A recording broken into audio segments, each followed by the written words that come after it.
having transformed into a neglected heiress raised in the countryside, faces ridicule as a talentless individual devoid of healing abilities. Unbeknownst to them, during her mundane days in the countryside, she indulged in a love game featuring 7 exceptionally handsome male leads, each possessing unique personalities and attractive physiques. Chapter 1. The SSS healing prodigy becomes a pitiful heiress. Right here, please enter. Miss Ming Hua, be mindful of your status today, is Miss Mingju's comingafage ceremony. On this joyous occasion, do not act in a manner that invites ridicule, otherwise the family head and madam will not spare you. At the entrance of the Ming family estate, the young girl, warned by the maid, responded with a subdued raising her gaze to reveal an extraordinarily beautiful face that could dazzle onlookers. With delicate brows and enchanting peach blossom eyes, her long lashes fluttered captivatingly. Below her high nose bridge lay full, rosy lips that appeared inviting. Even clad in a poorly fitting, inexpensive gown devoid of any jewelry, her striking appearance and voluptuous figure drew attention, captivating the eyes of passers-by. In mere minutes, numerous affluent figures cast discreet glances her way, subtly signaling others to inquire about her identity. Even the favored Miss Mingju did not receive such attention. The maid, momentarily caught off guard, quickly masked her disdain. Just a useless girl from the countryside, with healing abilities at 0, only her looks are noteworthy. How can she be compared to this glass healer, Miss Mingju? Enough, the maid said, observing Ming Hua's compliance. I'm only responsible for bringing you here. You may proceed into the hall now, and remember your status. Ming Hua replied softly once more and stepped toward the Ming family entrance.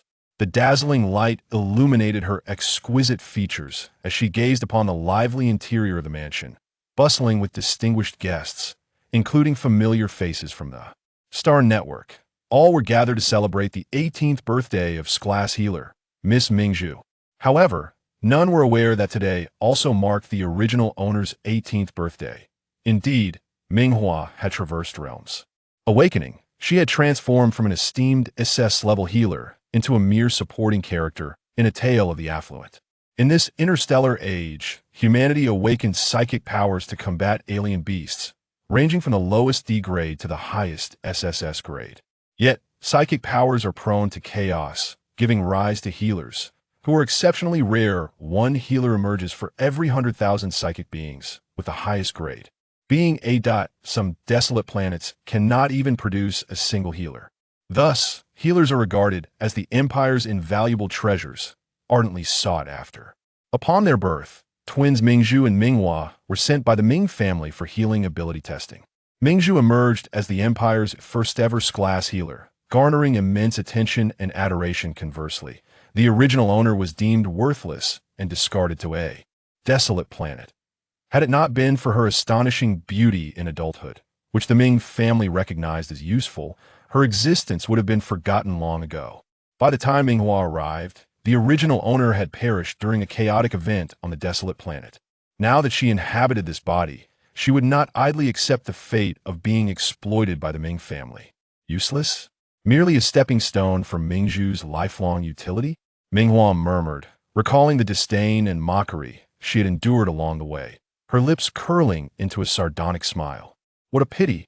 The Ming family would be sorely disappointed. After all, she possessed SS-level healing abilities, the only existing case within the Empire. The Healing Guild on the main star conducts public healing ability tests monthly. This so-called useless girl was destined to be ridiculed when the Ming family cast her out.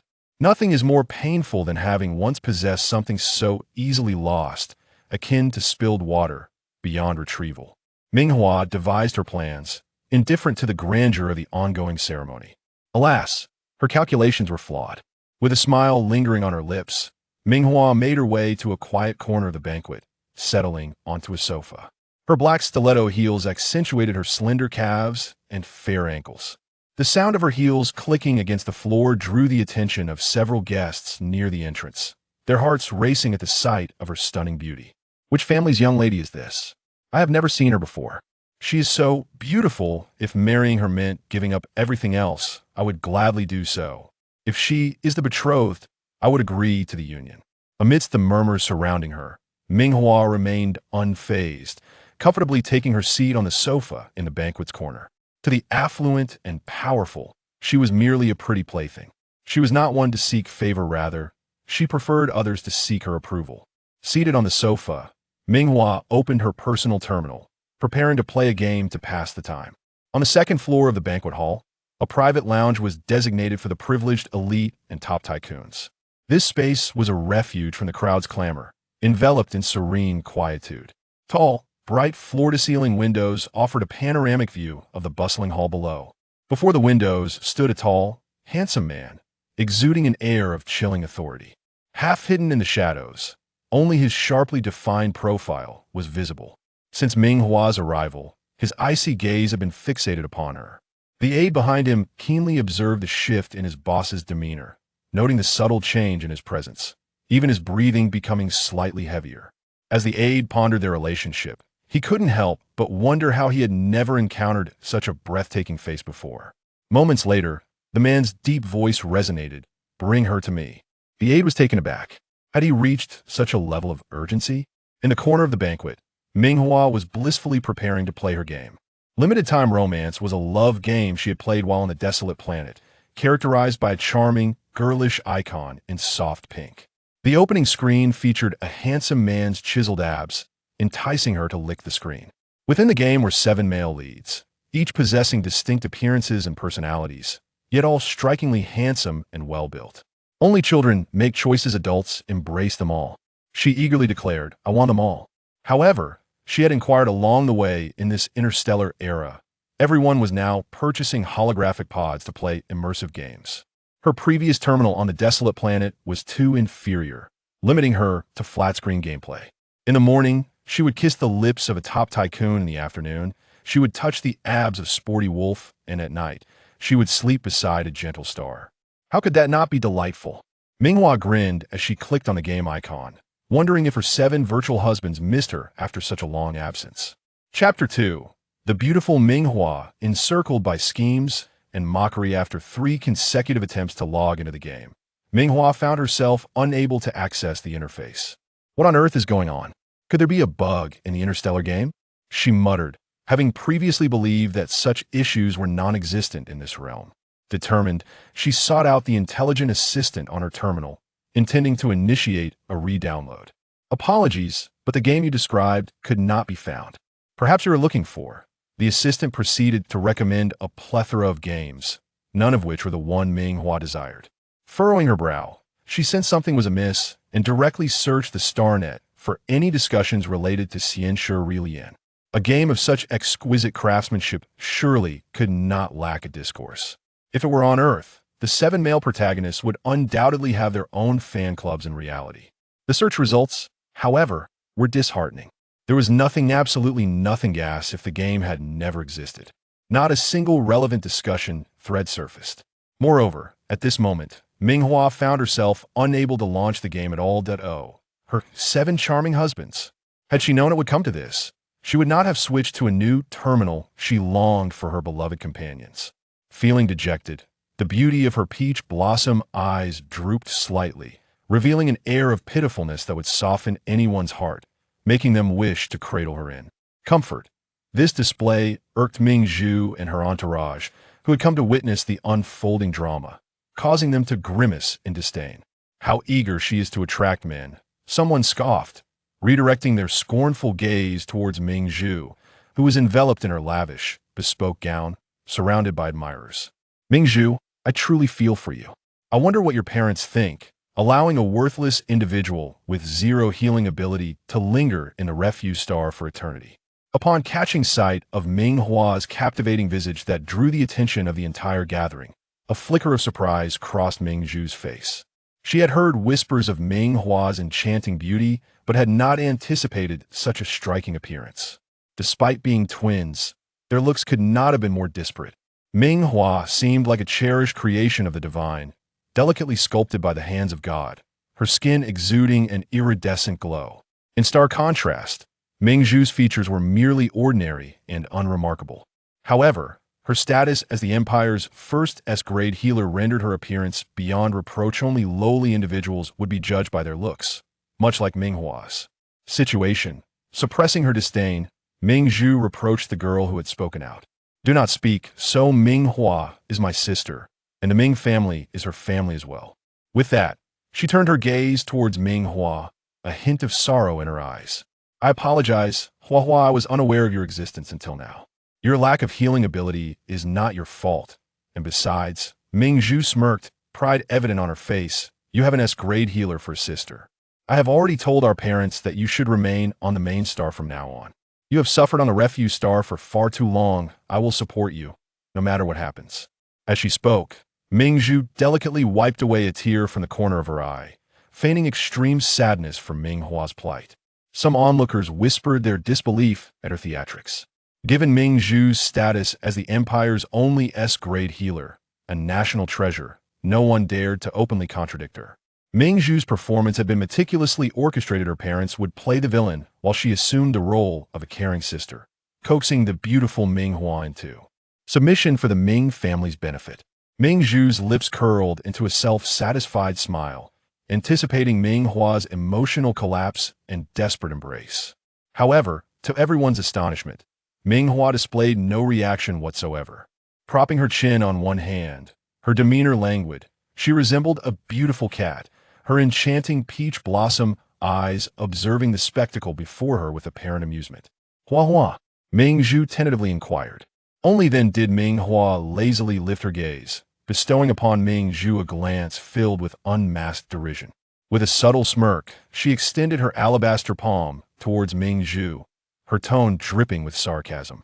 Sister, it is I who has suffered. Why are you crying?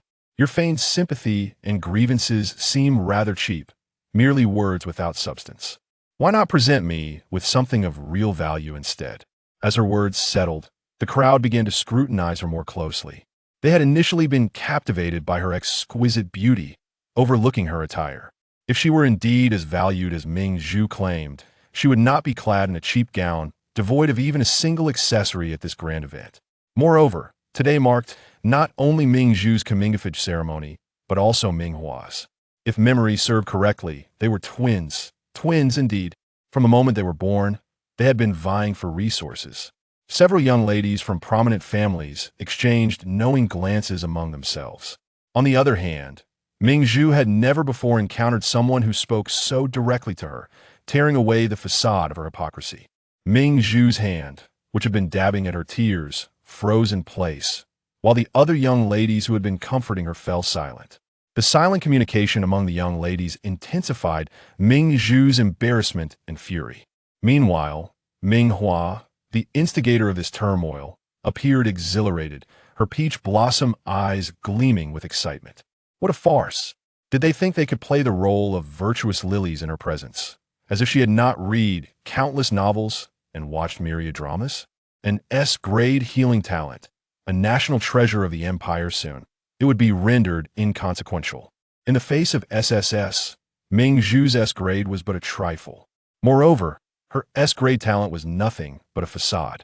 Ming Hua's spirits soared, eagerly awaiting Ming Zhu's response. Would she be so enraged as to cast her out of the Ming family, or would she bleed her dry with a hefty sum? Either outcome would be to Ming Hua's advantage. Ming Zhu quickly regained her composure, her lips curling into a smile. I apologize, Hua Hua, it seems I was inconsiderate. Removing the crown from her head, a gift from the royal family for her comingafage ceremony, the gesture was laden with unspoken implications. May I present this to you as an apology? Ming Zhu declared, attempting to place the crown upon Ming Hua's head. Of course, her intentions were far from altruistic. As the only S-grade healer in the galaxy, Ming Hua was destined to marry the most formidable of men. In light of the royal family's waning influence, this was not an ideal choice.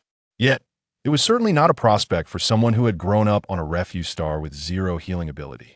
Ming Zhu's lips curled into a malicious smile. Chapter 3. The game husband has arrived in the real-world heavens. Ming Zhu is actually willing to gift the crown bestowed upon her by the royal family to Ming Hua. She is truly benevolent. At this moment, no one perceives Ming Zhu as a mere actress pretending. Rather, they direct their ire towards Ming Hua. Does she truly comprehend the significance of this crown? It is the very crown once worn by the current empress when she was the crown princess. With this crown, she would ascend as the next crown princess, and subsequently, the empress of the empire. What right does a worthless individual like Ming Hua, with a healing ability of 0, have to claim it? Ming Zhu must be excessively compassionate towards her. Such a splendid marriage proposal, yet she fails to consider her own worthiness. How absurd! What is there to fear? If Ming Hua dares to accept this crown, will the royal family acknowledge her? A worthless person raised on a garbage planet. With healing abilities at an absolute 0, what does she possess besides a pleasing visage? Naturally, she is a pinnacle-level healer. Ming Hua smirked, lifting her gaze towards Ming Zhu. Her enchanting peach blossom eyes shimmering alluringly. At that moment, while Ming Hua sat gracefully, Ming Zhu stood, yet an inexplicable sense of superiority emanated from Ming Zhu over Ming Hua. However, soon after, the deep and authoritative voice of Ming Zhu's father, Ming Chong, resonated in the air. Ming Zhu, what are you doing?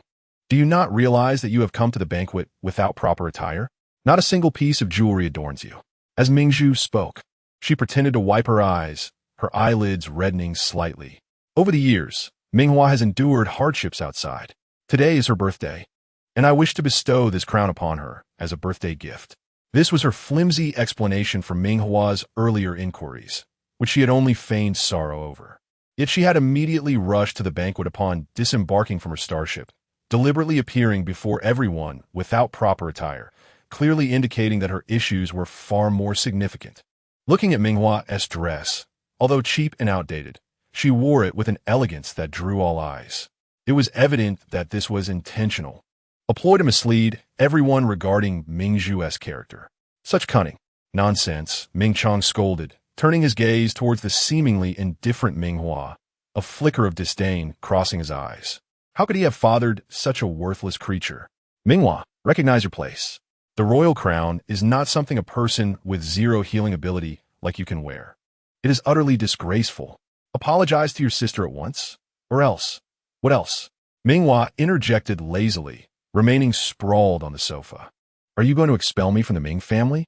Just because the Ming family abandoned the original owner upon discovering her lack of healing ability at birth and cast her onto a garbage planet, it is clear they're not virtuous. She cynically anticipated the Ming family expelling her and publicly severing ties with her on the Star Network. In a month, when she retested her healing abilities at the Healers Guild and revealed herself to be a top-tier healer, that would be the moment to turn the tables. Ming Hua's face radiated anticipation, her beautiful peach blossom eyes widening slightly. Ming Chong, about to deliver a threat, suddenly fell silent. Narrowing his eyes, he had initially assumed her to be an easily manageable pretty waist. The last thing he expected was for her to stand against the Ming family's protection. Stubborn and obstinate. After so many years on the garbage planet, when did you learn to talk back? Today, I shall teach you a lesson. The authority of the Ming family head was not to be challenged. With a furious shout, Ming Chong unleashed his powerful mental energy, directing it towards Ming Hua. The pressure emanated from him, a stark contrast to Ming Hua's meager abilities. The disparity between levels was as vast as a chasm, instilling an innate sense of oppression. The higher the level, the more prominent one's position in society, garnering greater resources along the path of growth. Those of lower levels could only exist as mere supporters, following a chosen elite. Ming Chong aimed to leverage his superior mental energy to force Ming Hua into submission. The onlookers could already foresee the beautiful Ming Hua's imminent disgrace and pleas for mercy. Ming Zhu smirked, not intervening. The daughters of the affluent stood at the sidelines, craning their necks, eager to witness the spectacle. Just then, Assistant Fu Sun arrived at the opportune moment. Effortlessly, his level of mental energy repelled Ming Chong's force. As Ming Chong looked at him with a pale face, a semblance of apology flickered on Fu Sun's countenance, devoid of sincerity. Mr. Ming, I apologize, but Mr. Fu has requested that Miss Ming be escorted upstairs. The moment Fu Sun appeared, some astute individuals in attendance recognized him. The Fu family, a leading imperial conglomerate, primarily engaged in mech manufacturing, supplies over 95% of the mechs on the market and collaborates with the military. Fu Sun was a trusted aide of the current head of the Fu family, Fu Shizheng. His presence, to some extent, signified Fu Shizheng's intent. Ming Chong's face grew increasingly solemn, though he could not disguise the smile at the corners of his mouth. Is that so? I apologize for keeping Mr. Fu waiting. There is a dessert soup prepared in the kitchen. I can have it sent up. Regardless of the prestige of the Fu family, what did it matter? The proud level of mental energy holders only sought to marry into affluent families. What difference did it make? They still had to lower themselves to invite his daughter, Ming Zhu. After all, Ming Zhu was currently the Empire's sole level healer. Before Ming Zhu and Ming Hua's births, the Ming family was merely an obscure family on the main star, easily dismissed. When Ming Zhu was born and discovered to possess level healing abilities, it was unprecedented in the Empire. Countless influential figures flocked to secure marriage contracts for their children. However, the most prominent families, such as the Fu, Jun, and Chu families, remained in a state of observation. Over the years, the Ming family, leveraging Ming Zhu's abilities, had finally developed into a third-rate family on the main star. To ascend further, they relied on Ming Zhu, and additionally, Ming Hua's dazzling beauty.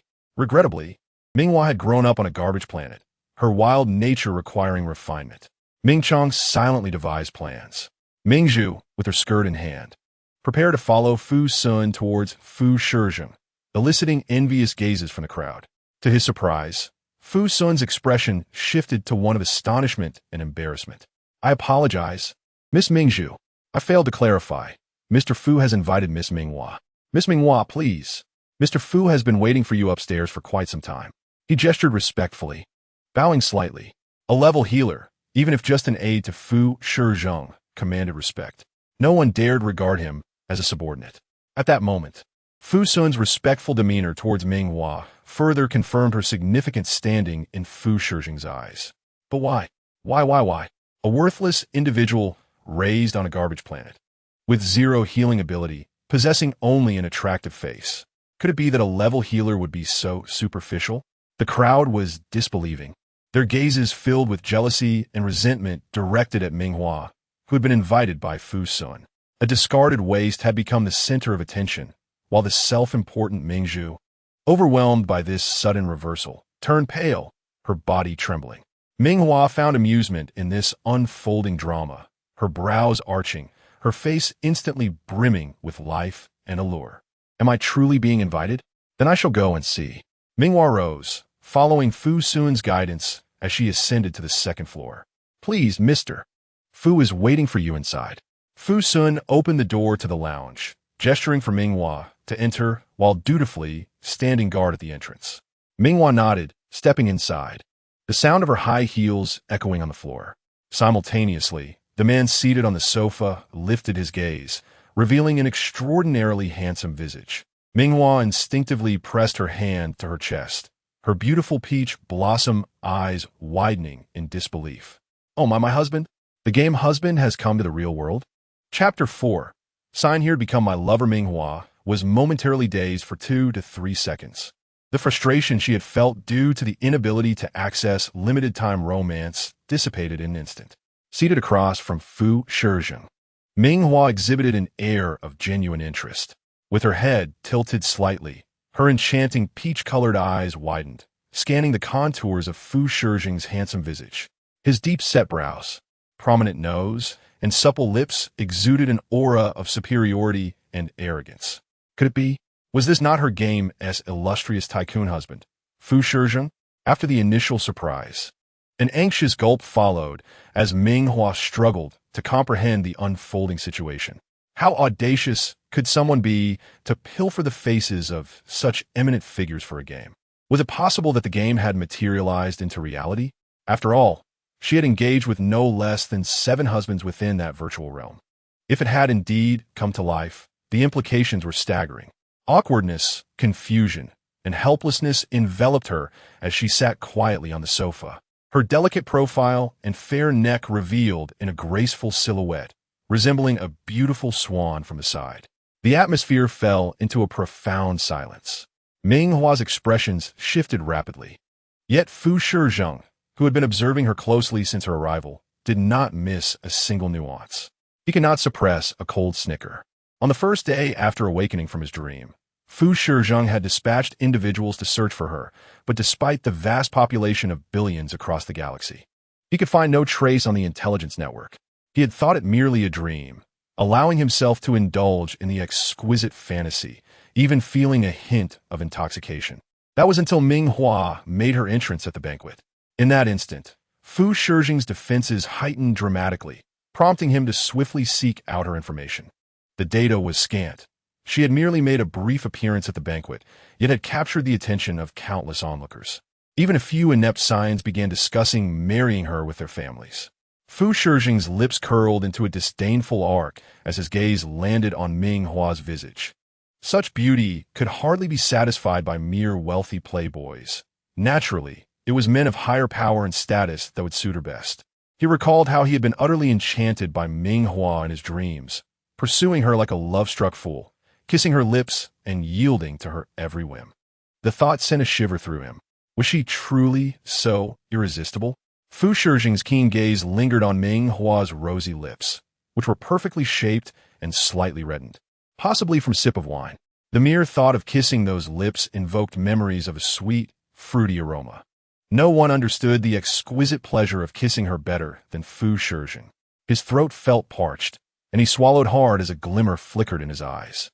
He tossed a document onto the table and reclined against the sofa, half leaning back, his striking features shrouded in shadows, emanating a chill that commanded respect. Sign the contract to be my lover, and I shall provide you with 1,000,000 star coins each month, he stated coolly. If you're to be my lover, then kisses are certainly permissible. Chapter 5. The esteemed CEO Fu, pouted and pinched by his wife. Me? Your lover? Ming Hua paused for a moment, her face a portrait of disbelief. Her round, sparkling eyes roamed over Fu Shijing, taken aback by the juxtaposition of his striking physique and the heartless words he uttered. Moreover, she pondered whether Fu Shijing was indeed her affectionate husband from the game, if he retained any memory of their interactions and spoke to her in such a manner. He was doomed. However, Fu Shijing misinterpreted her bewilderment as insatiable greed. He abruptly rose to his feet, towering over her, grasping her chin with his hand, his fingers brushing against her delicate skin. His eyes, dark and inscrutable, bore a hint of frost. What? Are you dissatisfied? Do you desire more? He taunted. Ming Hua, you are merely an ordinary person devoid of healing abilities. Do not presume upon your beauty to act with arrogance. Being my lover is already a significant elevation for you. With that, Fu Shijing's gaze fixated on Ming Hua's lovely face, gradually descending to her luscious lips. His throat tightened. In his dreams, he had savored her passionate kisses, evolving from reluctance to utter intoxication. The transformation of Fu Corporation's working hours from the rigorous 007 schedule to the more lenient 9-to-6 weekends stood as testament to his preoccupation. Yet, for reasons unbeknownst to him, it had been an eternity since he last encountered Ming Hua within the game. His emotions were spiraling out of control. If it were not for the elder Fu's insistence on attending Ming Zhu's coming-of-age ceremony, he would have been at home, attempting to re-enter the game. Fortuitously, he had come and laid eyes on Ming Hua, igniting a burgeoning suspicion within him. Had the Ming family orchestrated this entire affair? With Ming Zhu as a high-level healer, were they attempting to leverage her status, watching as the elite of the main star fought over her like dogs? And now they had presented Ming Hua. What were their intentions? However, he vowed not to be deceived so easily. She was merely attractive. He had encountered many beautiful women before and was not so shallow as to be swayed by mere appearances. Furrowing his brows, he closed his eyes momentarily before reopening them, his gaze tranquil as he presented the lover contract before Ming Hua, speaking with resolute certainty. If you find 1,000,000 insufficient, I can increase it. How about 10,000,000 star coins a month? Yet, a smirk played at the corners of his mouth as his fingers lightly brushed against Ming Hua's lips. But that would require some effort on your part. Come now, flatter me, approach me, kiss me, adore me.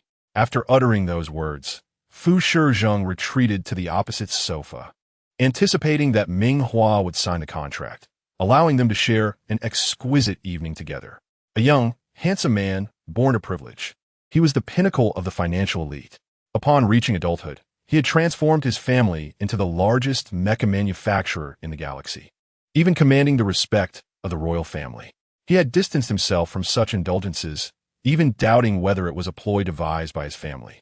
Yet, he found himself captivated by the sweet kisses of women, lost within the depths of her enchanting peach-colored eyes. He would never admit that his heart raced uncontrollably when Ming Hua playfully called him husband with her beautiful gaze. It was merely a matter of beauty. If she sought to exploit this for undue favor, she would find herself mistaken. Fu Shizheng observed Ming Hua, who was engrossed in reading the lover contract. Her exposed neck pale and delicate, even the most inexpensive dress failing to conceal her alluring figure. As his throat tightened again, he shifted his position to maintain a modicum of discretion. A moment later, Ming Hua lifted her head, placing the contract on the table. What do you think? Are you finished reading? If so, sign it. I have a property in District 2 that I can transfer to your name shortly. Fu Shizheng spoke nonchalantly, confident that Ming Hua would not refuse. The main star was divided into 10 districts, with the core district being the residence of the most prominent royalty and aristocrats.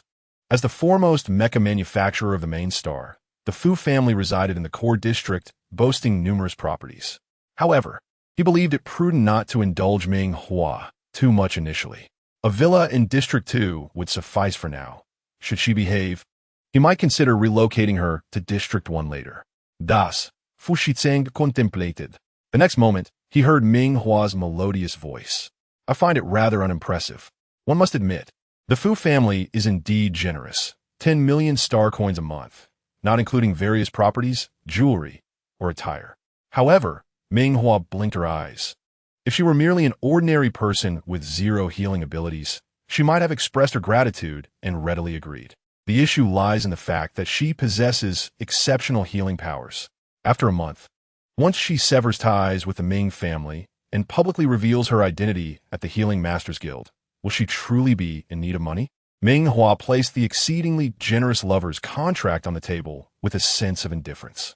Her refusal surpassed Fu Shizheng's expectations, causing his expression to darken instantaneously. He had been envisioning another night of holding Ming Hua closely, but her rejection abruptly grounded him back to reality, chilling the atmosphere around him. As an overwhelming pressure emanated from his elite mental prowess, the assistant stationed outside could not help but tremble, nearly collapsing to his knees. Fu Shizheng, believing Ming Hua to be shamelessly greedy, questioned with a somber tone, "What? Do you think this offer is insufficient to win you over? What else do you desire? Speak up, and I shall determine your worth."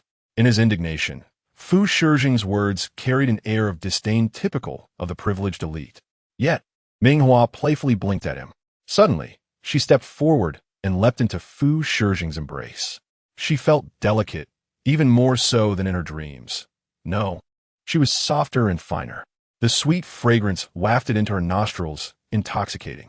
Upon encountering Ming Hua, all his restraint, composure, and superiority melted away, leaving him enchanted. His demeanor softened as he leaned closer to her ear, lightly scoffing, "Now you know how to please me. It would have been better had you done so earlier. Speak. What else do you desire? I will procure it for you." After all, having grown up on a desolate planet, it was only natural for her to be a little greedy and wish for more. Fu Shizheng quickly convinced himself, bowing his head to inhale deeply at the nape of Ming Hua's neck, instinctively yearning to chase after her soft, alluring lips, hoping they would be as sweet as in his dreams. In the next moment, Ming Hua raised her hands to pinch his cheeks, making her lips pout. "All right, I admit, I am somewhat of a silly author." Ha! The more Fu Shizheng feigned toughness, the more he would later regret it. Fu Shizheng fell silent, and the once flirtatious atmosphere dissipated. Reflecting on all his life experiences, he had faced scheming betrayals that brought him low, as well as times of power when he looked down upon all. Yet, he had never before been reduced to a state where someone pinched his face and made his lips pucker. His expression darkened, and a chilling aura enveloped him. However, gazing upon his face, it was difficult to instill any sense of fear. Ming Hua, even more so, smirked, her gaze sliding down to the singular black mole adorning his alluring Adam's apple. As an 18 romance game, it naturally sought to fulfill user desires, often depicting male leads guiding a woman's hand to rest upon their throats. However, such scenarios were mere fantasies, lacking the visceral thrill of witnessing the rise and fall of Fu Shizheng's throat in real time, the black mole trembling tantalizingly.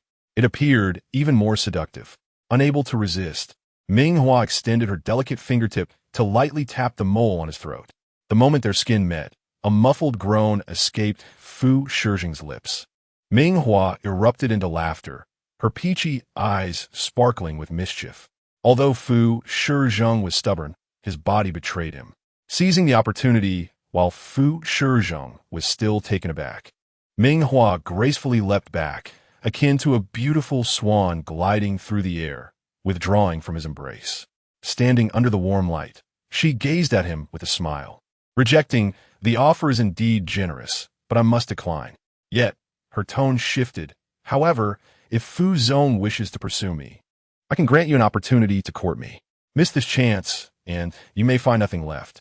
Fu Shijing's expression darkened, as if he had heard a ridiculous joke. "Pursue you?" "Ming Hua, there are limits to the game of cat and mouse." The notion of actively courting someone was entirely foreign to Fu Shijing's lexicon. Born into privilege, as a scion of the esteemed Fu family, the galaxy's foremost mech manufacturer, endowed with exceptional mental abilities, he had always been expected to rise above. It had always been others pursuing him, whom he regarded with disdain. Yet here was Ming Hua, audaciously suggesting that he should be the one to court her. Who did she think she was? Merely a pretty face. Beauty was abundant across millions of stars in the galaxy. Did she truly believe she had him wrapped around her finger? Fu Shijing's gaze turned icy as he scrutinized Ming Hua's smiling visage, sneering as he stood, towering over her. Proclaiming, Ming Hua, a tall and handsome man, lifted a strand of hair that hung by her shoulder, inhaling its fragrance, his tone laced with mockery. "But by then, the price will no longer be the same. For years, the Ming family has leveraged the status of their Mingzhi-level healer, ingratiating themselves with the powerful, rising from a mere 18th-tier family to a 3rd-tier one. Yet, the benefits of the wealthy are not easily obtained. There is but one Mingzhu, and given the Ming family's insatiable greed, they naturally disdain these lesser families. In their eyes, only the most elite families in the galaxy deserve a Mingzhu." Fu Shijing scoffed at this notion. The Fu family had not yet fallen low enough to need to curry favor with a level healer. Even as he sensed the ominous stirrings of a mental power upheaval within himself, he was more curious about how the Ming family intended to deal with the ravenous families that would not relent until they had what they sought. His gaze fell upon Ming Hua's strikingly beautiful face, and everything became clear. One could not deny that Ming Hua possessed that allure. Even Fu Shijing, with his cold heart, had been momentarily entranced upon first encountering her in the game, not to mention those whose minds were clouded with desire. An overwhelming possessiveness surged within Fu Shijing, compelling him to wish to keep Ming Hua hidden away. Yet, this little cat needed to learn a lesson to be taught obedience. Fu Shijing produced a business card, exuding the cold arrogance characteristic of his privileged class, and mockingly placed it before Ming Hua's face, dripping with sarcasm. "This is my card. I await the day you call me in tears. Be sure to protect yourself. Do not let your guard down and fall prey to others." Fu Shizhen Gulinding, his voice a low hiss akin to a snake's whisper, his pure black eyes filled with coldness. He had initially thought her merely a greedy, pretty little cat. After all, the Fu family was affluent. Giving a little more was not an issue. However, should she become excessively greedy, he would not hesitate to turn ruthless. He was a shrewd businessman, instinctively calculating and weighing his options. From this point forward, he would no longer involve himself in matters concerning the Ming family and Ming Hua. Instead, he would observe from the sidelines. He would watch as Ming Hua was cornered into a predicament, only to emerge in a rescue. At that moment, this disobedient little cat would realize who truly mattered, would come to rely on him obediently, and cease any thoughts of escape. Meanwhile, Ming Hua seemed entirely oblivious to the thread of threat woven in Fu Shijing's words. She merely tilted her head, evading his encroachment, and shrugged helplessly. "All right, if Fu Zong is unwilling, then so be it." However, Ming Hua's tone turned icy as she suddenly grasped Fu Shijing's tie with a force so great that he, unprepared, found himself on one knee. Ming Hua pressed down firmly on his shoulder, reversing their positions, now looking down upon him with a commanding presence. Ming Hua was never known for her amiable temperament. Prior to her journey, she had been the celebrated darling of the crowd. This was the first instance someone dared to speak to her in such a manner. Observing Fu Shizheng's appearance, which undoubtedly appealed to her, she thought it fitting to administer a minor reprimand. With a firm grip, she forced Fu Shizheng to kneel before her, leaning slightly against him as if sharing an intimate whisper, yet her tone was decidedly brusque. "Mr. Fu, should you wish to converse with me again, I advise you to be mindful of your demeanor. I am not a subordinate to be summoned at your whim. Should this happen again, it will not merely involve a single knee on the ground." With that, she released him just before his fury could erupt, playfully leaving a kiss on his cheek. Naturally, a generous master rewards their loyal companion. Thus, she thanked Mr. Fu for the reminder that the Ming family could be difficult to deal with, and vowed to be cautious. She then wished him an enjoyable evening at the banquet, preparing to make her exit. After her words, she turned lightly, intending to escape through the VIP room door, while the assistant outside could already hear the doorknob turning. In the next moment, with a resounding bang, the door was forcefully shut, and Ming Hua found herself pinned against it by the enraged man. His dark gaze fell upon her tightly sealed lips, their alluring curve trembling slightly from the surprise. Drawing his attention irresistibly, as though tempted, the man's eyes darkened for a fleeting moment, and he could not restrain himself from pressing his rough fingertip against her lips. His voice ominously low as he inquired, "Master? Puppy? Hua Hua, is this amusing to you?" Chapter 7. Awaiting the day you fall into the trap, Fu Shizheng's eyes were locked onto Ming Hua's lips, now reddened and glistening from his ministrations. His throat bobbed slightly as he recalled the enticing flavor from the game, utterly addictive. At this moment, Ming Hua was forcefully held against the door, his powerful hand pressing against her head, the veins in his arm prominent. Meeting his gaze, she found his dark eyes devoid of emotion, akin to a predatory beast poised to feast. A tremor coursed through her, and alarms rang in her mind as she prepared to divert the conversation. Just then, the man's warm, mature breath enveloped her, compelling her neck to arch upwards, her soft lips receiving his fervent kiss. Whether due to prolonged abstinence or her earlier provocation, he kissed her with a fierce intensity, as if a relentless beast, capturing her lips without intention of letting go. "Are you a dog?" Ming Hua was not one to indulge. She raised her hand and slapped Fu Shizheng across the face, leaving a vivid mark. No one had ever dared to treat him so. The man, who should have been seething with rage, drew back slightly, his expression darkening, breathing heavily. He licked his lips, savoring the exquisite taste, which surpassed even that of the game. As for Ming Hua's insults, Fu Shizheng was now able to accept them with equanimity, having played the role of a dog many times in the game. With this thought, he found his spirits lifted, adjusting her gown with a gentlemanly flourish before opening the adjacent door, indicating for her to leave. "Hua Hua, I await the day you willingly fall into the trap." The lofty man spoke with confidence, certain that Ming Hua could not evade his grasp. Ming Hua turned, a cold smile gracing her lips as she retorted, "Is that so? Truly worthy of Mr. Fu," brimming with confidence. "Allow me to return your sentiment. I await the day you fall into the trap." After all, who was it in the game, so clingy and affectionate, eager to establish their relationship, calling her husband? In reality, he was putting on airs. She would not indulge him. With her parting words, she clicked away in her high heels, leaving her assistant awkwardly unable to meet the striking face of their boss. What a sight to behold. Someone had actually left a mark on their boss's face and managed to escape unscathed. Well, perhaps not entirely unscathed. The assistant noted that Ming Hua's lips appeared slightly swollen, and her hair was a touch disheveled, clearly the result of her boss's rough handling. Who pursues a lady in such a manner? No wonder he got slapped. The assistant silently derided him. Witnessing Fu Shizheng's expression darkening as he coldly instructed, "Miss Mingzhu's coming-of-age ceremony is not yet concluded. Will you not make an appearance before leaving?" The assistant glanced at the lively hall below, feeling a headache coming on. The elder master had specifically instructed him to ensure Fu Shizheng presented a gift. Recently, Fu Shizheng's mental state had been deteriorating. Without the help of a healer, he might not survive for many more years.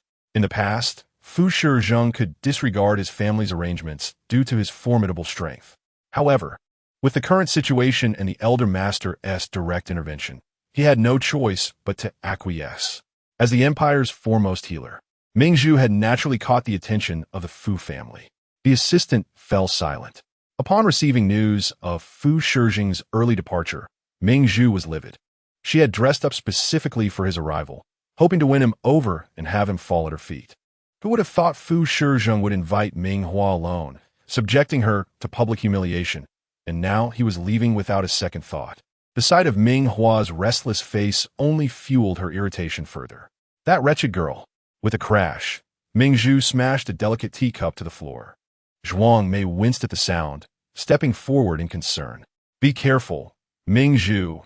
That tea set is a relic from ancient Earth. Each piece is irreplaceable. The Ming family had only recently begun to flourish due to Ming Zhu's influence, allowing them to use such precious tea sets, which had been acquired at great expense. Typically, they were reserved for esteemed guests. How could the family withstand Ming Zhu's careless destruction? Losing just one cup rendered the entire set unusable. Zhuang Mei felt a pang of sorrow, watching her daughter's petulance. Ming Zhu, feeling a twinge of guilt, suppressed her disdain and attempted to soothe her mother. It's merely a tea set. Why should we lament? When I marry into the Fu family or another first-rate family on the main star, such items will be at my fingertips. Her tone betrayed a hint of anxiety. Mother, what if she doesn't comply? Zhuang Mei's excitement surged. She won't have a choice. Serving those people is her fortune.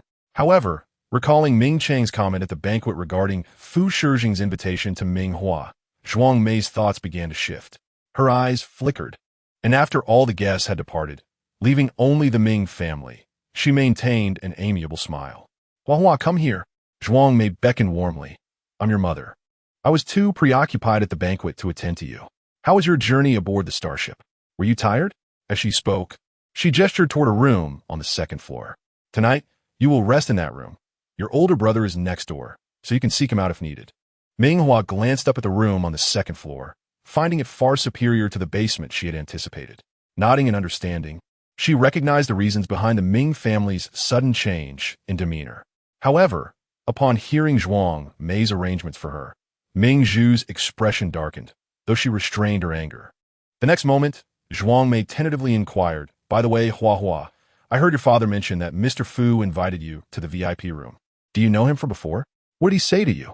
Zhuang Mei's probing was masked under the guise of casual inquiry, but it was transparently intrusive, especially Ming Zhu, who looked at Ming Hua with an almost envious glare directed at her dazzlingly beautiful face.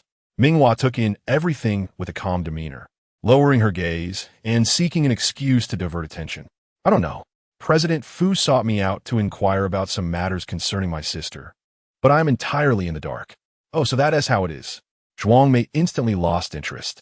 She thought to herself, a useless person with no healing abilities. What good is a pretty face? It is nothing but a foolish dream to attract the attention of the prominent figures of the main star. Chapter 8.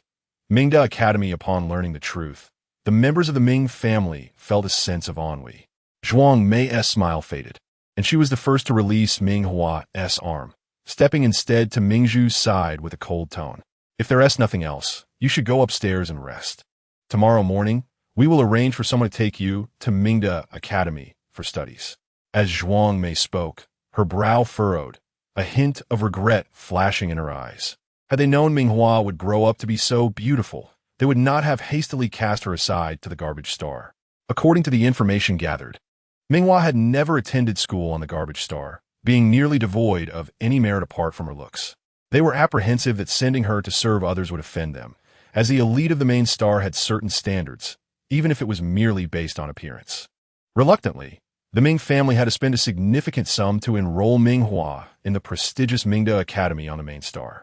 Mingda Academy, the foremost institution of the empire, not only boasts a formidable mecha department, but also has a laid-back etiquette department that offers graduation certificates with a mere click of a button, along with a history department. Among others, for a wastrel, the tuition fees were exorbitant, yet it carried a certain prestige. For a genius, scholarships could amount to hundreds of thousands each year, truly deserving of its title as the premier academy of the imperial capital. Zhuang Mei felt a pang of regret at the thought of the money spent to send Ming Hua to Mingda Academy, and increasingly found her distasteful. The Ming family was not particularly affluent.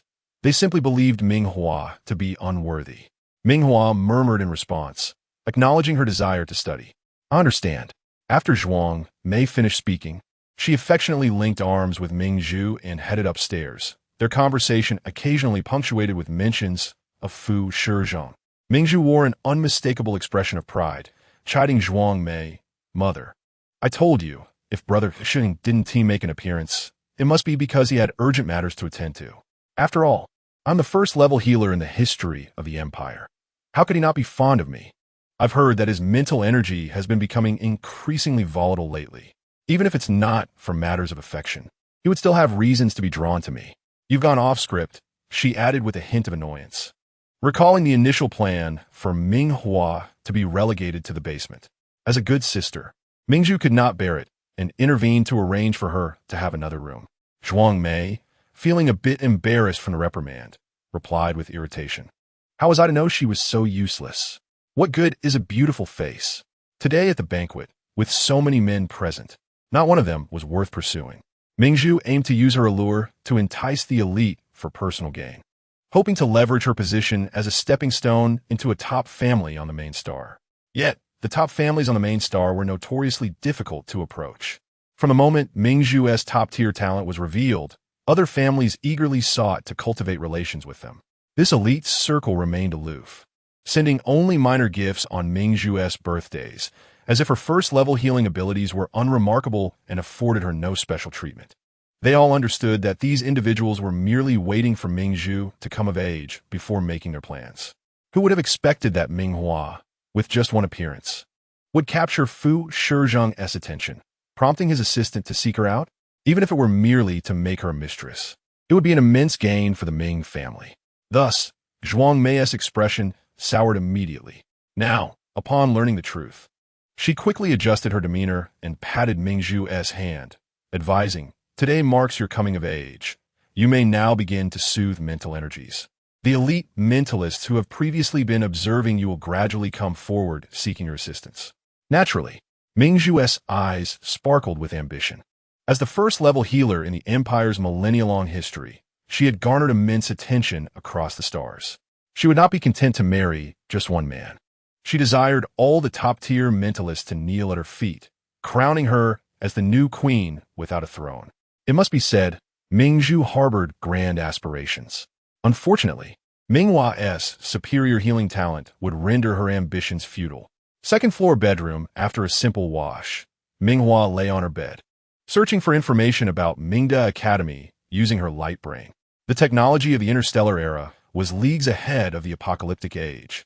Fortunately, Ming Hua was bright enough to quickly grasp the terminal's functions. Raised on the garbage star, any peculiarities she exhibited were dismissed as mere ignorance, with no one giving them a second thought. After her search, Ming Hua felt reassured.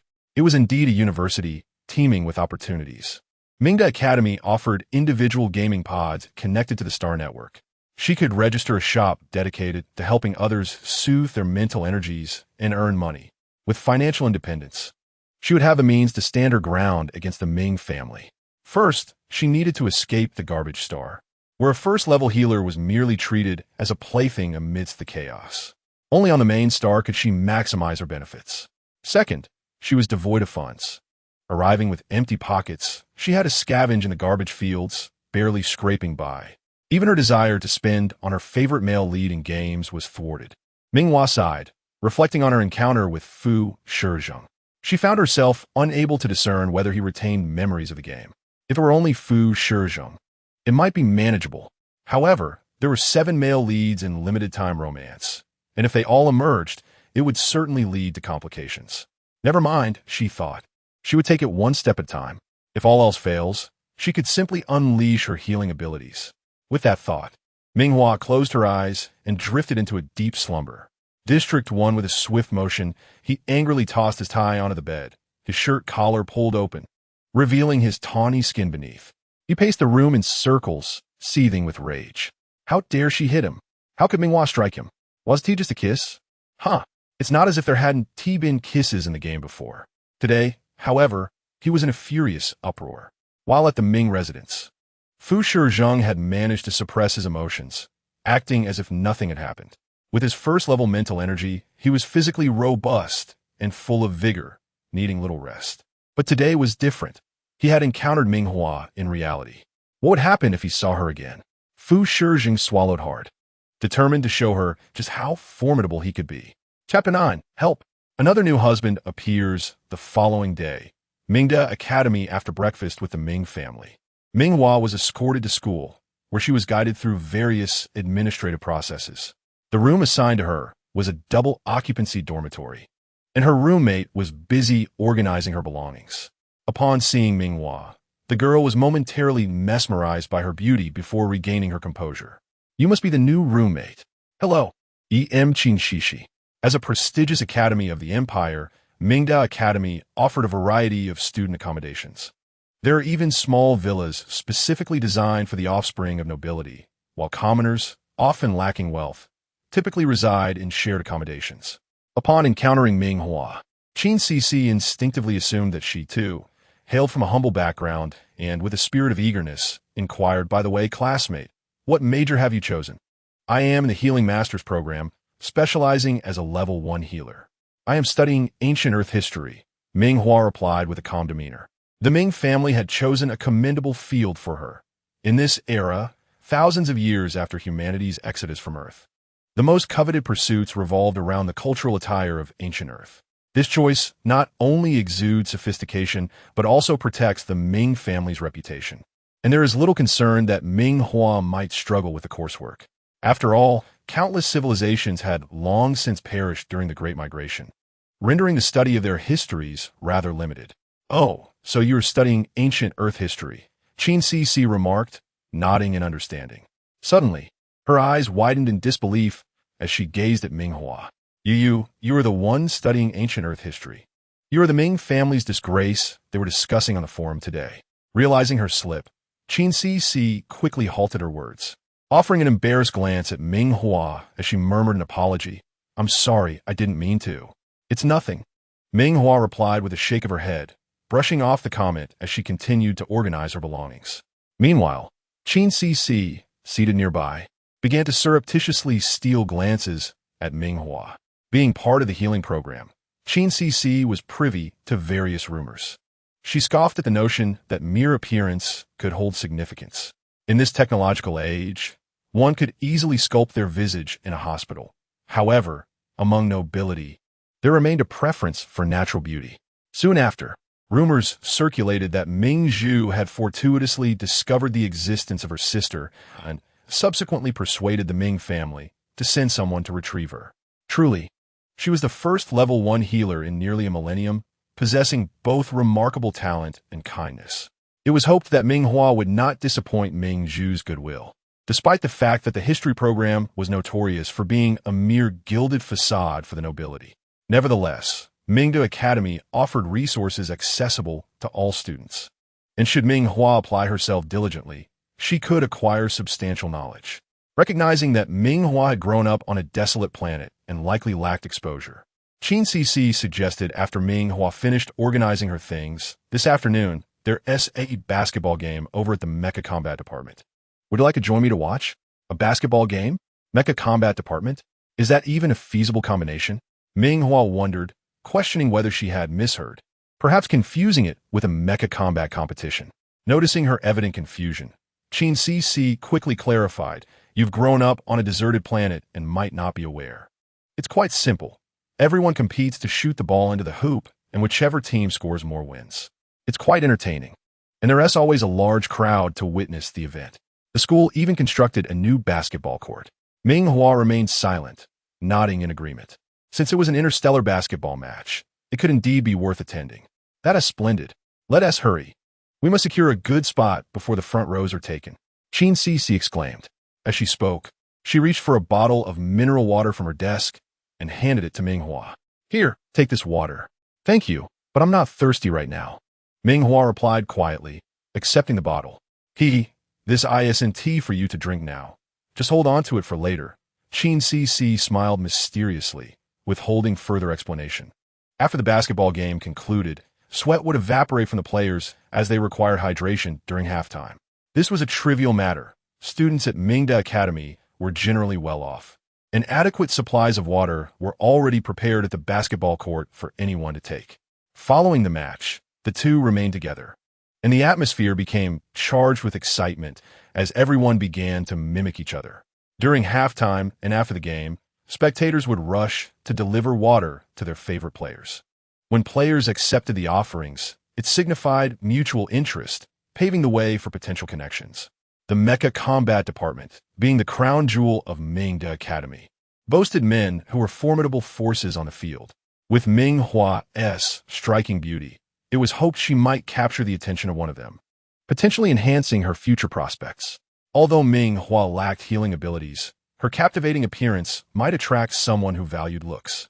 After all, it was said that university students were often innocent and naive.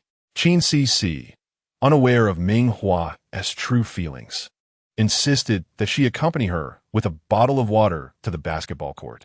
Upon their arrival, the game was already in full swing, and the stands were packed. Qin Cc guided Ming Hua to a spot in the back row, where they joined in the cheer of excitement. "It's in. Another score. Truly, the top player from the Mecha Combat Department this year," Qin Cc exclaimed, pointing excitedly at a young man skillfully maneuvering the ball amidst the crowd. "His name is Jin Chunyi. He is the top player from the first-year Mecha Combat Department. Isn't he handsome?" Ming Hua's gaze followed Jin Chunyi, a tall young man over 6 feet, with a broad back leading his teammates as they pressed forward against the opposing defense. The crowd erupted in cheers for him, yet he remained aloof, seemingly indifferent to their adulation. His striking features, bold brows, chiseled face, and an air of arrogance provoked another wave of cheers. Everyone yelled and fantasized about when they might win over this proud Wolf King, hoping to earn his favor. However, Ming Hua felt as if she were pierced by his sun-kissed skin, causing her to lower her gaze in silence.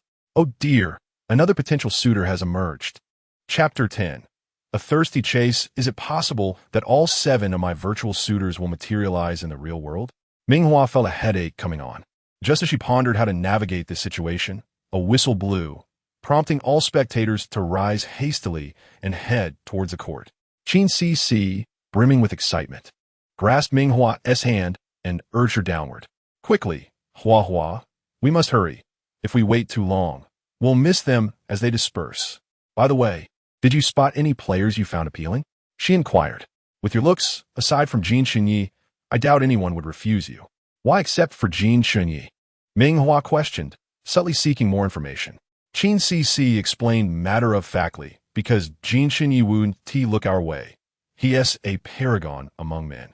Though his true identity hasn't been publicly declared, there are whispers that he is of royal descent. How could royalty associate with commoners? If he were to be enamored, it would likely be with Ming Zhu. After all, she is the first level 1 healer in the Empire. I heard the royal family gifted her a crown for her coming-of-age ceremony yesterday. Did you know that?" Ming Hua nodded, not only aware of it, but recalling how she had nearly been adorned with the crown herself yesterday. Qin Cc, in her eagerness to find a protector for her new roommate, pulled Ming Hua along as they rushed towards the exit, garnering a few disgruntled glances from onlookers. At the foot of the basketball court, Jin Chunyi stood encircled by teammates, his expression stoic as he made his way toward the exit. Having just completed the match, a fine sheen of sweat glistened on his skin, trickling down into his jersey. The thin, sleeveless black shirt clung to his form, subtly revealing the contours of his muscles. Inciting another round of cheers from the crowd, his teammates, accustomed to the attention, jokingly pushed back the enthusiastic fans eager to offer him water. Thank you. Please step aside. We're not thirsty." A teammate jested. "What an astounding charisma you possess, Yiga. In the past, when we played basketball, such a crowd would never have gathered to watch us. Oh, look, isn't that the healing gem, the one with unparalleled restorative powers? No one is a fool. Healers are incredibly rare. To mention a gem with exceptional healing abilities, since her arrival at school, the mecha warfare students have, consciously or unconsciously, sought to win her favor.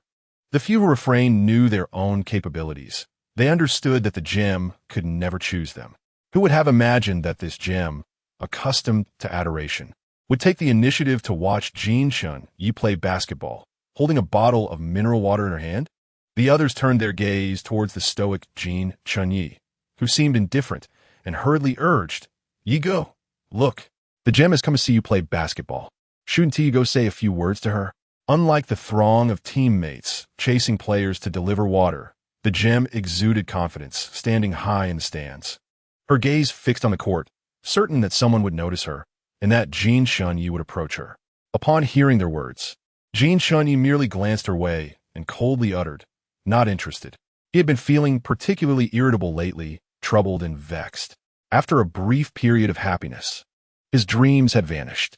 He had tried to sketch the visage of his dream companion from memory, but despite his efforts, he had found no trace of her, as if she had never existed.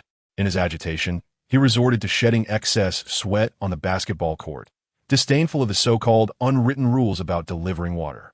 "I'm leaving," Jin Chunyi declared, appearing lethargic and uninterested, prompting his teammates to follow suit. Suddenly, a figure at the forefront halted. "You go look at them. Are they coming towards us? How stunning. Are they new students?" Their collective gaze fell upon Qin Cc and Ming Zhu, who had bravely pushed their way through the crowd, showcasing their breathtaking beauty. The group momentarily succumbed to their daze, while the players stationed at the periphery, responsible for refusing water delivery, blushed under Ming Zhu's gaze. Hello. Are you here to deliver water? Our captain doesn't drink water, but what about me?" Those who mingled with Jin Chunyi were certainly not ordinary individuals. The students of mecha warfare were top-notch in strength, looks, and lineage. Previously, even when they gently declined confessions, there was an air of superiority about them.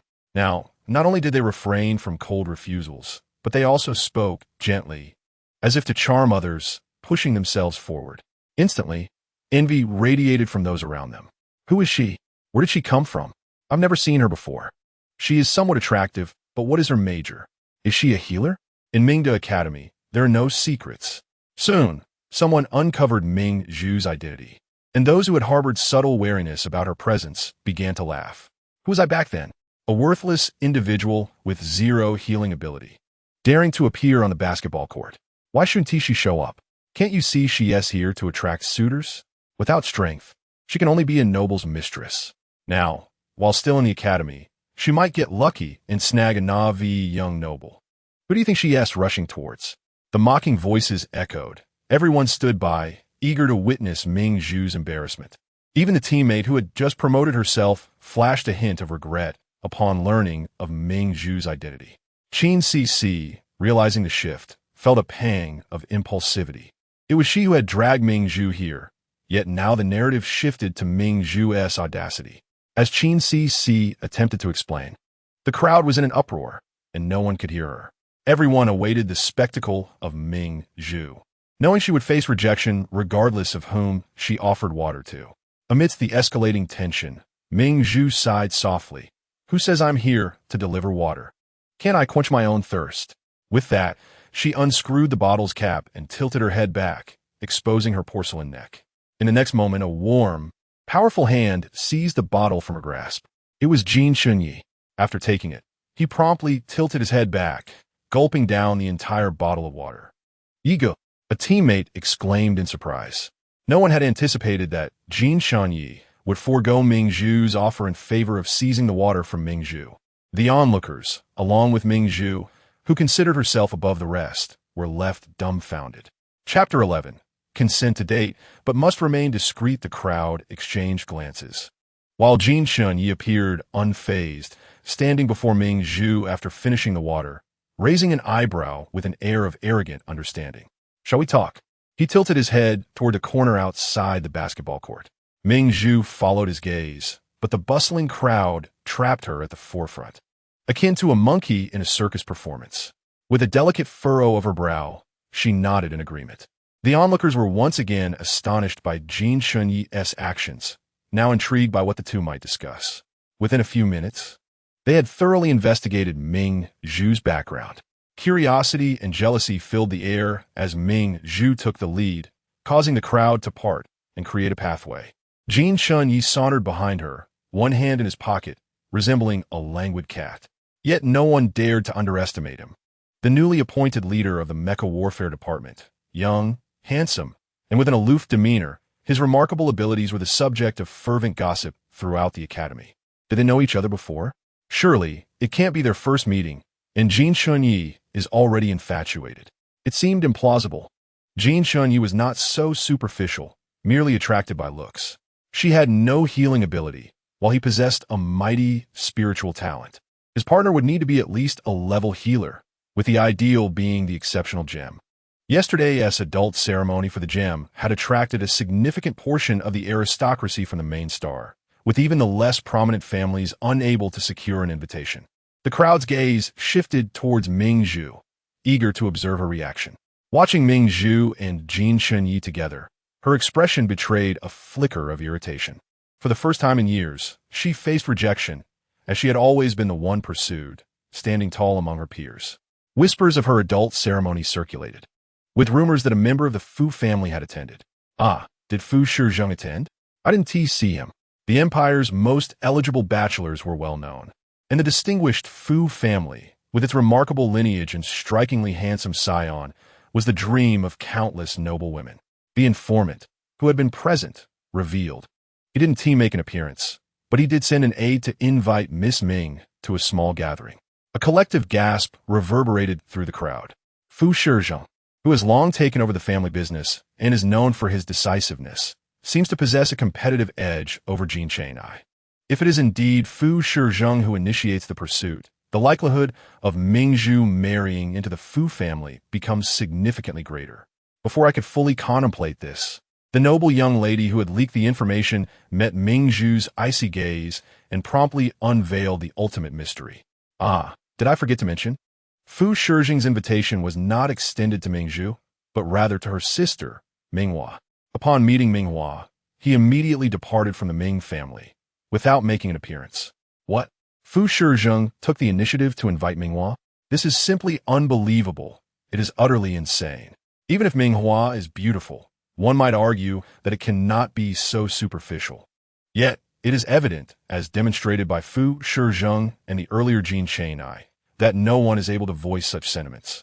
A person with zero healing ability, possessing merely a beautiful face, can effortlessly captivate individuals of the highest caliber. With emotions in turmoil, the onlooker's attention shifted towards Ming Zhu. Meanwhile, in a corner of the basketball court, after Jin Shunyi expressed his desire to speak with Ming Hua privately, he gazed at her pretty little face, a sudden surge of frustration rising within him. Your objective has been achieved. I agree to date you. However, it must remain undisclosed. I will protect you while we are at school, and we will part ways upon graduation. He added, furrowing his brow, that nothing would be taken from her.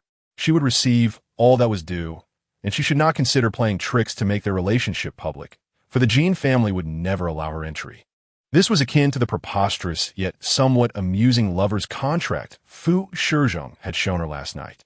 Contemplating this, Ming Hua could not help but let out a soft laugh, her eyes crescent-shaped and lashes long.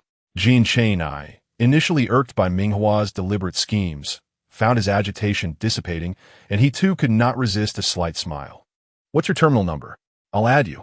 By the way, are you living in the dorms? A double room at school? I have a property near the school.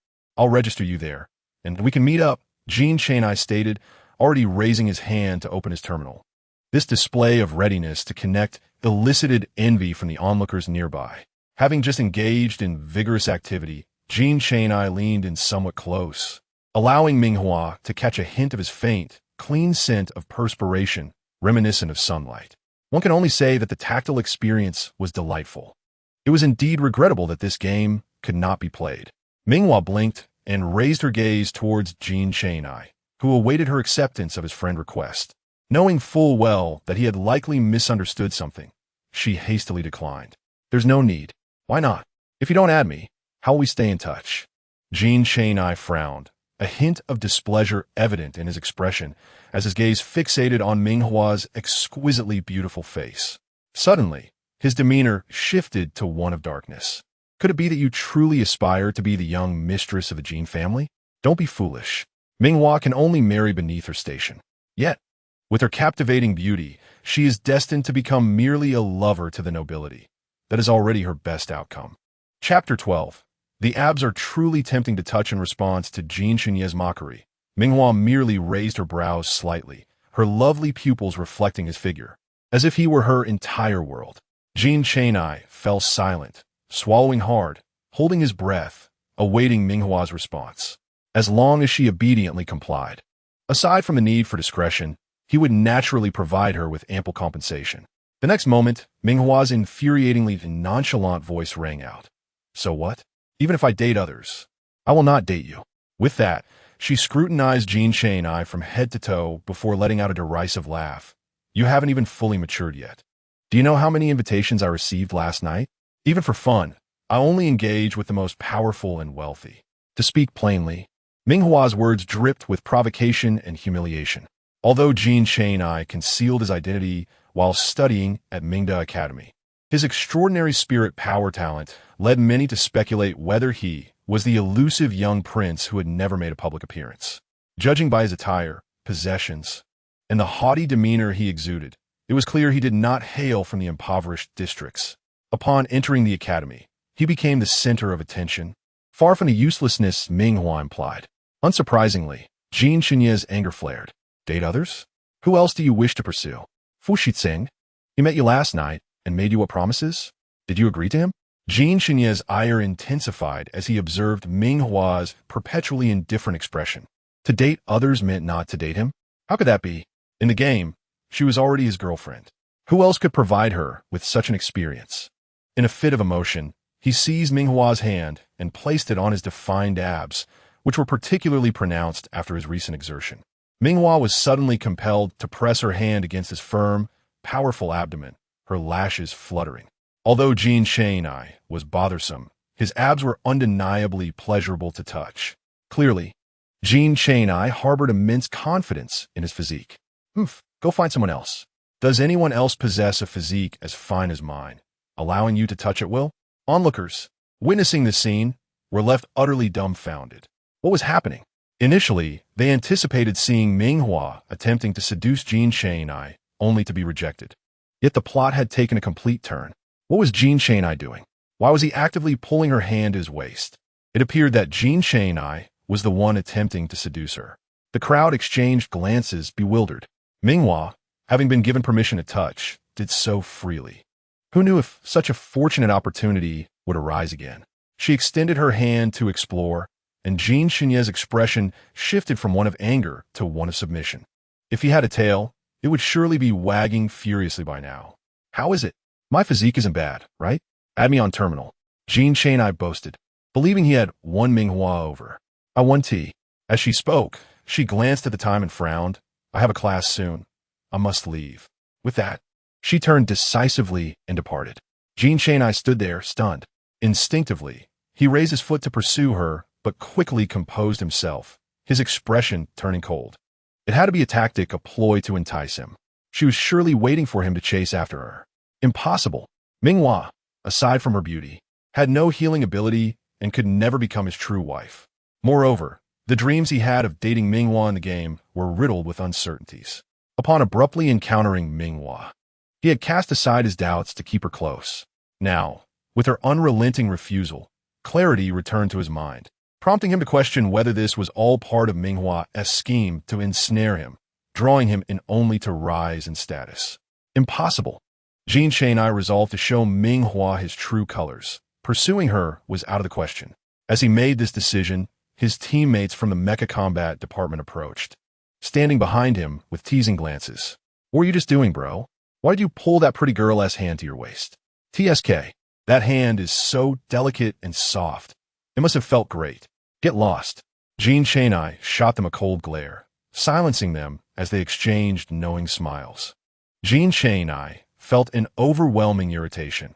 Although he had firmly concluded that Ming Hua was a vain girl, he could not bear to see others make light of her.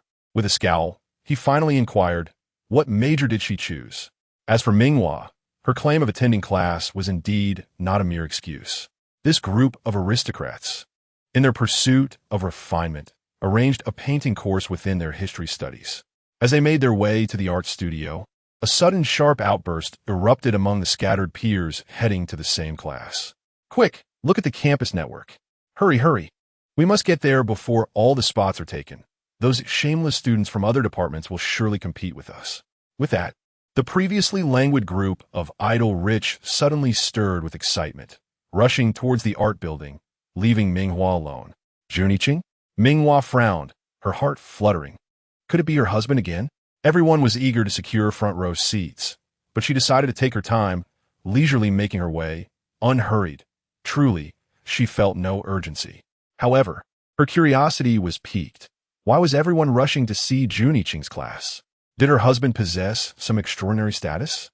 If he were truly remarkable, he wouldn't be teaching at school, she mused, as she retrieved her terminal to check the campus network for updates. The first post that caught her eye was about Juniching teaching a painting class, already trending at the top with countless comments from eager students wanting to join. As she scrolled down, the second, third, fourth, and fifth posts were all related to her.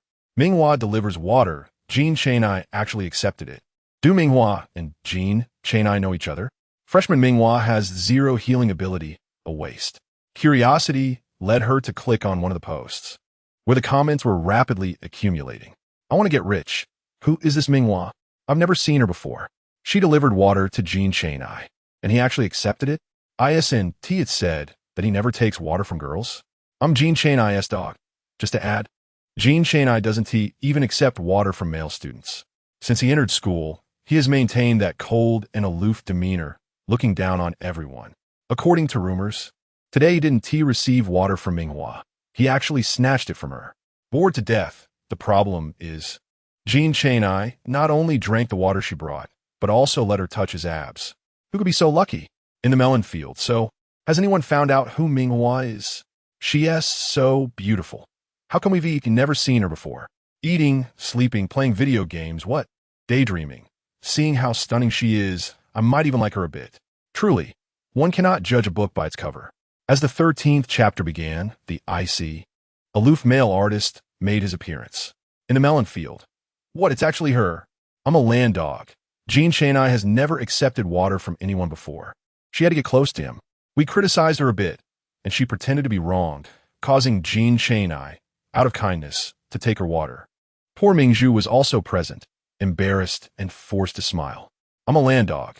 This Ming Hua clearly came to the academy to fish for men. As an orphan abandoned on a garbage planet, who knows what tricks she has up her sleeve? Where there s Ming Hua, there s no me. This user, I'm a land dog, was the vice president of the student council at Mingda Academy, usually on good terms with Mingzhu.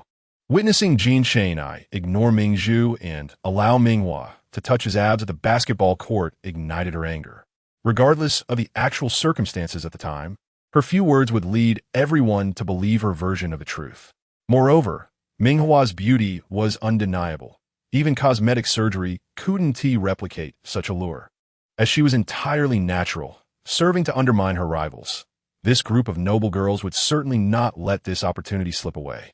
In her first day at school, Ming Hua had already found herself on the blacklist of nearly half the female students at Mingda Academy, met with sharp malice. Would she be afraid? She understood now why everyone was so eager to rush to the studio. In the age of the stars, the only way to alleviate mental disturbances, aside from the healing abilities of healers, was through the appreciation of greenery or consuming potions to forcibly suppress the turmoil. However, with the current changes in the soil of the star realms, plants have become rare treasures only available to the privileged. Healing potions address the symptoms, but not the root cause. Consuming them merely postponed the next crisis, often worsening it. Only the healing abilities of healers could remedy the disturbances without side effects. Yet, Juniching was an anomaly.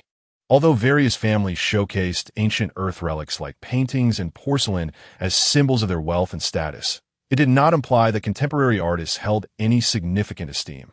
Nevertheless, since he began painting, every piece he created, when gazed upon for long, could alleviate a bit of mental agitation. The ripple effects of this revelation were profound. Thereafter, his works became priceless, sought after wherever he went, with exhibitions spanning across numerous star systems.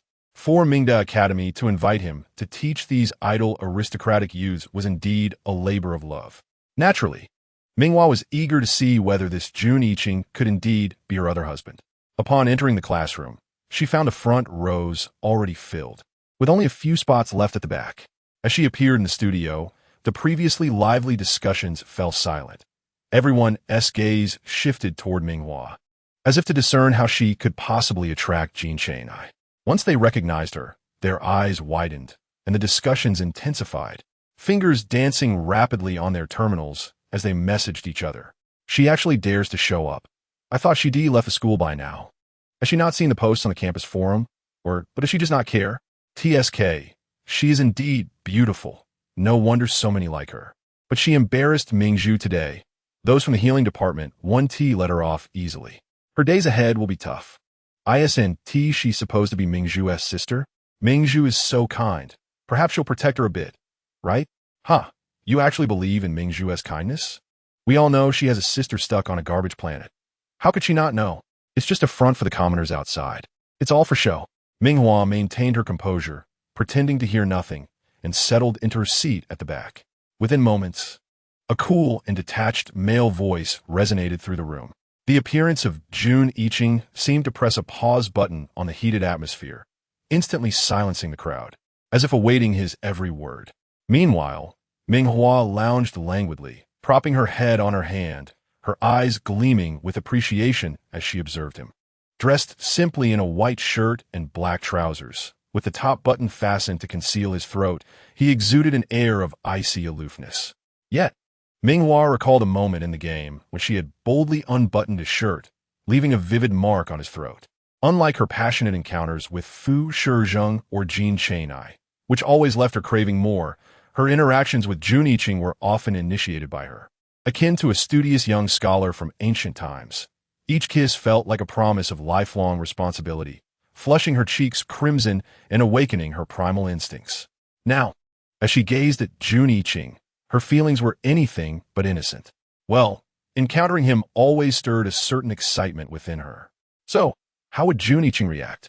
Ming Hua eagerly anticipated his response, whether he would feign ignorance or... She fixed her gaze intently upon him, standing at the podium. Jun Yiqing felt his ears turn crimson the moment he caught sight of Ming Hua's visage. Nevertheless, he maintained an air of indifference, pretending not to recognize her, and coldly commenced the lesson. If he chose to act as if they were strangers, Ming Hua could accept that. She would not impose herself upon him. Instead, she diligently listened to the class while painting a large turtle on her canvas. An hour later, the chilly yet detached voice of Jun Yiqing echoed once more, signaling the end of the class. Ming Hua began to gather her belongings, preparing to leave. Her aloof demeanor did not escape the notice of several privileged classmates who had already covertly activated their terminals to live stream the event, exchanging glances tinged with disappointment. Who would have thought that Jun Yiqing, so skilled in the art of seduction, would merely broadcast the spectacle without any real engagement? Just as the audience's enthusiasm waned, Jun Yiqing, encircled by the crowd, spoke up, his expression still cool, yet his tone noticeably softened. Ming Hua, please stay a moment. I have something to discuss with you. The onlookers widened their eyes in astonishment. When had these two become so intimate? Was Ming Hua truly capable of enchanting someone from afar? In an instant, the students' intentions to depart were thwarted, their gazes subtly drifting toward Ming Hua, eager to witness the unfolding drama. Yet, confronted by Jun Yiqing's piercingly cold and distant gaze, they felt a pang of shyness and reluctantly turned to leave. Gradually, the art studio was left with only Jun Yiqing and Ming Hua. They stood facing each other, sunlight filtering through the glass windows, creating an ambience that was both warm and beautiful. Yun, Ming Hua initiated, her voice devoid of any desire to leverage their relationship from the game, embodying the essence of a dutiful student called upon by her instructor. What do you need from me? Yun Yiging visibly relaxed her demeanor. In the game, their interactions have been rather excessive, often involving kisses and embraces. However, given Ming Hua's current status, a relationship between them would undoubtedly spark widespread discussion. He was uninterested in such distractions and wished to focus solely on his artwork. Nonetheless, he did not mind extending a helping hand to Ming Hua and hesitated before speaking. I have a position for an assistant, offering 30,000 star coins per month. Would you be interested? Ming Hua's eyes widened slightly in surprise. She had not anticipated such a proposition from Jun Yiqing. However, she had her own means of earning money. Jun Yiqing, wishing to establish some distance, yet unable to bear the thought of her struggling, offered her the assistant position. Had she been an ordinary person or deeply enamored with him, she might have accepted. The idea of being an assistant could lead to deeper companionship. Yet, Ming Hua inexplicably recalled the million star coins per month lover's contract that Fu Shizheng had offered her the previous night, prompting a smile. She was merely playing a game where genuine affection blossomed. Yet, now, confronted with the reality of Jun Yiqing's cold demeanor, she resolved to keep her distance. "No, thank you," she replied with a gentle smile, helping Jun Yiqing make a decision. "Teacher Jun, let us maintain a typical student-teacher relationship from now on." Jun Yiqing's face momentarily froze, unable to comprehend her response. And he could not help but inquire, "What about your finances? I heard that the Ming family provides you a shared room, so I assume." He trailed off, meeting Ming Hua's cool gaze. "Teacher Jun, you needn't worry about me. I have my own ways of earning." She playfully winked, reminding him that this was not a desolate planet with no opportunities. "All right," he conceded, albeit still somewhat concerned, straightening his lips before extending his terminal. "May I have your contact information? Should you ever need assistance, do not hesitate to reach out." Unlike Jin Chang'ai and Fu Shizheng, who held themselves in high regard, Jun Yiqing simply wished to avoid disruption caused by Ming Hua's presence in his life, intending to cool their relationship from the game. Once Ming Hua indicated that she would not pursue him or leverage their in-game interactions for a romantic relationship, he would be open to maintaining a friendship. Noticing the worry and determination in Jun Yiqing's eyes, Ming Hua paused, smiling as she entered her terminal number. "All right, if I ever need your help, I will certainly reach out. Please do not decline." "Understood," Jun Yiqing replied, relieved as he noted her contact information on his terminal. Unbeknownst to him, Ming Hua promptly muted him. Contact? Entirely unnecessary. They continued their pleasant exchange for a while longer, with Jun Yiqing briefly introducing the various aspects of Mingda Academy, while Ming Hua listened attentively. Her obedient demeanor only served to motivate him further, prompting him to elaborate in greater detail. However, to Jin Chang'ai, who was hurrying toward them, it appeared as though Ming Hua had not pursued him, but had instead begun to charm Jun Yiqing, inciting his ire. Before long, Jun Yiqing found himself at a loss for words, surprised at how much he had conversed with Ming Hua for so long. Feeling somewhat awkward, he finally spoke. "All right, I have other matters to attend to. If you encounter anything unmanageable, please remember to contact me." "Thank you, Teacher Jun," Ming Hua replied, maintaining her image as the diligent student, nodding as she skillfully preserved the necessary distance. Jun Yiqing's smile faltered slightly, leaving him speechless. This was precisely what he desired. Yet now that it was happening, he felt anything but content. As they exited the classroom, the divergence in their paths maintained a respectful distance between them, each heading in opposite directions. Ming Hua opened her terminal to check the school's forum, knowing well that the recent events involving Jin Chang'ai and Jun Yiqing would have ignited a frenzy of discussion. Just as she was about to enter the forum, a powerful arm reached out from the side, forcefully pulling her towards an adjacent classroom. Instinctively, she raised her elbow to strike, only to hear the person groan in pain, their grip still firm and forceful. "Quite strong," she mused as she looked up to see Jin Chang'ai, now clad in a sleek black combat uniform instead of his basketball attire. The contrast was stark. The muscular form she had grown accustomed to was now encased in a sharp, clean outfit that exuded a different kind of charm. "What are you doing here?" Ming Hua asked, momentarily captivated by his appearance before quickly frowning with curiosity. Jin Chang'ai, donning fingerless gloves, reached out to caress Ming Hua's cheek, his tone thick with suppressed rage. "What? Am I not welcome? How could I not come to witness the tender exchange between you and Jun Yiqing? You even added his contact information?" His voice became increasingly gritted as he recalled his own efforts on the court to obtain Ming Hua's details. After all, he was her husband in the game. Who did Jun Yiqing think he was, daring to encroach upon his territory? He could easily crush him with a single blow. Jin Xinye's dark eyes were ablaze with the fury of betrayal, his towering figure completely enveloping Ming Hua. He gazed down at her, his thin lips parting slightly as he spoke. "Do you fancy him? What? Unable to reach the heights of the Jin family, you have so swiftly resolved to seek another? Crazy." Ming Hua furrowed her brow, feeling utterly perplexed. She raised her hand and forcefully pushed against the man blocking her chest, insisting, "Move aside quickly." I have matters to attend to and no time to waste on your nonsense. Chapter 15. You wouldn't want Jun Iching to witness you kissing me, would you? Is being with me so intolerable? Do you have somewhere to go? To find Jun Iching, perhaps? Jean Chenye's anger grew with each word, his thick brows furrowing as he fixed his gaze on Ming Hua's lips, which were reddened further by her irritation. Suddenly, he let out a derisive laugh. His large hand cradled Ming Hua's face, his rough thumb brushing heavily against her lips, making them appear even more luscious and inviting, as if beckoning someone to kiss them. His dark eyes deepened as he leaned in, murmuring a cryptic warning. Hua Hua, when you call out later, keep your voice down. Jun Iching hasn't gone far. You wouldn't want him to see you with me. What? A flicker of confusion crossed Ming Hua's eyes. Jean Chenye was spouting nonsense. In the next moment, the man's imposing figure lunged forward, the scent of his masculinity enveloping her. Jean Chenye's strong hand firmly grasped Ming Hua's head, tilting it back as he captured her lips in a forceful kiss. Bastard! Ming Hua finally grasped the meaning behind Jean Chenye's earlier words, but she was slow to react. With her head held in his grip, he kissed her, as if she were an untried maiden, fervently sucking on her lips, their rosy sheen becoming increasingly vivid and intoxicating. His kisses rained down upon her delicate face, from her thin eyelids to her pert nose. Even her rounded earlobes were not spared. The air was thick with his deep, ragged breaths. Meanwhile, Jean Chenye's other arm was tightly wrapped around Ming Hua's waist, as if he were welding her to him, their bodies pressed together, hers soft against his robust chest. Yet Jean Chenye continued his taunts, affectionately kissing the corner of Ming Hua's lips, his voice low and resonant.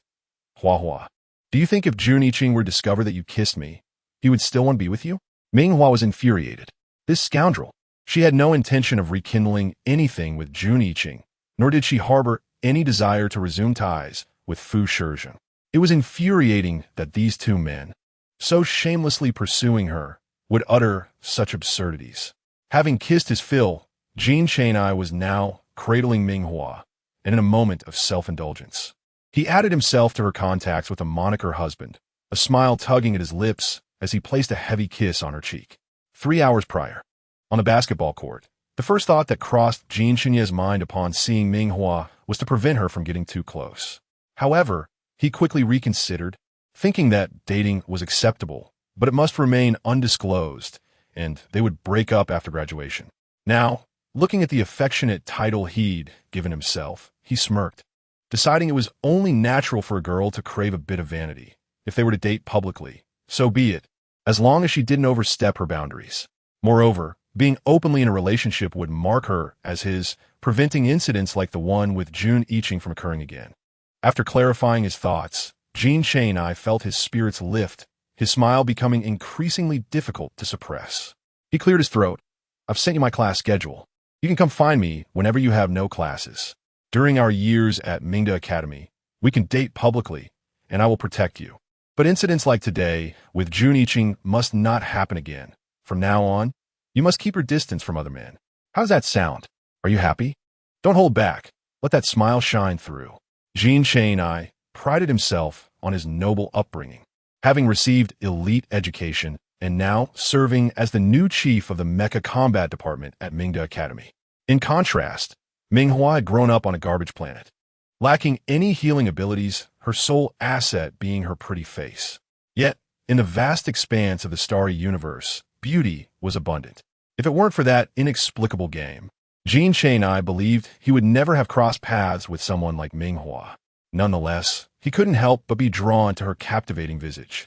As he awaited Ming Hua's response, she was indeed taken aback by Jean Chenye's audacity. After being forcibly kissed and mocked, she struggled to suppress her mounting anger, her expression contorting in frustration. Observing Jean Chenye's gleeful demeanor, completely oblivious to his wrongdoing, she gritted her teeth, her voice dripping with sarcasm. Good. Jean Chenye's eyes lit up at her response, but the next moment, a resounding slap echoed through the air as she struck his face. Go my foot. Ming Hua spat, following up with an elbow thrust against his chest, then delivering 2 powerful kicks to his thigh. Caught off guard, Jean Chenye was sent sprawling, disbelief etched across his features. Ming Hua stepped forward, placing her foot firmly on his chest, their positions reversed as she looked down at him. Jean Shane, do you think I am eager to be with you? From now on, every time I see you, I will strike you once. Ugh, after so many kisses. Your technique is still so lacking. I refuse to date someone with such poor kissing skills. Jean Shane could endure the earlier remarks, thinking of it as playful banter. But upon hearing her last statement, his rage ignited. What do you mean? Apart from kissing me, you've kissed others?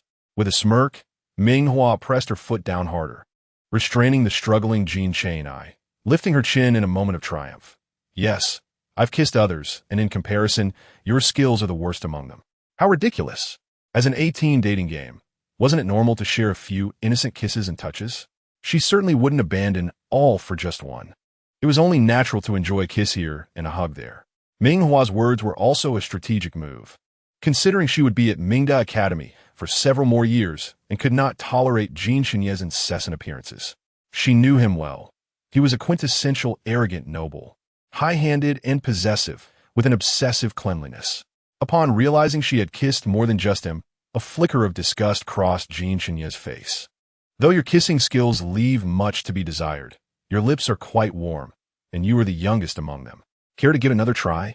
Ming Hua leaned closer to Jean Shane, teasingly suggesting, and true to form, the young, rebellious nobleman could no longer contain himself, glaring at her with fierce intensity.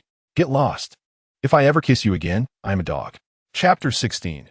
Entering the holographic world, Jean Chenye's vehement declaration came through gritted teeth, his resolve unwavering. Veins bulging in his neck, which amused Ming Hua to no end. Yet, the scoundrel was always one to say one thing and do another, while he boasted bravado. He kissed her with the urgency of a wild dog, as if he had never tasted a kiss before. Ming Hua's lips still throbbed from the encounter. However, when it came to dealing with such a scoundrel, Ming Hua had her own tactics. With a calm demeanor, she opened her terminal, clicked on the video recording function, and aimed the camera at Jean Shane, beckoning him with a gesture.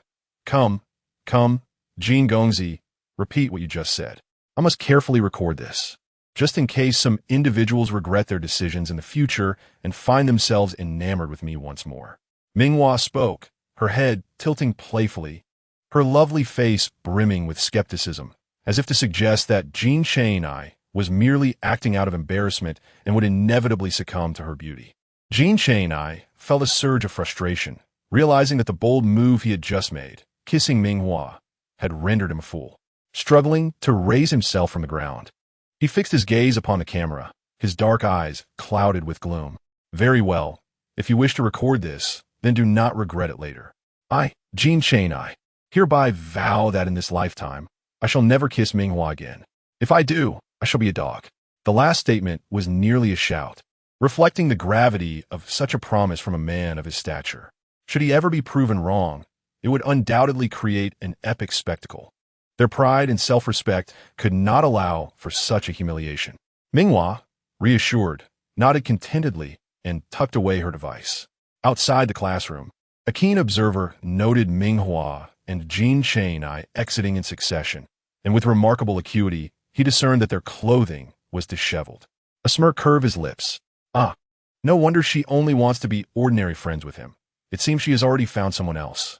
After all, possessing a strikingly beautiful visage while lacking any healing abilities, it was only natural for someone like Ming Hua to seek support within the elite environment of Mingda Academy.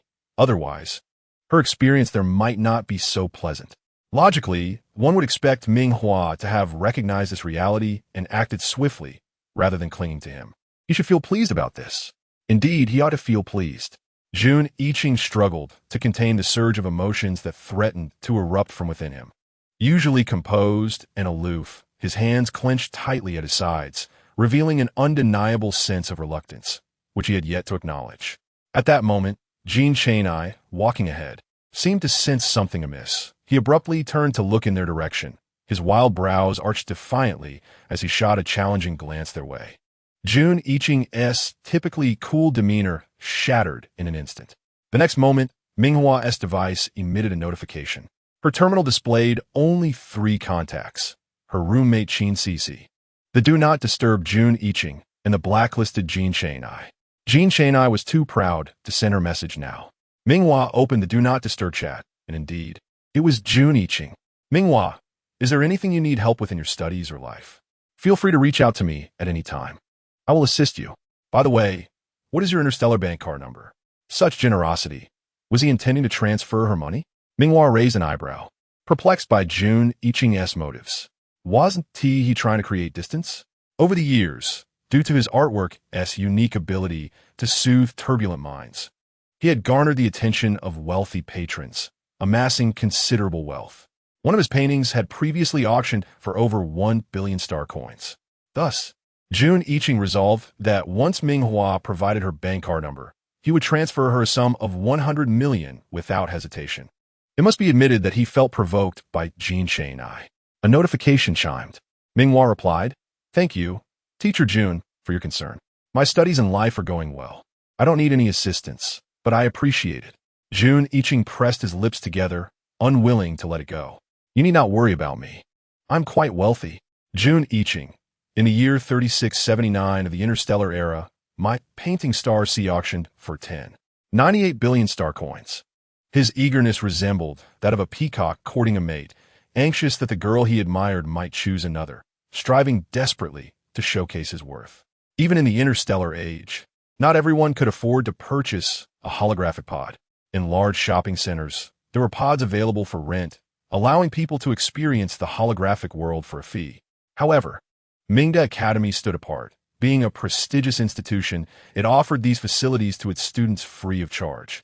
Most noble students preferred their custom versions, while the few commoners who managed to gain admission, often from the mecha warfare or mecha maintenance departments, had little time to indulge in such experiences. At that moment, the classroom housed dozens of holographic pods, yet only a few were occupied. This, in turn, benefited Ming Hua, who casually selected a pod, lay down, entered her genetic information, and created a personal account. The first step led her to a face modification screen, while others typically endeavored to enhance their appearance. Ming Hua found herself struggling to make herself less attractive, lest someone recognize her in the holographic realm. After adjusting her features and tweaking her height, she proceeded to enter the holographic world, where bright lights illuminated the bustling streets filled with passers-by. The holographic world closely mirrored reality, or perhaps even surpassed it in vibrancy. Even in the interstellar era, certain incurable physical ailments prevented individuals from thriving in the real world. However, in the holographic realm, they could exist fully, setting up stalls, working jobs, or playing popular holographic games, thus experiencing a different life. Ming Hua's eyes sparkled. Although she did not wish to reveal her healing abilities in the real world, she could utilize them to earn money within the holographic space. The interstellar era was markedly different. Personal information was stringently monitored, and as long as she did not voluntarily unmask her identity, no one could discern who she truly was. Without hesitation, Ming Hua posted a message in the World Channel. Level 1 healer, specializing in various forms of mental agitation, charging 10,000 per session. Those interested, please contact me privately. Chapter 17. Doubts surrounding Ming Hua's status as a level 1 healer after posting.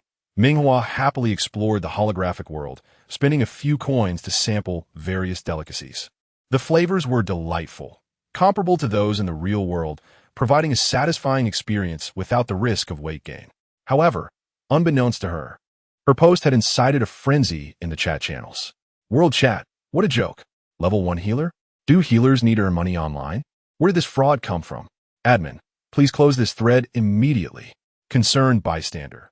Damn it, even frauds have infiltrated the holographic realm. Everyone, please do not fall for this scam.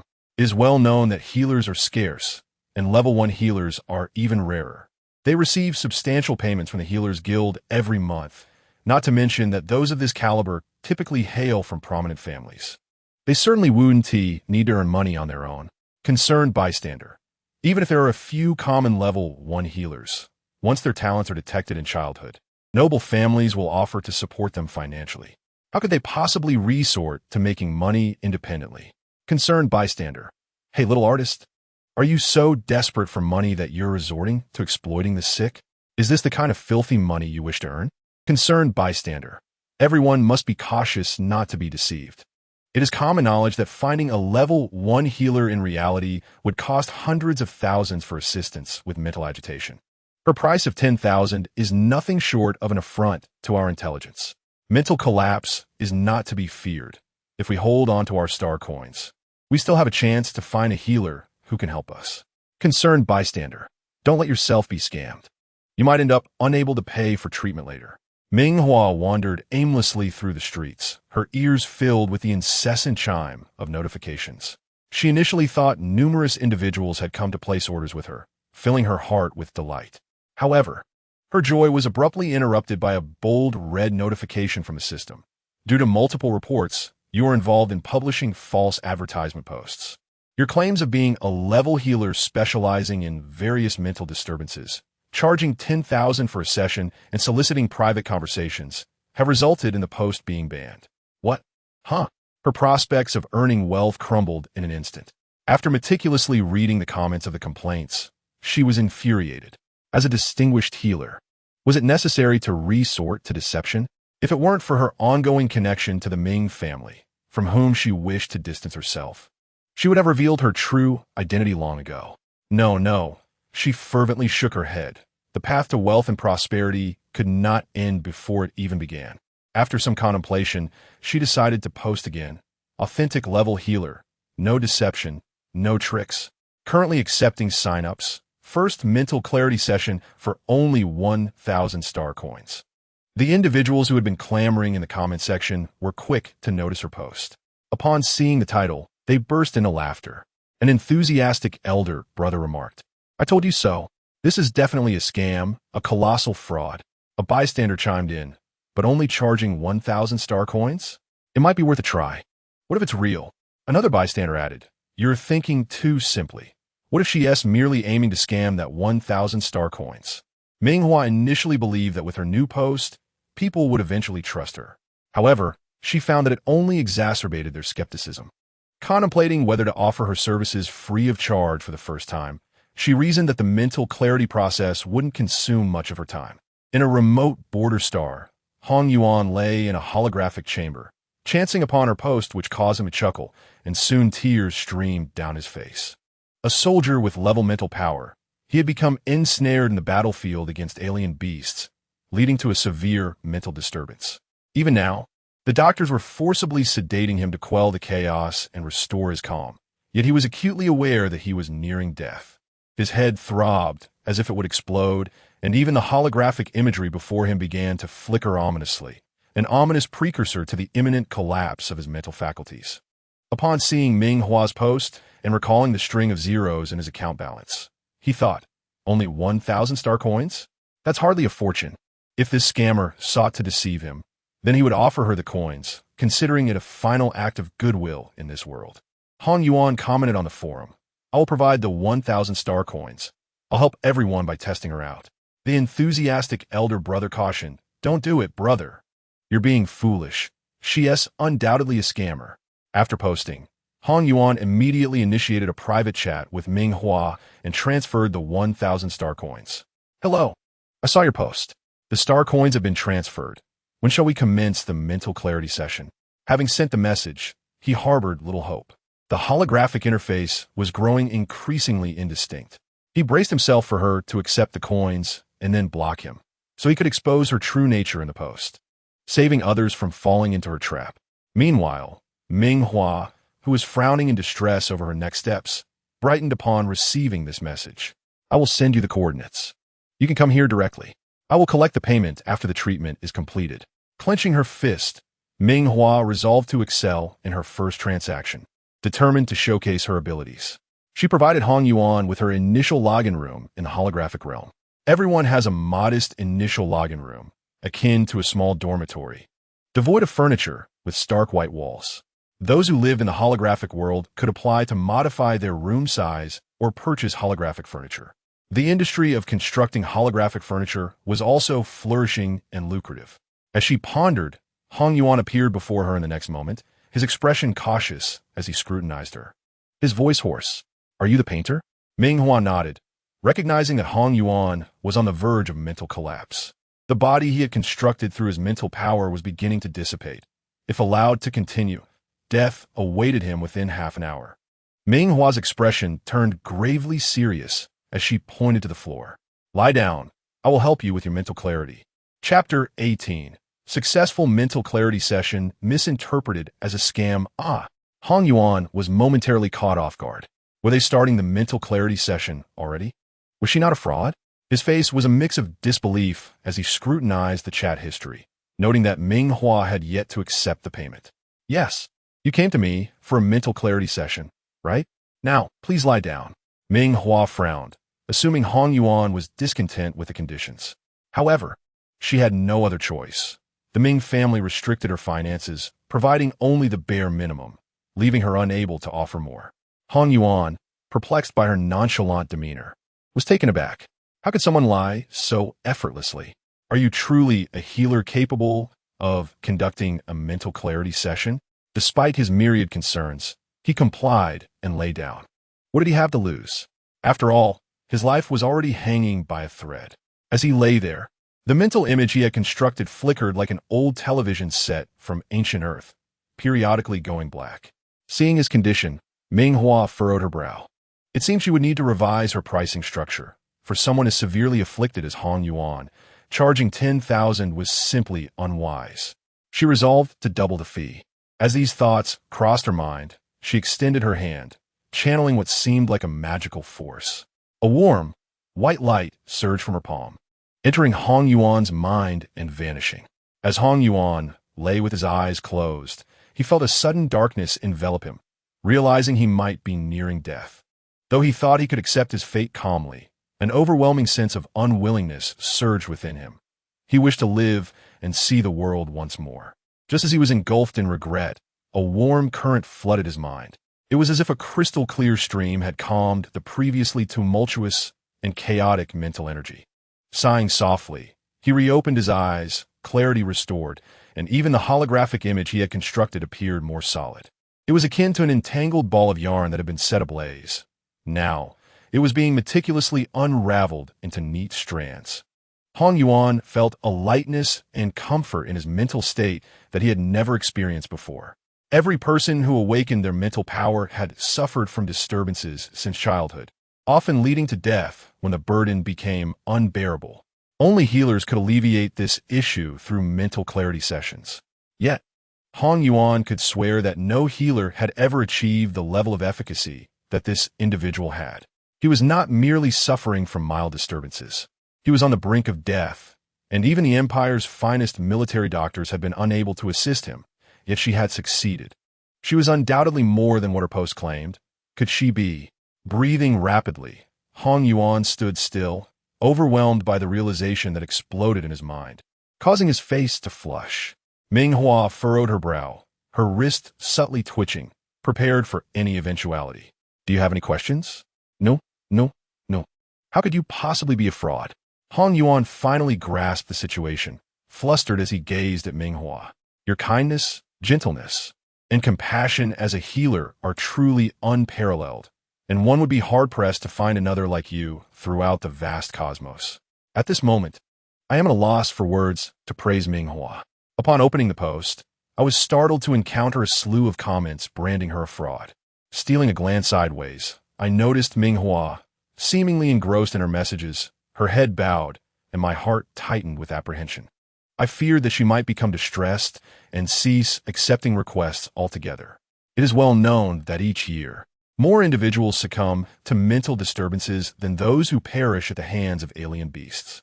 Moreover, healers often possess volatile tempers, making them exceedingly difficult to please. I exclaimed, "It is true. Indeed, the esteemed artist is a genuine healer. She has restored me." To which I added, "For those in need, hurry to queue up for her services." Truly, saving one's life for a mere 10,000 is a dream beyond imagination. A well-meaning elder responded, "Initially, I believed you were a fool duped by her, and I even advised you against it." He continued, "Yet it seems we misjudged. You are no fool. Rather, you are astutely clever.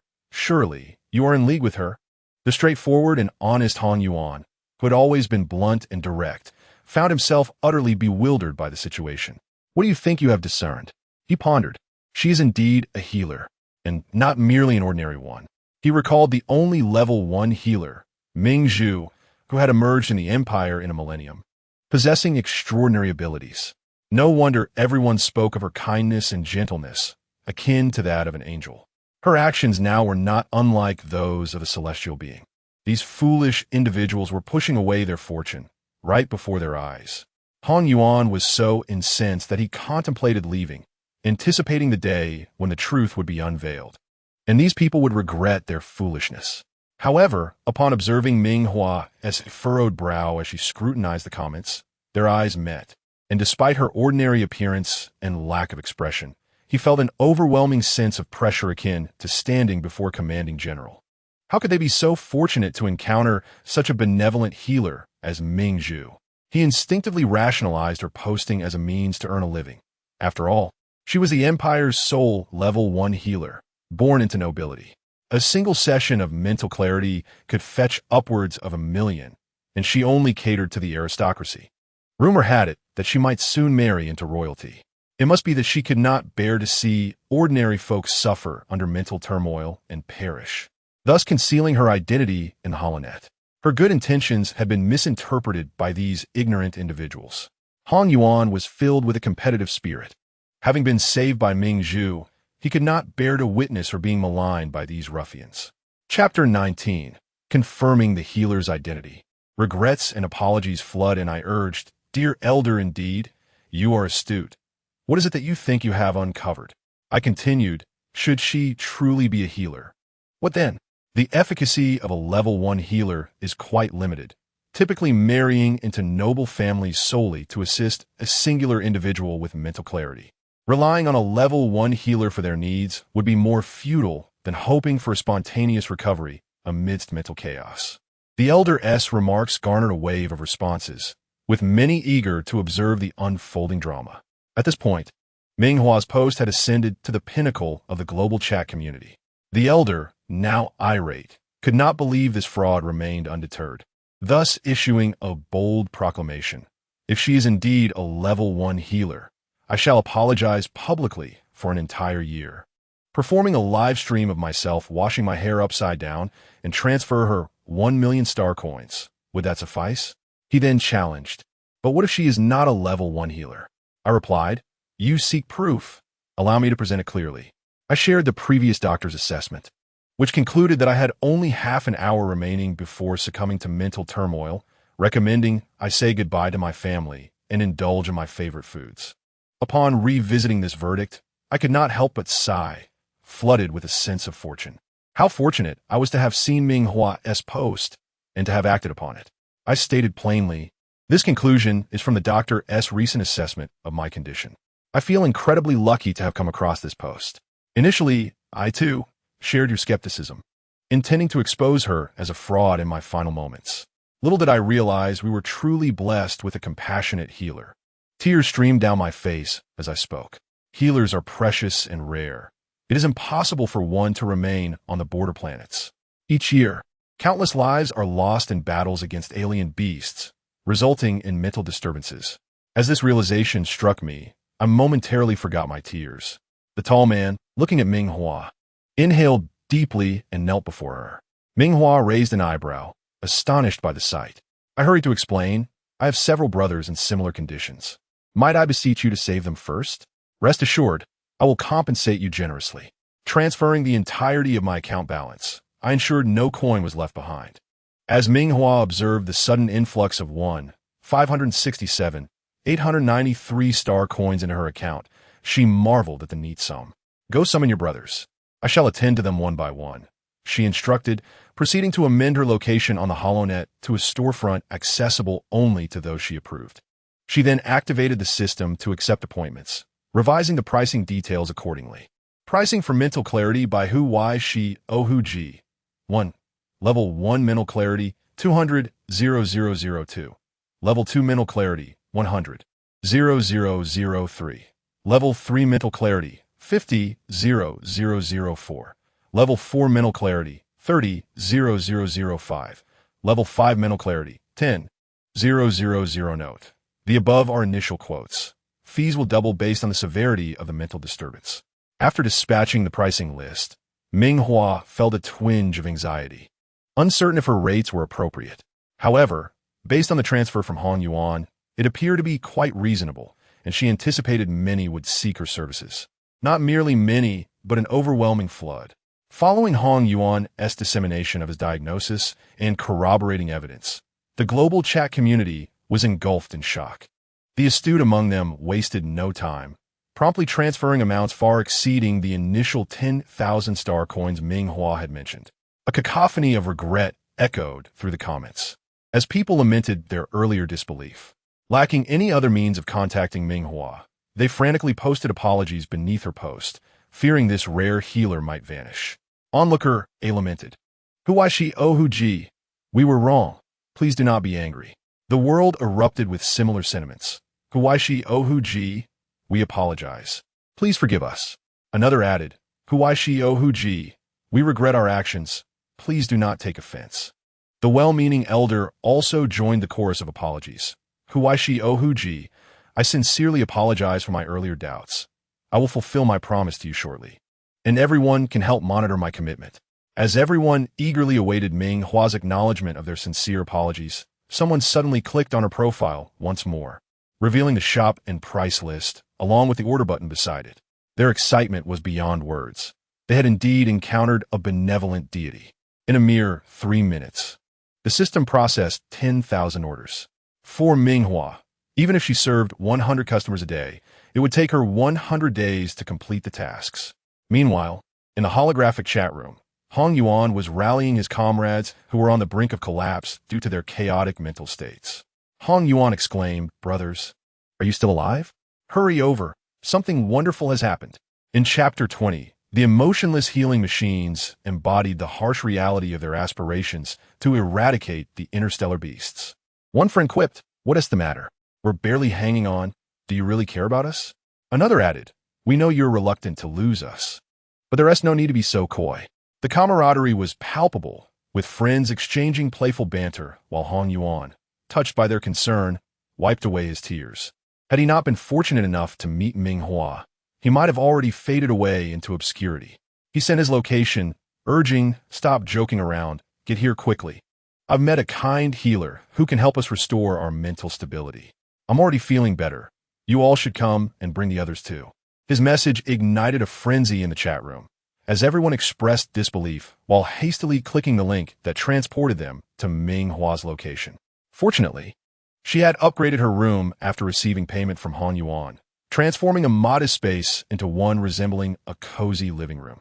Upon their arrival, they looked around in disbelief, with one person exclaiming, What kind of place did Hong Yuan find? I haven't seen such a primitive room in ages. Hong Yuan coughed in embarrassment, feeling both ashamed and annoyed at his friend's reactions.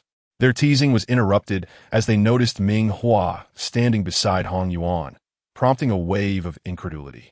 Could it be true? Had Hong Yuan not been joking and truly found a healer? The room fell silent, their eyes darting between Hong Yuan and Ming Hua. Feeling awkward under their scrutiny, Hong Yuan glanced at Ming Hua, apologizing silently for their excitement. Ming Hua, however, remained unperturbed. To her, these individuals represented a significant source of income. She displayed her payment method and pointed to the mat on the floor, instructing, Line up to pay, one at a time.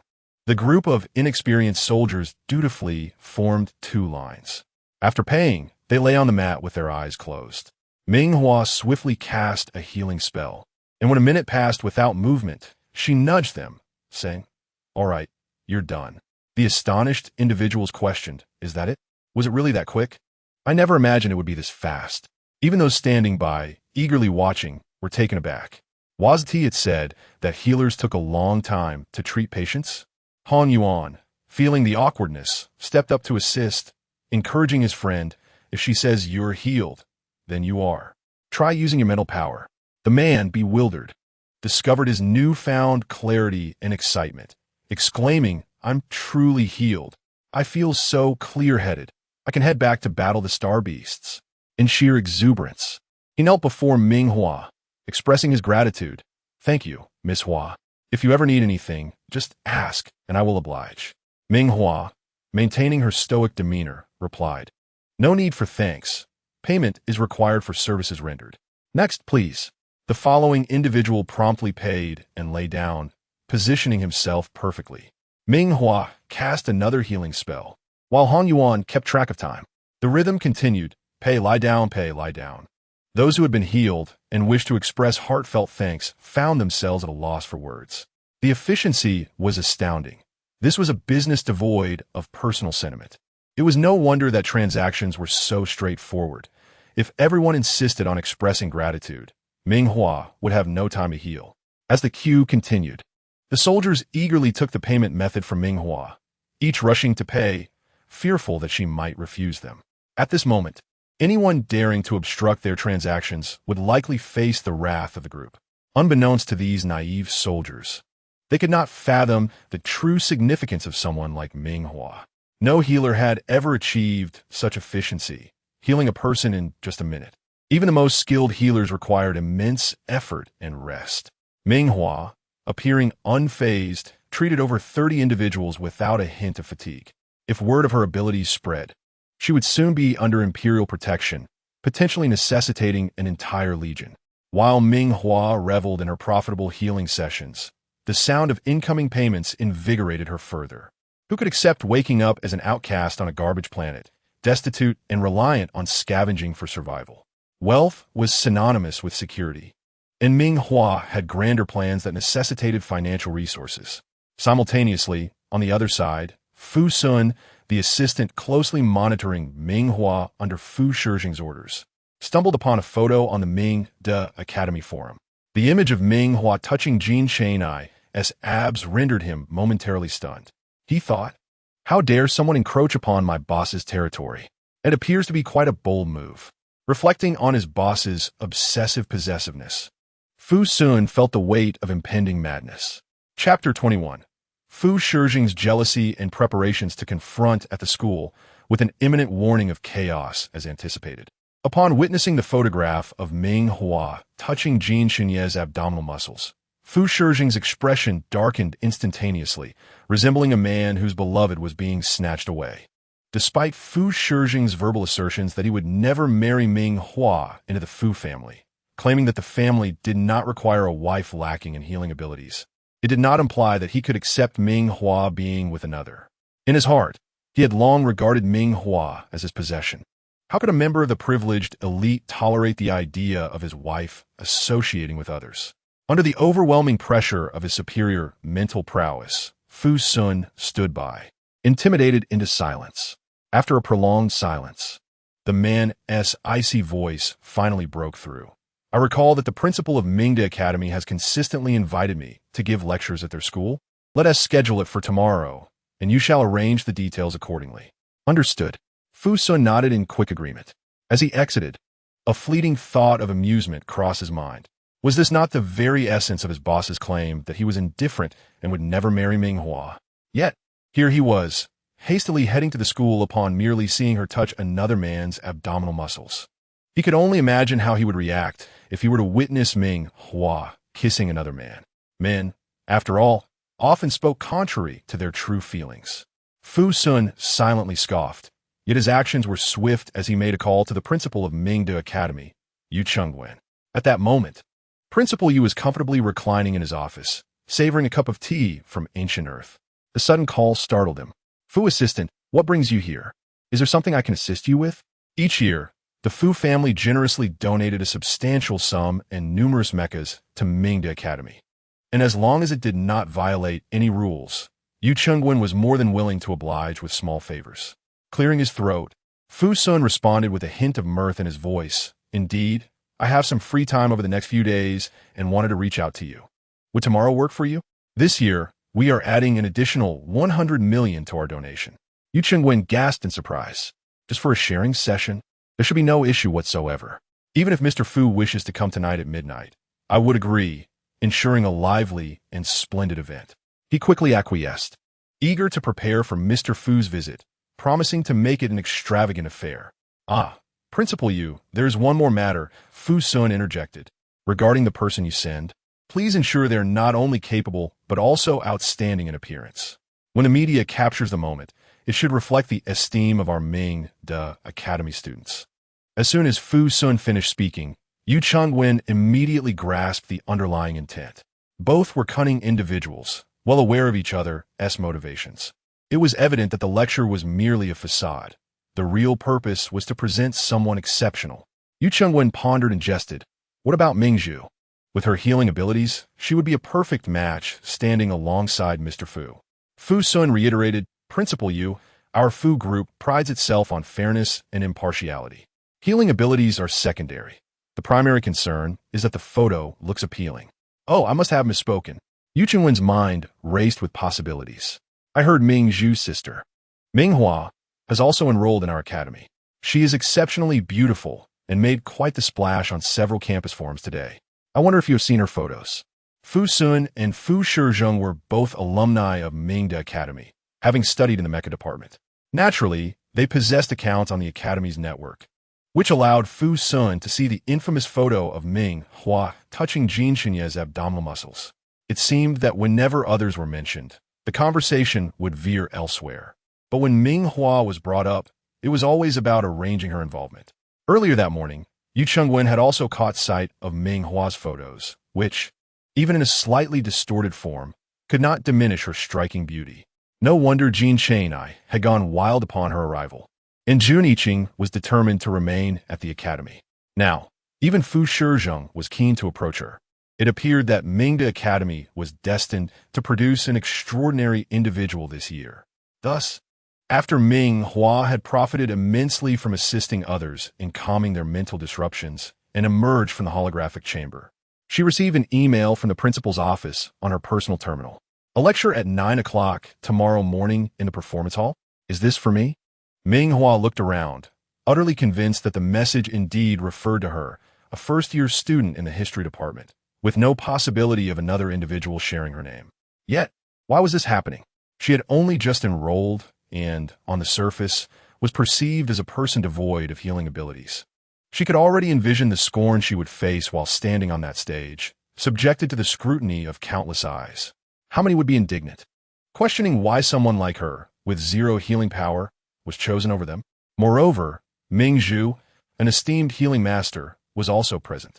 In the past, such public appearances were typically reserved for Ming Hua, who enjoyed immense favor with the media due to her status. With a sigh, Ming Hua's pretty face scrunched up in frustration, eliciting a pang of sympathy from onlookers, who quickly averted their gaze in irritation. In the distance, within the Mecha Combat Department simulation room, a group of tall, handsome young men with striking features emerged, among whom stood Jin Cheng'ai, surrounded by his friends. Gao Bin, nursing a sore wrist from a recent altercation, glanced curiously at Jin Cheng'ai. Hey, what are you looking at? Mind your own business. I'm not looking at anything. Jin Cheng'ai replied coolly. Suddenly, someone in the crowd exclaimed, Isn't that Ming Hua? She is even more beautiful in person. Gao Bin's eyes widened in astonishment as he glanced between Ming Hua and Jin Cheng'ai. The news of the morning's incident on the basketball court having spread throughout the Mecha Combat Department. Jin, look, it's Ming Hua. Is she here just for you? How's her hand feel? Is it as soft as it looks? Jin Cheng'ai's face, previously devoid of expression, now burned with embarrassment as he recalled the slap he had received moments earlier. He smirked sarcastically. Soft? Be careful. You might end up dizzy from a slap and not recognize your own mother.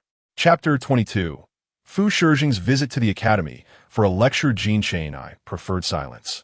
Casting a sidelong glance at Ming Hua standing by the entrance of the holographic chamber. Hadn't she been quite arrogant just moments ago, believing she was indispensable? Now, was she here seeking his favor? It was too late. Did she truly believe he could not find another companion? With the thought that Ming Hua was observing him, Jin Cheng'ai lifted his chin high, exuding an air of superiority. Meanwhile, Ming Hua, standing at the entrance, did not spare him a single glance, her focus solely on the terminal in her hands. Jin Cheng'ai, who had been secretly watching her from the corner of his eye, felt an inexplicable frustration. At 4 o'clock in the afternoon, in the infirmary of the Border Star system, a sharp, explosive sound suddenly reverberated throughout the medical facility. Soldiers training nearby quickly surrounded the infirmary, and moments later, a heavily armed unit stormed the building.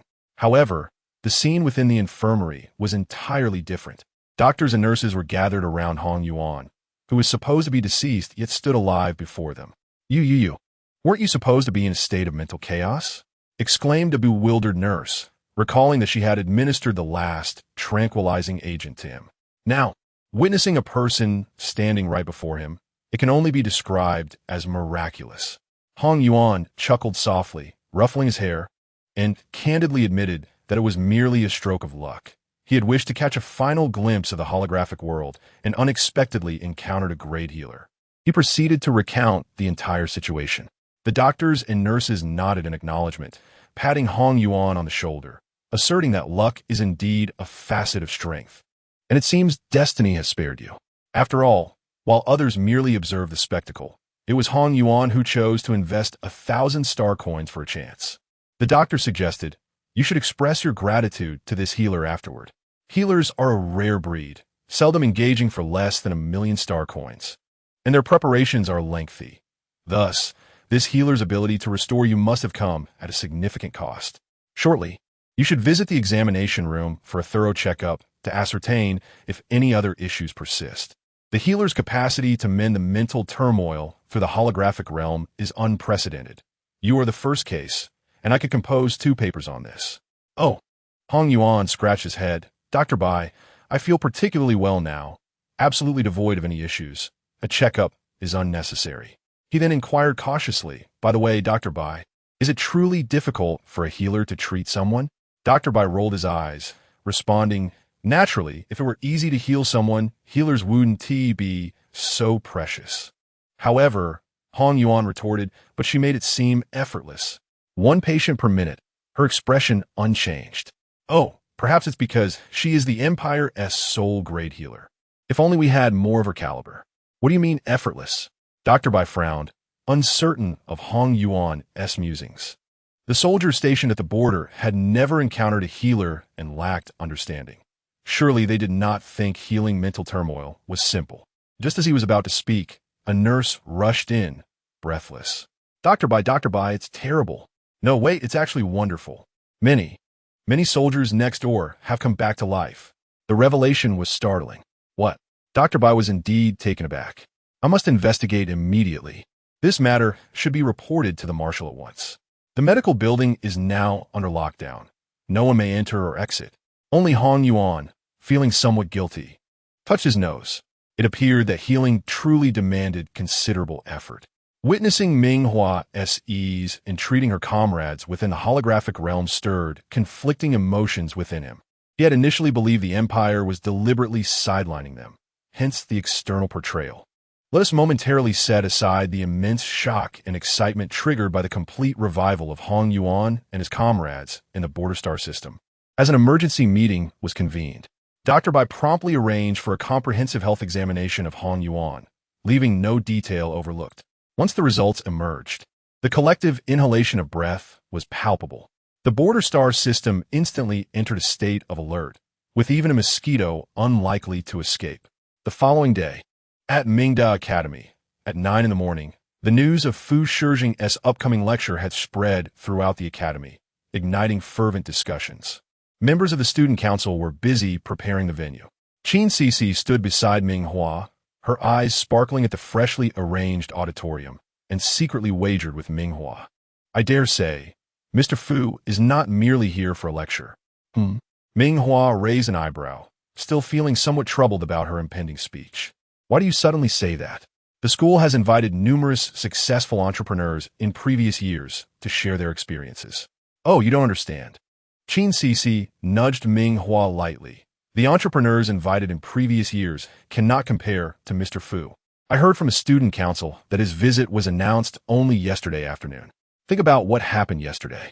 "What happened?" Ming Hua inquired, puzzled. "Just yesterday, at the basketball court, Jean Shay and I drank the water you provided and had a private conversation with you.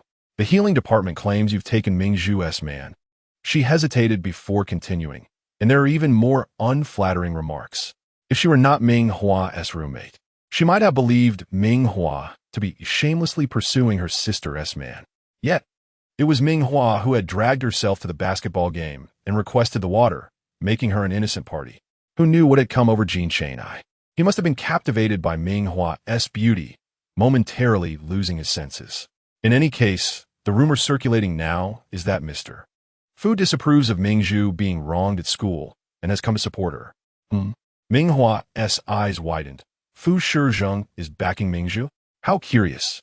I wondered why I must deliver it to him. With rumors swirling like this, she will surely be vilified. Ming Hua contemplated throwing the item directly at Fu Shizheng's face. Oh dear, Hua, let's not dwell on that for now. Where are our seats? Qin Cici spotted the healing department's seating and hurried away. Ming Hua nodded, choosing not to head to the history department as anticipated, but instead toward the backstage area to facilitate her delivery to Fu Shizheng. Along the way, she overheard numerous discussions about Fu Shizheng's visit, with many casting pitying glances in her direction. What is the use of being pretty and getting involved with Jin Chang'ai? Look, does he even care about her now? Does she truly believe she can take something from Mingzhu solely based on her looks? How shameless. Just a piece of trash. Chapter 23. Fu Shizheng's jealous inquiry. Who is better, him or me? A crowd awaited the spectacle of Fu Shizheng reprimanding Ming Hua, anticipating a scene of her humiliation. Even Mingzhu, seated among the healers, cast a triumphant glance her way. However, when they witnessed Fu Shizheng conclude his lecture, Ming Hua gracefully approached the stage with a bouquet of flowers. The mature and handsome heir of a prominent family, alongside the charming and radiant young lady, created a visually stunning pairing. In that fleeting moment, they found that Ming Hua and Fu Shizheng appeared far more compatible than Mingzhu. It was utterly astonishing. However, some audacious individuals began to whisper among themselves. Honestly, if we're just judging by looks, Ming Hua and Mr. Fu seem quite well matched. The top-tier tycoon and the beautiful girl. How delightful. Just look at Mr. Fu's sharp features. He seems quite fierce, yet Ming Hua's figure is captivating. They truly complement each other perfectly.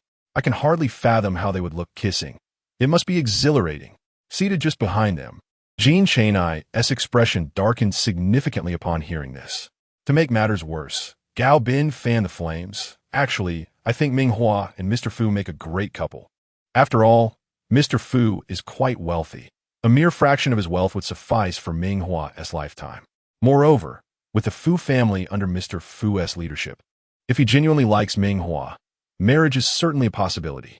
Although Ming Hua was ridiculed for lacking healing abilities among the nobility, it was a different story in the broader world, where many ordinary individuals lacked such powers.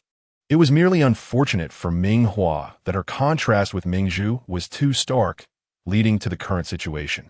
Don't you think so? Gao Bin turned to seek Jin Chang'ai's opinion.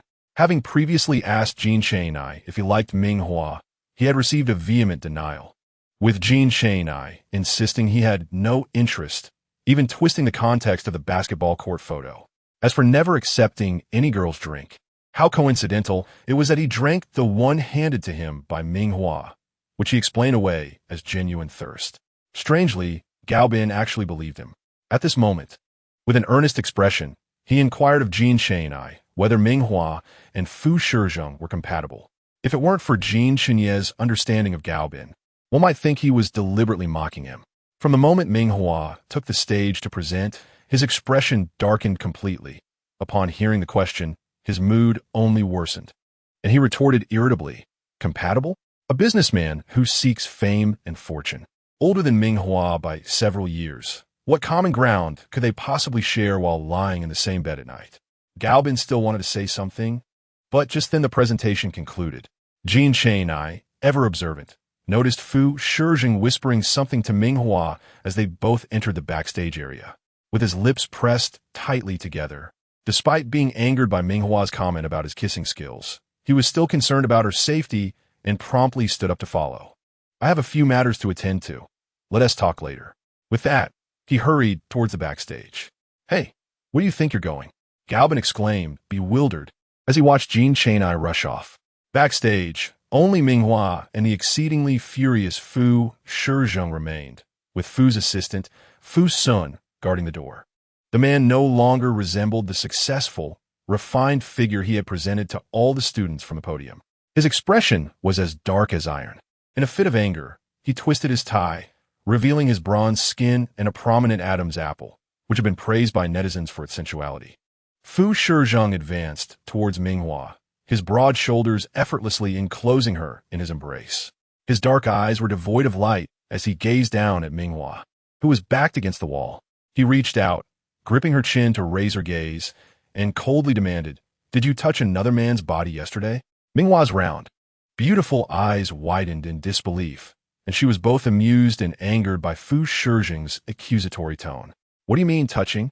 That sounds so crude. It was his abs, do you understand? Yes, I touched them. What is it to you? Does it concern you?" With a flick of her wrist, she brushed aside Fu Shijing's hand that held her chin, looking at him with amusement, raising an eyebrow. "What? Are you jealous because you don't have any? Shall I describe him to you? He is much younger than you, handsome, with an excellent physique. His abs feel, well, let's say, quite delightful." Before Ming Hua could finish her teasing, she was abruptly silenced by Fu Shijing, who, in a fit of rage, seized her face and kissed her fiercely. As he kissed her, he guided her hands to rest on his waist. "I don't have abs. My physique isn't good. What do you think?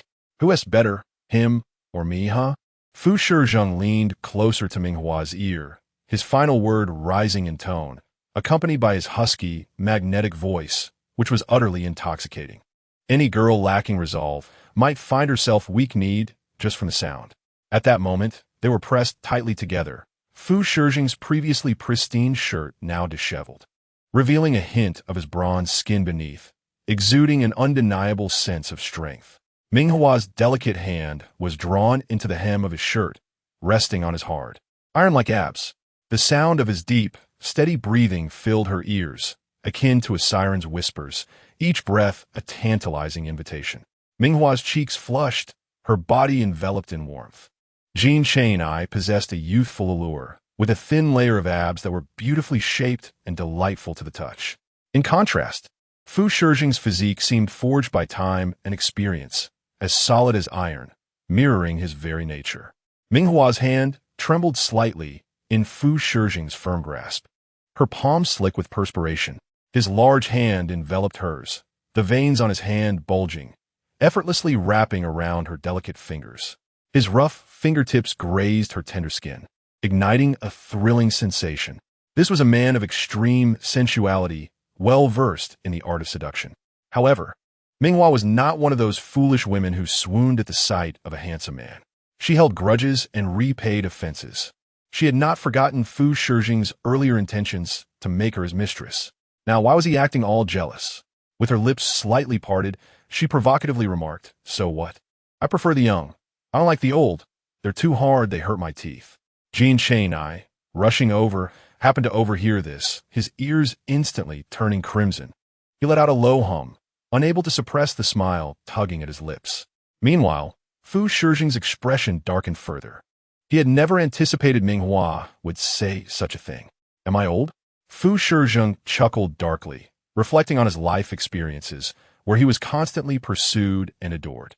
Now, in the prime of his life, he was handsome, powerful, and gifted, the quintessential diamond bachelor, attracting countless admirers wherever he went.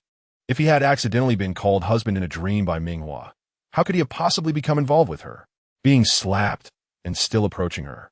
Ming Hua was indeed the first. Fu Shijing, both furious and vexed, tightened his grip on her chin, gazing at her alluringly red lips, which seemed to beckon him. He swallowed hard, his voice hoarse as he inquired, "And if not?" Before Fu Shijing could finish his threat, Ming Hua tilted her head, her enchanting eyes sparkling as they gazed at him. "If not, what? Are you going to hit me?" Fu Shijing suddenly froze, his dark eyes fixed on Ming Hua, momentarily speechless. It seemed that this spirited Ming Hua had captivated him, causing his heart to race uncontrollably. Ming Hua smirked and unexpectedly reached for Fu Shijing's tie, pulling him down towards her as she stood on her toes, seemingly about to kiss him. Fu Shijing, straining to maintain his composure, felt his heart pounding like thunder. Had he not feared her mockery, he might have already closed his eyes in anticipation of the kiss. And what of Ming Hua?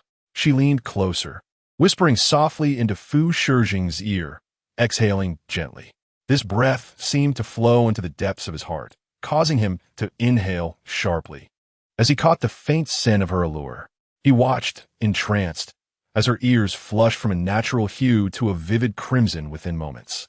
Ming Hua chuckled softly, eliciting a gentle pinch from Fu Shijing on her waist. At that moment, she appeared to be entirely enveloped by Fu Shizheng, a striking contrast between his tall, noble stature and her vibrant, playful spirit. The nude-colored hem of her dress against his dark suit created a visually harmonious pairing. Outside, Jean Chang-ai was nearly driven to madness upon witnessing this scene. In the next moment, Ming Hua's voice, light and teasing as a hook, rang out, "Brother, I'm so beautiful. Would you really hit me?" Fu Shizheng's atoms apple-bobbed as a wave of heat surged from his chest, enveloping his entire being. It felt as though he were intoxicated, his handsome face gradually reddening. Hearing Ming Hua call him brother in reality was undeniably sweet. Fu Shizheng pulled her close, as if cradling a cherished treasure, lowering his voice deliberately, as if to avoid startling her. "I wouldn't hit you." After a moment's thought, he added, "I couldn't bear to." How could he ever bring himself to hurt Ming Hua? If there were to be any punishment, it should be administered in a different manner. Ming Hua, hearing this, burst into a fit of giggles, her eyes sparkling like peach blossoms, making Fu Shizheng feel utterly enchanted. She placed her hand over her mouth, forming a trumpet shape, as if she had more to say. Remembering that sweet call of brother, he hurriedly leaned down, his heart racing. Having been called brother, would she soon call him husband? Then Ming Hua's hand, which had been poised near her mouth, suddenly opened, lightly patting Fu Shizheng's face. "Brother," she said to Fu Zong, "as one ages, one must accept it. Do you understand? Do not always think you can meddle in the world of the young." With that, she swiftly retreated before Fu Shizheng could react. A moment later, his furious voice shattered the silence. "Good news, I heard brother again. Bad news, it was intentional." Fu Shizheng's chest heaved with rage, his face darkening. He had thought that Ming Hua had finally learned to concede, but after hearing her words, he felt both anxious and furious. He was eager to seize her and give her a good thrashing right then and there. The agitated man flung his suit jacket onto the ground and rolled up his shirt sleeves, revealing his muscular arms, veins bulging as his spiritual energy began to exert pressure. With a furrowed brow, he fixed his somber gaze on Ming Hua, exuding an overwhelming sense of intimidation. It was easy to imagine that should Fu Shizheng capture her, the enraged man would not treat her kindly. In the shadows, Jean Chang-ai crouched low, ready to launch a surprise attack. To his surprise, Ming Hua stood her ground, boldly facing Fu Shizheng. Her enchanting peach blossom eyes blinked innocently as she spoke. "Fu Zong, could it be that you have fallen for me? Fallen for you? Dream on. What do you possess that could possibly attract my affection? All you have is a pretty face." Fu Shizheng, as if stepping on a painful thorn, erupted in anger. He repeatedly insisted that he would never develop feelings for Ming Hua, a woman devoid of charm, claiming that even if they were together, it would merely be a fleeting romance. Until Ming Hua's bewildered voice broke the tension. "Then why are you so angry? If it was because of what I just said about you being old, I apologize. Fu Zong, you are handsome, mature, and generous. It is my own folly. I simply prefer the young and playful." Hearing this, Jean Chang-ai felt an unexpected surge of delight. If he had a tail, it would have been wagging. Meanwhile, Fu Shizheng fell silent, his beautiful phoenix eyes darkening as he stared at Ming Hua for a long moment before finally speaking. "It has been a long time since anyone has made me this furious. However, if you believe this means you can marry into the Fu family, you greatly overestimate yourself. I would never marry a woman who is merely beautiful and lacks any healing qualities." This statement resonated as if he had heard it somewhere before. Ming Hua tilted her head and added, "If you cannot achieve that, does that make you a dog?" The response was a gritted voice filled with frustration. Ming Hua smiled slyly, confident that these men would not dare to pursue her further. "Ah, Fu Zong, what do you need from me? I'm all ears. If you wish to confess your love, even though you are a bit older, I might still consider giving you a chance." Fu Shizheng remained silent, consumed by his anger. "Very well." Ming Hua made a gesture as if zipping her lips. "Then I shall take my leave. Fu Zong, let's part ways here." With that, she turned and flitted out the door like a butterfly, leaving Fu Shizheng in a tumult of emotions, stubbornly convincing himself that beautiful women were everywhere and that Ming Hua was nothing special. Yet, the thought of her seeking someone else ignited a fresh wave of anger within him. Chapter 25. Little dog, do you want a kiss? Upon exiting, Ming Hua was intercepted by Jin Chang'ai. She had conversed with Fu Shizheng for what felt like an eternity, and he had been waiting just as long outside.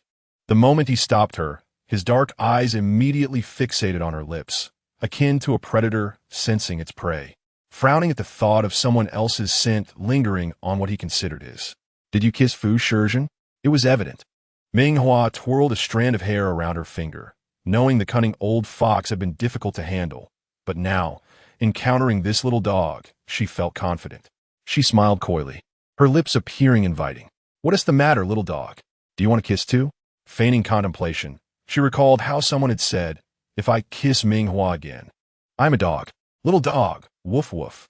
As she spoke, she pretended to be magnanimous, licking her lips in front of him. How could Jin Chang'ai, a man who had always been admired and revered, ever deal with such a woman? He was a born noble, blessed with exceptional talents and a top student in a mecha department. To someone like him, dignity was more precious than life. Jin Chang'ai felt his eyes redden, his chest heaving with emotion. It was undeniable that his well-toned physique was impressive, especially in the summer when he wore thin, form-fitting clothes that only accentuated his muscular build. Ming Hua could clearly see his taut muscles shifting with his emotions. With a teasing smile, she inched closer, prompting him to retreat, eventually leaning against the wall, unable to meet her gaze. With a soft chuckle, Ming Hua placed her hand on his sculpted abs, then turned and walked away joyfully. "You think you can outsmart me?" Little did she know that after she left, Jin Chang'ai's face turned crimson. The tall, handsome boy crouched down, feeling an electrifying tingle where Ming Hua had touched him. He could hardly admit it, but had she leaned in just a little closer, he might have lost all restraint and kissed her, disregarding his pride. Damn it! Jin Chang'ai slammed his fist against the wall, feeling a mix of frustration and embarrassment as the familiar arrogance faded, replaced by a thin sheen of sweat on his brow as he exhaled heavily. In the afternoon, the piano classroom buzzed with gossip about Ming Hua, who had become the center of attention after her earlier encounter with Fu Zong. Who is the girl who sent Fu Zong a gift during the lecture? Does anyone know her? Isn't she the new student from the history department? She's stunning. Who has her contact information? I'm willing to pay handsomely for it. But she lacks any healing abilities. Being pretty is useless. What will happen when her spiritual energy goes awry? Just wait during piano class. We'll show her what we're made of. As Ming Hua walked down the corridor, she caught sight of this thread and couldn't help but raise an eyebrow, particularly amused by the comments about Fu Shizheng and Jin Chang'ai's composure. Who was it that left my lips swollen? Was it the little dog? As for the supposed plan to humiliate her during piano class, Ming Hua was already prepared. The piano, a symbol of nobility and elegance, was cherished by the aristocracy. However, during the Great Human Migration, many classic scores had vanished into the cosmos, leaving behind only fragments. Coincidentally, Ming Hua had achieved the highest level of proficiency in piano just before traversing the stars. Should these individuals foolishly attempt to mock her for growing up on a garbage planet, they would only end up with a resounding slap in the face. When Ming Hua entered the classroom, everyone was seated obediently. This group of privileged young aristocrats had conspired to ensure that Ming Hua would suffer great embarrassment, all in a bid to avenge Mingzhu. Hurry, are you ready? She asked, coming in. All set. We've been prepared for ages. Ensuring a 360-degree capture of Ming Hua's shameful moment when she gets slapped in the face. They fancied that their whispers were too soft for Ming Hua to hear. Yet the remarkably perceptive Ming Hua discerned their schemes at a glance. Were they planning to broadcast her inability to play the piano to humiliate her? A smile tugged at her lips. Opportunities for fame should not be squandered. They believed they were initiating her humiliation, but in reality, it was the beginning of her ascent to renown. The moment Ming Hua appeared on the live stream, the barrage of comments erupted. Here she comes, here she comes. Honestly, Ming Hua is truly beautiful. Her face is simply stunning. I've heard that the piano teacher in the history department is an extreme art aficionado. If Ming Hua can't play well, she might just be scolded to tears. I can't wait for the spectacle. As the comments buzzed with excitement, the piano instructor, Gu Taiwa, entered the room, his demeanor stern and unyielding, causing the privileged youth to fall silent and sit up straight. Teacher, let Ming Hua go first. You don't know. She is quite proficient at the piano and wishes to learn from you. It was as if they had prearranged this moment, with someone standing up, wearing a malicious grin. "Oh, is that so?" Gu Taiwa stroked his chin thoughtfully. "Then let Ming Hua come forth." "Who is this Ming Hua? I'd like to witness your prowess." Suddenly, all eyes in the room focused intently on Ming Hua. The heat of the live stream surged, comments flying in rapid succession, overwhelming the senses. "What is happening here? Is this a live class? The young lady is so beautiful. Is she dating? Haha, Ming Hua is doomed this time. A trashy girl from a trash star? She probably hasn't even heard of a piano. Just wait for her to be scolded by Gu Taiwa. Does she really think she can ascend the aristocracy just because of her looks? We have ways to deal with her. Everyone, prepare your recordings. Let us see how Ming Hua responds." The malice in the comments was almost palpable. The classroom awaited the spectacle of Ming Hua's humiliation. Having previously bullied lesser noble peers out of Mingda Academy using similar tactics, the onlookers exchanged glances, their faces filled with ill intent as they anticipated Ming Hua's performance. Gu Taiwa, feigning ignorance, asked, "Who is Ming Hua? Come forth and play a piece for everyone to see. I'd like to assess your abilities." It just so happened that he was in need of a pianist for an upcoming performance. As the piano was an activity highly sought after by the aristocracy in the Interstellar realm, Gu Taiwa himself hailed from a prominent family, making it challenging to command respect from this group of nobles otherwise. The performance he referred to would certainly not be a trivial affair. Some were already puffing up with anticipation, ready to take the stage after Ming Hua's anticipated failure. With Ming Hua's disastrous performance as a precedent, even those of lesser skill would shine in comparison, akin to celestial music. The atmosphere in the piano room began to chill as the crowd exchanged wary glances.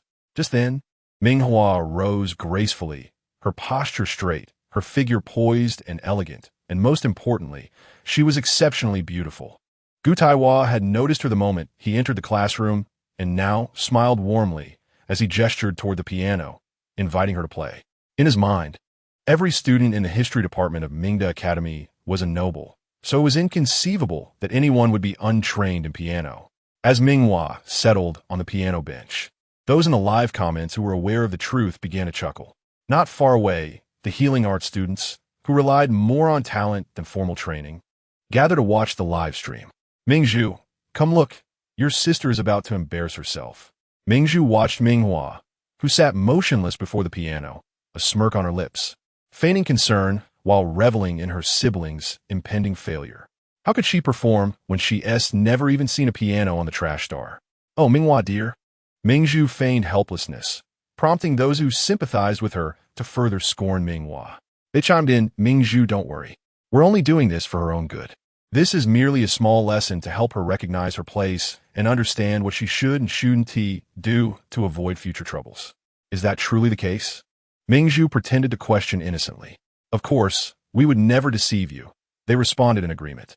At that moment, Qin Cici, seated nearby, overheard the conversation and glanced at Ming Hua, who remained still on the piano bench, a flicker of concern crossing her mind.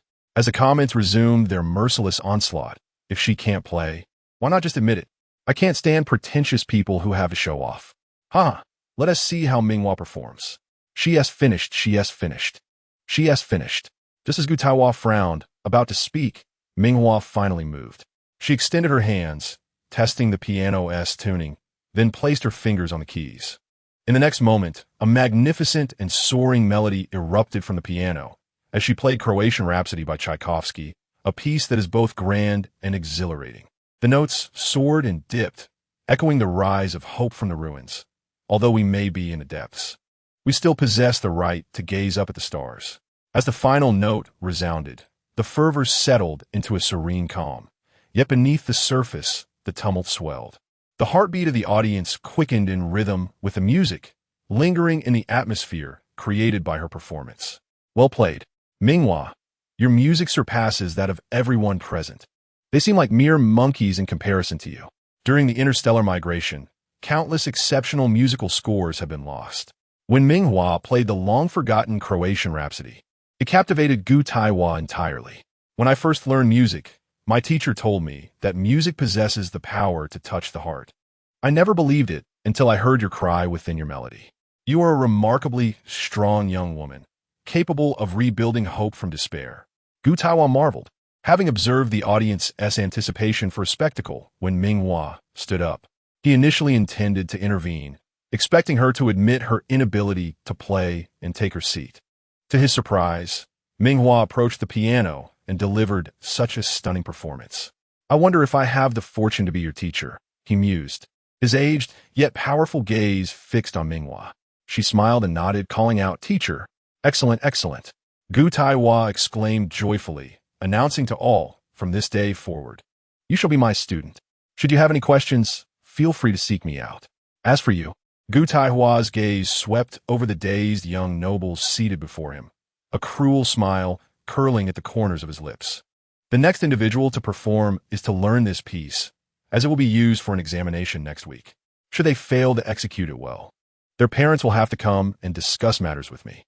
The onlookers, eager to witness Ming Hua's embarrassment, were left momentarily stunned. Chapter 27. Attraction is Jun Yiqing's destiny. The audience watching the entire live broadcast was equally bewildered. So, Ming Hua can actually play the piano? What piece was that? I have never heard it before. It was truly beautiful. Shouldn't we be puzzled about why Ming Hua can play the piano? Come on. The piano is an overtly aristocratic endeavor. Given Ming Hua's circumstances on the rubbish star, merely encountering a piano is already a stroke of good fortune. Look at her graceful fingers dancing over the keys, so elegant. Truly elegant. Even without considering the sound, her playing gestures alone surpass many, especially those who pride themselves as heirs of the main star's nobility. Not to mention the piece she just played, it completely overshadowed everyone present. Even Mingzhu could not match her performance. Upon seeing this barrage of comments, Mingzhu's face paled considerably. Those surrounding her, who had fervently gathered to witness Ming Hua's downfall, felt an acute embarrassment upon reading the comments. They had initially assumed she was merely a worthless girl from the rubbish star, only to realize that their own faces had been slapped instead. Moreover, Ming Hua performed without any prior knowledge of the situation, rendering them even more despicable in comparison. Many averted their gazes, unable to meet Mingzhu's eyes, let alone utter any disparaging remarks about Ming Hua. The tide of comments in the live broadcast had entirely shifted. So, where are those who recorded the embarrassing moments of Ming Hua? The piece she played was too beautiful. It stirred my emotions. I want to learn it. Can someone share it with me? Same here. Same here, too. Ha. When it comes to heart-wrenching moments, one must look to the netizens. I initially wanted to see how embarrassing Ming Hua could be, but now, it seems she has completely risen to fame. Thanks to the live stream, nearly half of the students at Mingda Academy learned about the noble young lords plotting to tease a certain student. Many tuned into the live broadcast for entertainment. However, instead of witnessing the anticipated embarrassment, they found themselves attending a musical feast, an exquisite experience for both sight and sound. Many secretly noted down Ming Hua's name. Even without any healing abilities, her outstanding beauty, elegant demeanor, and composed demeanor in the face of provocation, combined with her enchanting piano playing, were enough to captivate. I absolutely adore her. Does anyone have her contact information? I am willing to pay handsomely for it. Autumn is here. I feel like falling in love. Back off. Beautiful Hua belongs to us all. No one can monopolize her. A performance of Croatian Rhapsody, which was initially destined to be a joke, suddenly marked the beginning of Ming Hua's illustrious reputation. Those who had originally gathered to reprimand her for Mingzhu began to secretly shift their allegiance, falling under Ming Hua's irresistible charm. Observing the flood of compliments from Ming Hua in the chat, the noble who had intended to close the stream hesitated, ultimately choosing not to end it, but rather to adjust the camera, directing it towards Ming Hua, who was seated at the piano beside the podium. Gu Taiwan, delighted by Ming Hua's display of skill, began to present her with other musical scores to perform. In the next moment, a stream of melodious piano notes filled the air, enchanting all present and silencing the live broadcast, save for a few scattered comments. The sunlight streamed through the floor-to-ceiling glass, enveloping Ming Hua in a radiant glow, as if she stood in a world of light. At this moment, it transcended healing powers, physical appearance, or the mundane. It was an embodiment of beauty, akin to a vivid painting. Those witnessing the scene felt their hearts quicken inexplicably. At the classroom entrance, Jun Yiqing, who had been informed about Ming Hua's live stream, happened upon this scene, his heart racing uncontrollably. He had arrived just as Ming Hua settled onto the piano bench to perform. He had never anticipated that she could play the piano. In the dream game, he was Ming Hua's boyfriend and husband. They shared kisses, hand-holding, and flirtation, but rarely discussed anything else. In reality, upon first meeting Ming Hua, he feared her attachment, hastily distancing himself. He expected her to be reluctant and clingy, yet she proved to be far more decisive and cooperative than he imagined. Perhaps, at some moment, Juniching had wondered if Ming Hua was merely playing hard to get, as many claimed that those emerging from the rubbish star possessed an uncanny ability to manipulate hearts. However, upon witnessing the current scene, he began to believe that perhaps Ming Hua, like him, wished to avoid entanglements. After all, aside from her lack of healing power, she was remarkably exceptional. Watching Ming Hua play the piano with such grace, seemingly lost in her own world, softened Jun Iching's heart, as if he too was becoming entranced. Voila! She was someone who could play the piano. His usually tranquil heart began to stir with waves of curiosity, yearning to understand and draw closer to her. Attraction was his destiny. Ming Hua continued to perform 4 or 5 pieces, each imbued with deep emotion, earning Gu Taihua's admiration. Genius, you truly are a genius. Ming Hua, I regret taking you as my pupil. I have nothing to teach you. Gu Taihua sighed, surprised that he, a proud member of the aristocracy, would utter such words. His youthful dream was to find an outstanding successor, yet when the candidate truly appeared, he felt a pang of anxiety that he had little to offer her. His gaze shifted to the students, still immersed in Ming Hua's performance, their expressions vacant, and he couldn't help but scoff. Look at you all. Witnessing this foolishness truly brings shame upon me. The noble youths present felt as though the sky were collapsing upon them. Is it merely a beautiful piano piece we all enjoyed together? This is something one hears and forgets. How can it convey any emotions? A group of underachievers looked bewildered, feeling life's burdens. Gu Taihua was further infuriated by their incompetence. He turned back to the brilliant Hua Hua, sighing deeply, lamenting his inability to guide her. Chapter 28. Good boy, Jun Iching's heart stirred. Ultimately, Gu Taihua remained envious of Ming Hua's extraordinary musical talent. The two exchanged contact information, and Gu Taihua proposed. I have a collection of musical scores at home. Let us find a time to practice together. Having just reveled in Ming Hua's performance, Gu Taihua now felt a desire to engage further. Unlike the other fools who merely gaped in astonishment, applauding without understanding the nuances of her playing, Gu Taihua was a pure musician. He deeply appreciated the rich, personal emotions Ming Hua expressed through her music, and he found himself captivated, filled with exhilarating excitement at encountering a kindred spirit, eagerly anticipating a moment to engage in a friendly contest with Ming Hua, the pure-hearted musician, who embodies a sincere approach to music, was something that Ming Hua greatly admired. She immediately nodded in agreement. If I find the time, I shall certainly pay a visit. Please be gentle, esteemed teacher, she added with a chuckle. Gu Taihua, delighted by her reference to him as teacher, nodded repeatedly. You little rascal. Just remember to go easy on me. I wouldn't want to be embarrassed. One's prowess is often discernible at a glance. And Gu Taihua recognized that Ming Hua had held back during her recent performance. It was likely she could effortlessly tackle even more challenging pieces. When Ming Hua sat before the piano, motionless for a spell, they had assumed she was unfamiliar with the instrument.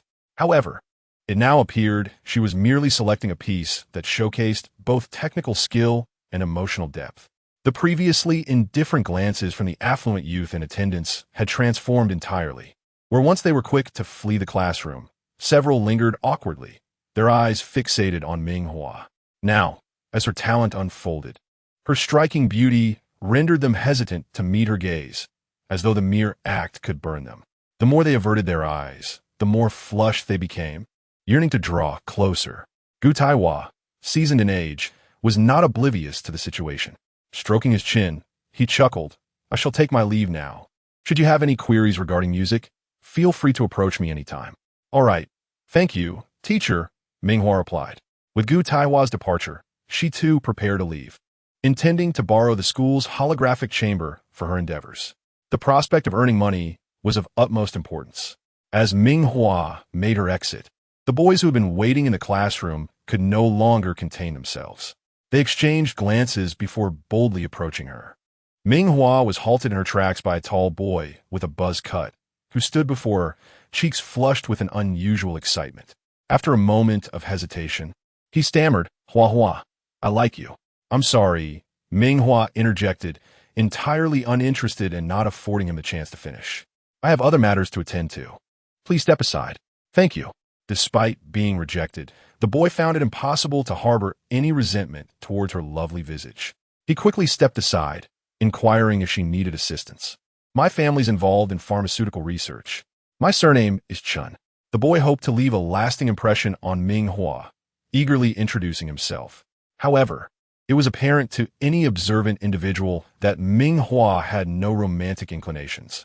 Outside the classroom, Jun Yiqing, who had been anxiously witnessing the confession, exhaled a breath of relief. Likewise, the other boys who had yet to depart exchanged glances, all equally relieved. The live stream remained active, and viewers began to comment on the unfolding scene. "Hua Hua is so cold. She didn't even let him finish," one remarked, expressing sympathy for the boy. "It's only natural. Should everyone who confesses to Hua Hua expect a favorable response?" Another countered, "Besides, if she actually accepted, there would surely be tears in the toilets. And the school forum would be flooded with posts calling for revenge. Hey, doesn't T that guy look familiar? Surname Chun. Wasn't T he in Ming Zhu's fan club? And so what? Clearly, he switched his allegiance to Ming Hua. People can like whoever they choose. Is Ming Zhu some kind of unshakable gum? Had a fan of Ming Zhu confessed to Ming Hua prior to the piano class, the crowd would have likely berated Ming Hua for seducing her sister's admirers. Yet now, people are drawn to strength. With Ming Hua's extraordinary beauty and talent, it was ludicrous not to admire her. The live stream's comments devolved into a battleground between supporters of Ming Hua and Ming Zhu, neither side willing to yield. In the healing arts department, Ming Zhu struggled to maintain her composure, her hands clenched tightly beneath the table. As Ming Hua exited the classroom, she spotted Jun Yiqing standing in the corridor, clad in his usual white shirt and suit pants, exuding an air of aloofness. However, when their eyes met, she unexpectedly discerned a glimmer of warmth in his gaze, a stark contrast to his typical demeanor.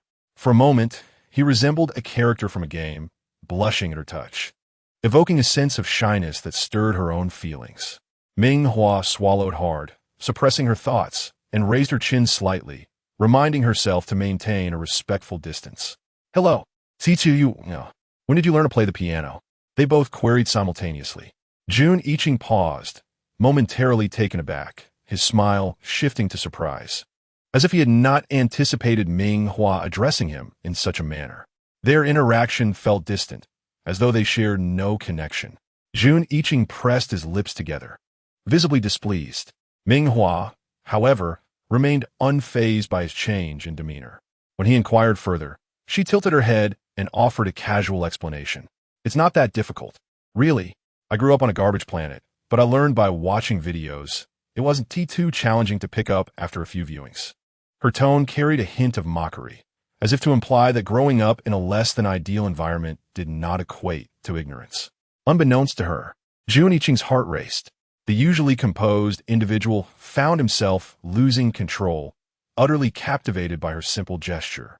As Chapter 29 unfolds, Ming Hua brushed off the encounter, declaring, "I apologize, Teacher Jun, but I have pressing matters to attend to. I must take my leave." Her dismissal was as swift and decisive as her earlier rejection of the boy's confession.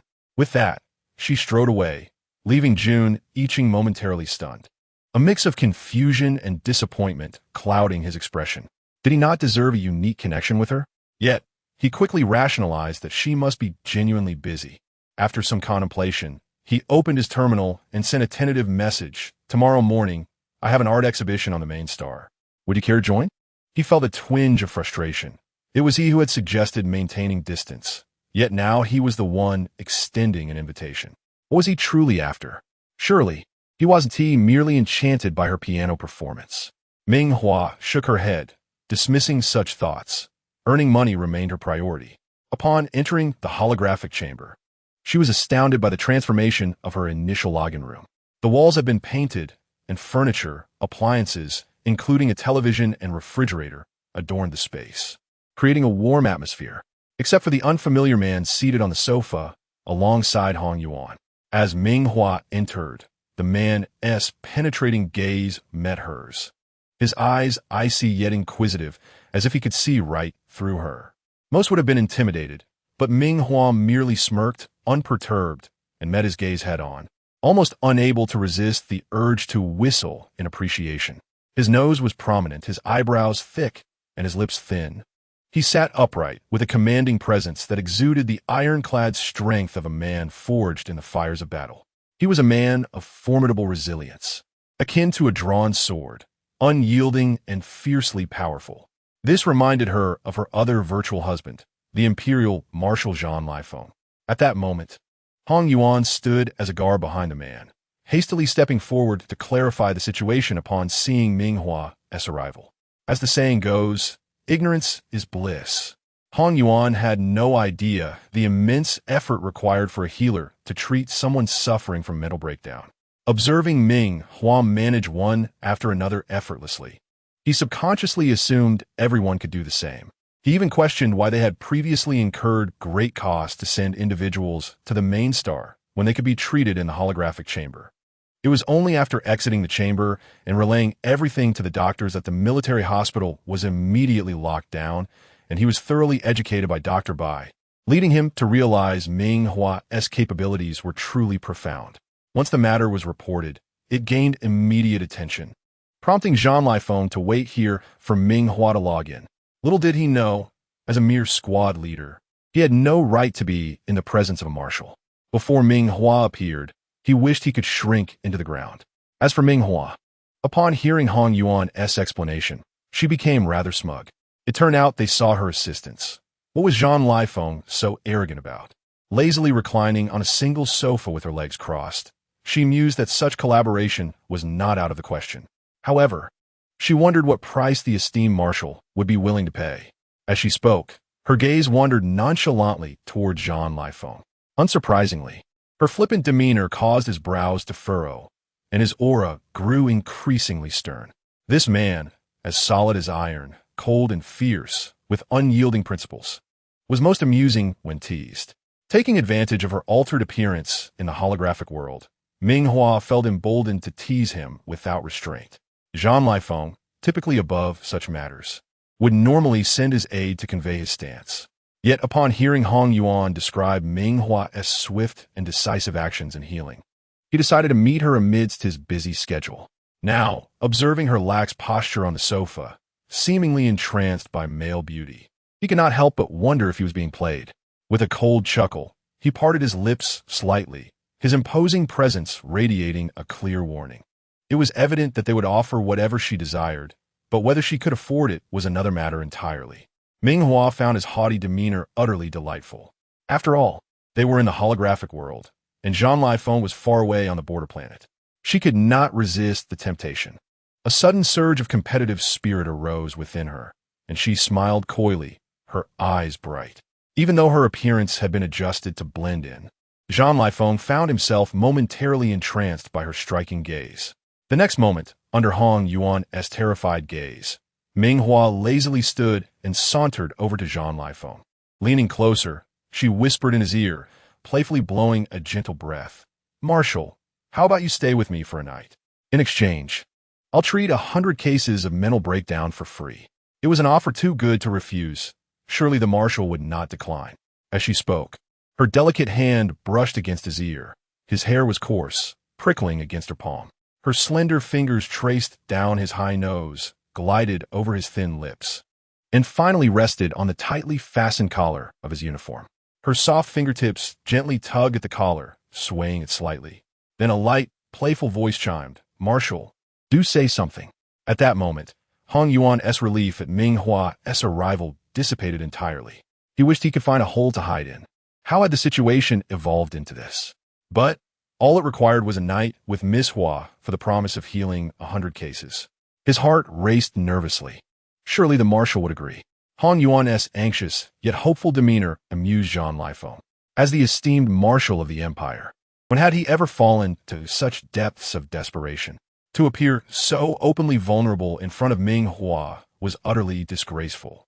Though Ming Hua had attempted to downplay her looks, when confronted with her starry, cunning eyes, Jean Lifeng's heart raced inexplicably. In former times, anyone daring to overstep such boundaries would have been swiftly dealt with by the cold and ruthless marshal. Yet, facing Ming Hua, he found himself inexplicably indulgent. He reclined carelessly against the sofa, causing Ming Hua, standing before him with her hand resting on his shoulder, to tumble into his embrace. His iron grip seized her slender waist, the warmth of the holographic simulation causing her body to shiver slightly. Ming Hua caught a hint of laughter from him, and when she looked up, she saw him leisurely unfastening the first button of his shirt, revealing the iron-like muscles beneath. His piercing gaze, sharp as an eagle's, fixated on her, teasingly daring her to respond. "How would you like me to accompany you, Miss Hua? Is this sufficient?" Caught off guard by the unexpected boldness of Jean Lifeng, Ming Hua raised an eyebrow in surprise. Did he intend to test her resolve? Did he assume this little healer lacked the audacity to truly engage with the imperial marshal? With Jean Lifeng's talent and power, he could have any rare healer at his disposal, which had fostered his haughty demeanor. Yet for Ming Hua, she adored his coldness and pride. She was not afraid, but rather exhilarated. When one seeks assistance, one must adopt a humble attitude. She boldly touched the collar of Jean Lifeng's shirt, provocatively challenging. "It's hardly enough. You must remove your shirt entirely, so I can inspect my goods. I must ascertain my worth. Wouldn't you agree, Marshal?" Ming Hua's crimson lips parted as she spoke, her tone deceptively earnest, while her fingers nearly grazed his chest beneath the open collar. It was a transgression of the highest order. Jean Lifeng's steady breath faltered for a moment, his chest rising and falling rapidly. He anticipated that Ming Hua was serious. His pupils constricted, and he swallowed hard. In the next instant, he stood abruptly, leaving Ming Hua behind, his demeanor icy and resolute. "If this is how Miss Hua conducts business, we have no need to continue this discussion." The marshal was truly amusing, as Jean Lifeng truly became enraged. Ming Hua restrained her teasing smile and subtly expressed her dissatisfaction. In the realm of the game, Jean Lifeng proved to be the most challenging character to conquer, perpetually exuding an air of disdainful aloofness. Even when seizing a minor advantage, one had to resort to subterfuge. Nevertheless, the thrill of the chase was undeniably exhilarating. Ming Hua composed herself, cleared her throat, and acknowledged that the marshal was not financially constrained. After all, the exotic beasts were treasure troves, and slaying just one could yield millions. "How about this? Every week, I'll allocate you 100 slots. I won't ask for more, just 10 million. Jean Lifeng frowned, having just perused her pricing chart. Stop. Ming Hua raised her hand in a gesture for pause. Can the mental turmoil of ordinary individuals even compare to yours? After handling Hong Yuan and the others, I took on several ordinary patients. While it took Hong Yuan and his group at least a minute, some severe cases even required 2 or 3 minutes for treatment. Ordinary folks only needed around 30 seconds. We are simply not on the same level." Ming Hua began to feel that her previous treatment might have been undervalued, but she dismissed the thought, considering it a contribution to the empire, acknowledging that Hong Yuan and his companions had their struggles too. "Marshal, although I may charge you a tad more, if you sought out other healers, the cost would be significantly steeper. If you are truly unwilling, I wouldn't mind compensating with my charms. Would you be interested in exchanging contact details? We could meet offline. I would be more than happy to provide free treatment for your subordinates, but you must also spend some time with me." This suggestive proposition left Jean Lifeng furrowing his brow, a flicker of disappointment crossing his mind. He had hoped to encounter a healer who differed from the arrogant ones of the main star, only to find her no better, merely more flirtatious. Daring even to tease him, with a stern expression, he stated, "In a moment, someone from the military will contact you. Let them know if you require anything else." He departed without granting Ming Hua further opportunity to speak. She shrugged, unfazed, recognizing that wealth should first be used to expand her quarters, followed by upgrading her system settings, ensuring that entry required her consent or permission to avoid unwelcome intrusions. Subsequently, She installed an automated calling system that would notify individuals awaiting treatment for mental disturbances once she logged in. Notably, the overly zealous individual who had previously branded Ming Hua fraud had now become one of her staunchest supporters. After witnessing her skills, he had transformed into an ardent admirer, convinced that her fees were almost charitable. He tirelessly promoted her services across the holographic network and volunteered to assist as a free aide, significantly alleviating her workload. Each day, she merely logged into the holographic chamber, treating patients one by one like an unyielding healing automaton. Upon exiting the chamber, she ambled leisurely through the campus, overhearing a conversation. "Have you heard? Recently, Chu Xingzhe is coming to the main star for a concert. Did you manage to snag tickets?" "Not yet. It's so difficult to get them. They're sold out as soon as they're released. I can only hope for better luck next time." "Ah, Chu Xingzhe is just too popular. It's bound to be a challenge. Even if I can't get tickets, I still want to be there at the concert. It's a rare opportunity to visit the main star." "Chu Xingzhe?" Ming Hua raised an eyebrow, finding the name reminiscent of her dashing mermaid husband, whose tale was exceedingly sensitive to the touch. Chapter 31. Father, how can you be so shameless and not divorce mother? Ming Hua began to explore news about Chu Xingzhe on her terminal, as expected of a mermaid superstar whose fame spanned the entire galaxy. A simple search yielded a wealth of information. The Mermaid planet was discovered by the Empire 3,000 years ago, where inhabitants could effortlessly transform between human and mermaid forms. Much like in myth, they were born as darlings of the sea, endowed with unparalleled strength. Remarkably, their voices possessed a healing quality, alleviating minor mental turbulence, albeit to a lesser extent than Jun Yiqing's artwork. Yet, this was sufficient to drive Interstellar citizens into a frenzy, causing the Mermaid planet to surge in popularity as a tourist destination. The influx of visitors nearly led to oceanic pollution, prompting the Mermaid planet to seal itself off from outsiders.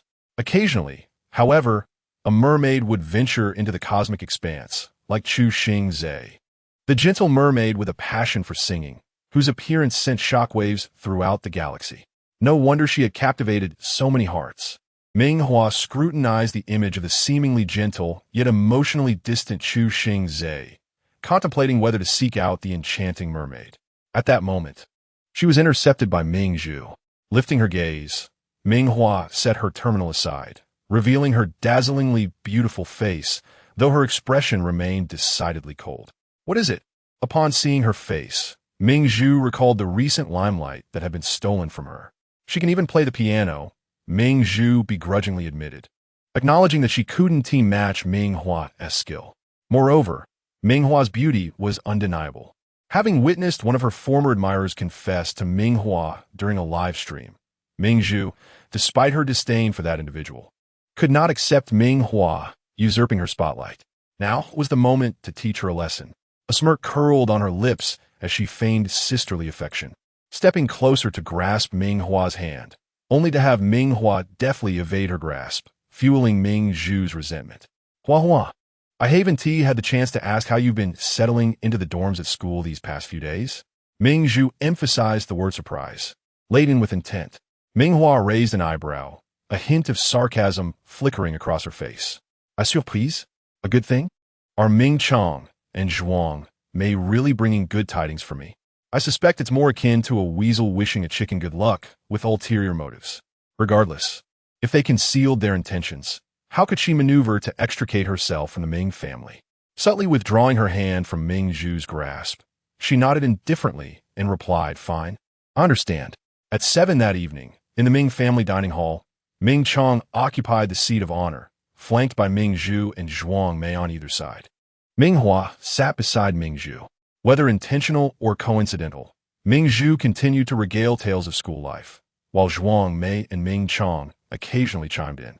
Throughout the meal, Ming Hua remained silent, appearing as an invisible presence, utterly disinterested in engaging, quietly eating her meal. As the conversation dwindled, Zhuang Mei's gaze fell upon Ming Hua, preparing to speak, but to her surprise, Ming Hua abruptly placed her bowl down with a loud clatter and wiped her mouth. "I'm finished. I'll take my leave now." This dismissive attitude, as if she held no regard for anyone present, rendered their previous cold treatment a mere farce. Ming Hua had unilaterally disregarded them. Zhuang Mei was instantly infuriated, exclaiming, "Stop right there! We went out of our way to prepare a surprise for you. And look at you! How do you even compare to your sister? Besides, your sister can play the piano, which makes her far superior." With a disdainful snort, Zhuang Mei remarked, "What good is that? You're still a worthless person without any healing abilities." She tossed 2 tickets onto the table. "That day at the banquet, Mr. Zhang took a liking to you and has invited you to attend an art exhibition with him tomorrow. Mr. Zhang is a significant figure in the main star, and our family has business ties with him. Ming Hua, I warn you to behave well tomorrow. It would be a blessing for you that Mr. Zhang has taken an interest in you." Zhuang Mei emphasized, adopting a tone of a caring mother. "After all, you only have your looks. You possess no healing abilities whatsoever. Although Mr. Zhang is older, he appreciates those without healing powers and will treat them kindly. Marrying him would be beneficial for both you and our family." Zhuang Mei believed that after her speech, Ming Hua would be grateful and agree with her. She waited, rather smugly, for Ming Hua to apologize and express her thanks. After a moment of silence, a scoff broke through the cold air. Ming Hua had contemplated for a long time before recalling who Mr. Zhang was. Oh, he was the greasy, overweight man who had approached her for her contact information. Unable to contain her laughter, she thought, how could Zhuang Mei believe that she would be grateful for being matched with such a pig? Unable to hold back, she retorted, "You say Mr. Zhang is so wonderful, with a company status surpassing ours, and although older, he is kind-hearted. So, why not divorce Dad and marry him instead? Dad is such a useless man. He cannot compare to Mr. Zhang in business acumen, nor can he match his kindness. Isn't it true that Dad is even a year or 2 older than Mr. Zhang? Honestly, Dad, why are you so useless?" Ming Hua rebuked. "How can you be so shameless? Don't cling to Mom and block her from pursuing a better life. Mom, rest assured, if you divorce Dad, I will stand by you." After making her declaration, she looked at Zhuang Mei with conviction. The 3 at the dining table were left stunned by her explosive remarks.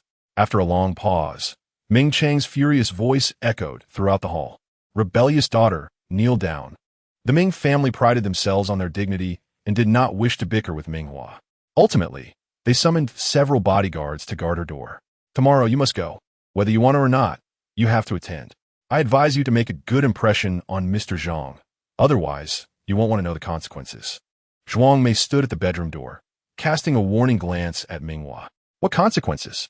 Ming Hua retorted, raising an eyebrow, wild and mischievous. Zhuang Mei snorted coldly, choosing guidance. According to their initial plan, naturally, the prominent figures of the main star would want a taste of the benefits. Beauty should be maximized for profit. However, Mr. Zhang had connections and had directly proposed to marry Ming Hua, forcing them to retreat. Should Ming Hua fail to win Mr. Zhang's favor, there would be plenty of other opportunities to seize. Mingzhu cast a gentle glance at Ming Hua, saying, "Sister, rest well tonight.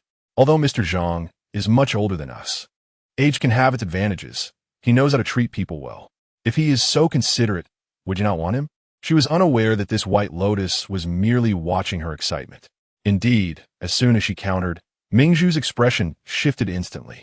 She considered herself the only top healer in the empire, always adored wherever she went, with her future husband expected to be among the empire's elite, far above someone like Mr. Zhang. Ming Hua was the first to dare compare the two. The facade Mingzhu had maintained shattered immediately. Sharp-tongued. I shall wait to see your downfall." The next day, under the watchful eyes of 10 bodyguards, Ming Hua was compelled to attend the art exhibition hosted by Jun Yiqing and meet Mr. Zhang. The stout man, draped in black and red attire, resembled a rotund ball of pride, convinced that Ming Hua should feel fortunate to catch his eye, seeing her as a mere trash from a distant star, unaware of her own worth. "Come along, Miss Ming. You likely have never been to such an exhibition before. Today, I shall show you how to appreciate it properly, Mr. Zhang spoke with a typical aristocratic arrogance. The exhibition was grand, as it was said to alleviate mental disturbances, with tickets fetching exorbitant prices. The venue was a specially approved ancient palace. He anticipated seeing shock and awe on her face. However, he was met with utter disappointment, for Ming Hua remained utterly composed. Having crossed over from the modern world, she had seen far grander sights: the magnificent Great Wall, the historically rich Forbidden City, and the vibrant Tang dynasty's bustling night markets. The countless artisans' dedication had produced treasures that still shone through the sands of time, incomparable to the haphazardly assembled structures before her. She refrained from criticizing the art as unrefined. That would have been too generous. Shall we go? Why are you dawdling? Ming Hua strode ahead toward the exhibition entrance, suddenly frowning at the bodyguards trailing behind her, questioning, "Are you all coming in with me?" The tickets were exorbitantly priced, and the Ming family had spent a fortune to acquire two. There was no way the bodyguards could enter as well. "Miss, you and Mr. Zhang may proceed inside. We will wait outside. Should you need anything, just call for us." Ah, so they were prepared for her escape. Ming Hua raised an eyebrow and nodded thoughtfully as she entered. It must be said, Jun Yiqing's artistry was indeed remarkable. Even without formal training, she could feel the ethereal chill emanating from the paintings. It mirrored the artist himself, cold and distant, despite being the center of attention. He remained profoundly aloof, as if untouched by the world's vibrancy. Just then, Mr. Zhang finally caught up with her from behind, eager to boast about the painting she was observing. "Oh, this piece isn't all that impressive. Look here, it's so dark. It should have used brighter colors for a more uplifting appearance. I dabbled in painting myself for a few years, and I could do better. If you like, Miss Ming, after this we could visit my home for a little chat." Mr. Zhang's blunt comments reached the ears of nearby visitors, who glanced at him in disbelief, unaware of how ridiculous he sounded. "You've studied for a few years?" Mr. Zhang, although this painting employs a darker palette, notice the brushwork. It conveys resilience, akin to the noble plum blossom that, despite its dark surroundings, yearns for light and embodies an indomitable spirit. It possesses immense artistic value. Altering the colors would not yield the same effect. Though Mr. Zhang was now a highly sought-after painter in the empire, his upbringing was less than glamorous. Having grown up in a slum and rising through sheer talent and effort, while others viewed the art to soothe their minds, Ming Hua penetrated the surface, discerning Jun Yiqing's innermost thoughts. Faced with ridicule, Mr. Zhang's expression soured as he realized Ming Hua outshone him, and the amused glances from onlookers only fueled his ire, leading him to speak without thought. "Do you comprehend the essence of appreciation? If she does not, then what do you amount to? A voice, as frigid as the depths of winter, emanated from behind, belonging to Jun Yiqing, who had hurriedly arrived upon receiving the news of Ming Hua's attendance at the art exhibition. The man's towering figure stood beside Ming Hua, exuding an air of protection, his brows slightly furrowed, and his lips parting just enough to utter, "This is not a place for disturbances, Mr. Zhang. Kindly leave." Due to the unique nature of Jun Yiqing's artwork, security personnel from the military were specifically assigned to prevent any sudden attempts to seize the paintings. Upon hearing Jun Yiqing's command, two soldiers clad in stark black combat uniforms stepped forward, gesturing for Mr. Zhang to exit. This act transpired before the eyes of all, expelling Mr. Zhang from the venue. Other visitors, witnessing this unfolding scene, hastily retreated to other exhibition halls, fearing a potential uproar. Yet, Jun Yiqing appeared unfazed, turning to Ming Hua, his previously icy demeanor suddenly warming, his brows and eyes trembling with a hint of emotion. "I thought you would not come. Must that be stated so directly?" Even Ming Hua, with her thick skin, felt a twinge of embarrassment at Jun Yiqing's forthright inquiry. Clearing her throat, her cheeks slightly flushed, she offered an explanation. "I forgot. My apologies." "Very well. I shall forgive you this time." Jun Yiqing gazed at Ming Hua with a smile in his eyes, recalling how he had overheard her critique of his artwork upon his arrival. He had never anticipated that someone could understand him so deeply, as if she could see through to the very core of his being. Naked and unguarded, he felt exposed despite his high status. He still identified with the struggles of his past life in the slums. His demeanor, seemingly aloof, concealed a profound yearning within. As Ming Hua's gaze fell upon him once more, Jun Yiqing could no longer maintain his previous detachment. He turned his head, his earlobes tinged with a hint of pink. "Shall I show you around?" "Ah, that would be nice." Ming Hua nodded, contemplating the bodyguards stationed at the entrance. She was about to inquire whether Jun Yiqing, as the organizer of the exhibition, had another exit available when her attention was captured by a painting, causing her to freeze momentarily. "What is this design?" she questioned, her eyes narrowing in suspicion as she scrutinized Jun Iching. Is there a hidden studio?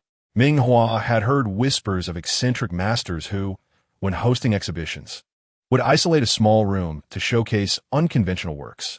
However, they simultaneously yearned for their secret creations to be discovered, often leaving subtle hints within their displayed artworks, hoping to be found. This interplay of anticipation and desire, magnified to its utmost, accompanied by an unsettling sense of anxiety, culminated in a moment of revelation when the destined viewer finally arrived, akin to savoring a perfectly ripened fruit, sweetness flooding the heart. Thus, was Jun Iching similarly inclined?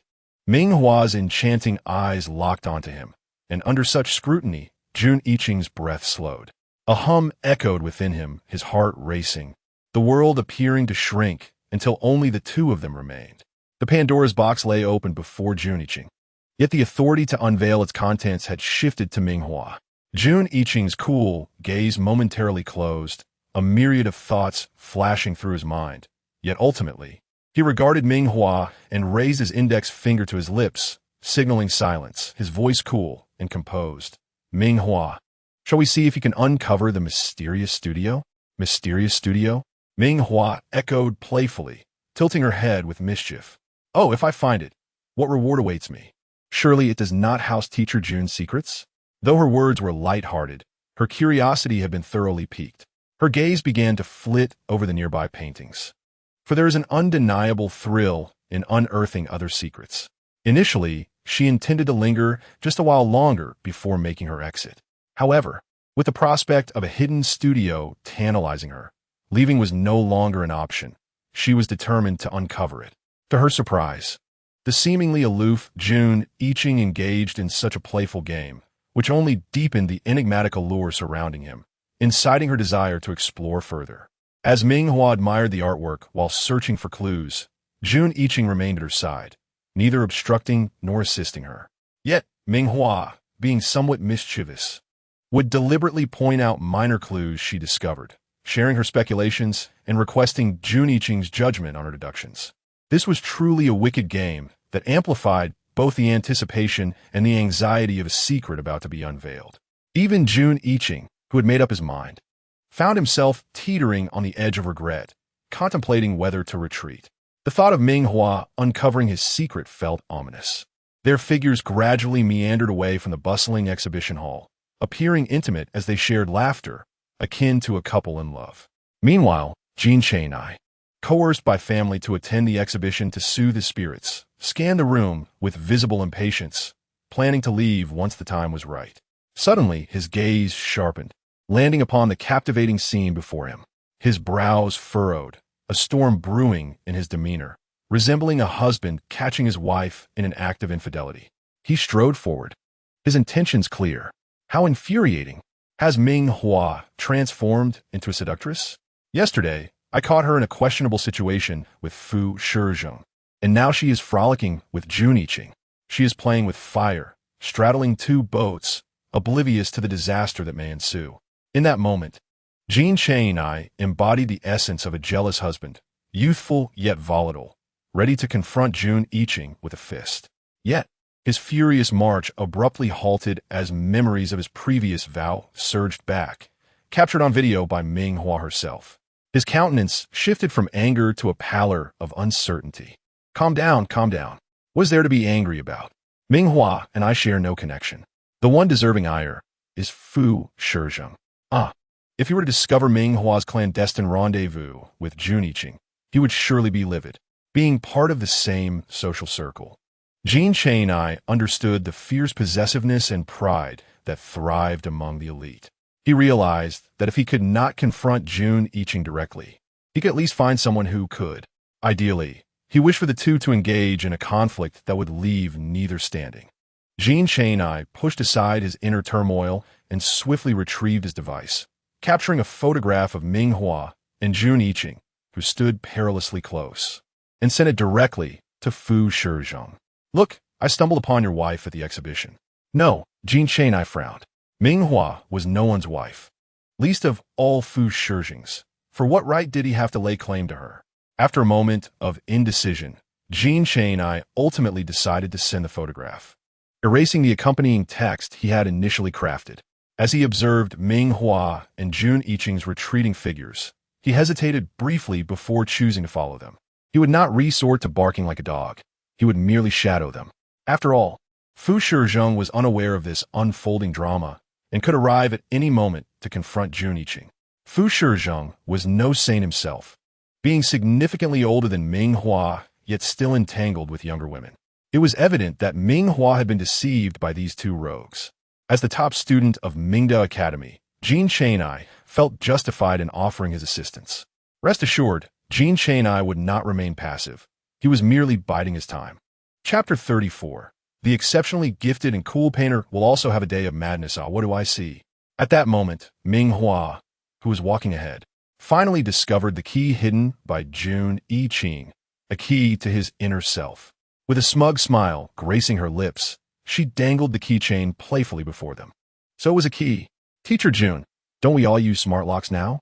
Who still uses such a key? Do you know which door this can open? Such mischief indeed. At that moment, Ming Hua's enchanting eyes sparkled with a cunning glint akin to that of a little fox. She yearned to uncover other secrets while attempting to coax them into revealing their truths. Despite having reached this juncture, she could have discovered it herself. Yet, she insisted on Jun Yiqing being the one to unlock that door, as if this would justify her claim of not being particularly gossipy. But if he truly wished for her to see, she would not refuse. Jun Yiqing felt as though he was at a loss, finding this slightly wicked side of Ming Hua utterly adorable. His heart raced violently, his mouth parched, and a faint blush crept onto his cheeks. Stealing a glance at Ming Hua, he felt a twinge of shyness, unable to look directly at her. With a hoarse voice, he urged, "Follow me." No need to search any further. Ming Hua's eyes lit up, and she obediently followed Jun Yiqing as they walked toward a concealed area.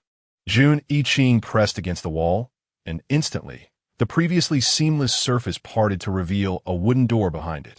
This opened up a glimpse into his past and inner self. Ming Hua remained blissfully unaware. How could the final step of exploring the mysterious studio lack a touch of intrigue? She drew forth the key she had clutched tightly in her palm. The wooden door swung open, and the two stepped inside, the walls closing behind them as if no one had ever entered. By the time Jean Chang arrived, having made a hasty decision, not a single shadow could be seen, leaving him to frantically search like a mad dog. Furious at the thought of his partner being taken away, lifting a painting, he frowned. Ming Hua was not there. Angrily lifting another, he found the same result. In a fit of rage, he tore down yet another painting, demanding to know where Ming Hua had been spirited away by Jun Yiqing. Before he could release his pent-up fury, he was swiftly escorted out of the exhibition by the guards. Inside the mysterious studio, Ming Hua never anticipated that Jun Yiqing had actually established a small, private studio within the exhibition. The room, of ordinary classroom size, housed an easel at its center, while a solitary stool was left empty where a model should have been. In the next moment, Jun Yiqing stepped forward, gently covering Ming Hua's eyes with one hand while deftly unfastening the collar button that had snugly concealed his throat. Even the most talented artists may have days when they do not wish to wield a brush.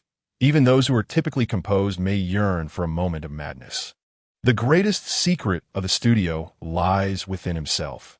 Guiding Ming Hua to sit before the easel, he hesitated, his voice trembling slightly as he said, "I tell you to open your eyes. May you do so?" Ming Hua nodded obediently, the world before her shrouded in darkness. Her curiosity soared. What was Jun Yiqing truly up to? Admittedly, she had quite the audacity, as her relationship with Jun Yiqing was limited to their interactions in the game, and they hardly knew each other in reality. If he were to have ill intentions, she would be in grave peril. After a rustle of sounds, the cool voice of Jun Yiqing broke the silence. "All right, you may open your eyes now." As Ming Hua lifted her gaze, her breath quickened. How foolish she had been to suspect Jun Yiqing of wrongdoing. It was she who could not restrain her own desires. The usually aloof figure, with his dark hair and eyes, now had his collar slightly undone, revealing a glimpse of his elegant collarbone and prominent Adam's apple. Jun Yiqing dared not meet her gaze, his eyes flickering, his earlobes tinged with a hint of red. Can you draw? Today, I shall be your model. How about that? She could indeed draw. Ming Hua's eyes sparkled with mischief. Since it was her painting, the model should adopt a pose suitable for her artistic expression. Teacher June, I'm a novice and not very skilled. May I ask for your assistance? Yun Yi King nodded. In the next moment, Ming Hua rose and approached him, her slender fingers resting on his collar. If today's theme is temptation, may I unfasten 2 more buttons? She asked sweetly. With each utterance of Teacher June, his ears grew redder, and he nodded dazedly, taking his pose as Ming Hua stood with a serious demeanor before the canvas, carefully sketching each line. From the moment they entered until now, their only intimate contact had been the moment when Ming Hua unfastened his collar. As he watched her serious expression, his lips pressed tightly together, pondering how she perceived this secret. The cooler a person appears, the more fervently they may desire to break free from their confines, longing for madness while fearing the potential obliteration that could follow. Jun Yiqing had felt anxious and hesitant about whether to bring Ming Hua here and to take this step, even daring to unfasten only a single button. He refrained from indulgence. All right. Ming Hua's cool voice broke the silence as she set down her brush and looked at Jun Yiqing. Teacher June, you must be tired from holding that position. I have completed the painting. You may rest now. By the way, Teacher June, may I ask if there are any other hidden exits in the exhibition? I cannot leave through the main door. Jun Yiqing was momentarily taken aback, but nodded. Yes, there is. I will take you. Do you need assistance? No, it's a trivial matter that I can handle. She winked playfully, her tone hinting at a surprise. Upon hearing this, Jun Yiqing hesitated momentarily, passing by the easel while maintaining a respectful distance. I will guide you this way. It is far from the exit and should attract no attention. All right, thank you. Teacher Jun Ming Hua remained polite, expressing her gratitude. For some reason, Jun Yiqing felt an unusual sense of frustration. As they exited the small studio, the atmosphere between them suddenly grew tense. They walked in silence until they encountered another wall. Jun Yiqing raised his hand and pressed against it, causing the wall to part and reveal another path in the exhibition. Observing Ming Hua's silhouette, Jun Yiqing restrained himself, finally speaking. Next time, you need not call me Teacher Jun. Just call me Yiqing as before. Jun Yiqing could never have anticipated what Ming Hua would create. On the surface, he had merely unfastened a button. In reality, he yearned to reveal his vulnerability and allure to her. Chapter 35. The useless being without healing power appears on the fringes of the stars with Ming Hua as reminder. He would not be foolish enough to believe that her earlier painting session was merely an innocent endeavor. It might very well contain elements beyond the surface. His lips pressed together as he gazed upon the artwork depicting a bare upper body, adorned with a vibrant rose climbing up from the waist. His eyes widened in surprise as he realized the significance of the rose's presence.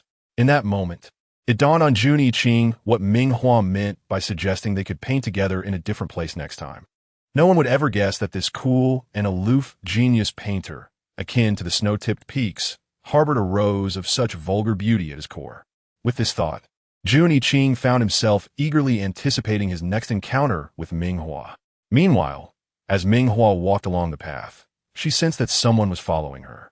With a sharp gaze, she hurried toward Mingde Academy, where the security team would ensure her safety.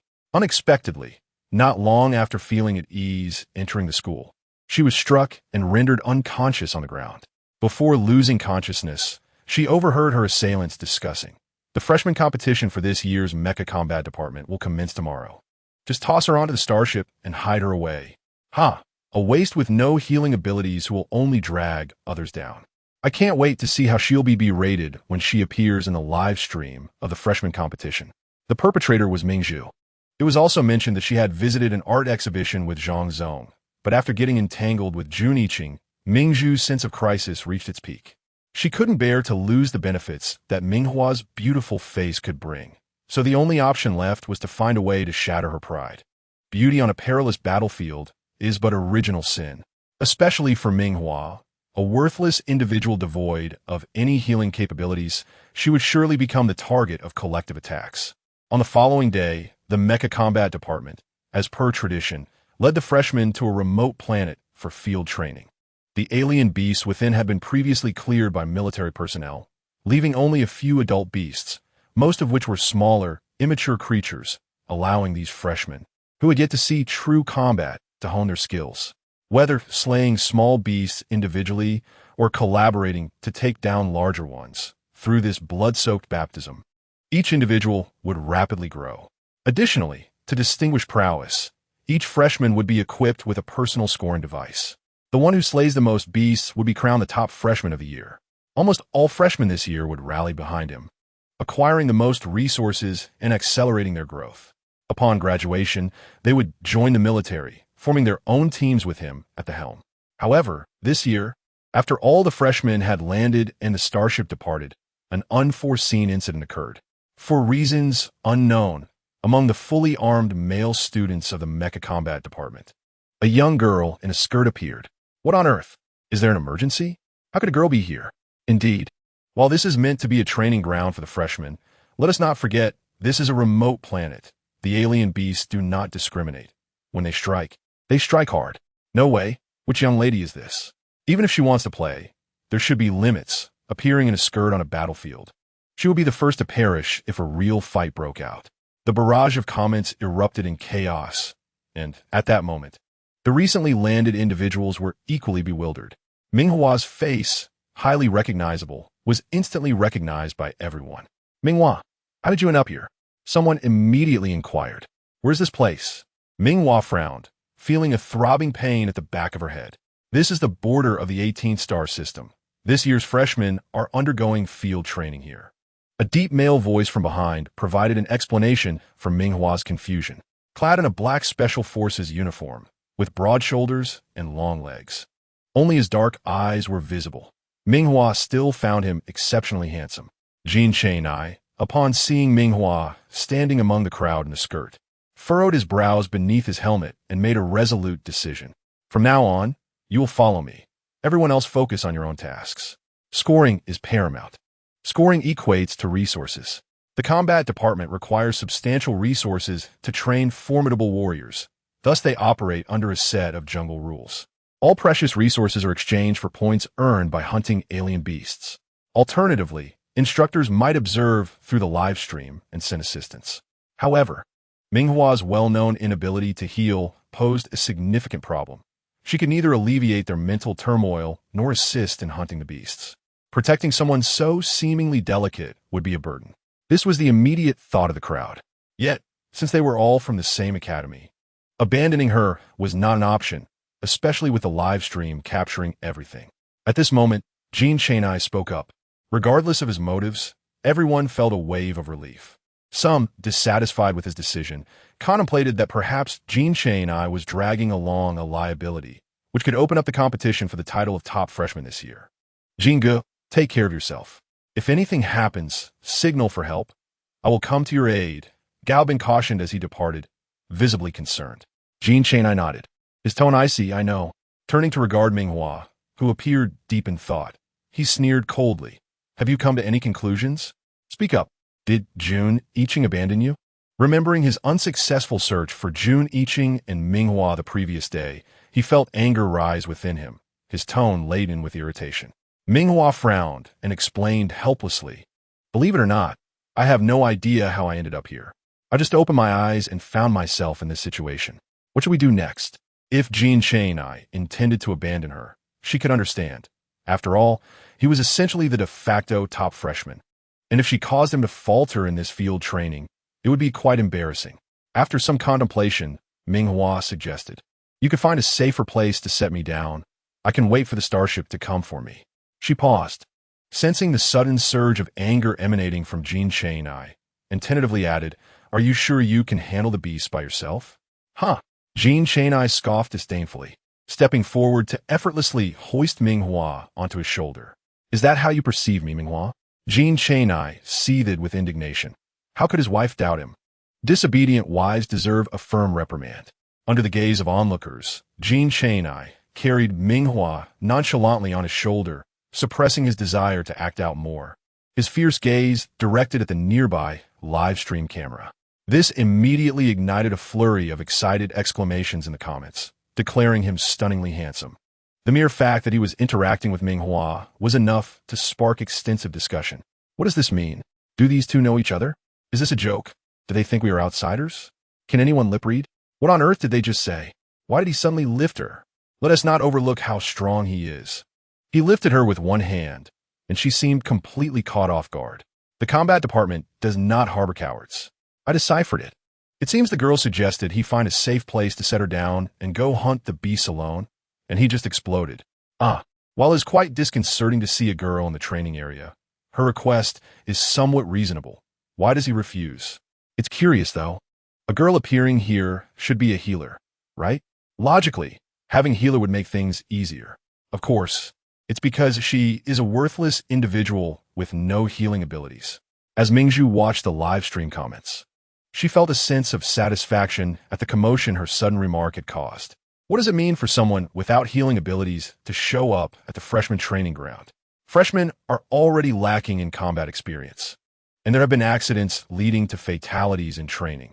Who does she think she is, expecting everyone to protect her and sacrifice for her? Disgusting, truly repulsive. The moment she appeared in a skirt, I found her utterly detestable. Is she treating the freshmen's field training as a mere game? Are we all here to cater to her whims? The barrage of comments erupted, with more viewers flooding into the live stream upon hearing the news. They were eager to discover who had the audacity to infiltrate the new recruits' outdoor training. Perhaps having watched too many ridiculous dramas to think it was acceptable to wear a skirt in such a setting. Lin Chi, the head instructor responsible for the outdoor training at Ming Hua Academy, finally received the pertinent information regarding a girl's infiltration.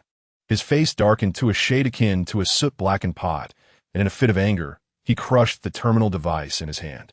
He immediately contacted the technical department to halt the live broadcast.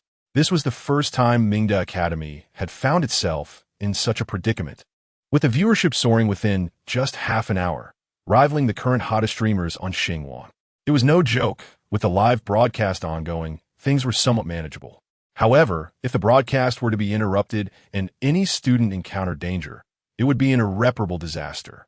Upon realizing that Ming Hua had appeared at the training ground, the academy was met with accountability from higher-ups. The administration had been too negligent, and the principal was currently reflecting on the oversight.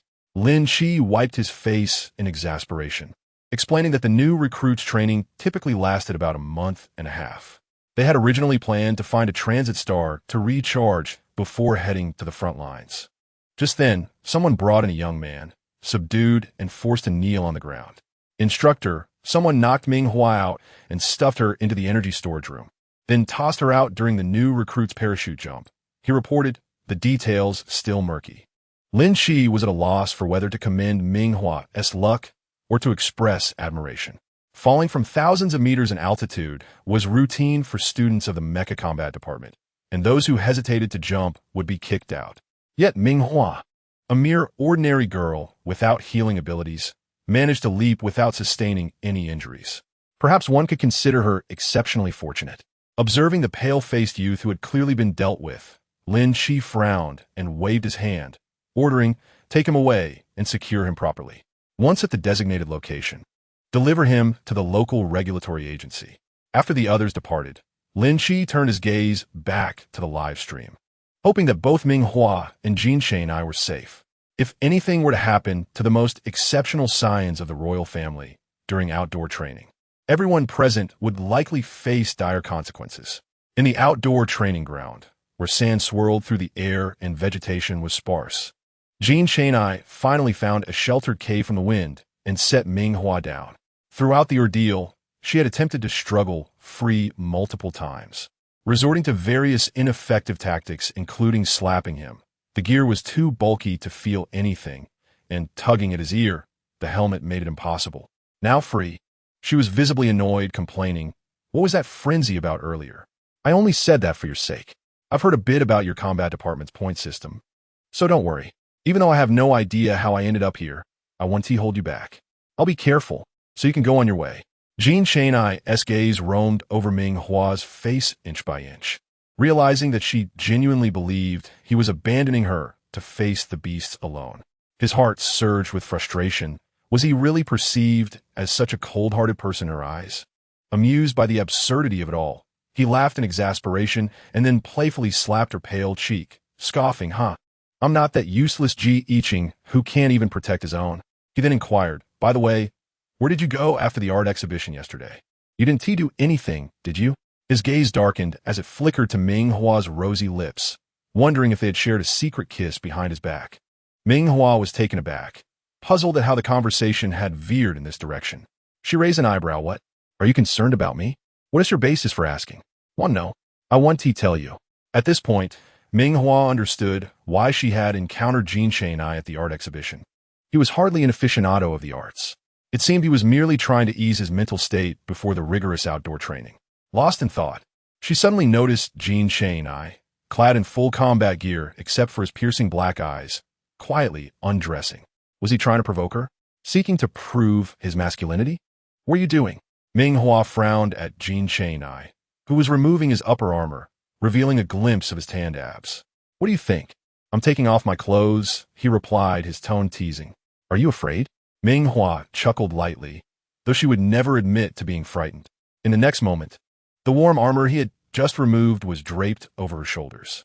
Jin Cheng-ai lowered his brows, meticulously adjusting every edge and angle of the armor before leaning in, as if to plant a kiss on her face.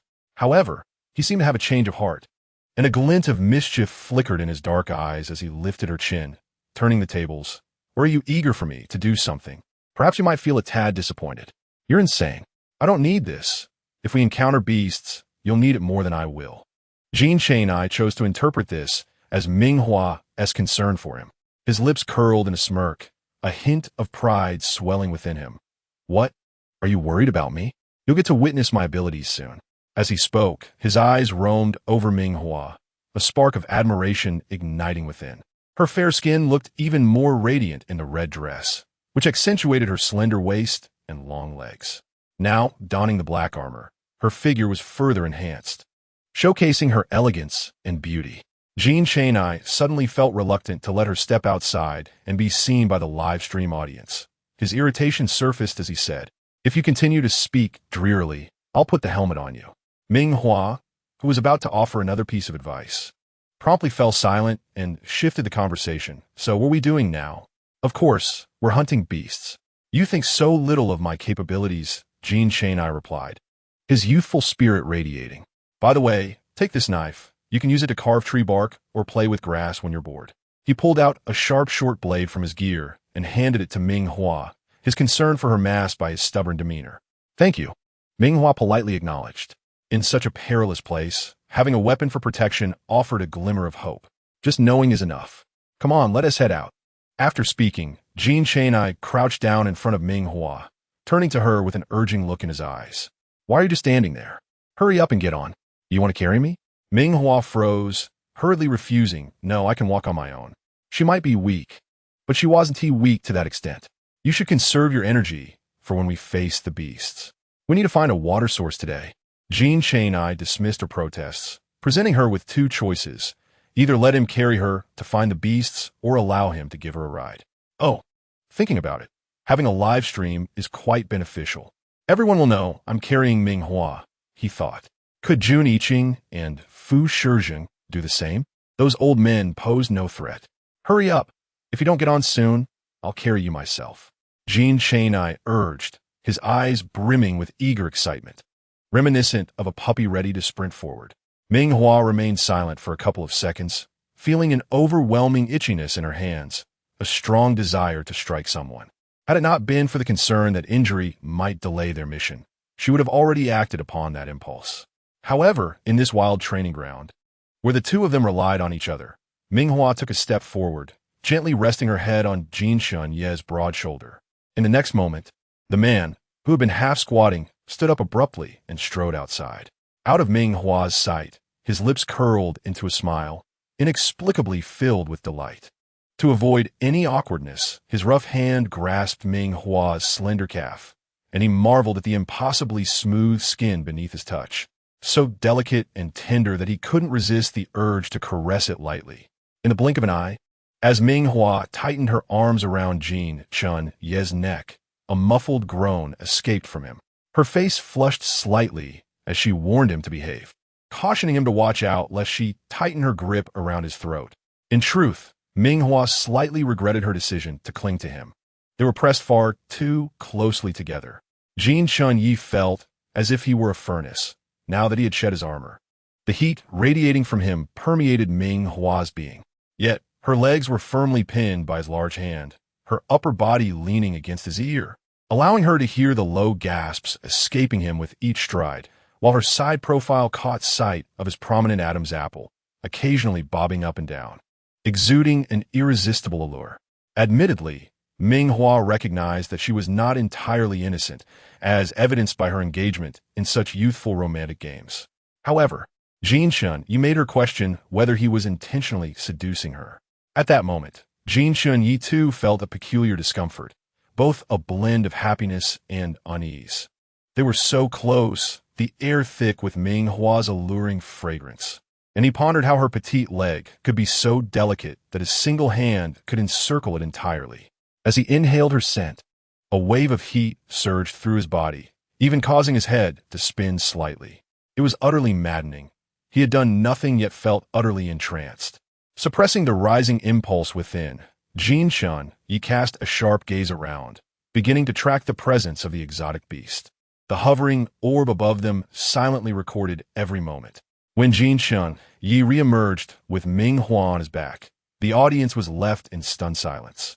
The barrage of comments surged to a new high. "Wow, what is happening?" he asked, carrying her. "Heavens, I can hardly fathom the joy of having my sweet, soft wife nestled against my back. Goodness, when will the floating orb have a precise zoom feature? I swear I just saw him sneakily caressing her calf. Her skin is so smooth and tender. Such exquisite beauty could capture attention anywhere." When a video of Ming Hua in the wild training ground was shared on Xinguang with an explosive title, it instantly attracted countless viewers. However, Ming Hua's expectations were misguided. Contrary to her anticipation of widespread condemnation, a throng of superficial admirers was drawn in. Upon seeing Ming Hua's lovely face, they began calling her wife. Jin Chun Yi joyfully carries his wife, twirls. "What is this? A beautiful wife. Let us bounce her around. What is this? A beautiful wife." Secretly caressing her calf. "What is this? A beautiful wife." Stealing a kiss. Chapter 38. In the wilderness, a lone man and woman face the threat of exotic beasts. A bunch of superficial admirers should just leave. Don't they realize the gravity of the situation? A worthless person with nothing but looks. Do they not understand why she is here?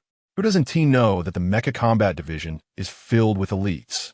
These prodigies probably wouldn't even spare her a glance under normal circumstances. But now that they're in the wild training with cameras watching, who dares to ignore her?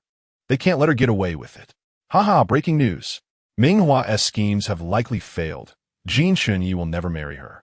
Rumors at Mingda Academy suggest he is an undisclosed prince. It's obvious that the royal family would never accept a powerless consort. This is hilarious. It's truly satisfying.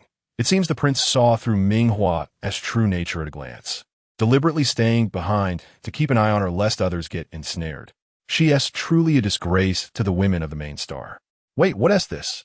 Do you all know Mingzhu?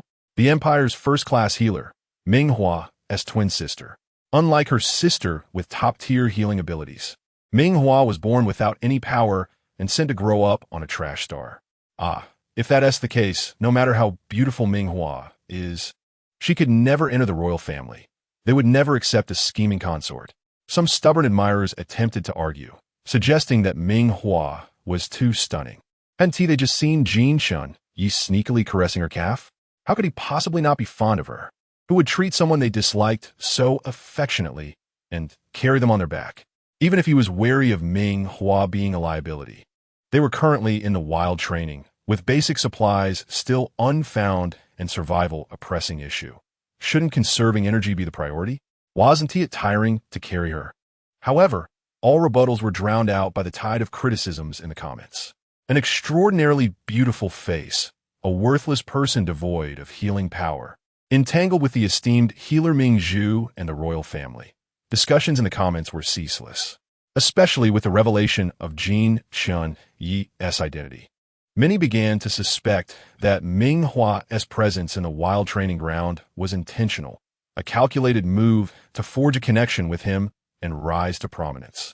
Even if Jin Chun-yi was not fooled, the other elites in the Mecha Combat Division would surely be. Regardless of who she aligned with, she was bound to gain. No one mentioned that with Ming Hua's stunning beauty, if she truly desired a man, no matter how gifted he was, if she set her mind to it and extended her hand, who could ever refuse?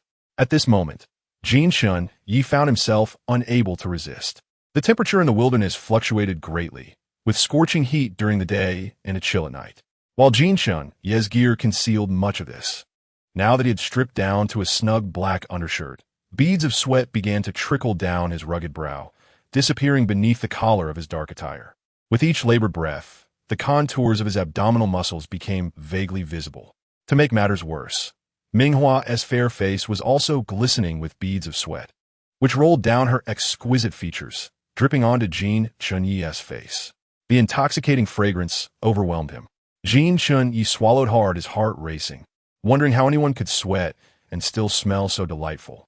His mind raced uncontrollably back to the memory of her luscious lips, plump and moist. Yet in this sweltering heat, her beautiful red lips were likely slightly parched, instinctively pressed together, heightening his desire to taste them delicately. However, Jin Chun-yi could swear that if he dared to act on such thoughts, Ming Hua would undoubtedly deliver a sharp slap to his face. Not to mention the hovering orb above them, continuously broadcasting their every move. Just as he wrestled with his urges, fortune smiled upon them. Not long after, an exotic beast appeared in the distance. Jin Chun-yi's eyes lit up as he quickly scanned the surroundings, spotting a long dead tree. With Ming Hua on his back, he leaped effortlessly to the tree's apex, finding a clean and sturdy spot before cautiously placing her down. Like a delicate doll, he adjusted her position and even brushed off the dust from her skirt before straightening his lips to convey, "I will go hunt the beast. You stay here and wait for me." Ming Hua. She truly regarded her as a beautiful waste. However, observing Jin Chun-yi's demeanor, which conveyed that he would not feel at ease until she acquiesced, she ultimately grasped the small knife he had provided, nodding obediently. After a moment's contemplation, she added a reminder to stay safe. With a cold gaze, she directed her attention towards the distant beast, resembling a man who, while venturing out for a hunt, remains concerned for his alluring wife at home. The barrage of comments surged once more. The proud young lady and the rebellious young general. TSK, how delightful. Simply too delightful. To be candid, can't the hoverball be equipped with a zoom and high-definition feature? Just focus on Jin Chun-yi's face. I can't help but think his gaze towards Ming Hua isn't entirely innocent.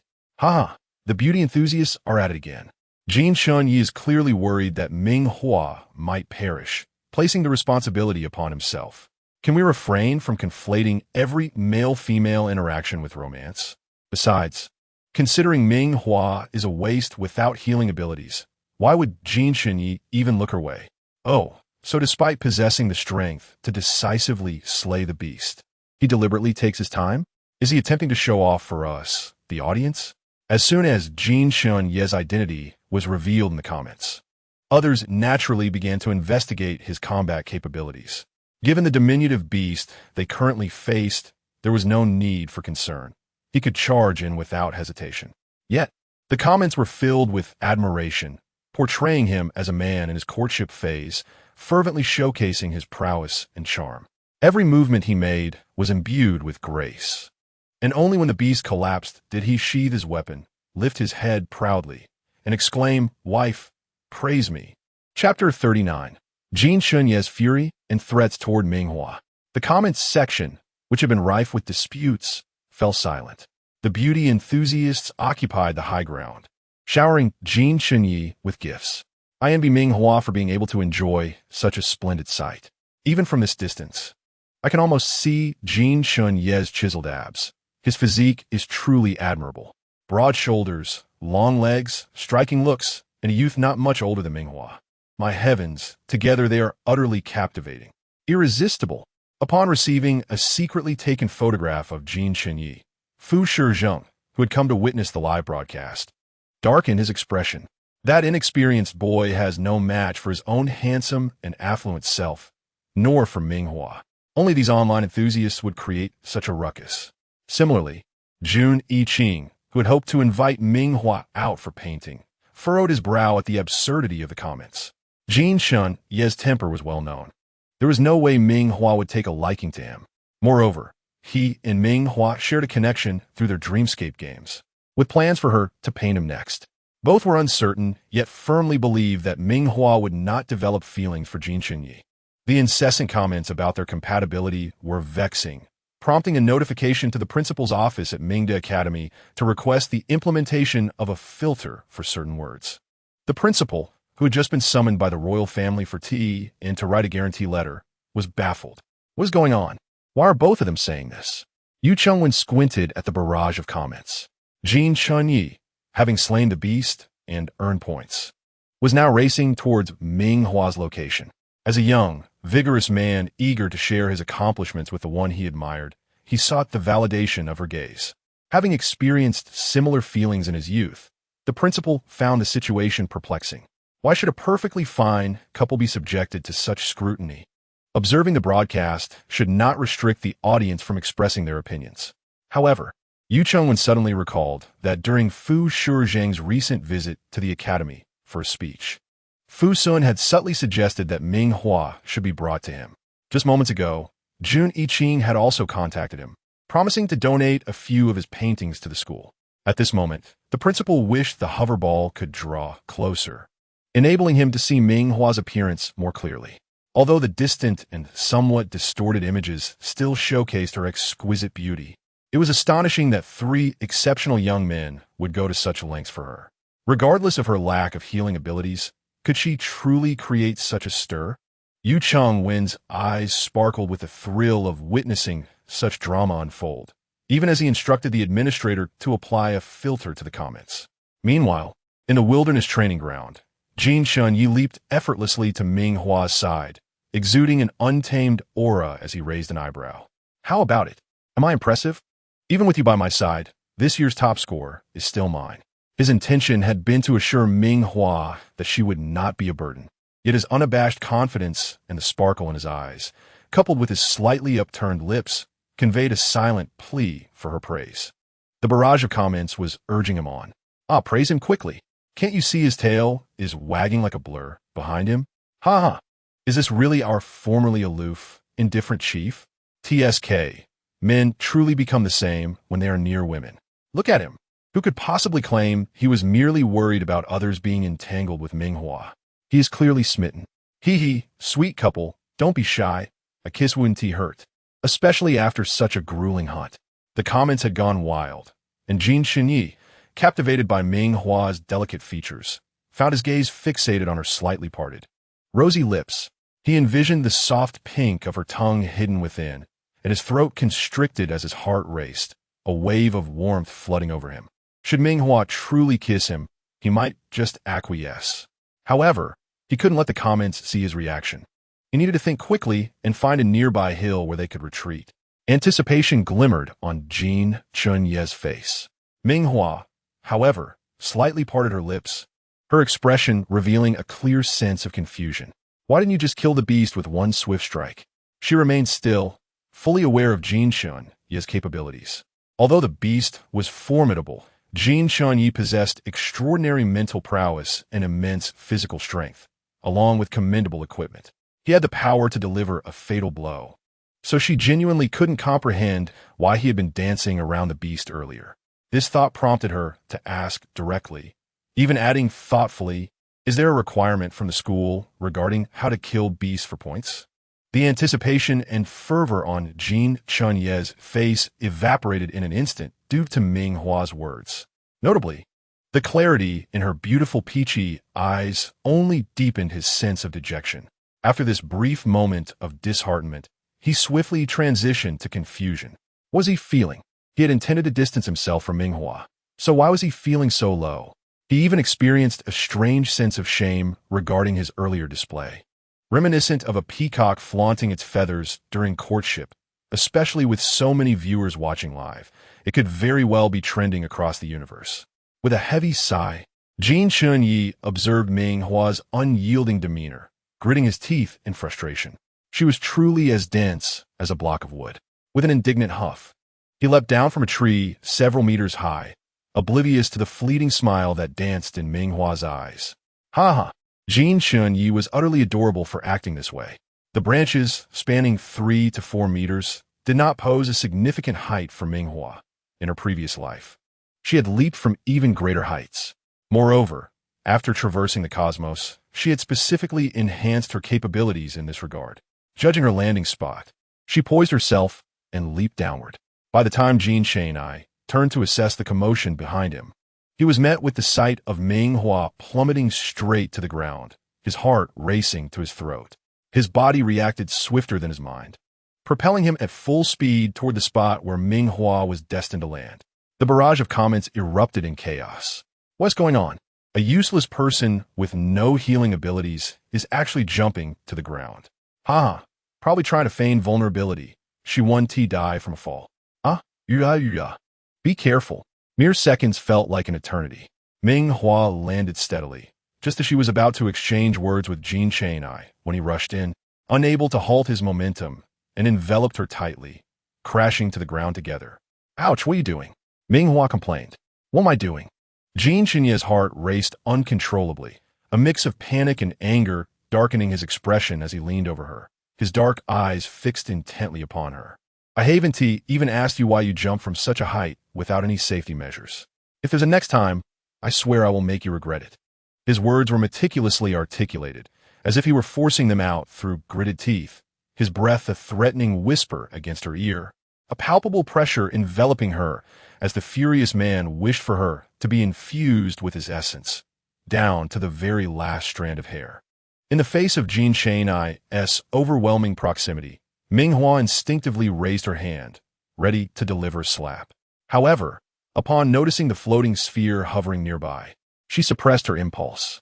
Her face flushed crimson, her porcelain skin, already fair, now glowed with an alluring pink hue. Her beautiful, long lashes fluttered as she glared at him, her eyes brimming with unspoken emotions, which only intensified Jin Chun-yi's heart rate. In an uncontrollable gesture, he reached out and pinched her soft, tender cheek. A sigh escaped him, as if a long-sought desire had finally been fulfilled, his dark gaze lingering on her as he murmured, "Good girl." At that moment, the comments exploded anew, as viewers had missed the initial drop and only saw Jin Chun-yi tackle Ming Hua to the ground. The camera focused on Jin Chun-yi's rough fingers gently caressing Ming Hua's face. TSK. Who dares to claim he dislikes her? Clearly, he is infatuated. Ha! Worried about his wife falling, he rushed over to catch her. He must have been terrified. Am I the only one who finds Jin Chun-yi's action of touching Ming Hua's face incredibly awkward? His rough fingers against her delicate skin, coupled with those deep-set eyes. If this weren't a live stream, I would believe they would have gone further. Honestly, with such a beautiful face, if Jin Chun-yi can restrain himself, he must be incredibly strong-willed. It said that those in combat training must abstain to maintain their strength. Look at Jin Chun-yi. With his impressive physique and undeniable prowess, he just defeated a beast and is now in the wilderness with the beautiful Hua. How could he not be tempted? The comments were filled with revelry as the dynamic between the two captivating individuals was palpable. From their height to their skin tone and even their looks, every action Jin Chun-yi took in the wilderness revealed an unmistakable bias toward Ming Hua, leaving little room for speculation. The viewers began dissecting Ming Hua's earlier leap, with astute fans recording and analyzing the footage frame by frame.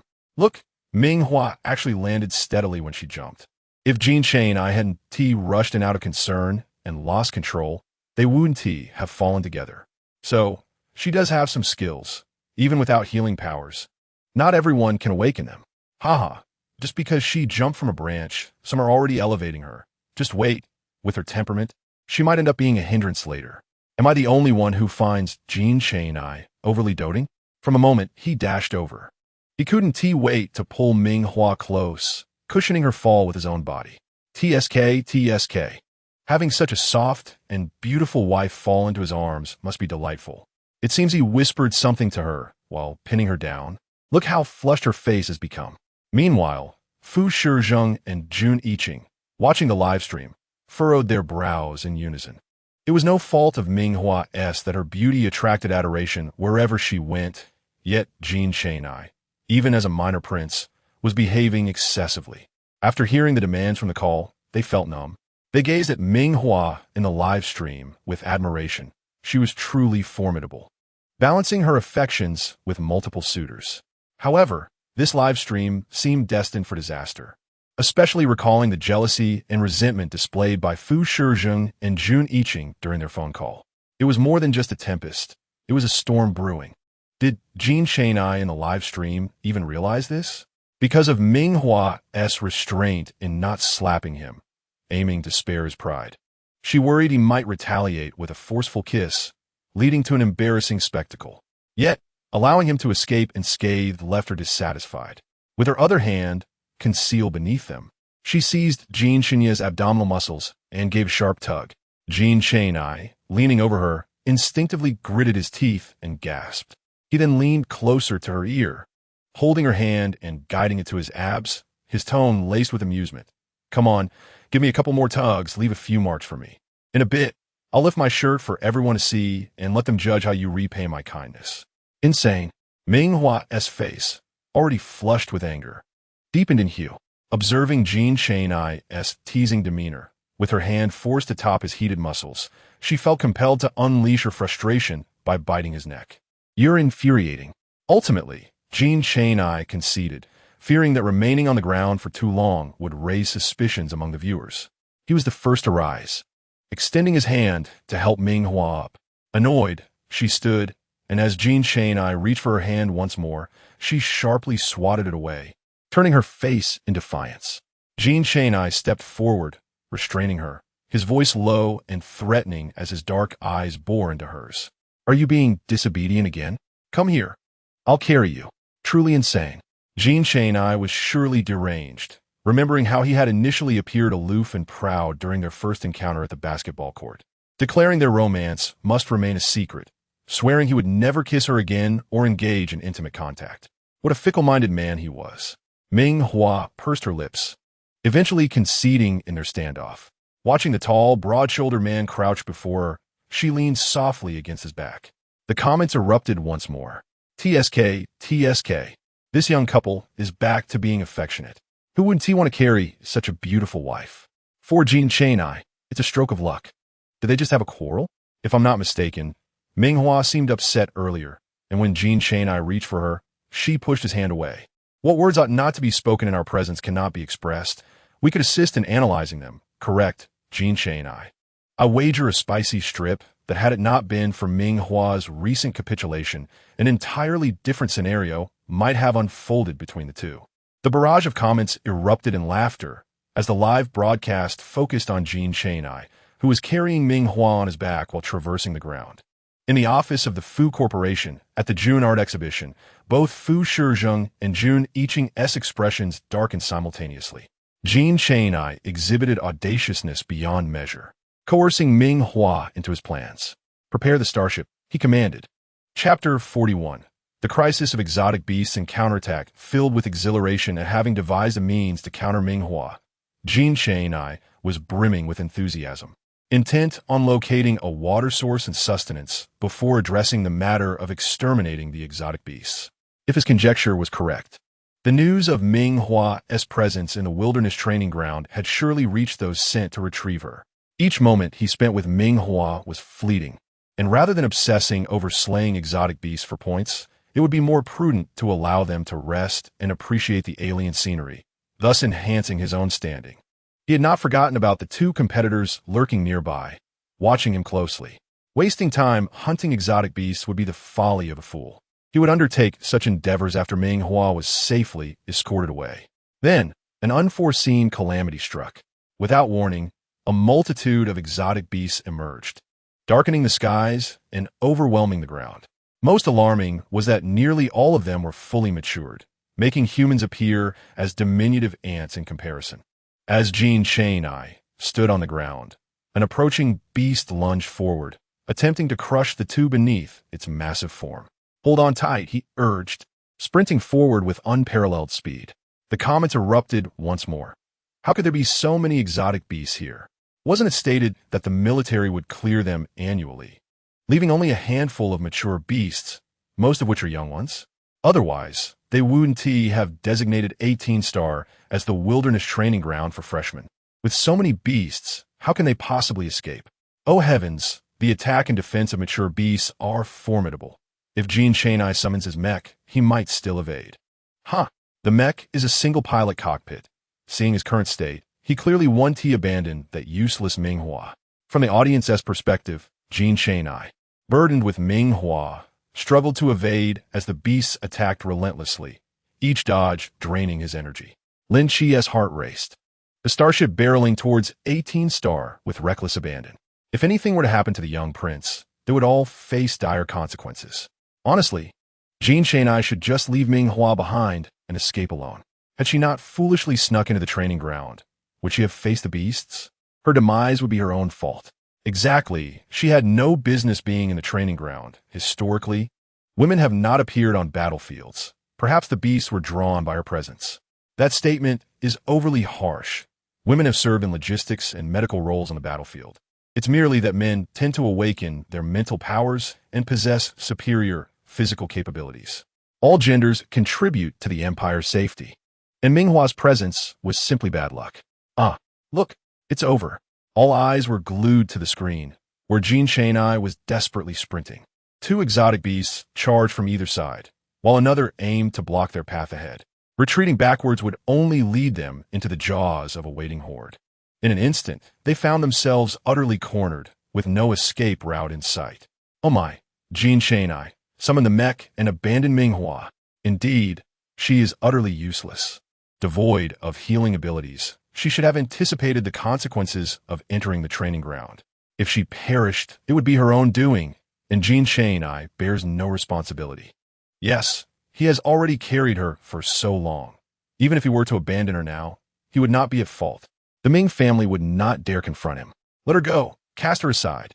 A bead of sweat trickled down Jean Chanai's forehead, sliding past his eye and into the sandy ground below. Everyone awaited his final decision, while Fu Shizheng and Jun Yiqing, aboard the starship en route to 18 Star, fixated anxiously on the screen.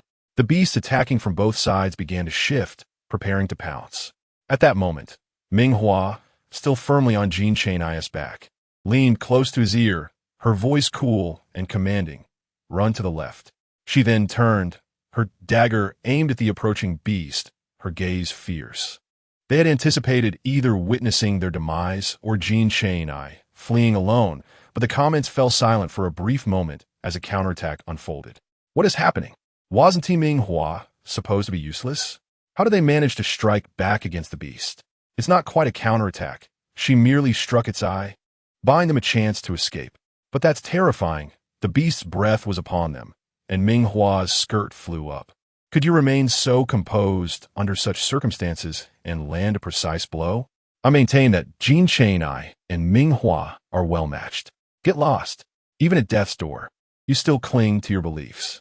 Yet, the crowd was collectively astonished by the stark contrast Ming Hua had just displayed, their hearts racing. They began to shift their focus from her exquisite beauty to her character, discovering that even in the face of peril, her eyes remained unnaturally calm, a quality that commanded admiration. After a prolonged silence, someone finally commented, perhaps judging her worth solely by her appearance or healing abilities is a form of insult. We have underestimated her.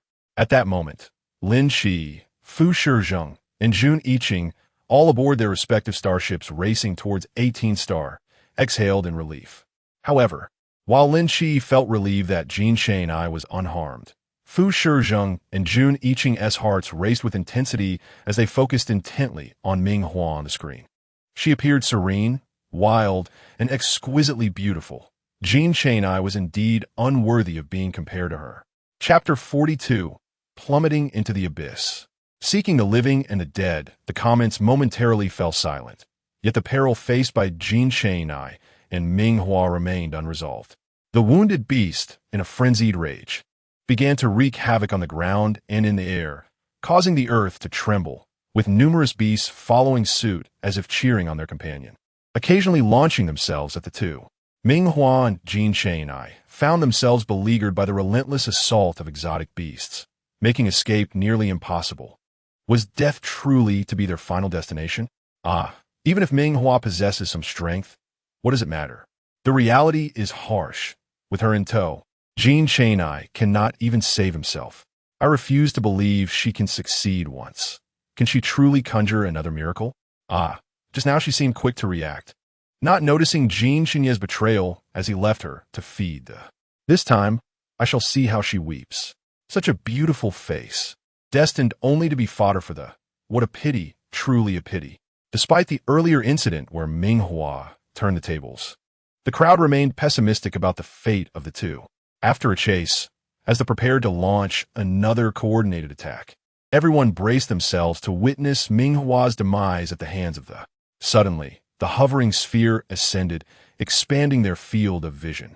Right in front of Jin Cheng-I and Ming Hua lay a sheer cliff, unfathomably deep, with a massive crack in the earth resembling the gaping maw of a monstrous beast. Whether to be devoured by the pursuing or to plunge into the abyss, leaving no trace behind, was a dilemma that weighed heavily upon them. It's over, they lamented. It's all over. It's all Ming Hua's fault. If she hadn't insisted on appearing in the training grounds, Jin Cheng-I wouldn't have been compelled to accompany her. Had he not done so, they wouldn't have encountered the... Even if they had, Jin Cheng-I could have summoned his mecha to escape. How could it have come to this? Witnessing the potential fall of a prodigious talent of the Empire in such a manner, countless spectators were incensed. In their minds, Jin Cheng-I should perish on the battlefield, confronting the head-on. Had it not been for this unforeseen incident, he would have undoubtedly entered the military after graduation, steadily advancing under his family's guidance to become the next star of the Empire, rather than fleeing while protecting Ming Hua, who possessed no healing capabilities. Oh heavens! Why must we endure this? It is so cruel, exceedingly cruel. Even if Jin Cheng-I chose to abandon Ming Hua to summon the mecha, escape would still be impossible. Every new student in the mecha combat program is a future star of the military, the next generation of the Empire. Yet they have perished before their potential could even blossom, raising suspicions of a conspiracy. Support a thorough investigation and strict punishment. The clamor for justice grew louder in the barrage of comments, overwhelming the live stream's moderators with anxiety. At this critical juncture, if the live stream were to be terminated, the Star Network would likely be inundated with chaos. They regretted not ceasing the broadcast earlier for the sake of fleeting views. The dean of Mingda Academy, Yu Chengwen, was once again summoned for a meeting to reflect on the situation. On the training grounds, Jin Cheng-I, carrying Ming Hua, clearly spotted the cliff ahead. His pupils constricted, and after licking his lips, a defiant expression spread across his face. He leaned down to instruct Ming Hua, "Baba, hold on tight." Ming Hua, too, recognized the perilous cliff. Though oblivious to the depths below, it was their sole hope of escape from the pursuing. Even though Jin Cheng-I was exceptionally strong, evading multiple threats from the while simultaneously protecting Ming Hua had begun to take its toll. Fortunately, endowed with a level 3 talent and a robust physique, he persevered.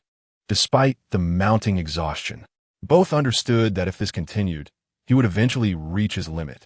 The emergence of the cliff, rather than a crisis, offered a glimmer of hope. As they charged once more, Jin Cheng-I, with Ming Hua in tow, leaped powerfully, his feet firmly planted on the ground as they soared toward the cliff's edge. The final image captured by the audience was of Ming Hua wielding the weapon handed to her by Jin Cheng-I, hurling it at the approaching, causing it to thrash and scream in agony. She once again demonstrated her formidable prowess, devoid of any element of luck.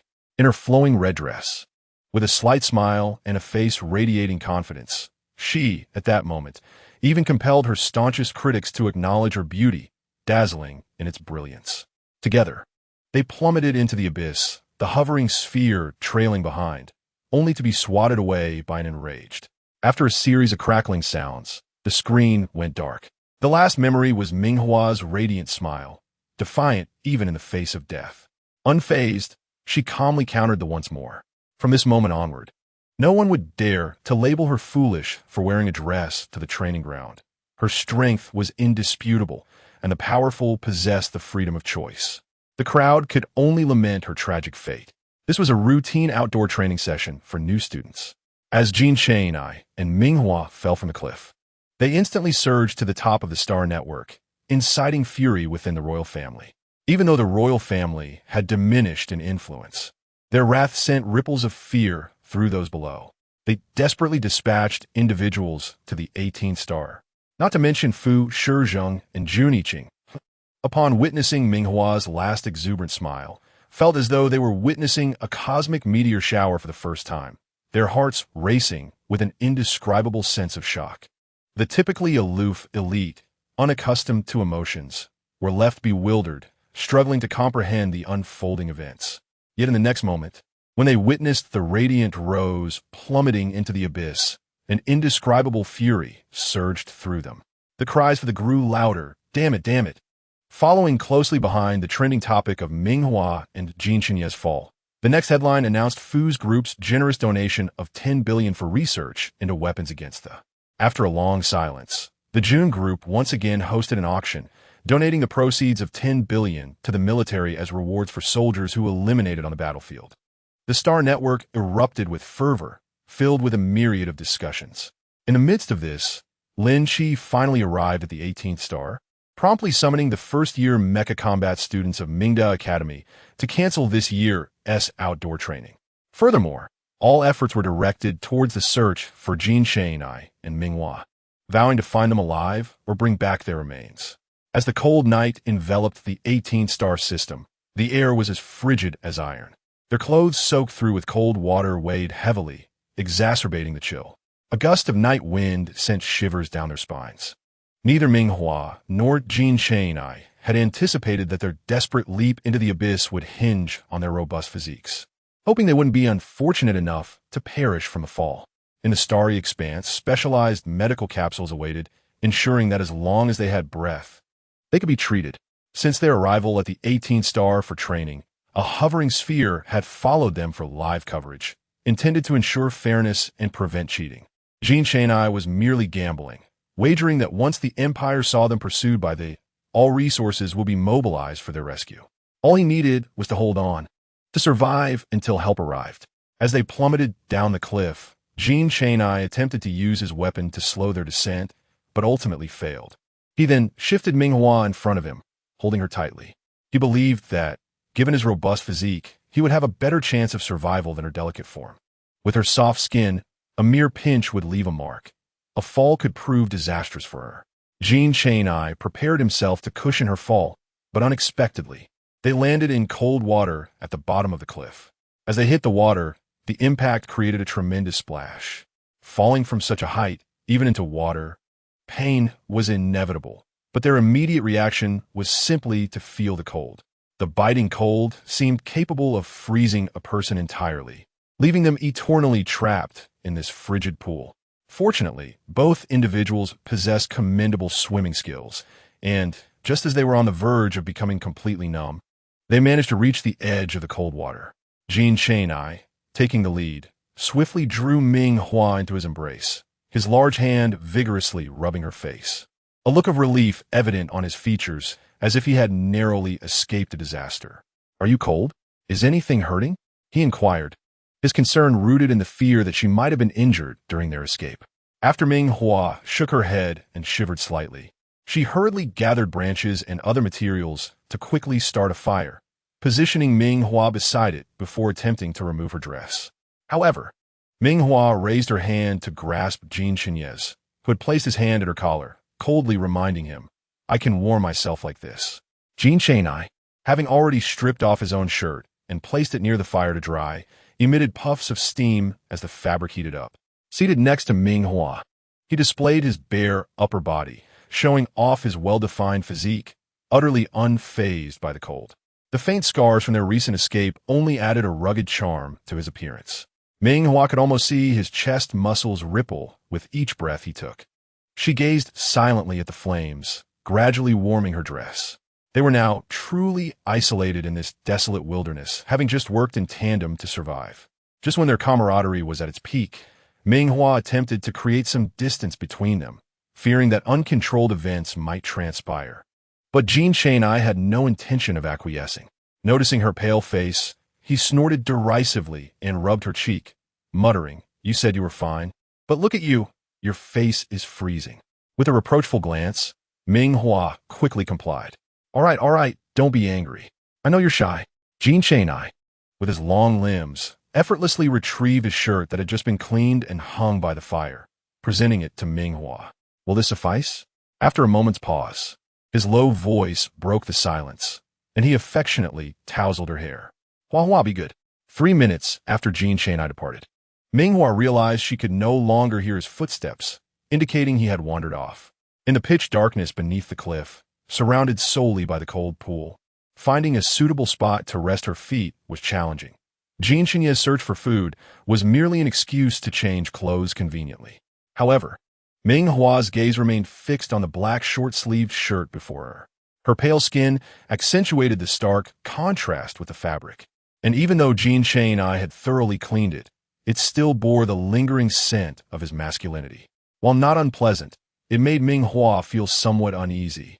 A gust of night wind rustled the flames, causing her to shiver slightly. It was cold, very cold. After a moment of contemplation, she finally donned the black shirt. A quarter of an hour later, Jean Chainai estimated it was time to return, striding back towards their spot. To avoid witnessing anything inappropriate, he stepped carefully on stones and dry branches, creating a rustling sound to alert Ming Hua. After waiting a few moments, he finally appeared before her. The sound of his footsteps resonated in her ears like a melodious tune. Having imagined countless times how Ming Hua would look in his shirt, the reality far surpassed his expectations. Jean Chainai had always known Ming Hua was exceptionally fair, with large, slightly upturned eyes that bore a hint of innocence, a delicate nose, and rosy lips that made her the object of admiration among many at school.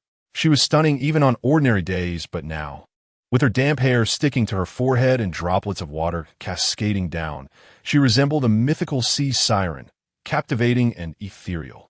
The black shirt hung loosely on her frame, reminiscent of a child donning an adult's clothing, showcasing her slender, porcelain arms.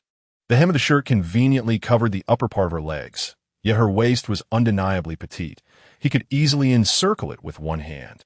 However, he was taken aback by the softness of her thighs, evoking thoughts of tender flesh beneath his fingertips. Below, her calves were long and slender, perfectly proportioned. Jean Chainai's heart raced wildly, his throat dry as he approached Ming Hua, utterly entranced by her beauty. Chapter 44. Jean Chainai completely crosses the line. The two share a kiss. "I'm fine," he hurriedly reassured her. Fearing she might doubt him, he settled beside her, the warmth radiating from his body enveloping her. He took her hand and placed it against his chest, his handsome face displaying a mix of urgency and reassurance. "See? All right. Don't worry." Yet, in truth, he was not overly concerned. However, the timing, location, and circumstances were all entirely inappropriate. He attempted to move his hand again, but found it still trapped. When she glared at him, ready to express her anger, their gazes locked, and in the glow of the firelight, her eyes sparkled like a puppy's. At that moment, Jean Chainai, unable to contain himself, leaned in closer, initiating an inevitable kiss. Ming Hua instinctively recoiled, trying to escape. Jean Chainai, in a flurry, grasped her, his warm lips almost brushing against hers. Quick as lightning, Ming Hua raised her hand to block him, her soft lips meeting her palm instead. And Jean Chainai's dark eyes glared at her, sensing something moist on his hand. "You scoundrel." Ming Hua gritted her teeth, threatening him, "Don't forget, I have that video. If you push your luck, I might just share it with the entire universe." During the day, with cameras around, Ming Hua had refrained from speaking much, allowing Jean Chainai to bully her, perhaps sneaking a touch of his abs when no one was watching. Now, free from prying eyes, she dropped the pretense. "If you keep this up, I'll get angry." Hua, how do you plan to express your anger?" Jean Chainai, instead of being upset, chuckled at her words. His strikingly handsome features, coupled with a hint of youthful defiance, softened as he lowered his head, playfully nudging her with his forehead, resembling someone trying to coax her. "Forgive me, will you?" Hua. His deliberately lowered voice carried a hint of tenderness, and in the flickering light, his striking features appeared even more alluring. The next moment, he leaned closer to her ear, speaking in a hushed tone as if afraid of being overheard. Woof woof. Jean Cheng-ai had once vowed that if he kissed Ming Hua again, he would be a dog, a promise that Ming Hua had recorded. She had always believed that, given his lofty status, he would never humiliate himself in such a way. However, in this moment, Jean Cheng's actions left her utterly astonished. The shock surged within her like a tidal wave, and as she scrutinized his expression, she noticed a hint of bashfulness in his demeanor. He averted his gaze, a faint blush coloring his cheeks, exuding an air of shyness that was both unexpected and endearing. His upper body was bare, showcasing a honey-toned complexion, muscular arms, and a slender waist. His broad back expanded and contracted with each breath, accentuating well-defined pectoral muscles and an impressive 8-pack abdomen. The faint traces of blood only heightened his primal allure, creating a striking contrast. Ming Hua momentarily lost her composure, and in that brief moment of distraction, Jean Cheng-ai boldly cupped her delicate face in his large hand and leaned in to kiss her. Even a most proud and untamed scion, his soft lips radiated warmth. Like a playful puppy, he gently nibbled on her lip and eagerly tasted her. Noticing her stillness, he became impatient and entangled his tongue with hers. Just then, Lin Chi and his rescue team arrived. The hovering camera had already ascended to broadcast the scene live, and the barrage of comments flooded in. Wow, he really got to kiss her. She must be over the moon. Haha, I suspected something was off during the daytime broadcast. If it weren't for the live stream, they might have kissed long ago. I even saw Jean Cheng-ai swallow hard while looking at Ming Hua several times. Indeed, who could resist such a stunning beauty by their side? Hee, in front of the live stream, he-s the genius chief of our school, but behind our backs. He-s already kissing her. Hey, everyone zoom in. Isn't Ming Hua's outfit a bit odd? Wasn't she wearing a dress? And Jean Cheng-ai's clothes are also off. Something feels off between them. Oh, what is so strange about that? The cold pool is freezing. It's perfectly normal to take off clothes, and they're just snuggling for warmth. I want to allow you to tarnish their pure school friendship. Pure school friendship? What a description. Lin Chi's sudden appearance startled Jean Cheng-ai, who instinctively pulled Ming Hua closer to him. Initially, it seemed inconsequential, but the rescue team halted their advance, fearing they might witness something inappropriate. In the next moment, the live broadcast was abruptly cut off. Embarrassed, Jean Cheng-ai released Ming Hua, and the enchanting atmosphere dissipated. He reached for the long dress hanging by the fire and felt that it was mostly dry. He handed it to Ming Hua, unable to meet her gaze. You should put this on first. Your short sleeves are too revealing. Okay. Ming Hua could only manage a soft reply, her mind swirling with the day's unexpected events, leaving her feelings towards Jean Cheng-ai in disarray. Jean Cheng-ai stood with his back to her, observing the rescue team from a distance. Ming Hua, by the fire, held the almost dry red dress, and soon, the sound of her changing clothes filled the air, causing Jean Cheng-ai's earlobes to redden. He was acutely aware of Ming Hua's fair skin, as exquisite as the finest jade, previously indifferent. His thoughts began to spiral after the intimate whisper he had just shared with her. Once certain boundaries are crossed, one may find themselves yearning to abandon restraint. After all, since he had already made his feelings known, indulging in further transgressions seemed only natural, as long as he was with Ming Hua. He couldn't help but fantasize about kissing her, imagining the beauty of being together. Her luminous skin, illuminated by the firelight, was simply irresistible, compelling him to kiss every inch, even a single strand of hair. His throat tightened as the soft sounds of changing clothes stirred emotions he could hardly contain. I'm ready. Before Jean Cheng-ai could let his thoughts spiral further, Ming Hua's voice broke through. She extended a hand with a pure black short-sleeve shirt. I'll go check on the rescue team. Take your time. Ming Hua felt a bit shy, unwilling to engage further with Jean Cheng-ai until her feelings were sorted out. His earlier actions had left a profound impact on her. Did Jean Cheng-ai even recall his initial demeanor, that lofty persona of a privileged youth? He had once suggested Ming Hua be his secret girlfriend, believing she was deeply smitten with him. Naturally, she scoffed at such arrogance. Recognizing the predictable nature of these privileged youths, it seemed every girl fluttered around them like butterflies, and those who didn't either felt unworthy or were playing hard to get to attract attention. Ming Hua quickly seized this insight and recorded Jean Cheng-ai as arrogant demeanor with her terminal. She never intended to post it on the Star Network. But teasing Jean Chang'ai occasionally proved amusing, especially for someone with an inflated sense of pride. However, Ming Hua now felt a mix of dread and disbelief. Jean Chang'ai's recent behavior was far from normal. She understood that if someone was willing to sacrifice their dignity, they might readily engage in even more shameless acts. Hastily, she sought to distance herself, her retreating figure betraying a hint of panic. Jean Chang'ai, unwilling to miss this chance, hurriedly donned a short-sleeved shirt, shaking his head as his tousled black hair took on a disheveled charm, and strode over to Ming Hua. "Wait, don't go, I'll go with you." He couldn't resist stealing glances at her face. Previously, he had felt no hesitation, but now, after laying bare his heart, he found himself shy about meeting her gaze. Had he just confessed? What did Ming Hua think? She had remained rather quiet.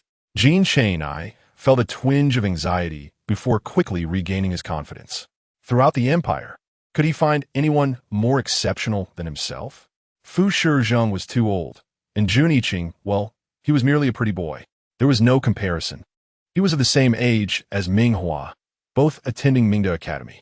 A campus romance was surely delightful. Jean Chang'ai had it all planned out. Unbeknownst to him, Ming Hua was still grappling with her tumultuous emotions. Lin Qi awaited their return nearby, and upon seeing them approach side by side, he couldn't help but cast a fleeting glance at Ming Hua, internally acknowledging her fierce spirit. Fu Shizheng and Jun Yiqing were en route, both for Ming Hua alone. Yet the image of her kissing Jean Chang'ai had already circulated throughout the universe. Even though the live stream had been abruptly halted, it was likely that eager netizens had captured screenshots and recordings in advance. One could only imagine the spectacle when the four of them confronted each other. In that brief encounter, Lin Qi's mind raced with thoughts, though his expression remained calm, adorned with a gentle smile. "Is everything all right? I've already notified the military to handle the bee situation. This year's outdoor training for new students is temporarily canceled. We'll reevaluate after a thorough cleansing of the 18 star systems. You've both experienced an unexpected calamity. The military and school will provide compensation. Please give me an account later." Lin Qi's words were directed at Ming Hua. Everyone present knew she was merely an ordinary person without healing abilities. Any injuries she sustained would be hard for her to recover from on her own.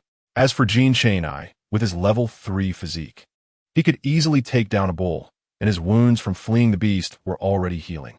However, Lin Qi couldn't help but worry about his mental state. Jean Chang'ai's gaze remained fixed on Ming Hua as she began boarding the starship, and he hurriedly followed suit.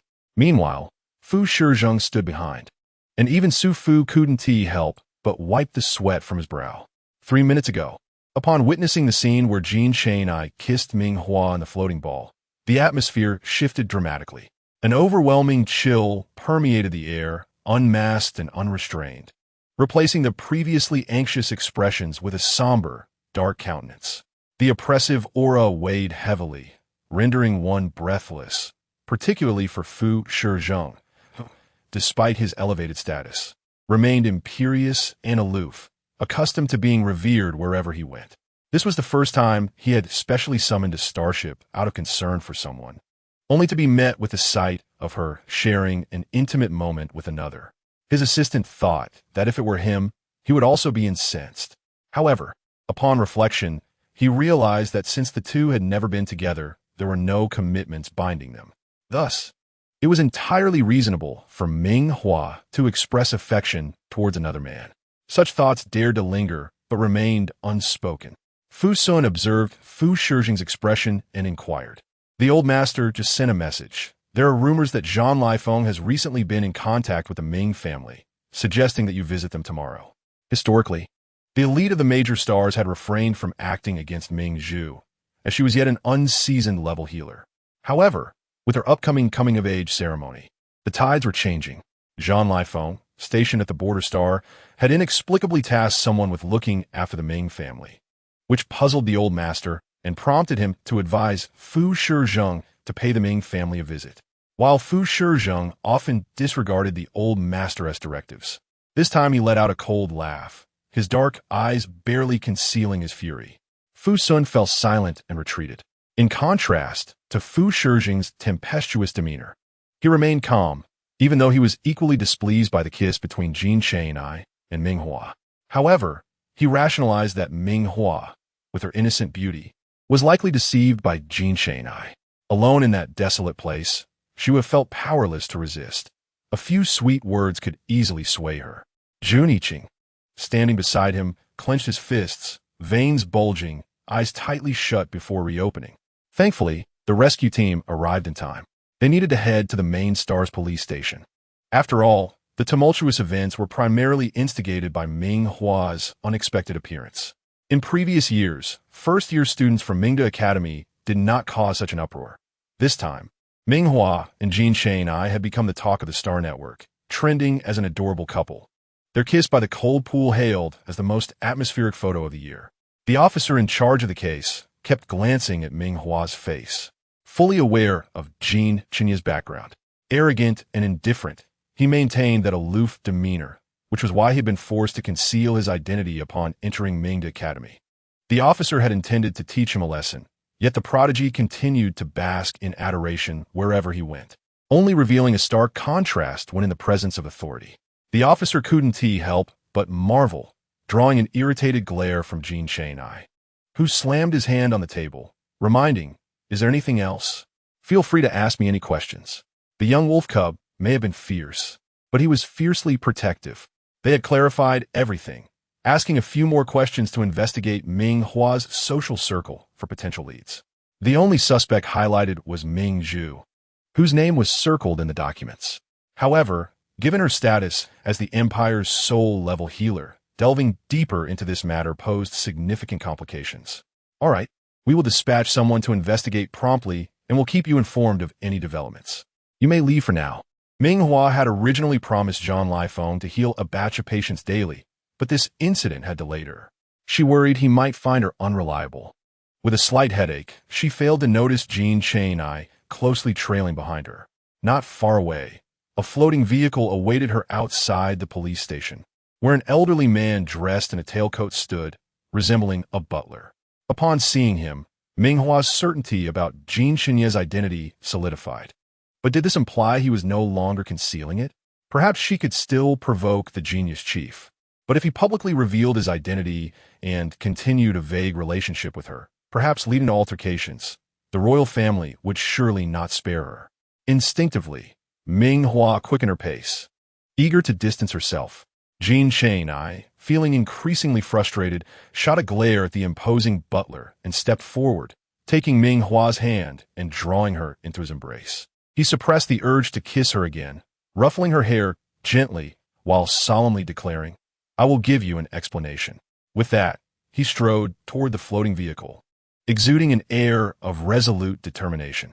Ming Hua pondered what he intended to explain. Did he mean to provide her with a formal declaration? If he were to confront the royal family on her behalf or suggest a life of wandering together, she would promptly push him away. Hardships were not to be endured lightly. Taking a deep breath, she remained unaware that Jun Iching had observed their embrace, his expression darkening further. As soon as the vehicle steadied, the Ming family's butler hurried out, wearing a fawning smile. Ming Hua raised an eyebrow. Clearly, he had noticed the unusual nature of her relationship with Jin Cheng-ai from the live broadcast and believed there was something to gain, hence the change in his demeanor. The butler scanned the surroundings, not spotting the person he sought, and softly inquired, "Second miss, where is young Master Jin? Is he not with you?" As expected, Ming Hua smirked slightly, her tone devoid of emotion. "Jin Cheng-ai naturally has his matters to attend to. I left ahead of him." After speaking, she entered the floating vehicle, her gaze cold and unwavering. The butler felt a flicker of discontent. He inwardly chastised her for being from a backwater planet, clearly unaware of the nuances. However, he maintained a facade of composure, accompanying her into the vehicle and tapping away at his terminal, sending off undisclosed messages.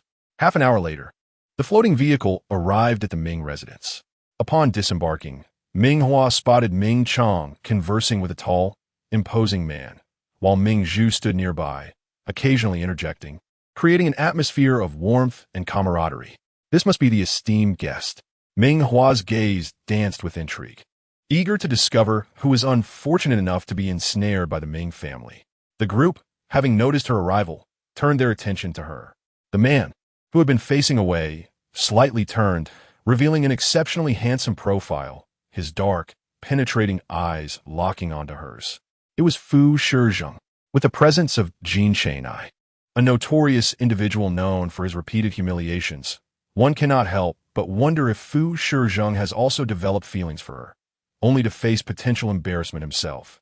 Just a few days prior, Ming Ji would have never exuded such confidence. She believed that this group of arrogant elites valued their pride above all else. Even if they were to eventually regret their actions and harbor some fondness for her, it would be exceedingly difficult for them to retract their earlier statements. Who could have anticipated the emergence of someone as reckless as Jin Chang'ai? A foreboding sense of unease began to weigh heavily on Ming Ji, particularly during dinner that evening. Perhaps it was due to the attention she garnered from Jin Chang'ai, amidst the throngs of onlookers in the live broadcast, even while being pursued by a monstrous creature. He refrained from abandoning her, leading the Ming family to perceive her as possessing potential value, thus granting her a place at the dining table. Ming Chang occupied the seat of honor, with Zhuang Mei and Ming Zhu flanking him on either side. Ming Ji was seated below Zhuang Mei, while Fu Shizheng sat adjacent to Ming Zhu. This arrangement resulted in Ming Ji and Fu Shizheng facing each other directly. Upon observing Ming Ji's exquisitely beautiful visage, Ming Zhu subtly furrowed her brow, struggling to find a valid justification for her discomfort, as there were no alternative seats to exchange. With a sigh, she chose to endure the moment. At the head of the table, Ming Chang was extolling Ming Zhu's virtues in such a significant event. Fu Shizheng naturally dispatched individuals to conduct thorough investigations. Unfortunately, Zhan Lifeng has kept his information under tight wraps, and we have yet to uncover anything of substance. Perhaps it is because the Fu Corporation primarily engages in mecha-related ventures, which have little correlation to healing abilities, and thus he has not devoted much effort to this matter. However, Ming Chang's mention of this subject at that moment was far from casual. Indeed, the next instant, a smile graced Ming Chang's face as he remarked, "What Marshal Zhan has said is entirely true. A remarkable healer has indeed lent their assistance.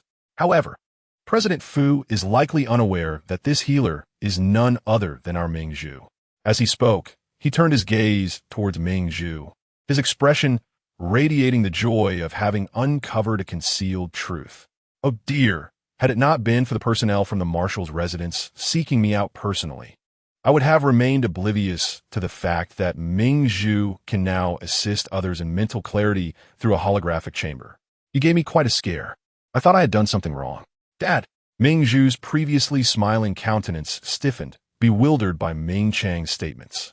What holographic chamber for mental clarity? Isn't it only possible to perform the treatment face-to-face? Moreover, a healer requires considerable time to recuperate after assisting someone. Such a significant opportunity could not possibly be bestowed upon soldiers from a border planet. To Ming Chang, this reaction merely signaled that his daughter was growing up and beginning to feel shy. I understand, Ming Zhu, that you wish to remain anonymous while doing good deeds. But such an important matter should still be shared with your father and mother. Who else possesses the level of healing ability that you do? Not only the Marshal's residence, but even the Research Institute has sent me messages inviting me to visit and observe. Upon hearing Ming Chang's words, Ming Zhu, who had intended to explain herself, fell silent. He was correct. She was the only one in the galaxy with such a high level of healing ability. No one could surpass her. What would it matter if she acknowledged it? Who could possibly step forward to expose her? She nodded vigorously, a hint of blush gracing her cheeks. Dad, I initially aimed to discreetly perform a good deed. I felt it was too tragic to see those whose mental energies were in turmoil perish, and I wanted to give it a try. I never expected to succeed. Ha. Ming Chang laughed heartily. Ming Zhu, you're simply too modest.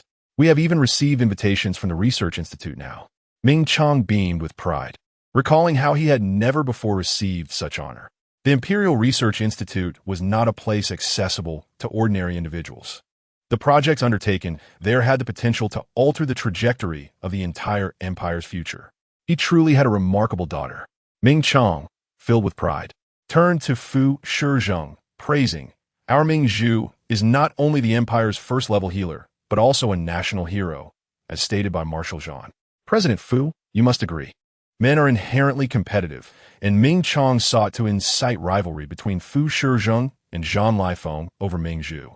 The one who offers more, who sacrifices more, and who displays greater strength would ultimately win her favor. Fu Shizheng nodded. In that moment, he finally understood why the old man insisted he visit the Ming family. It was for this reason. Ming Zhu could indeed assist remotely in healing mental energies through a holographic chamber. This was a groundbreaking discovery with the potential to influence the future course of the world. The one who seizes the opportunity will rise to prominence. Fu Shizheng continued to discuss matters with Ming Chong, maintaining a demeanor of utmost composure. The sight of this upright gentleman conversing with Ming Chong elicited a cold laugh from Ming Ji. Had it not been for the fact that this man was firmly grasping her calf beneath the table, she would have found the situation amusing. A sharp intake of breath escaped Ming Ji, drawing the attention of the entire family.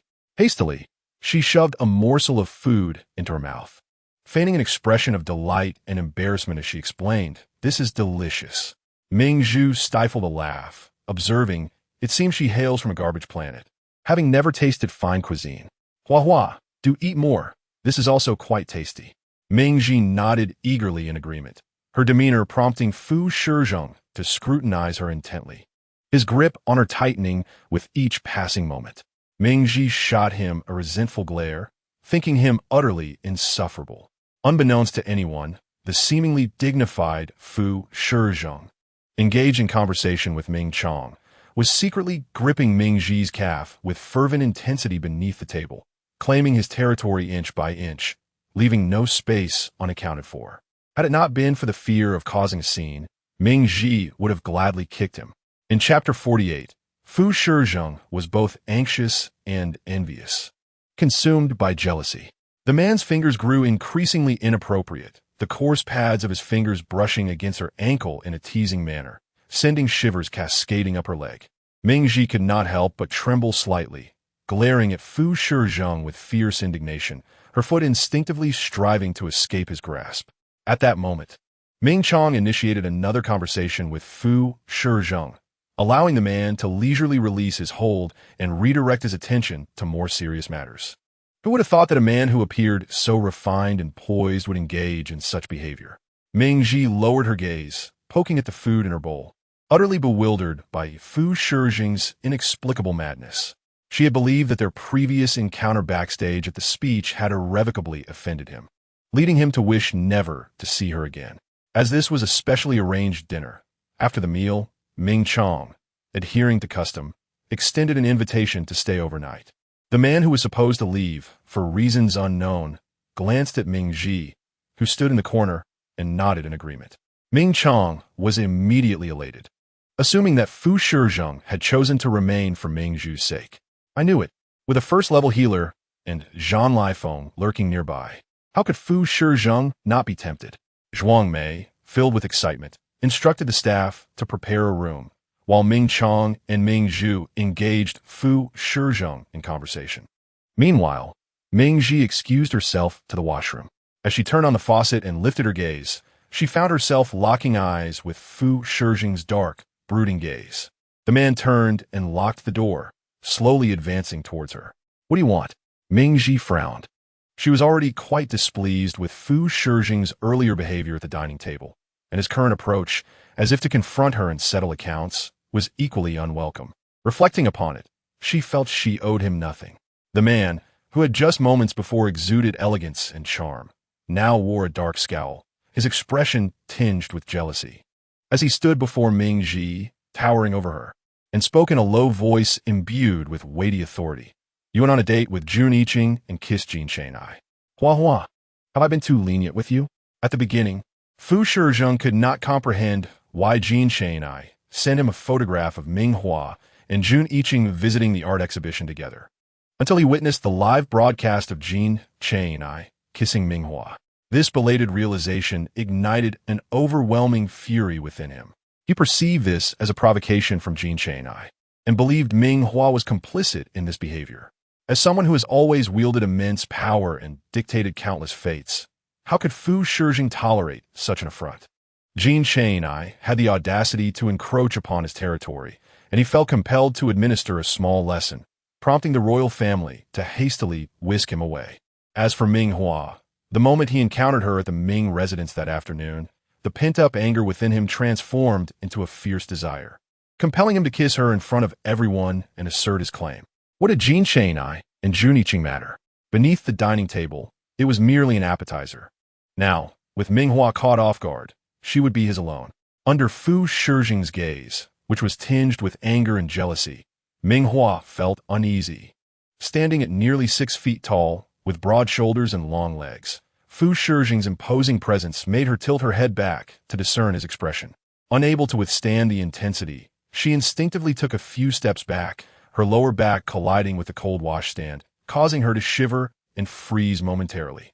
Despite feeling cornered, Ming Hua maintained her composure, believing that there was no connection between her and Fu Shijing. With her chin raised, she fixed her gaze upon him, asserting, "What relationship do we have? Why should you care whom I date or whom I kiss?" To Fu Shijing's eyes, however, her pretty little mouth was merely spouting words he found displeasing. Instead of seeking his forgiveness for her missteps, she appeared resolute in her stance. Fu Shijing's dark eyes deepened as he fixated on her slightly reddened lips, recalling the moment the floating orb abruptly darkened, witnessing Jin Chain I tenderly cradling Ming Hua's face, unrepentant after being kissed by another man. Frustrated, Fu Shijing pressed his fingers against Ming Hua's lips, his words betraying his agitation. "We have no relationship? Then, who is it playfully calling me hubby in the game? Who is it eager to kiss me and touch my abs? Now you deny it, Ming Hua. You don't truly think I, Fu Shijing, am generous, do you?" Before Ming Hua could respond, her chin was abruptly lifted, and the man's kiss descended upon her like a torrential storm, laced with a sense of vengeance, as if to punish her for seeking to sever their connection. The kiss was fervent and scorching, a retribution. Ming Hua's beautiful eyes widened in surprise as Fu Shijing bit down unforgivingly on her closed lips, the taste of iron flooding between them, only to be gradually kissed away by him. In a frenzy, she struggled, raising her hands to strike at Fu Shijing, employing both hands and feet. Even Fu Shijing found it challenging to withstand her resistance, needing to divert part of his focus. At that moment, a voice from outside interrupted. "Mr. Fu? I just saw him here. Have you seen Mr. Fu? The head of the family asked me to find him for a discussion." Ming Hua's struggles immediately halted, her breath caught in her throat. She could hardly bear to think of the consequences should the Ming family discover her entangled with Fu Shijing in the washroom. Ming Zhu would surely despise her.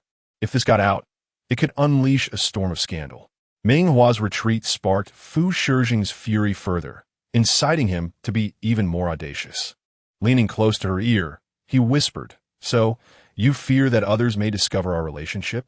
A mocking chuckle escaped him, followed by a low, teasing tone. "Then you must be very quiet, lest anyone find out."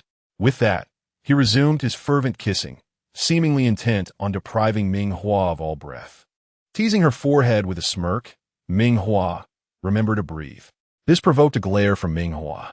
Was she the one who forgot to breathe? Clearly, it was Fu Shijing who was overstepping. The sound of running water from the tap, left on, masked the commotion between them.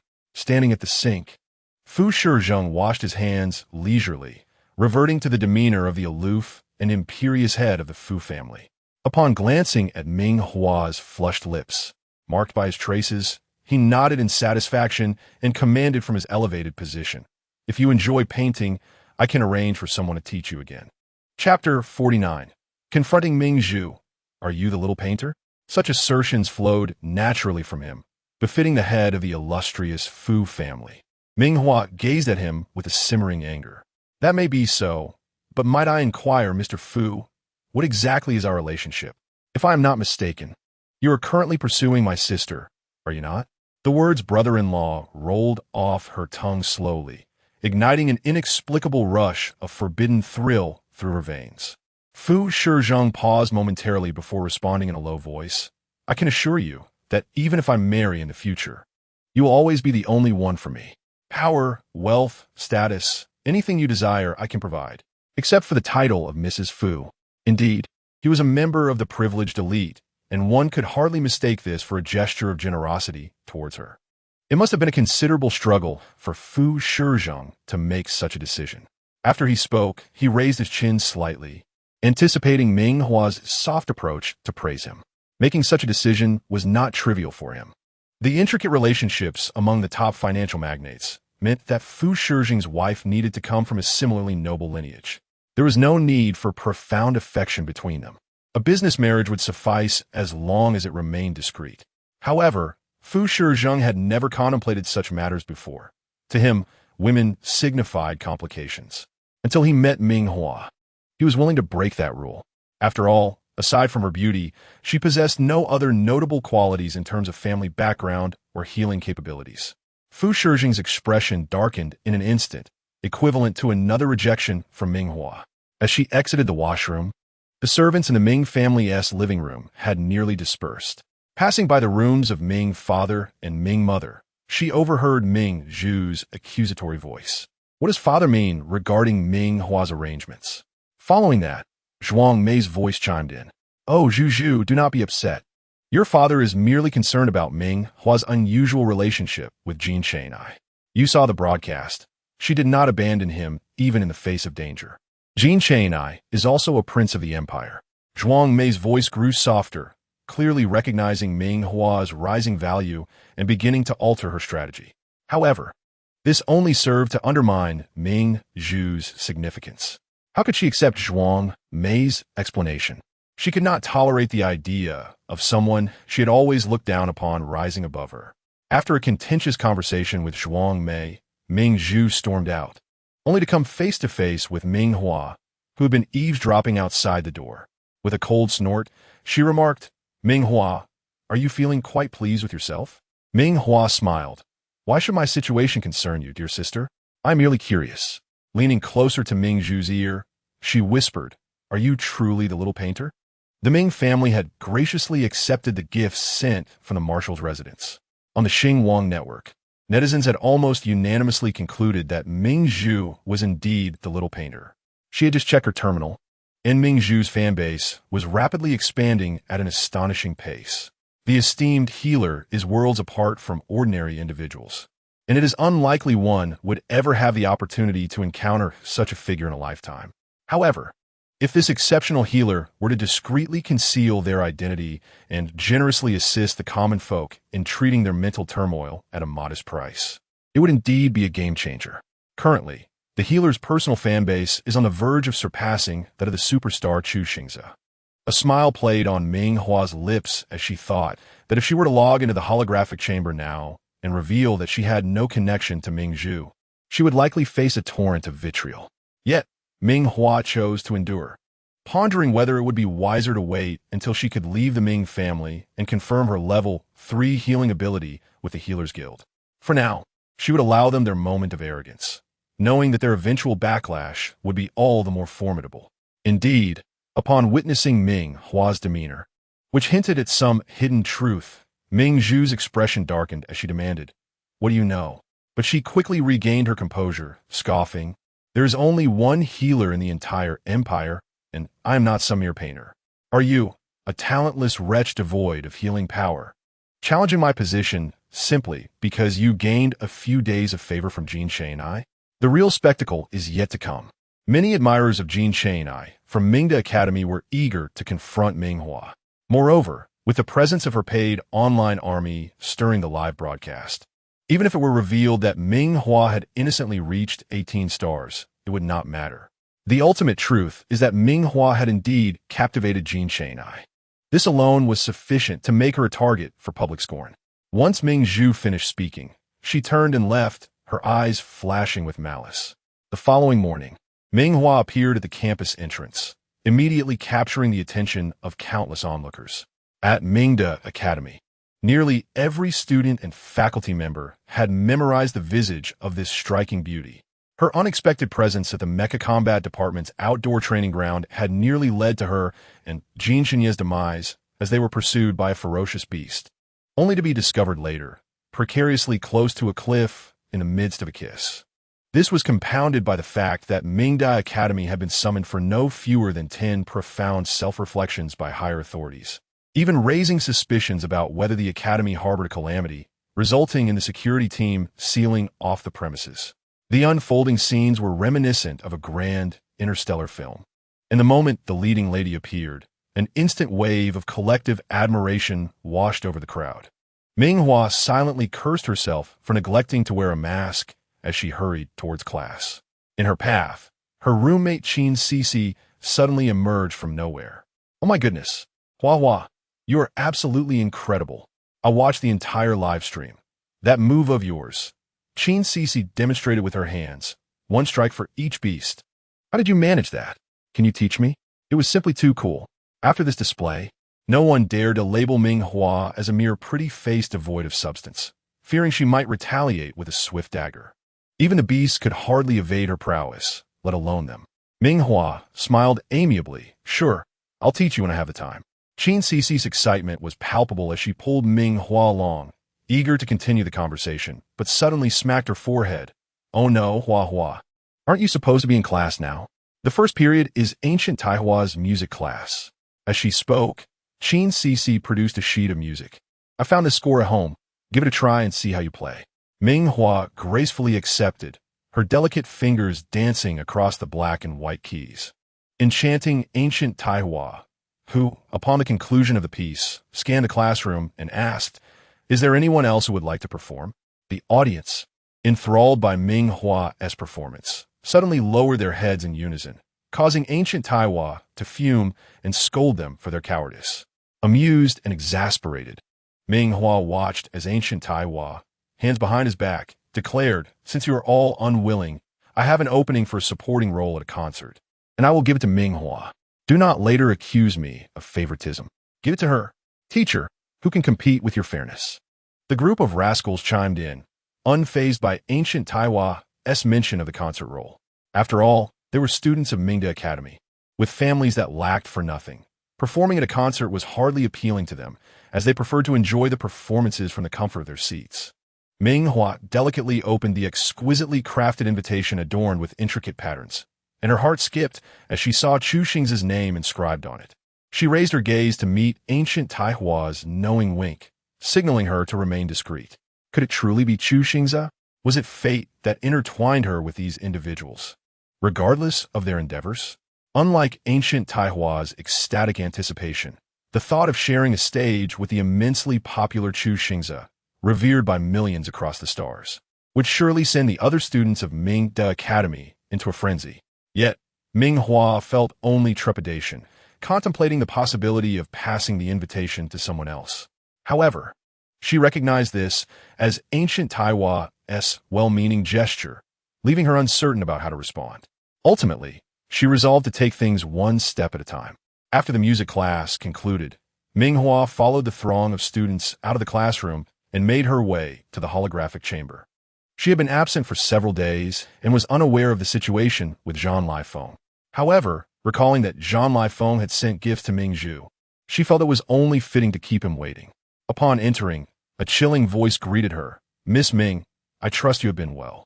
Looking up, she immediately spotted Jean Lifeng, emanating an aura of icy detachment as he sat on the couch.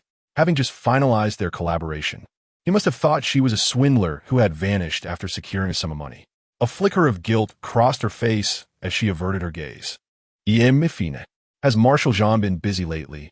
Or do you have the time to wait here for me?" Jean Lifeng scoffed, but remained silent.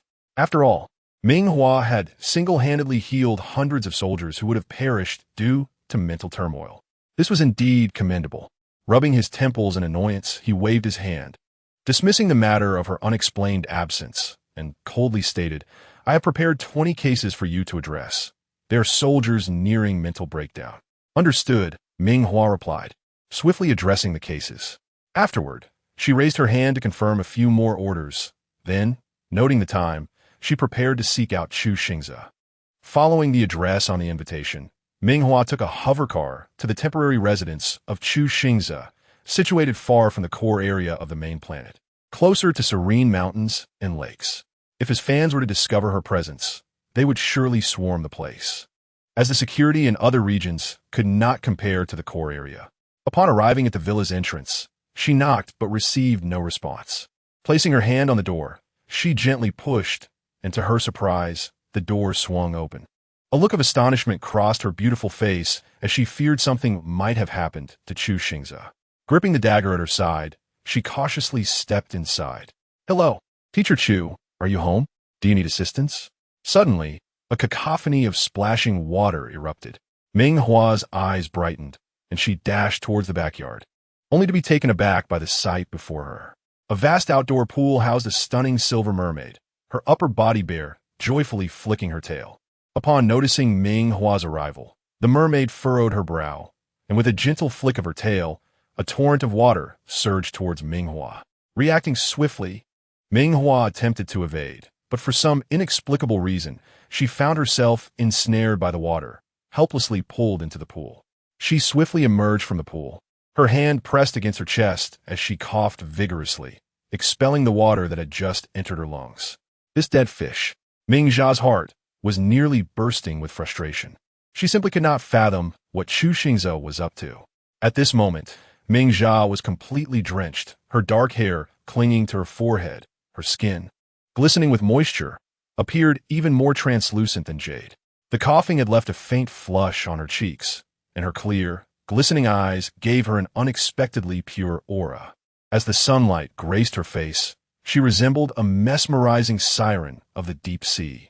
Chu Xingze, who had been lingering at the edge of the pool, snorted coldly and suddenly spoke. "Is this how you entice Jin Chainai to kiss you? What nonsense!" Ming Hua looked up at Chu Xingze in confusion, unable to comprehend the reason behind his words.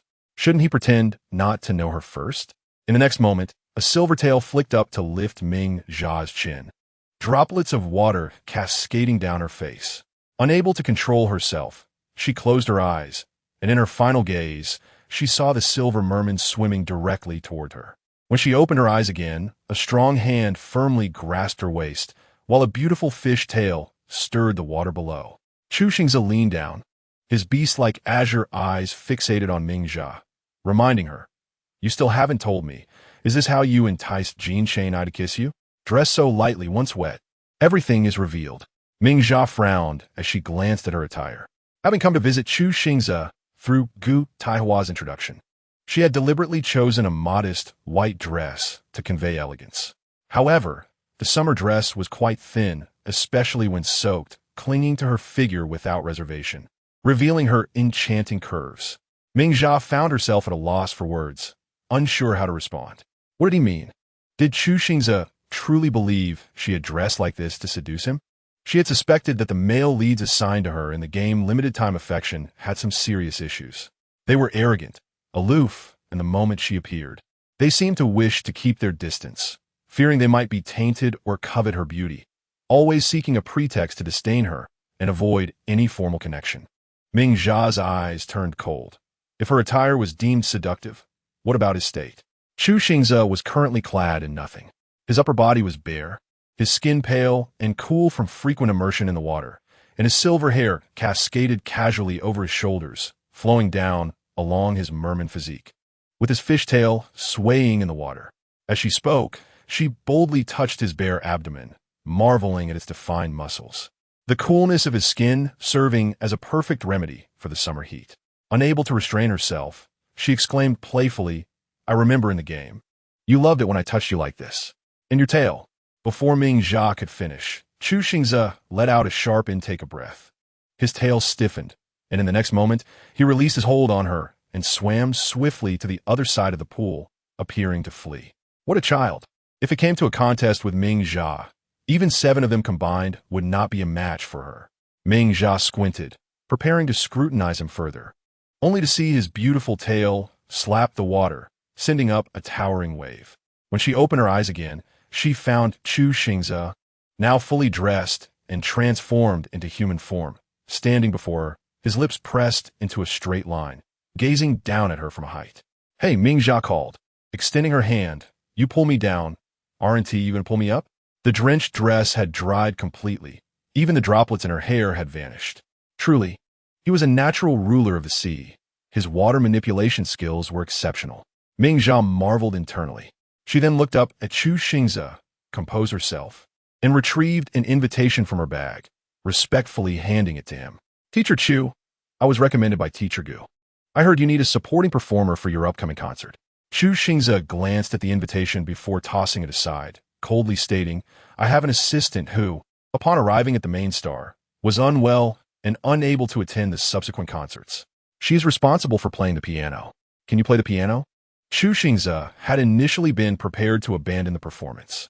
After news of a situation reached the main star, they sought Gu Taihua's assistance in recommending several music students. However, after meeting several candidates, Chu Xingze was left unsatisfied.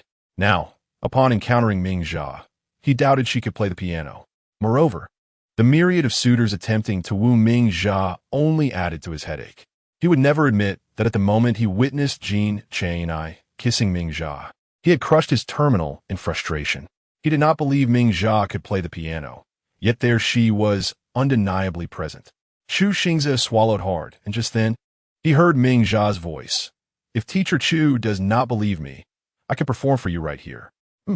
I'm not in the mood right now. Chu Xingze strode forward toward the villa, and halfway there, noticing Ming Hua still standing still, he frowned and coldly commanded, What are you standing there for? Hurry up and follow me. Ming Hua quickened her pace to catch up with Chu Xingze as they entered the villa. There, a tall and handsome man with fair skin sat deep in thought at the dining table. Upon noticing Ming Hua's entrance, he gestured toward the kitchen, saying, I'm hungry now. You should go make dinner. Her cook? Ming Hua doubted her ears. Chu Xingze smiled at her. What, you can't cook? Since she was recommended by Gu Taihua, he was willing to give her some leeway. But I'm hungry now. You should cook first. After dinner, I will assess your abilities, and, if suitable, I will keep you on. The salary is 100,000, and I will provide 10 front-row tickets to the concert. Ming Hua, about to turn and leave, abruptly halted. With a smile, she approached Chu Xingze. All right, Teacher Chu, I will go cook. What flavors do you prefer, savory or sweet? What a joke. While 100,000 was not a small sum, the tickets from Chu Xingze were incredibly sought after, especially the front-row tickets. The wealthy nobles on the main star were numerous, and she could easily sell them for a significant profit. It was merely a matter of enduring this moment of irritation. After all, she was already here. However, to her dismay, there were very few fresh vegetables in Chu Xingze's kitchen. Even though Ming Hua had intended to impress, she ultimately only managed to whip up a simple egg fried rice. Chu Xingze took his time eating a spoonful, his expression still aloof and proud, making it difficult to discern his thoughts. Suddenly, he inquired unexpectedly, Have they also tasted your cooking?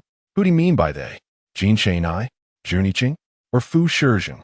Ming Hua felt utterly bewildered and shook her head no. Chu Xingze smirked, seemingly pleased. So you like me this much, only cooking for me? If that's the case, why don't you come with me from now on? I can offer you a position as my assistant. He would never settle to be a third party. As he spoke, he secretly awaited Ming Hua's reaction. This little mermaid's thoughts were truly easy to predict. Ming Hua smirked. Yet managing 3 suitors was already enough trouble for her. She had no desire to open another fishing pond. Shaking her head, she firmly rejected him, stating, I came here because Teacher Gu instructed me. I could not refuse his kindness, and I did not come with any ulterior motives. Misled into believing that Ming Hua had come specifically for him, Chu Xingze's expression abruptly stiffened. The meal in his hand suddenly lost its allure with a clatter. He set down the ceramic spoon on the table, his gaze growing cold. In that case, let me witness your true capabilities. The entire second floor had been refurbished to accommodate a variety of musical instruments, the polished wooden floor gleaming underfoot, while sheer white drapes fluttered gently in the breeze from outside. Ming Hua walked barefoot across the wooden planks, unaware that the person who had entered before her had cast a fleeting glance at her delicate, pale toes. Knock, knock, knock. Here. Realizing that he could not help but focus on Ming Hua, Chu Xingze's expression turned frigid. As if enticing Jean Chang'ai wasn't enough. Now she sought to ensnare him as well. He would not be easily deceived. Chu Xingze's demeanor grew increasingly frigid, and due to his innate ability to manipulate water, the air around him began to chill. Even as sunlight streamed through the windows, Ming Hua felt no warmth. This was indeed a useful way to create ice on a hot summer day.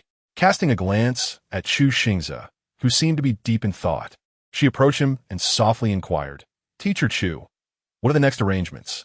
Chu Xingze retrieved a sheet of music from beside him, pointed at it with his index finger, and said, "Play this." Ming Hua nodded and sat before the piano, her slender fingers dancing gracefully across the keys as melodious notes began to resonate. Chu Xingze, initially languid, gradually adopted a serious demeanor, straightening his posture. His throat involuntarily constricted, and he felt an uncontrollable urge to sing along. His gaze, laden with unspoken meaning, swept over Ming Hua, who was engrossed in her performance. Strangely, an uncanny sensation of soulful resonance enveloped him as he listened to her play. Throughout the years, Chu Xingze had never experienced such a feeling. His heart raced uncontrollably, and he instinctively covered his chest with one hand. A whirlwind of emotions surged within him, an inexplicable attraction, a desire to draw closer. Yet, Chu Xingze pursed his lips, clearly unable to forget the scene he had witnessed during the live broadcast, where Ming Hua had kissed Jin Chenai. As the final note faded, Ming Hua lifted her gaze once more, only to find Chu Xingze's complexion fluctuating between pallor and flush, his mood evidently sour. Tentatively, she asked, "Teacher Chu?" Without waiting for a response, he abruptly dashed from the second floor, seemingly viewing Ming Hua as a formidable force. Ming Hua was taken aback, but it appeared that the matter was settled, thus not disappointing Gu Taihua's goodwill towards her. Grabbing her handbag, she exited the room only to discover that Chu Xingze had vanished from the living room, his whereabouts unknown. Could he have gone to the backyard pool? The thought of Chu Xingze submerged in the water, his stunning fishtail shimmering in the sunlight like a rainbow, and his azure eyes sparkling brilliantly crossed her mind. No wonder he had risen to stardom. His soothing, healing voice combined with his captivating appearance was undeniably magnetic. Shaking her head, Ming Hua stepped out of Chu Xingze's home, carefully closing the door behind her. However, she did not anticipate running into Jun Yiqing shortly thereafter. Ming Hua's face reflected surprise and embarrassment as she belatedly recalled the artwork she had left in that mysterious art studio. She wondered how Jun Yiqing would perceive her. "Tiyun, what a coincidence. Are you here to gather inspiration?" Jun Yiqing shook his head. Upon seeing Ming Hua, the cold aloofness that usually characterized his demeanor vanished, replaced by a faint smile. "I specifically inquired with Teacher Gu to come and find you." Ming Hua was momentarily taken aback, her embarrassment palpable. Why'd he come looking for her? Before she could voice her confusion, Jun Yiqing expressed concern. "I saw the video of you stranded on Planet 18. Are you injured?" I was very worried. How peculiar it was that the incident involving her and Jin Chenai on Planet 18 had made several headlines, drawing considerable attention. Ming Hua had not anticipated that Jun Yiqing would have seen it, especially given his demeanor, which suggested he might not be particularly idle. The memory of their disheveled appearance while being chased by a beast was a calamity she would rather forget. Feeling somewhat awkward, she lightly touched her nose and replied, "I wasn't seriously injured. Thank you for your concern, Teacher Jun." As soon as her words fell, an awkward silence enveloped them. On the surface, Jun Yiqing, an art teacher, and Ming Hua, a student from Mingdao Academy, seemed like inhabitants of entirely different worlds with little common ground. Yet behind the scenes, in the realm of games, they had long since exchanged affectionate titles and shared countless kisses. Jun Yiqing observed Ming Hua standing before him, looking somewhat at a loss. His typically clear gaze fell upon her lips, which bore unmistakable signs of a recent kiss. Why were there undeniable marks upon them? In the past, he might have dismissed it, assuming it was merely lipstick. However, after witnessing the live broadcast, Jun Yiqing had come to a realization, regardless of Ming Hua's lack of healing abilities. Her natural beauty was enough to attract attention. His attempts to maintain distance only served to push Ming Hua further into someone else's embrace. A surge of jealousy welled up within him. Who had left such a mark on Ming Hua? Jin Chenai? Were there others? Who could it be? Ming Hua stared at Jun Yiqing in confusion as his expression shifted unexpectedly, revealing hints of frustration. Had she done something wrong? Jun Yiqing had sought to keep his distance, and she had done her best to respect that boundary, even placing him on her blacklist. As Ming Hua pondered, Jun Yiqing managed to compose himself and smiled. "I haven't kissed Ming Hua yet. The last time in the art studio was merely a playful jest. Compared to before, I believe Jun Yiqing is still a rational person." But soon, very soon, he would reach his limit. Why is it that they can kiss while I cannot? I'm also Ming Hua's partner. Ming Hua was startled by Jun Yiqing's unexpected invitation. Wasn't he supposed to maintain distance? Momentarily taken aback, she quickly came to the realization that perhaps Jun Yiqing was simply a kind individual, known for being the gentler type among the male leads in their games. Yet she shook her head, preparing to decline. No need. I just purchased a property on Starnet and plan to check it out. Starnet offered everything for sale, and real estate agents had long since become obsolete. Thinking about her imminent move from the Ming household, having acquired a small sum of money, Ming Hua had decided to buy a modest 2-bedroom unit. Her plan was to visit the property today and prepare for any necessary additions. Jun Yiqing paused for a moment, quickly recovering from his surprise. Not willing to let the opportunity slip away, he responded, "That is perfect. After you view the property, you might need help cleaning and furnishing it. I can assist." How could he miss the chance to help tidy up the place? If he could partake in the arrangement, then every time Ming Hua returned home, she would be reminded of the space they had co-created together. Without waiting for her to refuse, he declared, "Let us go. My hovercar is nearby. If we don't hurry, it will be late. We should aim to finish cleaning this afternoon and purchase some daily necessities. I can give you a ride." Thus, in a daze, Ming Hua followed Jun Yiqing onto his hovercar. Completely forgetting, she realized that there was no need for her to toil away at cleaning. Now, she could be considered reasonably affluent and could easily hire a cleaning service or purchase a robotic cleaner to assist her. However, having lived in Mingjia for a short period, she noted that the nobles prefer to showcase their wealth through servants. Mingda College did have specialized cleaning robots, but her dormitory had not reached that level. Thus, she continued to clean herself. Caught up in the whims of Jun Yiqing, she thought having someone to assist with cleaning was quite delightful, as it would alleviate some of her burdens. She could simply treat Jun Yiqing to a meal as a gesture of gratitude. After viewing the house, Ming Hua was particularly pleased, as it largely met her expectations. Especially regarding cleanliness, she had anticipated at least some dust to clean, yet it was immaculate. She decided to take Jun Yiqing to a nearby supermarket to purchase some household necessities to adorn her home. Later, not wanting to feel indebted, Ming Hua resolved to invite Jun Yiqing to dine at a restaurant in the nearby mall before parting ways. Unexpectedly, as they strolled along, Jin Shun Yi suddenly emerged from nowhere, firmly grasping her hand near Jun Yiqing and inserting himself between them, his face displaying a mix of disbelief and fury. "Hua Hua, I have done everything for you and our family, and yet you are out here on a date with him?" Jin Shun Yi felt utterly wronged, convinced that no one could possibly feel as aggrieved as he did. He believed that their night at Han Tan marked the beginning of their mutual affection. He was indeed fond of Ming Hua, even willing to endure humiliation and bow to her. Moreover, they had shared a kiss, which he interpreted as a tacit agreement to be together publicly, to marry her and declare their destined union to the world. He did not care whether Ming Hua possessed healing abilities.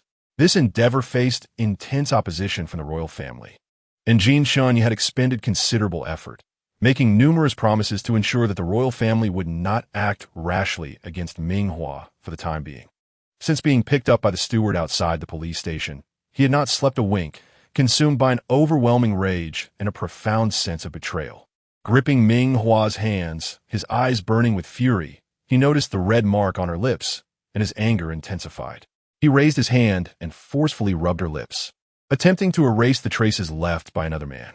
Originally, Fu Shizheng had been rather rough, leaving her lips tender and now inflamed by Jin Shun Ye's frantic rubbing. Ming Hua, incensed, raised her hand to push Jin Shun Ye away, exclaiming, "What is wrong with you? What nonsense about a date? I was merely having a meal with Teacher Jun." Though Jun Yiqing felt a flicker of pleasure at being referred to as Ming Hua's date, he too was displeased to see Jin Shun Ye lay hands on her.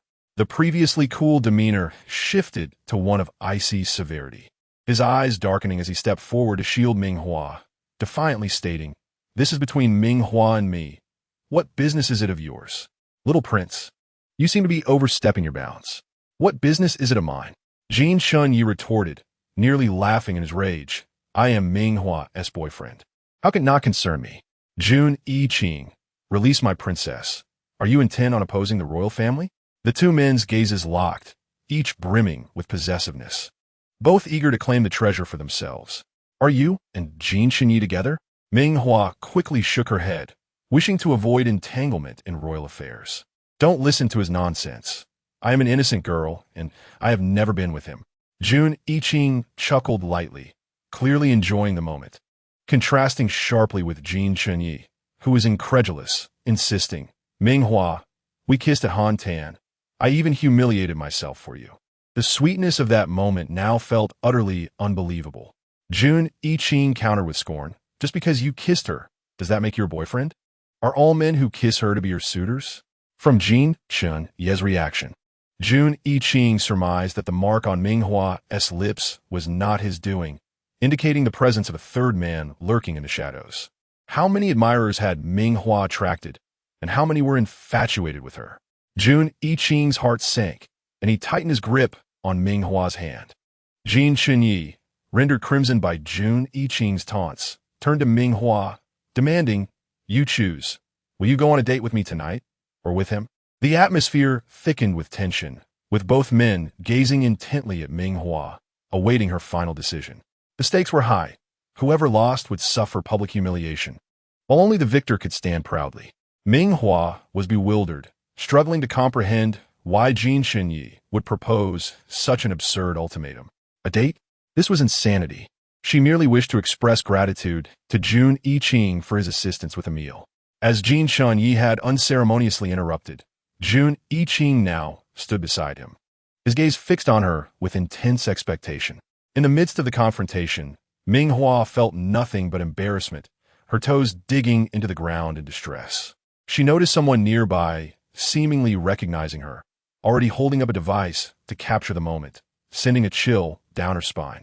At this inopportune moment, Jin Chenyi pressed on, Hua, Jun Yiqing is merely an artist with some talent. Come with me. I have already informed my family that you'll be my princess. Jin Chenyi's words nearly revealed his identity, his arrogance no longer concealed. Jun Yiqing merely smiled faintly, remaining noncommittal.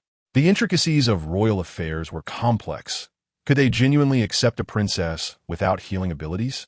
After assessing the situation, Jun Yiqing concluded that Jin Chenyi could not protect her. Jin Chenyi's expression darkened instantly. Just then, a male voice interrupted. It seems I have arrived at an inopportune moment. They all turned to see Fu Shizheng standing not far away, his gaze heavy as he regarded them.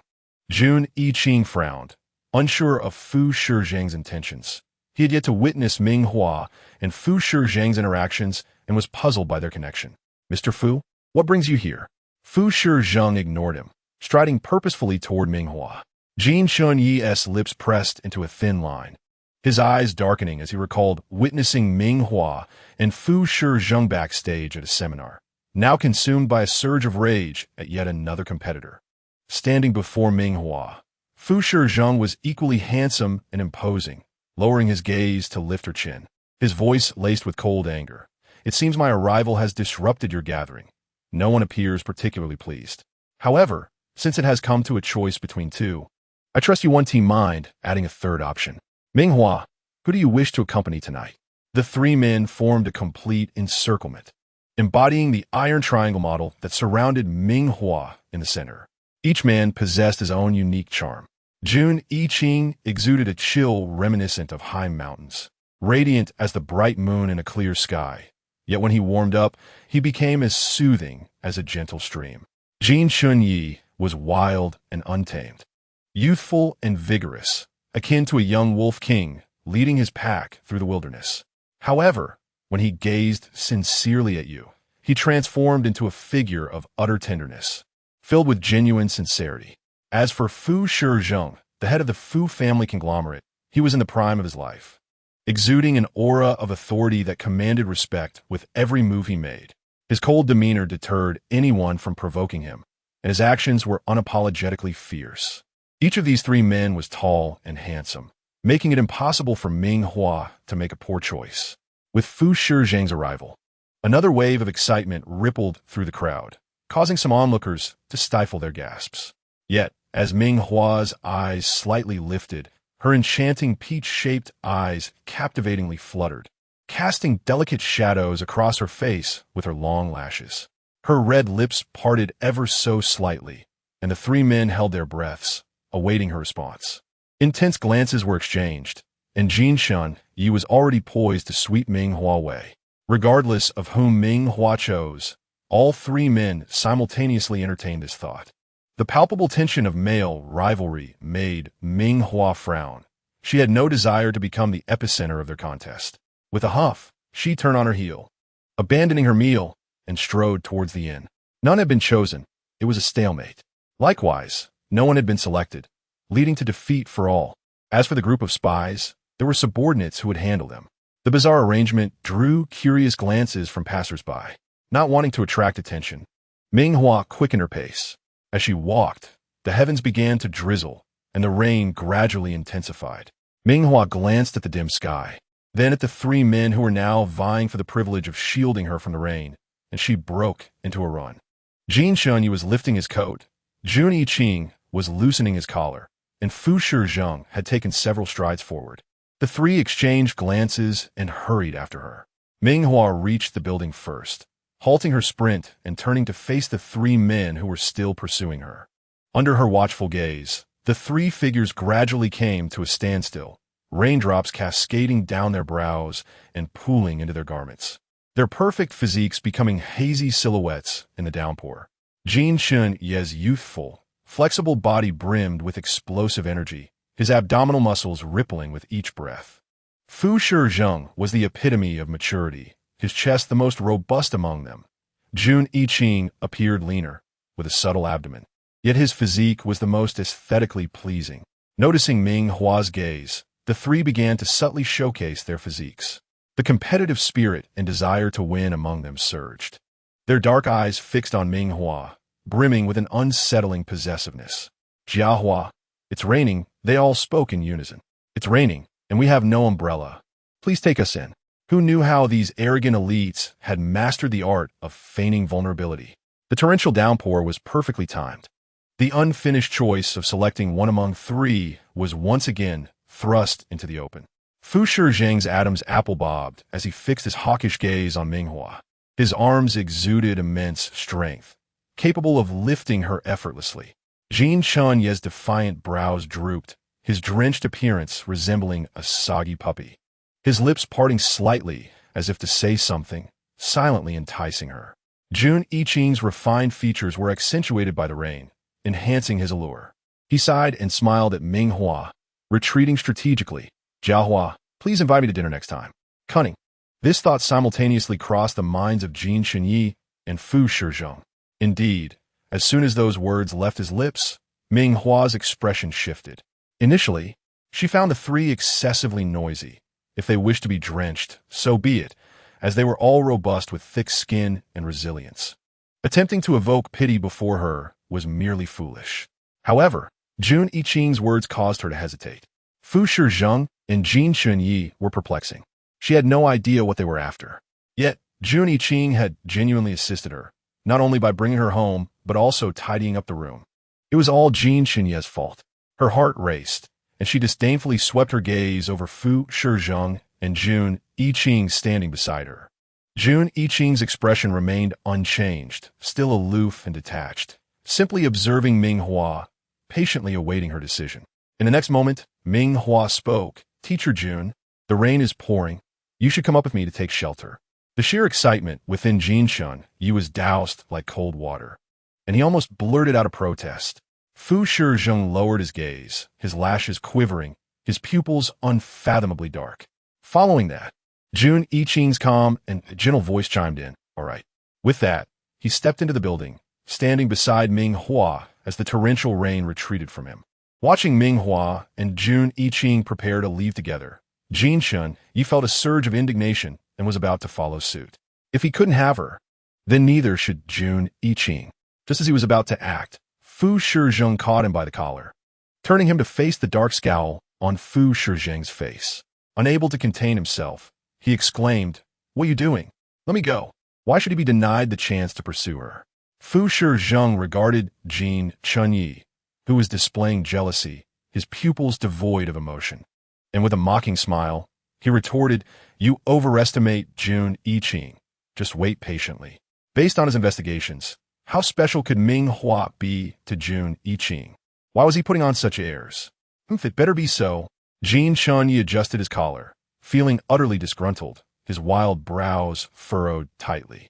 The two stood in the rain, their robust physiques rendering the downpour insignificant. Only Ming Hua's tenderness allowed Jun Yiqing to have the upper hand.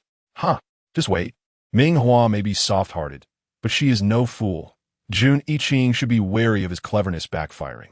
Upstairs, Jun Yiqing had not anticipated that Ming Hua would actually invite him in. He had to admit that he had approached with an element of gamble. If Ming Hua had not responded, he would have had to turn and leave, leaving Fu Shizheng and Jin Chunyi standing below. Fortunately, his gamble paid off. Standing at the familiar door, a faint smile tugged at the corners of Jun Yiqing's lips, especially when Ming Hua brought him home slippers. Elevating his mood to the highest point, they had arranged and cleaned the room together that afternoon, and he had committed the placement of the household items to memory. "I'll go to the restroom to deal with my clothes," Jun Yiqing announced, his usual white shirt now clinging to him, thoroughly soaked by the rain, revealing glimpses of his skin beneath. Ming Hua's gaze briefly flicked to his figure, and she nodded in acknowledgement. "I'll prepare some ginger soup." "All right, thank you," Jun Yiqing responded, not mentioning that he felt perfectly fine and didn't need it. Instead, since being captivated by Ming Hua at the art exhibition and understanding his feelings more profoundly, he yearned to be closer to her. Moreover, this was no ordinary ginger soup. It was a prize of victory. Did Fu Shizheng and Jin Chunyi have such an opportunity? A hint of sarcasm flickered at the corner of Jun Yiqing's lips, and after tidying himself up in the restroom, he emerged to find Ming Hua had already prepared the ginger soup, steaming in a small white porcelain bowl. One sip, and the concoction was both numbing and spicy. Jun Yiqing's typically calm demeanor nearly contorted at the bizarre flavor, especially with Ming Hua resting her chin on her hand across the table, tilting her head and inquiring, "How is it? I specifically added extra ginger." Jun Yiqing nodded appreciatively, exclaiming, "Excellent." Yet his throat burned fiercely from the heat. Setting the ginger soup aside, he pondered for a moment before quietly asking, "How did you come to know Fu Shizheng?" While he could rationalize the connection with Jin Chunyi, having seen the live broadcast of Star 18, he always regarded Jin Chunyi as a rival. However, Fu Shizheng was a complete enigma, seemingly springing up out of nowhere. Yet, Fu Shizheng's almost assured demeanor left Jun Yiqing feeling quite unsettled. Ming Hua sipped her warm water, reluctant to discuss matters from the game, squinting slightly as she casually fabricated an excuse. "Like you, I was merely taken by appearances. Who knows what madness has taken hold now?" Initially displaying disdain, she had kept her distance, yet these few individuals relentlessly pursued her. Ming Hua furrowed her delicate brows in frustration, her beautiful face contorting in dismay. In that moment, Jun Yiqing felt compelled to clarify that his feelings for Ming Hua were far from superficial. His affection was genuine. Before he could speak, however, Ming Hua waved her hand, effectively ending their conversation. She retrieved the ginger soup, divided into 2 containers, along with 2 dry towels from the kitchen. Standing at the door with her captivating peach blossom eyes fixed earnestly on Jun Yiqing, her tone soft yet resolute as she urged him to leave. "Here you go. I see the rain is almost letting up. I'm not sure if they have left yet, but I made too much ginger soup. Could you please take it down to them?" Jun Yiqing, attempting to linger and foster a moment of warmth with Ming Hua, felt his lips stiffen. Sighing, he rose in compliance with her gaze, responding gently, "All right, I shall take my leave. If you need any assistance later, feel free to contact me." Yes, Teacher Jun. Take care. I want to see you off," Ming Hua replied, her words punctuated with a sense of urgency as she opened the door, clearly dismissing his presence. Jun Yiqing exhaled heavily, carrying the ginger soup meant for his rival down the stairs. Indeed, Fu Shizheng and Jin Chunyi, who had not yet departed, both breathed a sigh of relief upon seeing him. Jin Chunyi couldn't help but raise an eyebrow in mockery. Look, isn't this our teacher Jun? Why has he come down now? No one wins this round, ha ha ha. It's a draw. Chapter 55. The masquerade ball approaches. Beautiful and charming little fox Jean Chenier's tone was laced with undisguised schadenfreude, and one could easily deduce that during this time, he and Ming Hua had hardly accomplished anything upstairs. Relieved internally, he resumed his provocative demeanor as he regarded Jun Yiqing. Jun Yiqing shot him a cold glance. Ignoring Jean Chenier's blatant provocation, he leisurely adjusted his cuffs, the fabric warm and clean to the touch, while surveying the two drenched dogs outside the room. A smile crept onto his lips. Even if he too had been expelled, it was still better than these two who hadn't had a chance to enter at all. Moreover, every arrangement in Ming Hua's room had been collaboratively set up by him and her, which could indeed be considered a form of intimacy. Adopting a congenial demeanor, he approached Jin Chai and Fu Shizheng, extending the divided ginger soup and towels. This is a small token prepared by Ming Hua, which she entrusted me to deliver to you. The soup was still steaming with heat. Upon hearing this, Jean Chenier's eyes lit up, and he eagerly reached out to accept it, consuming a mouthful, which instantly altered the expression on his handsome face. Fu Shizheng, who had remained silent and observant since Jun Yiqing's arrival, hesitated momentarily before taking the ginger soup, abandoning the idea of tasting it on the spot. Truly, Ming Hua was formidable, with a strong sense of vengeance.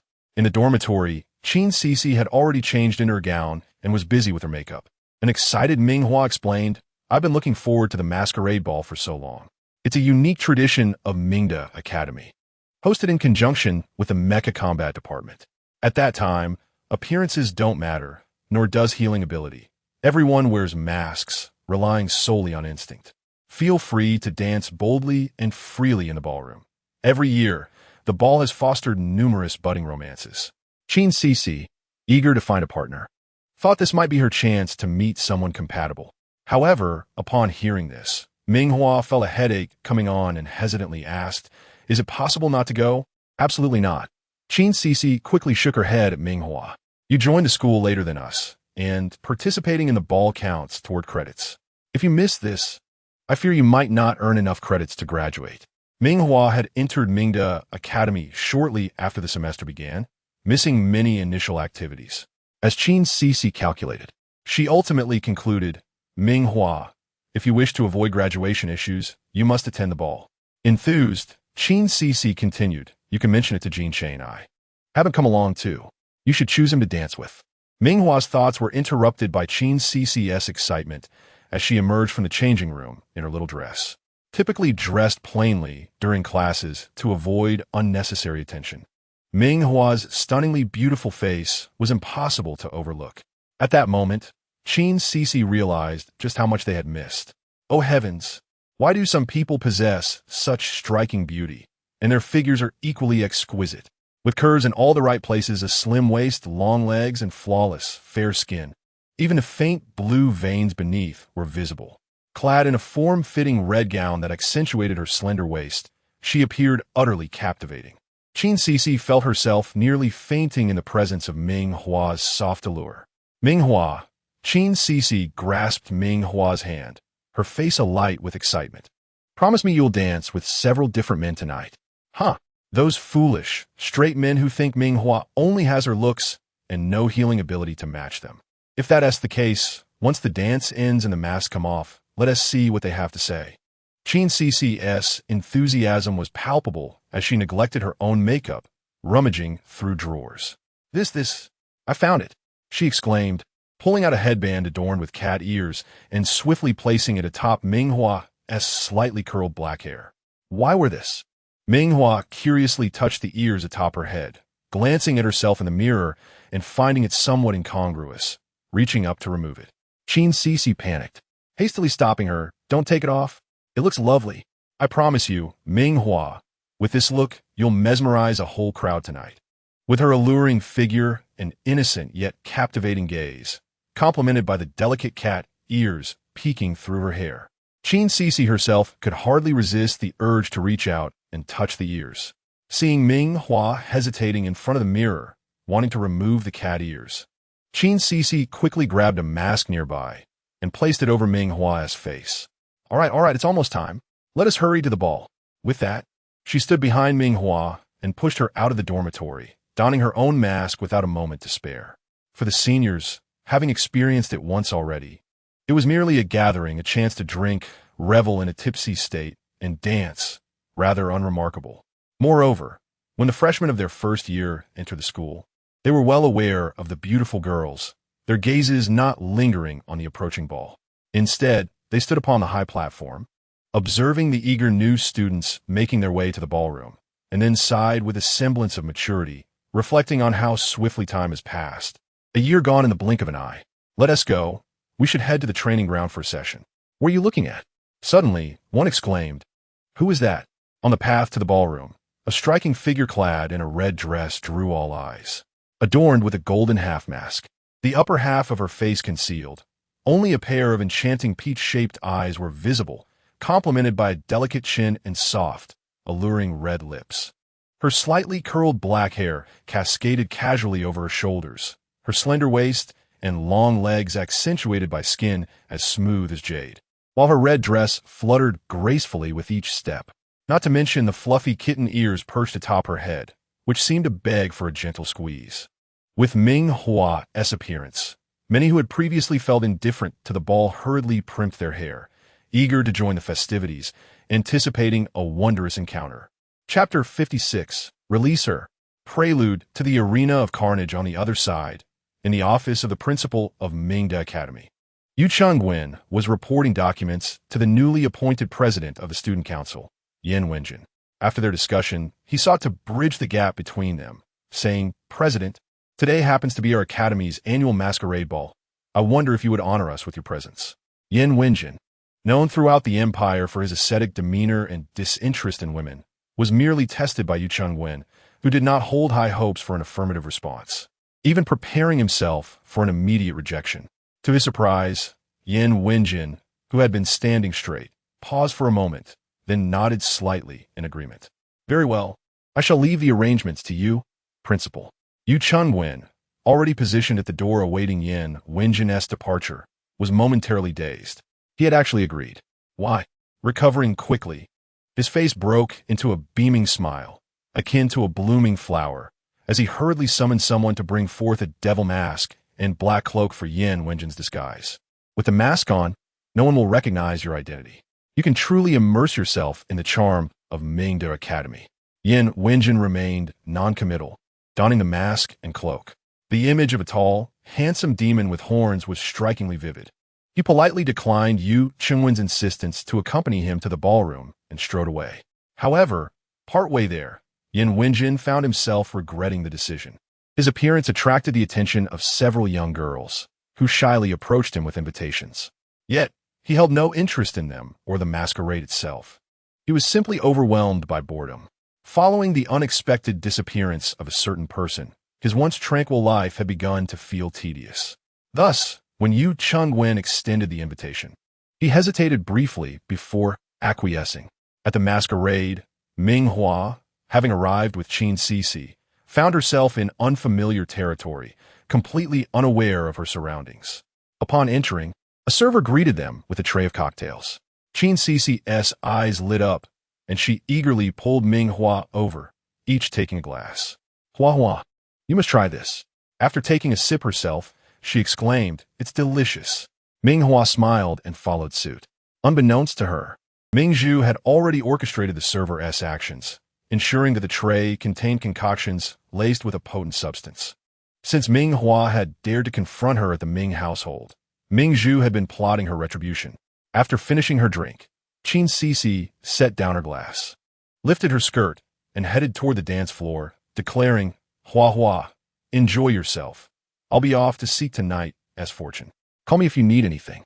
Ming Hua nodded, gently declining the advances of several suitors seeking to exchange contact information, especially one who had once been a devoted fan of Ming Zhu, who had publicly ridiculed her online. If he were to see her unmasked now, would he not be mortified? In pursuit of academic credits, Ming Hua settled at a quiet spot to enjoy some pastries and sip on a few more cocktails. However, after a few drinks, she sensed something was amiss. A wave of heat surged within her, unmistakably abnormal. In that moment, even she realized that she had been drugged. As her body began to weaken, she glanced toward the vibrant dance floor, but the dim lighting obscured her friend Qin Sisi's whereabouts. Resolutely, she stood and made her way to the nearest restroom, simultaneously sending a distress signal to Jin Cheng-ai and Jun Iching. Given the calculated nature of this ambush, she could not afford to linger here or risk being knocked unconscious outside. In her current state, the effects of a drug were intensifying, causing her beautiful peach-shaped eyes to glaze over with a misty sheen. Her complexion flushed, her soft lips slightly parted, enhanced by the remnants of her earlier drink, rendering them irresistibly inviting. As she rose, the attention of several males, who had been observing her since her entrance, shifted toward her, prompting them to approach. Alarmed, Ming Hua quickened her pace, desperate to distance herself from their advances. In the shadows, a hand reached toward her waist, while the other held a handkerchief imbued with the scent of narcotics. Ming Hua bit her lip, confirming her suspicions. Someone was indeed plotting against her, and she could only suspect Ming Zhu. Finally cornered, she felt the dawn of liberation from the Ming family within reach. With a swift turn, she aimed a fierce kick at her assailant's legs. A piercing scream erupted in the ballroom, followed by frantic inquiries as to what had transpired, with some calling for the lights to be turned on. Amid the commotion, Ming Hua seized the opportunity to escape into the corridor. At that moment, she collided with Yan Wenjin, his tall figure draped in a black cloak, devil horns atop his head, and a mask concealing his identity. In his arms, he held the striking figure of a fox-like girl in a red dress. What a strikingly fitting pair they made. Had someone captured this scene, it would surely become one of the most iconic couple photos across the cosmos. Yet, in the corridor, Yan Wenjin was seething with anger. His reputation as an ascetic was well known, largely due to his obsessive cleanliness. He preferred to maintain a considerable distance from others, let alone endure Ming Hua pressing closely against him. His lips pressed into a thin line. A chill radiated from him as he raised a hand to push her away. At that very moment, the effects of the drug surged to their peak within Ming Hua, clouding her thoughts and causing her gaze to wander. Just before Yan Wenjin could shove her away, she clung tightly to him, her heated breath brushing against his neck. "Sir, please call the police for me." Before she could utter the last two words, a furious voice cut through the air. "Release her." Jin Cheng-ai, misunderstanding the situation, assumed Yan Wenjin was the villain. Jin Cheng-ai, in a furious rage daring to scheme against my wife, I will strike with a single punch. Chapter 57. Simply infuriating. Ming Hua's visage, even if turned to ashes, is still recognizable to Jin Cheng-ai. His gaze swiftly fell upon Ming Hua, who was held in Yan Wenjin's embrace, and the suppressed fury within him erupted instantly. With eyes aflame, he raised his hand and unleashed a punch aimed directly at Yan Wenjin's face. Yan Wenjin, with one arm still around Ming Hua, deftly sidestepped, but the gust from the incoming punch still grazed his cheek. The devil's mask fell away. "Yan Wenjin, it is you." It was evident that Jin Cheng-ai recognized Yan Wenjin, and this familiarity only fueled his anger further. "Yan Wenjin, despite holding the esteemed position of council president, how could you stoop to drugging a student? Can you truly justify your actions in light of your status?" Faced with Jin Cheng's furious accusations, Yan Wenjin remained utterly unperturbed, dismissing them with a hint of annoyance in his cold voice. "You are mistaken." "Mistaken? What could I possibly be mistaken about?" Jin Cheng's chest heaved with indignation, particularly at the sight of Yan Wenjin still clutching Ming Hua, intensifying his ire. He felt an overwhelming urge to strike once more. At last, the dazed Ming Hua regained her senses, hurriedly distancing herself from Yan Wenjin and leaning against the wall to steady herself. Taking heavy breaths as she explained, "It was indeed a misunderstanding. The council president just saved me." After taking a deep breath, she removed her mask, revealing an extraordinarily beautiful face beneath. Although she wished to distance herself from Jin Cheng-ai, the present circumstances made it clear that he was the more reliable option, leaving Ming Hua with no choice but to call out softly, her eyes glistening. Could you please take me to the infirmary? I believe the wine I consumed was tainted." The moment Ming Hua unveiled her face, Jin Cheng-ai stood transfixed, momentarily forgetting his anger.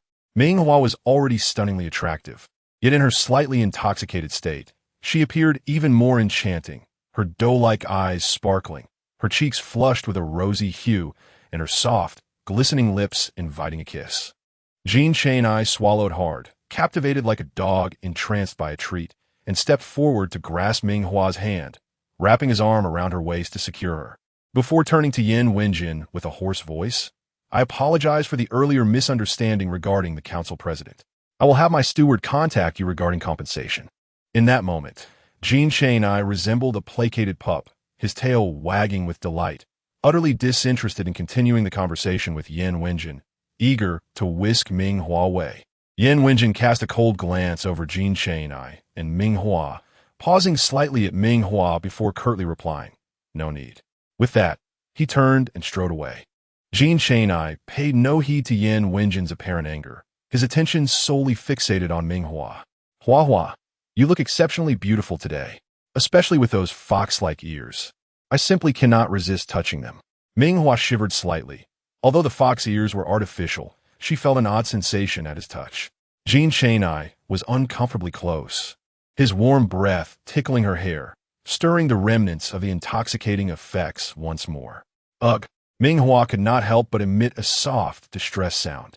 Just as Jean Chang-I was about to draw nearer, a clear, jade-like voice interrupted. "Hua Hua, are you all right?" It was Jun Iching.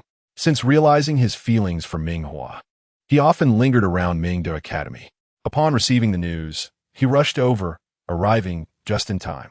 Observing Jean Chang-I's nearly uncontrollable demeanor, he approached and swiftly lifted Ming Hua from Jean Chang-I's side, cradling her in his arms while commanding, "Hurry and summon the hover car to take Hua Hua to the infirmary immediately." Jean Chang's dream of a kiss was abruptly shattered as he begrudgingly followed Jun Iching. 5 minutes later, within the infirmary, the Interstellar medical pod could remedy any ailment, while those beyond healing were sent to research facilities for experimentation. However, it was the first time the infirmary staff encountered someone brought in under the influence of a stimulating drug. Glancing between Jun Iching and Jean Chang-I, then at Ming Hua, they incredulously remarked, "This minor issue could easily be resolved with a night at a hotel. Why resort to a treatment pod? Surely, they were not unable to satisfy you?" The infirmary teacher, oblivious to the awkwardness her simple question created, directed Jun Iching to place Ming Hua within the treatment pod. 5 minutes later, the pod door opened, and Ming Hua emerged, looking significantly better and more spirited than before. Grateful to the infirmary staff, she exited alongside Jun Iching and Jean Chang-I, promptly and politely expressing, "Thank you both so much for your help." Jean Chang-I was still in the midst of speaking, wishing to accompany her to the dormitory.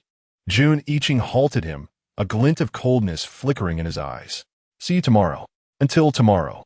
As Ming Hua's figure faded from view, Jean Chang-I lazily crossed his arms, his brows furrowing with a hint of defiance. "Speak. What have you discovered?" Ming Hua was inexplicably drugged at school. Had they not arrived in time? The consequences could have been disastrous amidst the throngs at the ball. To his surprise, Jun Iching shook his head. It was evident the perpetrator had planned this meticulously, choosing today deliberately amid the chaos of the event, claiming it was to heighten the atmosphere. To heighten the atmosphere. A glimmer of malice flickered in Jean Chang's eyes. "Rest assured, I shall handle the ensuing matters." Jun Iching, despite his connections and influence, was merely an artist unable to rival Jean Chang's royal lineage, especially when it came to the art of interrogation. He pondered whether Ming Hua's appearance today was a mere coincidence or part of a larger scheme. After leaving the corridor, he immediately dispatched men to gather information on Ming Hua, including the report of her being escorted to a hotel by Jun Iching and Jean Chang-I. Indeed, she was as captivating as her beauty suggested. Infuriatingly so. Yin Wenjin furrowed his brows, the flickering lights outside the car window casting shadows across his sharp nose, revealing a hint of darkness within. In truth, the council president was silently envious. Chapter 58. Yin Wenjin's rage turns to laughter. The following day, as per Yu Chunwen's arrangements, Yin Wenjin arrived at the academy for an official speech. With Ming Hua's allure beside him, the two appeared as if they were posing for a high-fashion photo shoot, elevating the prestige of Ming the Academy. Yu Chunwen, ever eager to enhance his status, sought out Ming Hua to discuss a collaboration. He had anticipated an easy agreement, considering Ming Hua had not declined previously. As the council president, Yin Wenjin embodied stoicism and virtue, gaining immense public support after his ascent to the role of the youngest council president in history. Naturally, Mingda Academy was chosen as his inaugural speaking venue, and Yu Chengwen aimed for perfection. However, he was taken aback when Ming Hua nearly spat out the water she had just sipped at the mention of delivering something to Yin Wenjin. She has already attracted several admirers, and she is utterly exhausted, unwilling to open new chapters of emotional turmoil. In recent days, she has come to understand that the male protagonists in these games, no matter how aloof and distant they appear upon their first encounter, are often the ones who obsess over her the most. The best course of action is to avoid any contact from the very beginning. Mingzhu shook her head and said apologetically to the dean, "I'm sorry, but this matter is best handled by someone else. I may not be able to assist."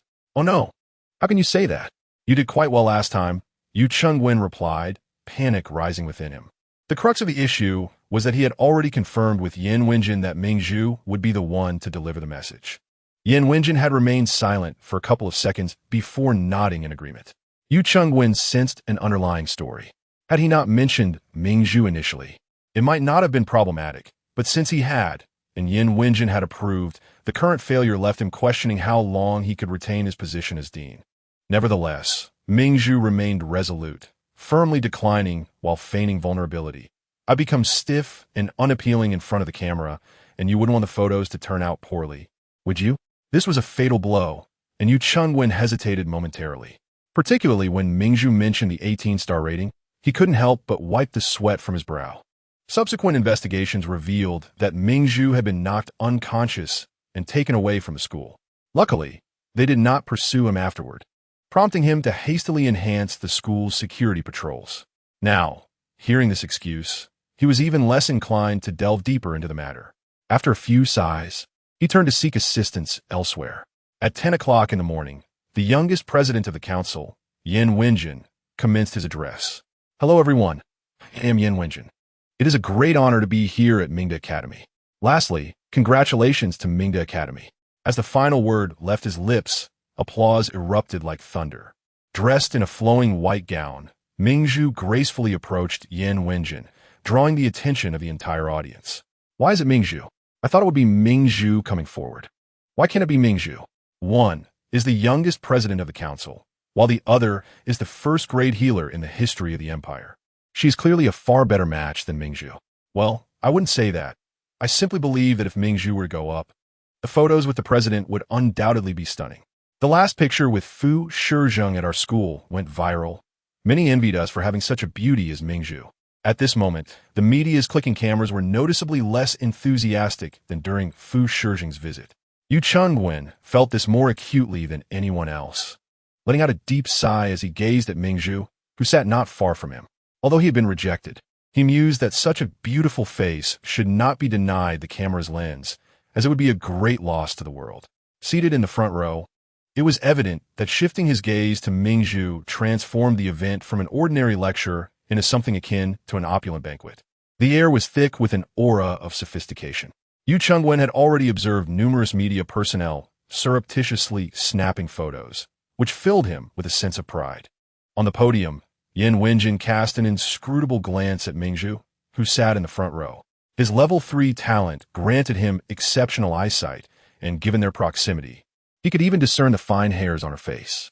At that moment, Mingzhu appeared completely disengaged, looking around as if she were merely waiting to leave, giving off the impression of being coerced into attending the lecture hall. Yin Wenjin found this amusing. Truthfully, when Yu Chengwen suggested that Mingzhu be the one to deliver the message, he had considered various possibilities. He recalled their encounter in the corridor yesterday, and how she had once referred to him as her husband in the game. Perhaps she yearned to rekindle their past. However, the number of people surrounding Mingzhu was quite displeasing to him, as he had a touch of obsessive cleanliness. After a moment's hesitation, he nodded in agreement. But then, during the speech, he noticed Mingzhu was not holding any flowers, which puzzled him for a brief second, leading him to replace her with someone else. When it came time for the photo, the smile on Yin Wenjin's lips was stiff and nearly non-existent, clearly indicating his displeasure. How could this be? Isn't the president always smiling? Yu Chengwen pondered. Perhaps it was merely a matter of perspective. He had hoped to continue conversing with Yin Wenjin and strengthen their relationship. But unexpectedly, the president, who had seemed in good spirits just moments before stepping onto the podium, now appeared entirely different. With his gaze lowered, he leisurely adjusted his sleeves. The flowers he had once held nowhere to be found. His smile was imbued with a palpable distance as he nodded to Yu Chengwen. I have other matters to attend to, so I won't trouble you, Dean. I shall take my leave first. Yu Chengwen's mind raced with panic as he realized he had unknowingly offended the newly appointed president. In previous administrations, the council presidents would always share a meal together. Where had things gone awry? Yu Chengwen was left utterly baffled. Meanwhile, as Yin Wenjin exited the gates of Mingda Academy, he received a message from his friend, Fu Shizheng. Are you free tonight? Let us gather at the Nightshade Bar. By the way, I Haven T congratulated you on being elected president. Fu Shizheng and Yin Wenjin were close friends. Rivalry among friends only added to the intrigue. Chapter 59. Yin Wenjin. I have a friend at the Fu Corporation's office building. Fu Shizheng tossed his terminal onto the desk with a loud thud after sending the message, causing his assistant, Fu Sun, to shiver involuntarily. On the desk, the surveillance video from the corridor last night played. Jun Yiqing and Jin Chang'ai had inexplicably attended the masquerade ball at Mingda Academy, and Fu Shizheng had received this news almost immediately. He was not foolish enough to think that these two had abandoned Mingzhu for other interests. Moreover, if Mingzhu were to attend the ball, she would not afford either of them a chance to fantasize about being her partner. Additionally, they had both appeared extremely rushed, subsequently heading to the school's infirmary, leading Fu Shizheng to suspect that something had happened to Mingzhu. He promptly dispatched personnel to investigate thoroughly. The first thing he discovered was the medical report. A diagnosis of a drug that enhances intimacy left his face ashen. In the end, he could only be thankful that Jun Yiqing and Jin Chang'ai had arrived in time, preventing any mishap from occurring with Mingzhu. After a thorough investigation, video footage of the corridor was submitted. When Fu Shizheng saw Yin Wenjin on the video, his expression remained neutral, knowing that the newly elected president was making his first address at Mingda Academy, and it was reasonable for him to attend the masquerade ball. However, his gaze fell upon the hand Yin Wenjin had placed around Mingzhu's waist, and an uncomfortable sensation surged within him. It was exceedingly disquieting. When Mingzhu's mask fell, he observed that Yin Wenjin maintained a controlled expression, but Fu Shizheng did not miss the fleeting look of shock on his face. The familiarity of Yin Wenjin's gaze was unmistakable, almost identical to the first time Fu Shizheng had seen Mingzhu at the Ming residence. To avoid misinterpretation, he quickly sought out footage of Yin Wenjin's speech from that day, focusing on his expressions when he looked at Mingzhu. Unable to suppress a cold scoff, he realized he had not been mistaken. Yin Wenjin's feelings for Mingzhu were anything but innocent. However, he was just as unaware of his own feelings as he had been at that time. The fewer rivals, the better. Fu Shizheng hastily contacted Yin Wenjin, inviting him out for drinks. At the Nightshade Bar, Yin Wenjin arrived early, his heart troubled and seeking clarity. Fu Shizheng, harboring thoughts of dealing with a rival, arrived even earlier. Yin Wenjin remained oblivious to this, as he considered Fu Shizheng to be an exceptionally reliable friend. The two individuals belonged to the same circle, one engaged in commerce and the other in politics. Yet this did not in the slightest affect the bond of friendship between them. Upon their meeting, as was customary, Yin Wenjin poured 2 glasses of wine, handing one to Fu Shizheng, remarking, "It has been 3 years since we last sat together like this for a drink, hasn't it?" At that time, they had just graduated from school, their faces still bearing traces of youthful innocence, a stark contrast to their current selves, one having experienced a fall from grace, and the other, too, having faced challenges. Fu Shizheng accepted the glass and downed its contents in one gulp, giving a low hum of acknowledgement. He then discreetly scrutinized Yin Wenjin, perplexed as to how this individual could possibly be associated with Ming Hua. It was utterly baffling. If he did not hold such unwavering confidence in his judgment, he could not fathom how the two could be linked. Contemplating this, he maintained a faade of indifference. A cold scoff escaped his lips, and he surmised that this matter was indeed connected to Ming Hua, patiently awaiting Yin Wenjin to speak. Sure enough, after a few more glasses of wine, As Yan Wenjin's fair complexion began to flush, the restraint in his eyes relaxed, and, in the presence of a longtime friend, he inadvertently divulged, "I have a friend." This phrase, "I have a friend," often signaled that he was, in fact, referring to himself. Fu Shizeng gesmukt. Anticipating Yan Wenjin's next words. Yan Wenjin hesitated, comes from a good family, and possesses considerable talent. He also knows how to embellish his own image. Fu Shizeng subtly shifted his posture. Oh, has he encountered any recent troubles? Yan Wenjin continued. There's a girl, exceptionally beautiful, but her family background is rather poor. She is certainly unqualified to be the main wife. He, like me, has a cleanliness obsession and dislikes the idea of keeping a mistress. He is currently in a quandary. How do you suggest I advise him? Yan Wenjin sought Fu Shizeng's opinion, recognizing that they were similar in family background, age, appearance, and abilities. Most importantly, they were both single at present. He was entirely oblivious to the fact that when he mentioned the idea of keeping a mistress, Fu Shizeng's temples throbbed, and his expression darkened. Who was he referring to? Moreover, Yan Wenjin was rather presumptuous, thinking that Ming Hua might eagerly approach him upon hearing his words. How absurd to suggest she was unworthy of being a main wife. Fu Shizeng found the situation amusing. With gritted teeth, he thought that such a golden opportunity had presented itself, and he could not let it slip away after having ruled over Fu's family for so many years. Clearing his throat, he tactfully referenced the aspect of family background that Yan Wenjin cared about most. If her family background is lacking, then what of her healing abilities? If her talent for healing is remarkable, I believe Yan could accept that. Everyone knew that Ming Hua's healing ability was non-existent, and Fu Shizeng's probing was a fatal blow. As expected, Yan Wenjin paused and then shook his head. Her healing talent is also quite poor. That makes things rather difficult, Fu Shizeng remarked, donning a sincere expression as if genuinely helping analyze the situation. By your account, has your friend been deceived? She is merely beautiful, with a poor family background and lackluster healing abilities. If he follows the conventional path, it would be challenging for him to find a suitable partner. How did your friend and that girl meet? At this moment, Fu Shizeng did not refrain from probing into how Yan Wenjin had come to know Ming Hua. His face bore a genuine look of concern as he advised. Wenjin, your position in politics is not devoid of temptation. Far from it. I have witnessed many beautiful women attempt to ensnare us, hoping to ascend the social ladder. What you perceive as a romantic encounter may well be a calculated move on her part, intending to attach herself to you. Do not be easily deceived. As Fu Shizeng's series of insinuations unfolded, it was evident that Yan Wenjin's expression began to waver. On one side stood a close friend, while on the other was a fleeting acquaintance, the majority of their interactions having been mere figments of a dream. Not to mention the way Ming Hua had looked yesterday in the corridor.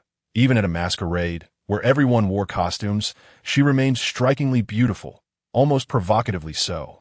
Could it truly be intentional? Was everything merely a scheme? Yan Wenjin instinctively placed a hand over his racing heart. Fu Shizeng, with a serious demeanor, proclaimed, indeed, Ming Hua is a cunning woman whom you cannot manage. Allow me to take on that burden. I am willing to be deceived in body, mind, wealth, and affection. Thus, through Fu Shizeng's deliberately manipulative rhetoric, he successfully implanted the notion in Yan Wenjin's mind that Ming Hua was not to be trusted, portraying her as a scheming woman whose intentions were malicious. After consuming several more glasses of wine, even the typically composed and cautious Yan Wenjin could not suppress his rising emotions. He silently resolved to distance himself from Ming Hua in the future, vowing to minimize contact with her, completely unaware that he was ensnared in the machinations of his closest friend. Fu Shizeng remained sober, quietly observing the unfolding drama. With a cold gaze, he poured himself another glass, his eyes betraying a glimmer of satisfaction as he savored the moment, musing, rivals in love are not so formidable after all. It is surprisingly simple. I had expected it would require considerable effort. Meanwhile, on another front, Ming Hua had just acquired a small 2-bedroom apartment, having only minimally decorated it during her last visit. Unexpectedly, while traversing a narrow alley, she caught a whiff of something metallic and pungent. Ming Hua feigned ignorance, closing her eyes as she passed by. On the ground lay a tall man, gravely injured. dark red blood oozing from his wounds. Ming Hua stepped closer, intending to ascertain his identity. Kneeling down, she brushed aside the man's hair, revealing a familiar face, and could not help but exclaim, "The council president. How could Yin Wenjin end up like this?" No, it was impossible. Was it not Yin Wenjin? Upon closer inspection, while the man bore a striking resemblance to Yin Wenjin, he was evidently more rugged, with a scar slicing through his brow, enhancing his wild appearance rather than marring it. At this juncture, Ming Hua began to speculate about the man's identity. Yin Wenjin's twin brother, Yin Xiao, a veritable mad dog. In their gaming escapades, he and Fu Shizheng had once kissed her. At their most intense, they merely held onto her lips, while at their worst, they left a metallic taste. This mad dog had once bitten down hard on Ming Hua's neck, leaving a mark. Their interactions had often exceeded the bounds of normalcy. Reflecting on this, Ming Hua felt a flush creep up her cheeks. He was not only Yin Wenjin's brother, but also the male lead from her gaming experiences. Leaving him here without assistance was simply out of the question. With a resigned sigh, she gritted her teeth and hoisted Yin Xiao onto her back. The weight of the sturdy man nearly toppled her over. Carefully avoiding passers-by, she brought Yin Xiao into her home, hastily retrieving a small medical device to tend to his injuries and staunch the bleeding. After all, Yin Xiao was physically robust. As long as the bleeding was controlled, he would recover swiftly. Yet, Ming Hua's gaze lingered on the deep wound on his chest, evidently caused by an explosive impact, and her brow furrowed in concern. This man was notoriously reckless. She hoped he was not embroiled in any illicit activities outside. Having aided him, she fervently wished not to be dragged into any trouble. At that moment, a new news alert flashed across her device. "Attention, citizens. Please safeguard your health and property. If you notice anything unusual, contact hotline 8888, and a representative will assist you." What nonsense! Yin Xiao couldn't he possibly be a star thief, could he? Ming Hua abruptly looked up at the man sprawled on her sofa, clearly still in a deep slumber. The stark contrast between the two twin brothers was simply staggering. Ming Hua found herself at a loss for words. One was a beloved president of the council, while the other was a notorious interstellar pirate. The extremes of their characters were strikingly apparent. With her lips pressed tightly together, Ming Hua contemplated her own safety. In the game, Yin Xiao was not someone to be trifled with, and reality was even more daunting. Based on her previous encounters, he would act like a devoted husband in the game, only to adopt an arrogant demeanor in real life. The unpredictable nature of Yin Xiao left her utterly unconvinced. Concerned for her safety, she hurried to the bedroom. Retrieving several ropes to securely bind him, she ensured that even if Yin Xiao possessed extraordinary abilities, he would not be able to escape once he regained consciousness. If necessary, she would simply blindfold him and carry him far away after he woke up. However, it must be said that despite his madness, Yin Xiao was undeniably handsome. With his eyes tightly shut and head tilted back, he exhibited an unexpectedly vulnerable charm. Seizing the opportunity, Ming Hua decided to place a black leather strap around his neck and, somehow, procured a gag to silence him. Perhaps she had an innate talent for handling dangerous individuals. It was undeniable that Yin Xiao, bound as he was, presented a striking contrast. As per usual, she snapped photos with her terminal to keep evidence, just in case he denied everything upon waking.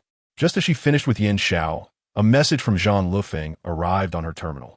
"Can we meet in the holographic network now?" Ming Hua recalled the news. The infamous devil pirate had terrorized the galaxy for years, and Zhang Lufeng must have exerted considerable effort to eradicate them. Surely, this wouldn't trigger a psychic backlash? Fortunately, she had grown weary of borrowing the school's holographic pods and had purchased one of her own after earning some money. 2 bedrooms, one for a bed, the other for the holographic pod. Unbeknownst to her, Yin Xiao, who she had carelessly left on the sofa, slowly opened his eyes, his dark gaze fixated on Ming Hua's silhouette. His eyes were alert, and she had no idea how long he had been awake. Ming Hua, oblivious to his awareness, lay down in the holographic pod and was immediately greeted by the flickering holographic figure of Zhang Lufeng, looking worse for wear than when she had first encountered him. As she complained aloud, she rushed over to help him stabilize his psychic energy.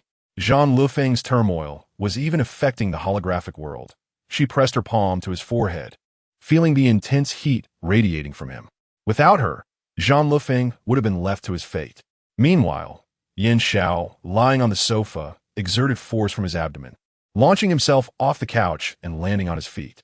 After gritting his teeth and emitting a low growl, he strode toward the bedroom, his dark eyes fixed intently on Ming Hua, who lay inside the holographic pod. Finally, they met again.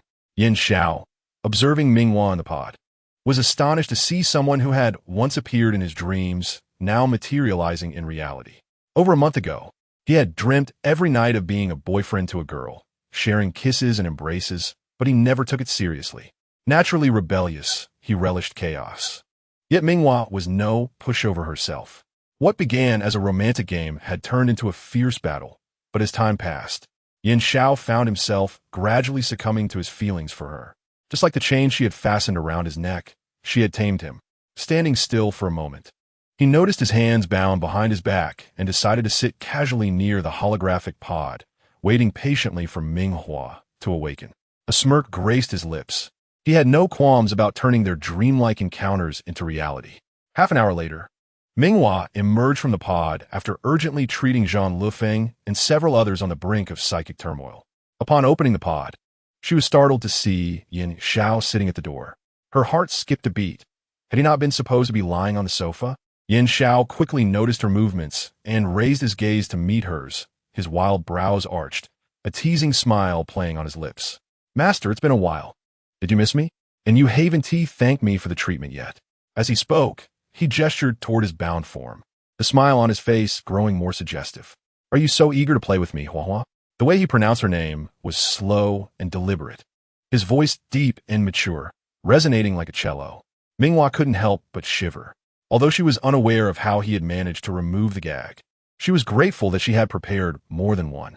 Ignoring Yin Xiao, she walked past him to retrieve another gag from the bedroom, then found a black cloth to blindfold him, cutting off his line of sight.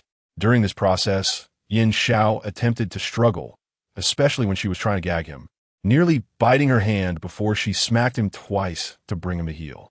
"I saved you purely out of compassion. I couldn't bear the thought of you dying in the alley. However, you are a pirate, and I cannot allow you to disrupt my life. I'm sending you away now, and after this, we shall part ways."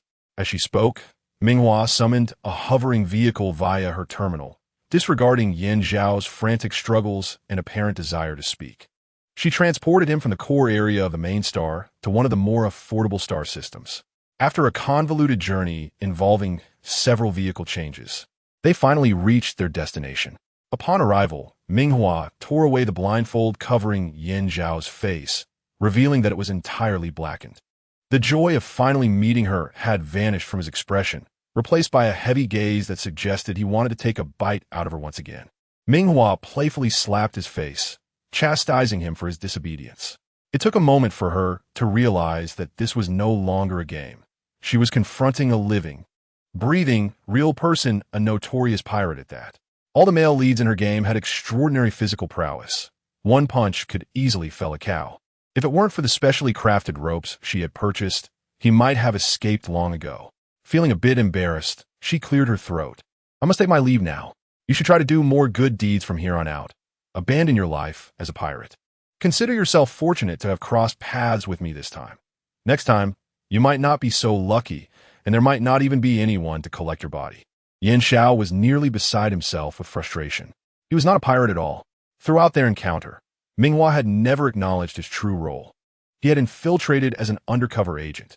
Without him, Jean Lufeng would never have been able to swiftly eradicate the pirates. Yet, with the gag stifling his words, he could only watch as Ming Hua turned and hopped into the hovering vehicle, leaving him in a cloud of exhaust fumes. Seething with rage, Yin Xiao quickly used the small knife she had carelessly left behind to cut through the ropes binding him. He glanced at his shirt, noticing the red marks left behind by Ming Hua's rough handling. After finally encountering her, he found himself labeled as a criminal, yet she had still saved him. In that moment, he was torn between laughter and tears.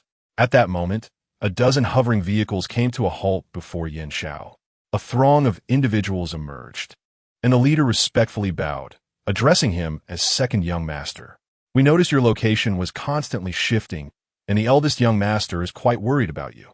The eldest young master referred to Yan Wenjin. Reflecting on his seemingly illustrious brother, Yin Xiao felt a wave of disinterest wash over him. After all, he was hardly in peril. The recent capture of the entire crew of the devilish star pirates could indeed be a feather in his brother's cap. As he continued his thoughts, Yin Xiao recalled the license plate number of a hovering vehicle he had just seen. "There is something I need you to investigate for me. A vehicle just departed from here. Find its owner." Yin Xiao had not yet considered sending someone to query Xinguang for news about Ming Ji.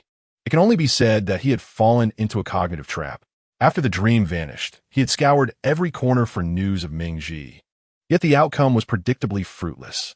At that time, Ming Ji was still on a garbage star, effectively cut off from the world.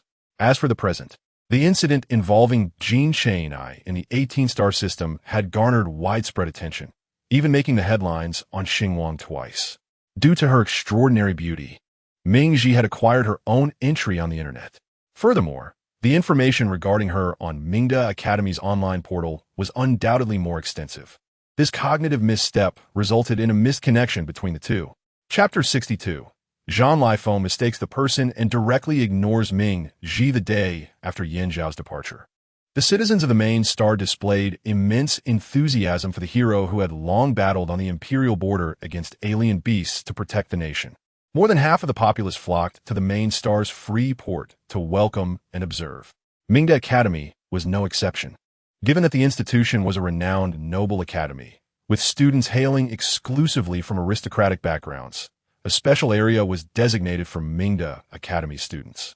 As expected, even in the spotlight, despite Ming Ji's habitual refusals, Yu Chengwen would not relent. "No, Ming Ji, think it over carefully. This time is truly your turn. There is no one more beautiful than you in the entire Mingda Academy." The sheer beauty of her visage deserved to be shared with all. Yu Chengwen, who had devoted his life to the educational cause, would not allow Ming Ji to be absent. Observing her icy demeanor, he pondered furiously before suddenly clapping his hands. "How about extra credits? I can add credits for you. Delivering this will earn you 2 points, much quicker than slogging through other activities or attending classes."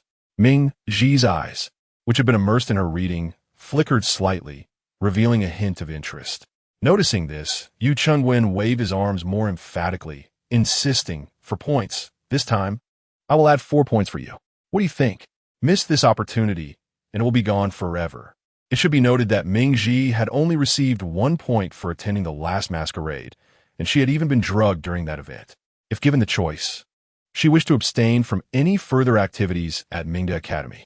However, as a noble institution, especially within the ancient history department known for its lackadaisical reputation, numerous activities awaited, each with stringent assessment requirements.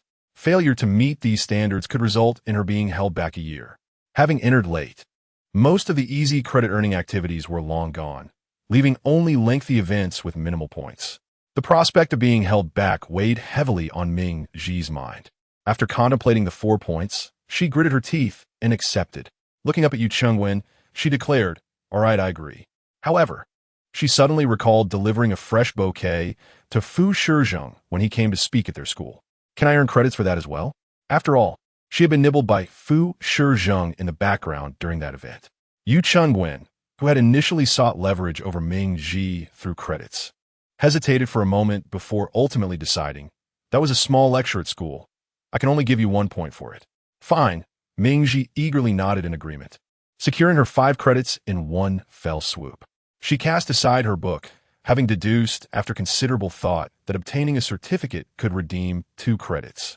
Yet now, with the option to deliver to Zhang Lifeng, who would still be reading, the people on the main star had made extensive preparations for Zhang Lifeng's arrival. Aboard the Ocean Voyager starship, Zhang Lifeng was currently reviewing information about Ming Zhu.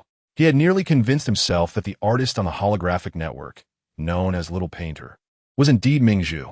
It was only due to her existence that he had felt emboldened to adopt a do-or-die strategy against the star pirates yesterday. Reflecting on the previous day, Zhang Lifeng smiled at the terminal in his hand. He had previously struggled to understand why soldiers would remain deeply grateful to Ming Zhu, who had saved them, even though they had exchanged money for that salvation. If Ming Ji deemed it insufficient, they were capable of providing even greater rewards. It was only after experiencing it for himself that he understood how profoundly delightful that feeling was.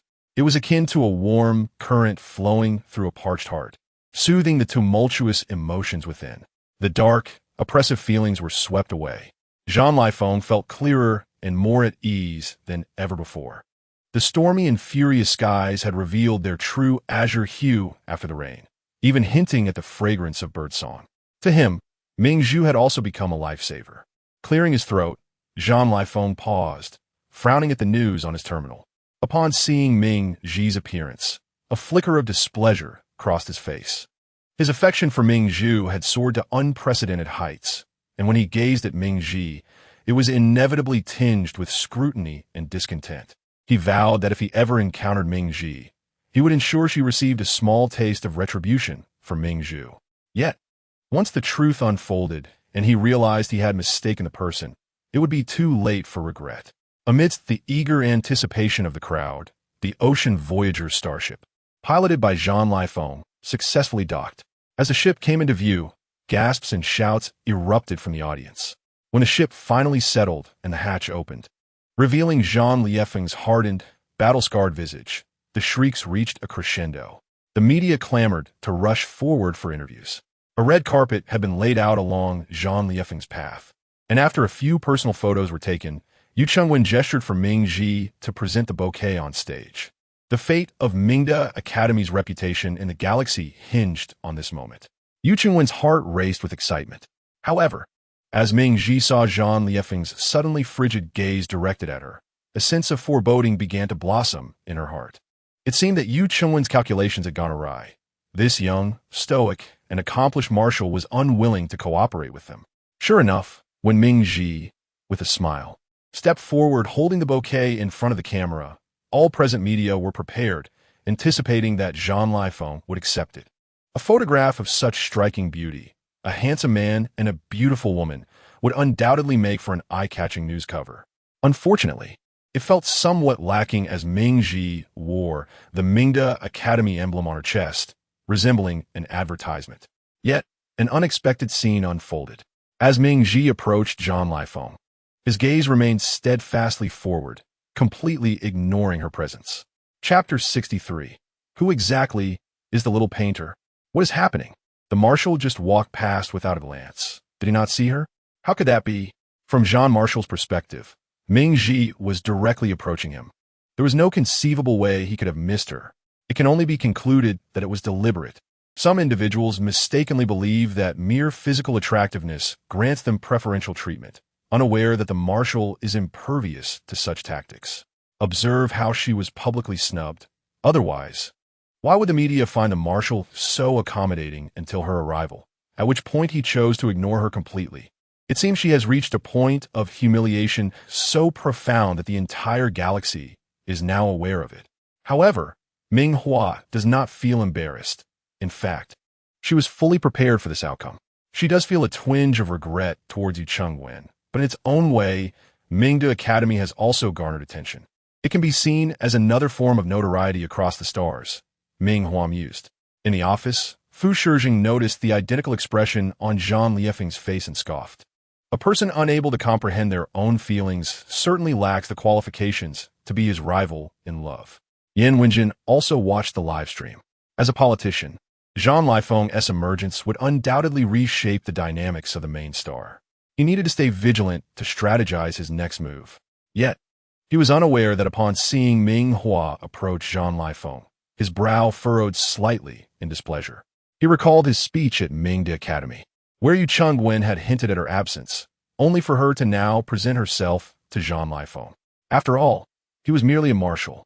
Before fully understanding his feelings, Yan Wenjin had already unwittingly cultivated jealousy.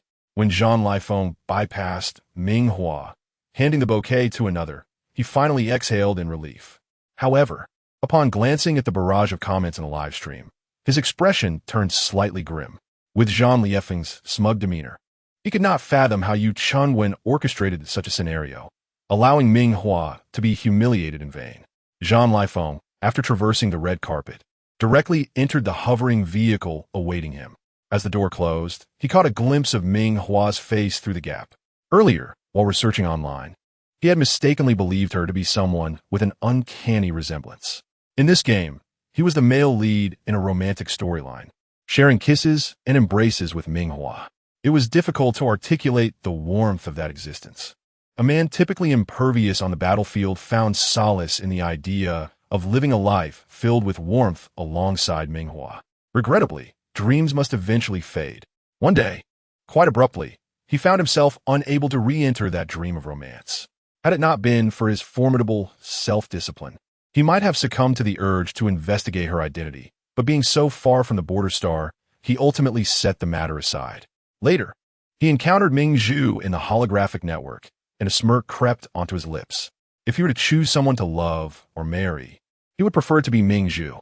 He had never encountered such a benevolent soul, especially one who had saved him, an act deserving of his utmost devotion. With this thought, Jean Lifeng commanded to the Ming residence. His cold treatment of Ming Hua at the airport was ostensibly to defend Miss Ming Zhu. The humiliation of Ming Hua was palpable as she faced rejection so publicly. It is said what a skilled temptress she is, coming from a garbage star. Who would have thought that our marshal would utterly disregard her? We plead for Ming Hua's shadow today. How satisfying.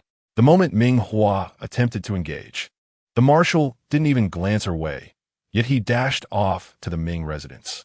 Ming Zhu, aware that Yu Chengwen had once again involved Ming Hua, chose to take a leave of absence to avoid witnessing her smugness in public.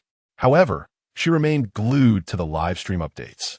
When she saw Jean Liefeng's hovering vehicle en route to the Ming residence, her previously gloomy expression brightened instantly. She had predicted that not everyone would fall under Ming Hua's spell. Look, the marshal was indeed coming to find her. Upon arriving at the Ming residence, Jean Lifeng was treated with the utmost courtesy.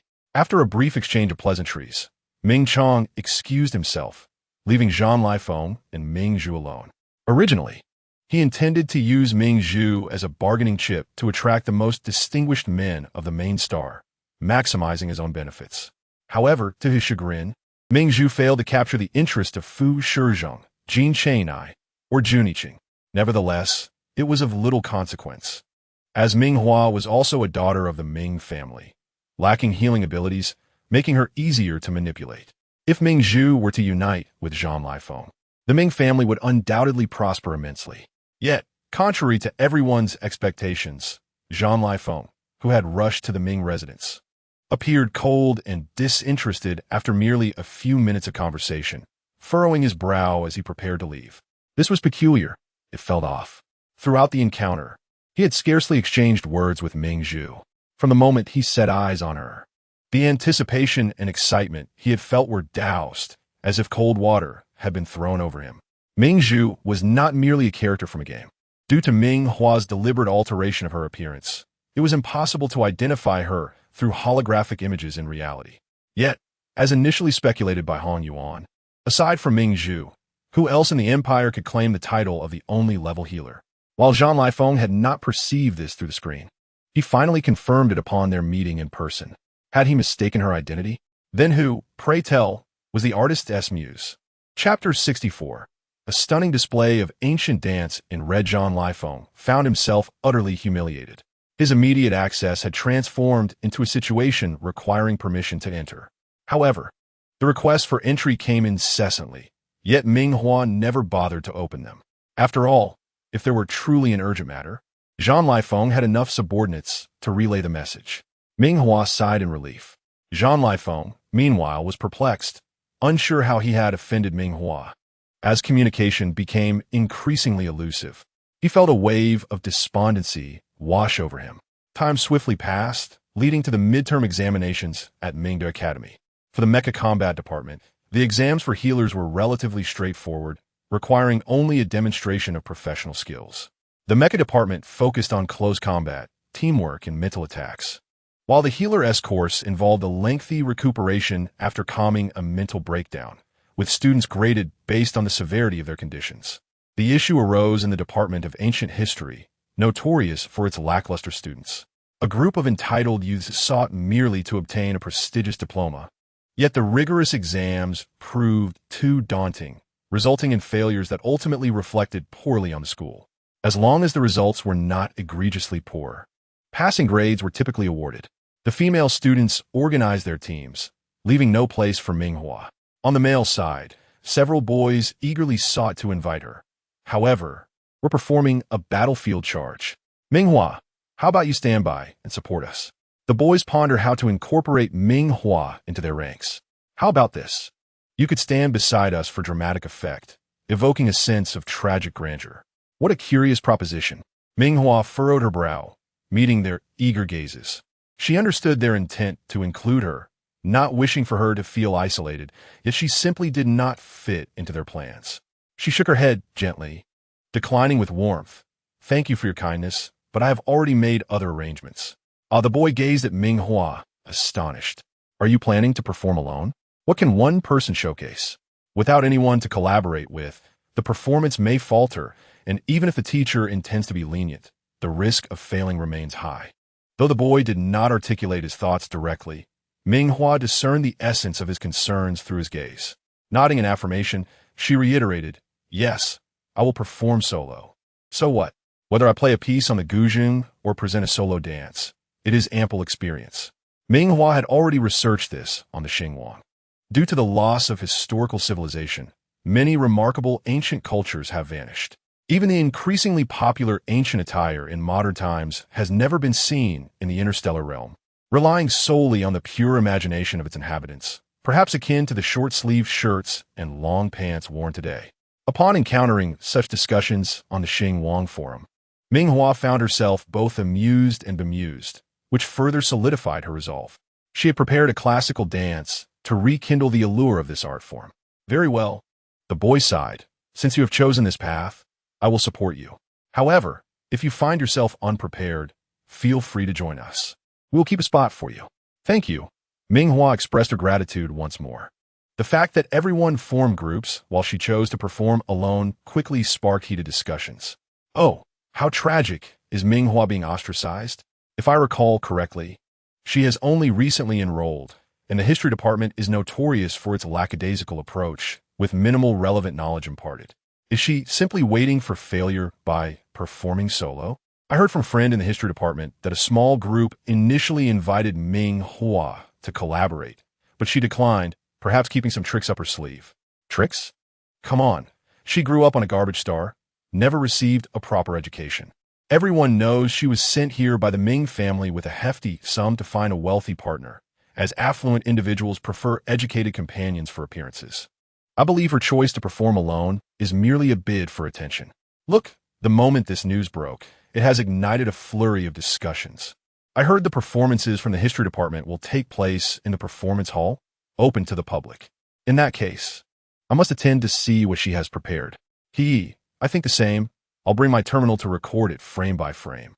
If she has the audacity to perform solo, she must be ready to face scrutiny. If the grading is unjust, we can report it. The uproar on campus grew increasingly intense. Observing the unfolding events, Jun Yiqing, Jin Chenyi, and Fu Shizheng could not suppress their frowns. Ming Hua was currently being put on display. Even if she regretted her decision and wished to join a group performance now, they would likely refuse her. If anyone claimed that there was no intentional slant to the narrative, they would vehemently deny it. In different locales, yet simultaneously, the three men spoke in unison. Investigate the identity of the individual behind these comments. Wealth can move mountains, even in the interstellar realm, where personal information is fiercely protected.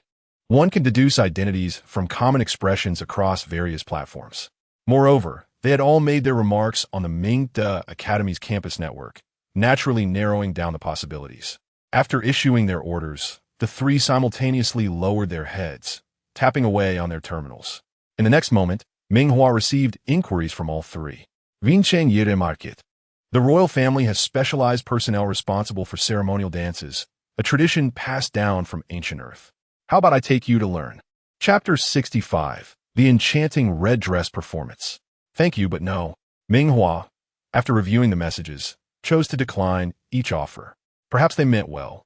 But did this not undermine her own capabilities? Why could she not possess the talent to warrant a solo performance? Given their lack of faith in her abilities, Ming Hua smirked, resolved to prove them wrong. Thanks to the publicity from the campus network, the attention surrounding the midterm examination of the Ancient History Research Department surged dramatically.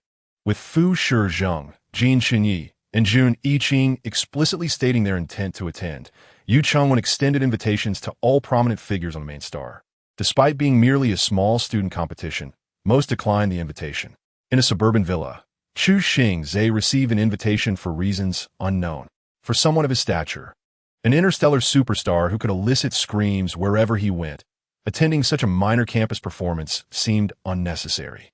However, upon spotting Ming Hua's name on the performance list, he paused momentarily, and the enormous fish tail in the pool quivered. With a splash, he transformed into human form and proceeded to change. Yan Wenjin also received an invitation. In the spacious council office, he held the gilded invitation between his fingers. Upon seeing Ming Hua's name, irritation surged within him as he recalled the incident with Zhang Lifeng, who had the audacity to send an invitation and was directly ignored by the online community. Had he not leveraged his connections to suppress the news, the ridicule would have persisted for an extended period. It was crucial to make Ming Hua aware of who truly cared for her best interests. His lips, accustomed to issuing commands, pressed together as he stood, preparing to head to Mingda Academy. Zhang Lifeng, preoccupied with uncovering the identity of the elusive painter, had finally traced the initial login of the holographic network account to the public holographic chamber at Mingda Academy. Was it possible she was too impoverished to afford a holographic chamber? As he urged his subordinates to continue their investigation, he received the invitation from Mingda Academy. His gaze flickered over the list. His indifferent eyes betrayed no emotion, only contemplating seizing this opportunity to visit Mingda Academy in hopes of finding the individual he sought. On a rare sunny Friday, the performance weather was perfect, and once the performance concluded, everyone would be free to revel. However, as the Ancient History Research Department students witnessed a procession of influential figures entering, their eyes widened in disbelief. What was happening? Why were both the council president and the marshal present? My goodness, this was undoubtedly the most prestigious event our history department has ever hosted. How fortunate am I to perform before a marshal? This is akin to meeting a marshal in person. The attendees were indeed distinguished individuals who wielded considerable influence, and it was rare for even their parents to engage in conversation with them. None anticipated that these esteemed individuals would deign to observe a performance by mere students. Perhaps there were prominent students among them with hidden identities? The collective curiosity lingered until the performance concluded and Ming Hua took the stage.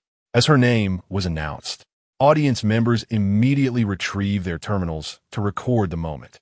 In the depths of obscurity, true admiration for Ming Hua was rare. Even her supporters could not match the intensity of their focus. Originally bored, Fu Shizheng, Jin Xinyi, and Jun Yiqing straightened their postures, brimming with renewed vigor. A few rivals exchanged glances, their eyes reflecting mutual disdain. In this contest for Ming Hua's favor, there could be only one victor. The three men simultaneously entertained this thought, oblivious to the fact that Zhang Lifeng, Yan Wenjin, Chu Xingzhe, and the elusive Yin Xiao, who had finally uncovered Ming Hua's identity, were all subtly adjusting their appearances within the throng of students. As the melodious notes of the guzheng resonated through the air, Ming Hua, adorned in a resplendent crimson traditional gown, gracefully emerged from behind the curtain. Her already exquisite visage was accentuated today with the elegant hairstyle of ancient maidens, her hair intricately arranged atop her head, adorned with jeweled embellishments, and her brows adorned with a touch of red. The entirety of her countenance was strikingly captivating. Such an ensemble, upon her entrance, instantly captivated the attention of every soul present, for these interstellar beings, bereft of ancient civilization, had never beheld such traditional elegance. The length of her gown and the voluminous sleeves should have rendered her movement cumbersome. Yet, inexplicably, Ming Hua exuded an extraordinary grace. Her beauty, already remarkable, was magnified to an astonishing degree by the vibrant red of her gown, each smile and gesture enchanting with an almost ethereal quality. As she executed a series of light leaps, her body flowed seamlessly with the rhythm of the music, the scarlet ribbons entwined around her hands fluttering like whispers of the wind. The audience was utterly entranced, lost in a spell of admiration. Even those with intentions to critique found themselves unable to look away from her every delicate leap and twirl, the crimson fabric revealing her porcelain wrists with each movement. The golden bells adorning her feet chimed melodically, harmonizing beautifully with the music. This was a dance piece she had meticulously chosen, Shangshi de Tong, showcasing the vibrant spirit and boldness of women during the prosperous Tang dynasty, a period that continues to shine as a jewel in the annals of human history. Even after millennia, with Ming Hua's performance, the audience was unwittingly transported back in time, envisioning the splendor of the bustling nighttime city of the Tang dynasty. As Ming Hua danced with increasing fervor, the music crescendoed, her movements becoming ever more intricate and breathtaking.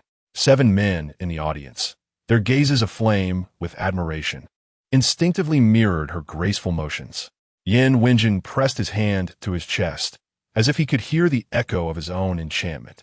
Chu Xing's hand, resting at his side, trembled involuntarily, yearning to transform into a merman, wishing to conceal Ming Hua deep within the ocean's embrace. He longed for the day when she would dance solely for him.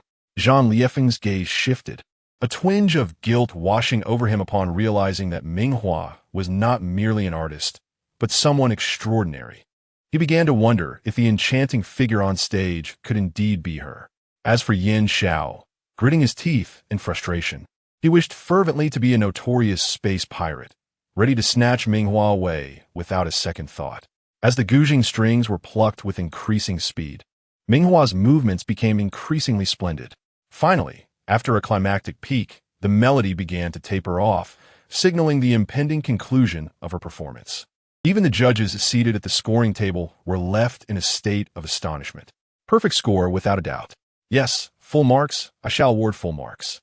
Beauty is subjective, yet when it reaches such heights, it stirs even the most stubborn hearts to acknowledge her allure. Even Yu Chengwen did not anticipate Ming Hua's hidden talents. She was undeniably, breathtakingly beautiful. This was merely a small examination, and to have Ming Hua perform such a piece was utterly extravagant. She ought to have showcased her talent during the centennial celebration of Mingda Academy, where she would have undoubtedly left the audience in awe. Yu Chengwen regretted his previous decision to offer Ming Hua extra credits in exchange for her participation. Now, with her credits likely sufficient, he pondered how to include her in future school performances. It felt like a loss, a significant one. Among the audience were suitors vying for Ming Hua's affection, intent on finding fault with her performance.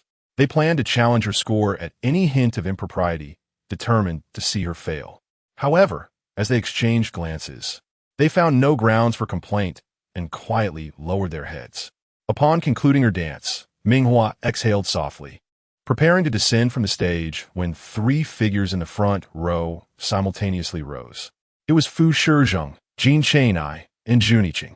These 3 had long recognized their feelings for her, viewing each other as rivals, wishing to outdo one another. As Ming Hua completed her performance, applause was naturally due. As they approached their seats, each bore a bouquet of flowers, prompting whispers among the audience. Now, witnessing the trio advance toward Ming Hua, realization dawned. Oh my, they are all presenting flowers to her. What extraordinary fortune she possesses to capture the attention of such remarkable individuals, each a paragon in their own right. One was the sophisticated leader of the Fu Corporation, a master of interstellar mechas. Another, a royal prince known for his brilliance. And the last, a talented artist whose works fetched millions. The disparity between Ming Hua and the rest of the audience was stark and undeniable. The air was thick with unspoken admiration for her stunning beauty. At the edge of the stage, as Fu Shizheng stood, Yan Wenjin's countenance darkened. His usual gentle demeanor shifted abruptly, feeling a surge of frustration toward his dear friend. Watching Fu Shizheng approach Ming Hua with an air of confidence and a smile, he exclaimed, "Ming Hua, your dance was magnificent.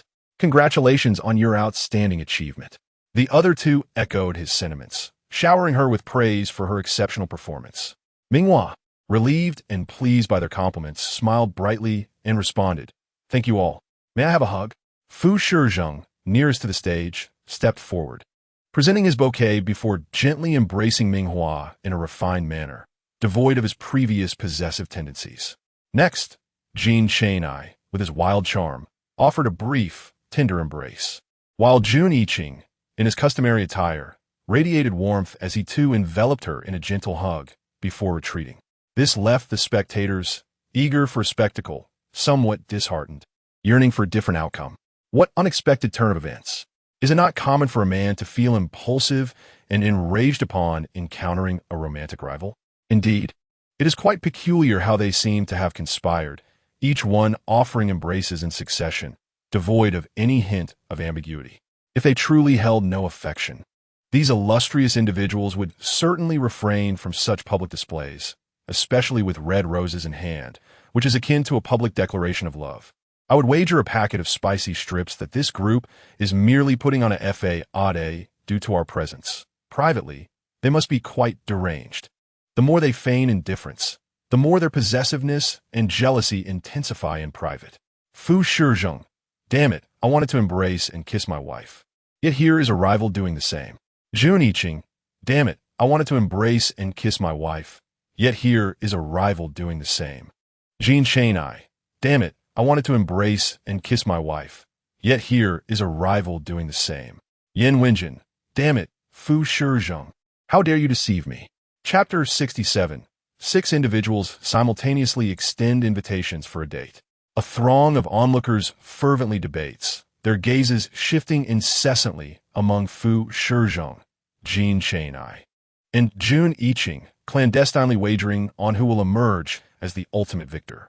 As for Yan Wenjin, Chu Xingze, Zhang Lifeng, and Yin Xiao among the crowd, they have yet to earn their seats at the table. Some speculate that Ming Hua is quite compatible with this group, secretly cheering for her from the sidelines, while mainstream attention remains fixated on the top 3. Amidst the lively discussions, someone has already uploaded a video of Ming Hua's recent dance performance directly onto the Xinguang platform, requiring no editing or color correction. Merely the sight of Ming Hua's exquisite visage is enough to captivate a multitude, not to mention the enchanting dance she performed, which emanated a beauty unseen by the Interstellar people. Once posted, it instantly garnered a deluge of likes and comments, propelling it onto the Xinguang trending list. However, this time, all comments are resoundingly positive. Is this Ming Hua? My heavens, what dance is she performing? So beautiful, simply breathtaking. I heard today is the midterm exam for the Ancient History Department at Mingda Academy, and Ming Hua will perform solo. Many flocked to see the spectacle. I had no interest, hence I did not attend. Had I known she would be this stunning today, performing so beautifully, I would have gone at all costs. Truly too beautiful. And the music, why can't I find in the library? The music is delightful. I heard it was played by Master Gu Taiwa, but the sheet music seems to have been provided by Ming Hua. My goodness, I have heard of this as well. I once thought Ming Hua's fans were too exaggerated. How could she possibly have Master Gu accompany her? Surely it was a dream. It seems we have misjudged her. Ming Hua, I also study music. If you have another dance performance, I can accompany you for free. I can too. Me as well. Those who study music are often the offspring of noble families, possessing the leisure and wealth to cultivate their talents, not to mention the fame that accompanies such training. The following individuals, adorned with their illustrious nicknames, made their appearance. And the comments section fell silent for a moment. After a brief pause, someone exclaimed in admiration, "Indeed, it is Ming Hua. What a beautiful dance. I wonder when I will have the privilege to witness it again." I was present at the scene and must add, after Ming Hua's performance, the dean appeared to be utterly enraptured. With the centenary celebration of Mingda Academy approaching, do you think the dean will invite Ming Hua to perform? Although Mingda Academy is renowned as a prestigious institution, particularly its mecha warfare department, which invests substantial resources annually to train its students, it remains a relatively new establishment founded merely a century ago, initially intended to segregate noble students from commoners. Therefore, in comparison to the established schools on the main planet, Mingda Academy's reputation is somewhat lacking in the interstellar realm. The current dean, Yu Chengwen, has been contemplating reforms, with the recruitment of exceptional commoner students being one of his initiatives. To elevate Mingda Academy's prestige and attract more quality students, he is exerting considerable effort, and now, With the arrival of Ming Hua, a natural magnet for attention, he sees a golden opportunity. As the crowd reflects, anticipation begins to build. I wonder what Ming Hua will perform next. Will it be another classical dance? It was truly mesmerizing. Indeed, it was astounding. To be honest, I initially attended with a critical mindset, yet once Ming Hua appeared, I was utterly captivated. In hindsight, how could someone so beautiful be at fault? Even if she were at fault, I could forgive her simply for her beauty. Ha ha ha ha ha. The comment section erupted with laughter. This was especially true for those fortunate enough to sit beside Ming Hua. As she approached, they quickly surrounded her. A cacophony of voices rose, some reaching out to touch Ming Hua's sleeve while others gazed in awe at her elegantly styled ancient hair, their eyes filled with curiosity. At this moment, Ming Hua stands at the center of the storm, the object of countless gazes, admiration, and desire. Such attention is a scene she had never experienced. Even as a level healer, how could she not feel envy? How could she not harbor resentment? The higher she soars, the harder she must fall. The performances by the ancient history department soon concluded. Although Ming Hua's brilliance overshadowed the subsequent acts, not everyone could match her radiance. The judges maintained fairness, awarding low scores to all but Ming Hua. Hooray!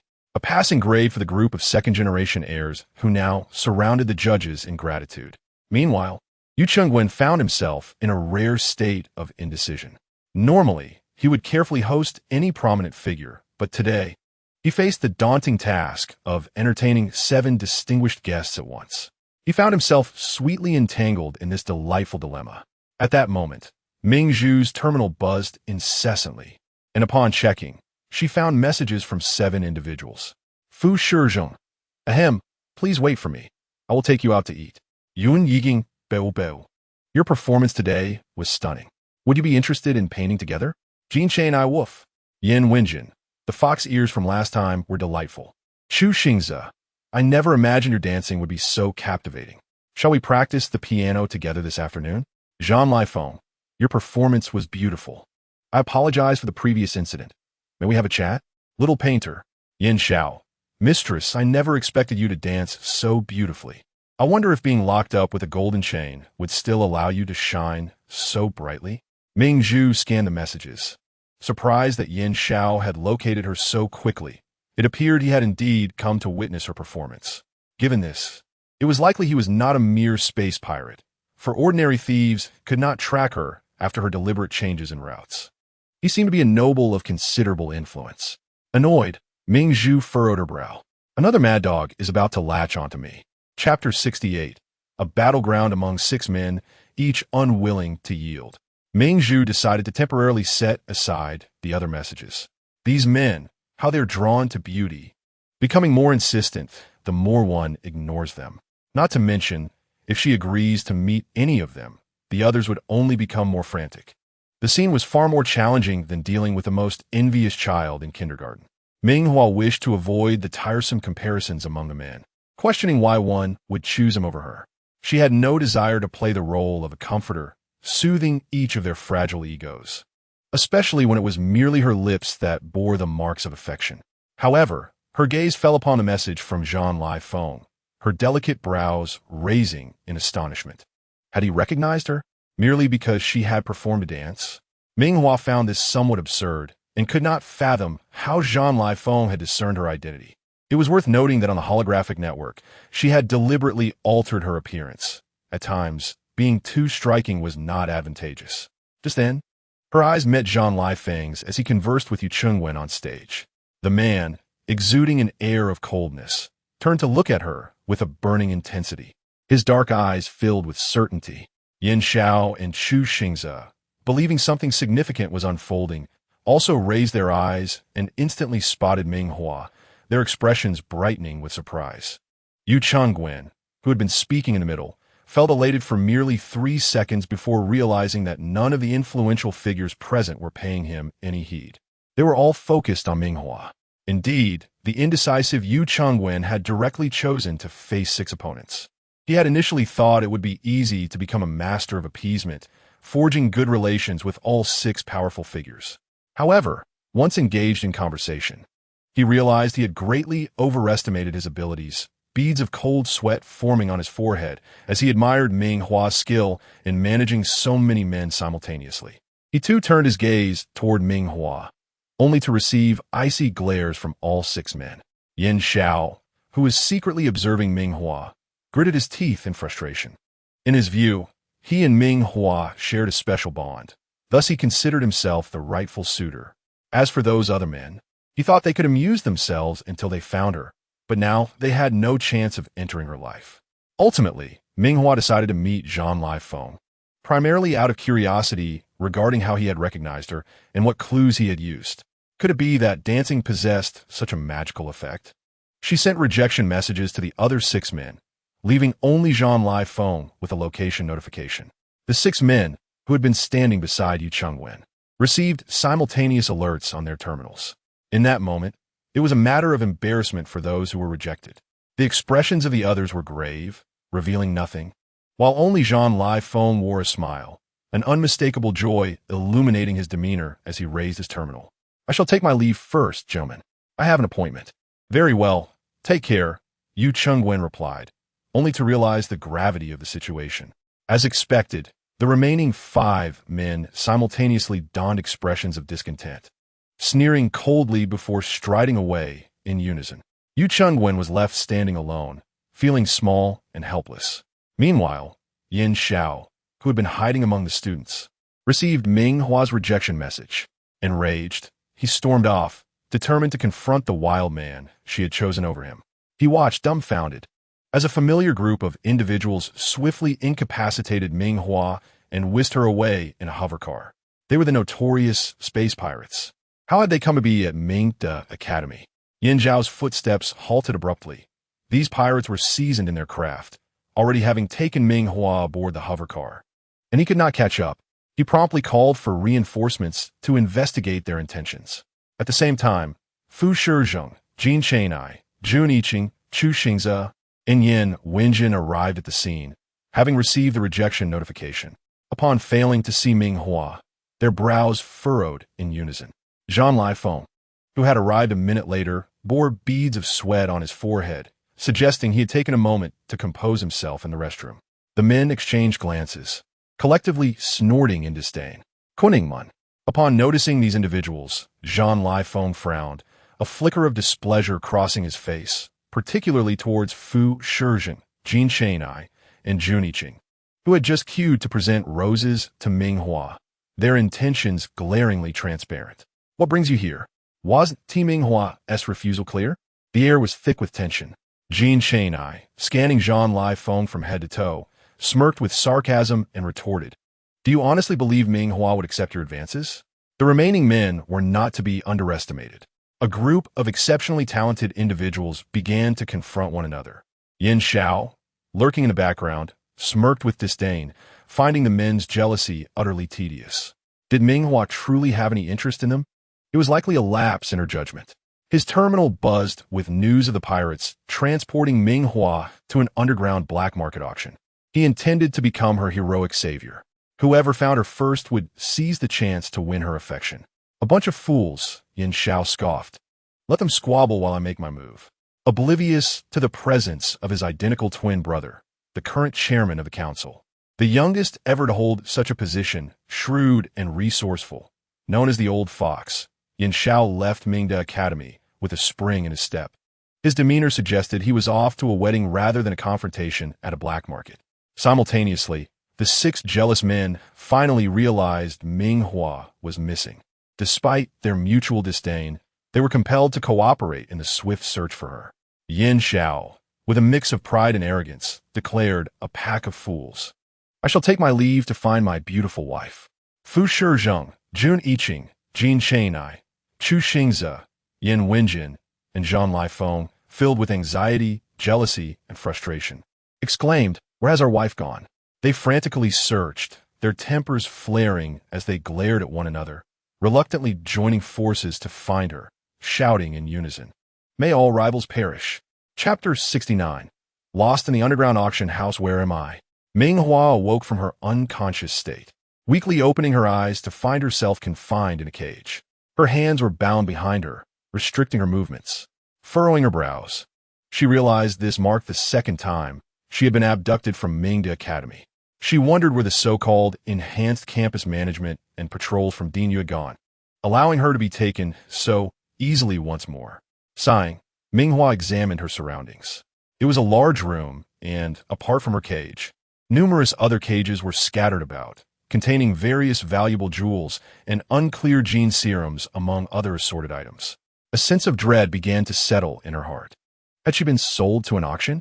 Even on Earth before her journey, countless dark corners existed, let alone across the vast cosmos with its thousands of planets. The existence of underground auction houses was far too common. However, the notion of being one of the auction goods was truly hard to bear. With a cold expression, Ming Hua began to struggle against her bindings, but the specially crafted ropes and unique knots rendered her efforts futile. It appeared she could only wait for Fu Shizheng and the others to find her. Accepting her reality, Ming Hua ceased her movements, closed her eyes, and feigned sleep, conserving her energy in hopes of finding an opportunity to escape. In the subterranean black market auction house, a multitude of dignitaries took their seats. This eclectic gathering comprised individuals from all walks of life, including the infamous star pirates and genteel merchants. Yet the one commonality among them was the masks that concealed their identities. Within the auction hall, bids were made solely based on price, with no regard for the bidders' identities. The fate of any purchased items once they left the auction house was left to the fortune of the buyers. Members of the Devilish Star Pirates also occupied seats, eagerly anticipating the substantial profits from the day's offerings, which they had provided. The host, donned in a goat-headed mask and a formal suit, stepped forward to address the audience. Welcome to the black market auction. Today's items include an ancient star green jade necklace and gene enhancers. He presented a series of items, yet the expressions of the attendees remained unchanged. Those present were already well aware of the auction's lineup. Their anticipation was directed towards the surprise items that would emerge mid-auction. Rumors suggested a particularly prized possession was to be unveiled, and many felt a parched excitement. Noticing the palpable tension, the host decided to forego any further suspense and announced with fervor, "As you all know, our auction rules allow for the introduction of exceptional items at any time before the auction commences. Just moments ago, we received the centerpiece of this auction from the Devilish Star Pirates." In a corner, the Star Pirates smirked, and as the host elongated his speech, the large screen behind him flashed the image of Ming Hua. A collective gasp echoed through the room. The host continued with a suggestive tone, "I need not elaborate further. Many of you are familiar with this exquisite beauty. The head of the Fu Corporation is among her admirers. The young prince of the empire is unwavering in his affection, and a genius painter yearns for her smile. Not to mention, our esteemed council president Yan Wenjin and the empire's general Zhang Lifeng harbor unspoken desires towards her. Despite the attention she garners from the elite, the fact remains that no one has yet claimed her. She remains untouched." The host's voice lured the audience further. "You long to possess her before anyone else, to provoke Fu Shizheng's ire, to hear Jin Shenye's roars, to witness Jun Yiqing's despair. What do the council president and the empire's general matter? They covet what they cannot touch. Tonight, you have the chance to revel in her, to torment her, to make her weep, to ensure that the elite regret their missed opportunities." With a resounding thud, the auction hammer fell, marking the commencement of the black market auction. Ming Hua's beauty alone was enough to incite madness among many, especially given her array of suitors. The thrill of securing a woman they desired before the privileged elite could was intoxicating. This was a raw, unadulterated malice. As the earlier items were auctioned off with minimal bidding, the true focus of the attendees remained on the anticipated centerpiece, Ming Hua. The host, unfazed by the quietude, knew that the silence would only amplify the frenzy once she made her entrance. He envisioned wealth flooding into his pockets. Meanwhile, Yen Xiao successfully infiltrated the auction's backstage, leveraging his past as an undercover member of the Devilish Star Pirates. No one suspected that the very group that had delivered Ming Hua would attempt to reclaim her. The door attendant exchanged knowing glances with Yen Xiao, urging him to hasten. "Brother, get out quickly. Don't damage the merchandise. It's time for her to take the stage." "Understood," Yen Xiao replied softly, as the attendant turned to unlock the door. Yin Xiao swiftly incapacitated him, leaving him lifeless on the floor. The cold light of the corridor illuminated his figure, shrouded in an ominous aura fueled by rage. Inside the iron cage, Ming Hua, hearing the commotion, turned her head to see Yin Xiao striding in. Confusion flickered across her face. "Why are you here?" Yin Xiao, incensed by her words, unlocked the cage and leaned close, looking down at her. "If not me, who would you prefer? Yin Wenjin or Jean Lifeng? Unfortunately for you, those fools are preoccupied. The only one here to rescue you is me." With an air of arrogance, he declared, "Now you realize that I treat you the best, don't you?" Chapter 70. A kiss beneath the starry sky. Yin Xiao absorbed his own soliloquy, fixed his dark gaze upon Ming Hua, seeking her reaction. She remained silent, her expression void of emotion. Frustrated, he let out a derisive snort. "Speak. Why the silence? You were quite vocal when you abandoned me in the wilderness." Ming Hua, uncertain of how to respond, found Yin Xiao's fervor overwhelming. It was as if he had ignited with fury, and despite her attempts to converse, he monopolized the dialogue. "Are you jealous?" She ventured cautiously. "Jealous? Not a chance. I feel not a hint of jealousy." Yin Xiao erupted, akin to a cat whose tail had been stepped on. His ears flushed with indignation as he stubbornly retorted. His dark eyes shifted, deepening with intensity as he grasped her chin, his tone shifting to one of danger. "Ming Hua, you always misbehave. Disobedient ones deserve punishment."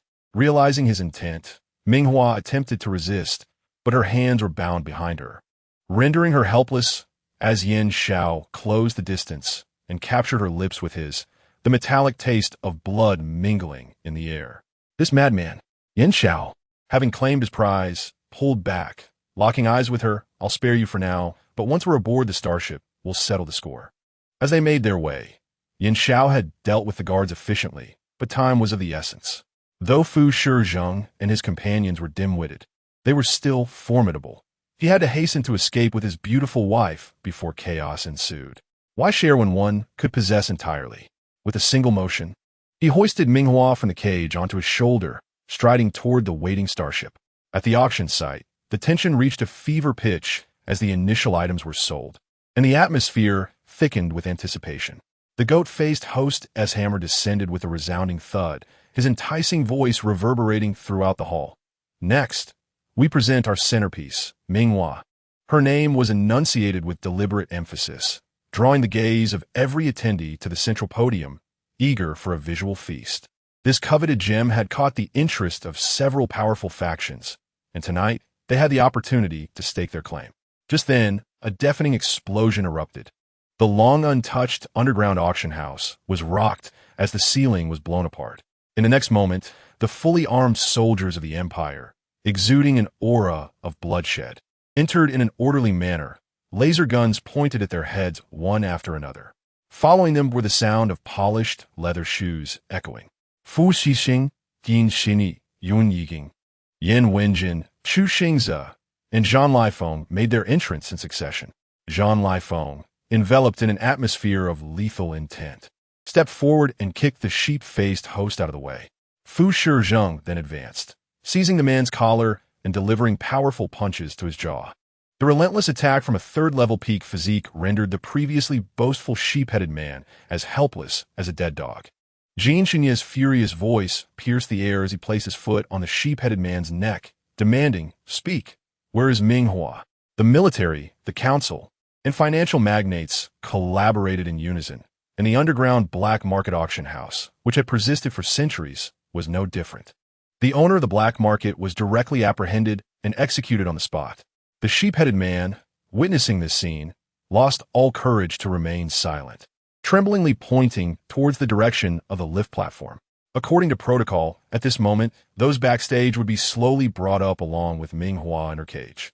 However, the platform stood empty.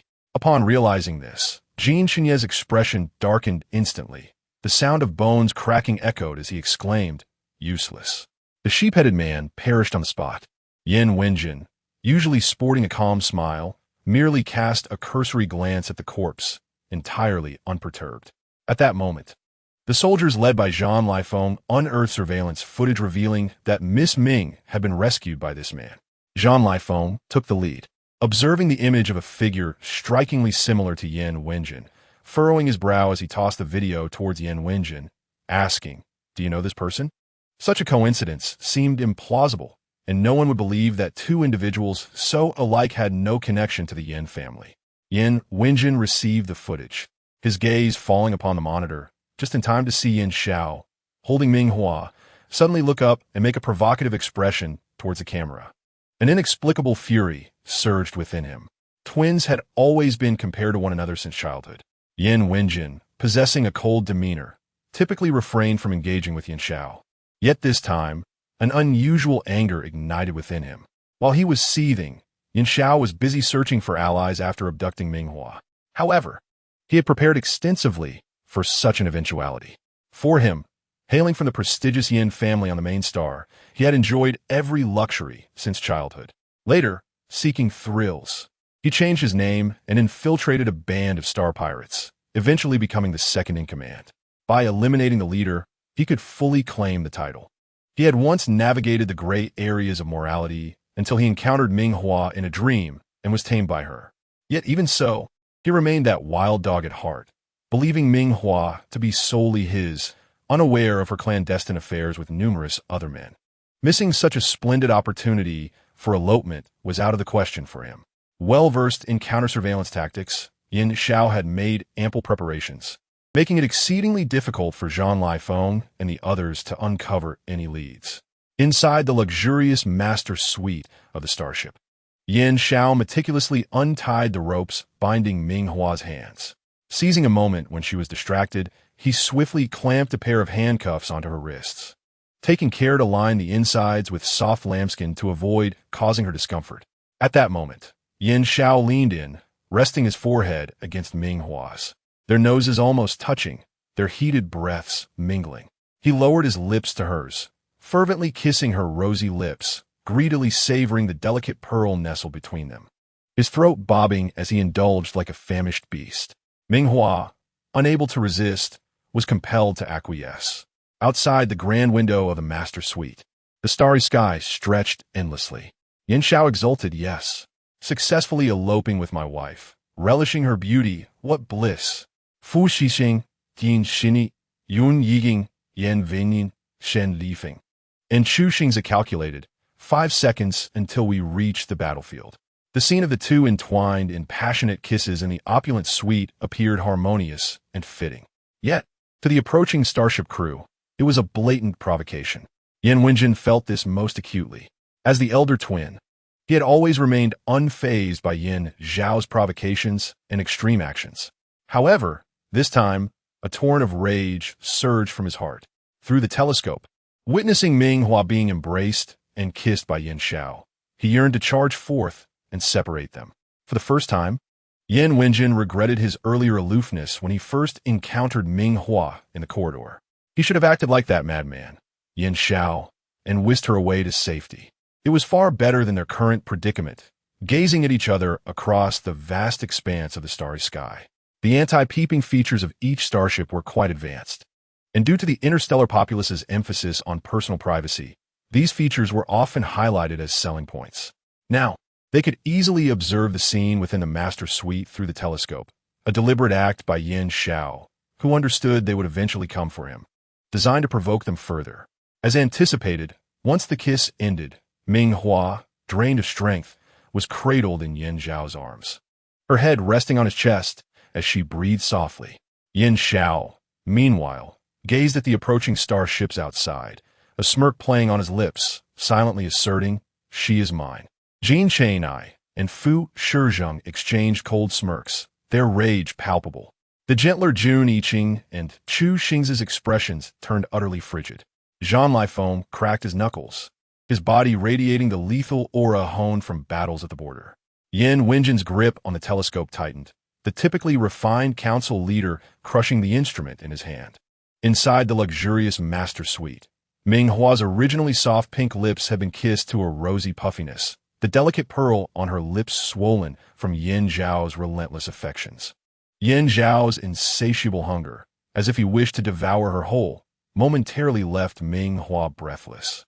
Leaning against his chest, she gasped softly, her complexion flushed, her pert nose reddened, and her beautiful eyes glistening, her long eyelashes dampened by tears, presenting a picture of vulnerability. This was merely a gentle kiss. If he were to escalate further, what would happen? Yin Xiao felt an insatiable urge to bite something, and, acting on this thought, he lowered his head and took a playful nip at her soft cheek. Ming Hua raised her hand, delivering a forceful thump against him. But Yin Xiao's strong grip held her wrist tightly. "What are you doing?" Yin Xiao looked up, satisfaction gleaming in his eyes as he beheld the mark he had left on her face, his gaze turning menacingly towards the 6 approaching figures outside the window. His coarse fingers brushed against Ming Hua's cheek as he murmured, "Rest well here. I have matters to attend to." "What matters?" Standing just outside the room, a smirk played on Yin Xiao's lips. "Of course, it's a matter between men, to fight fiercely for the right to marry my wife." Yin Xiao had not anticipated that they would find him so quickly. He had thought he could delay for another day or two, during which he and Ming Hua could conveniently acquire a marriage certificate on a nearby planet, leaving them with no place to lament.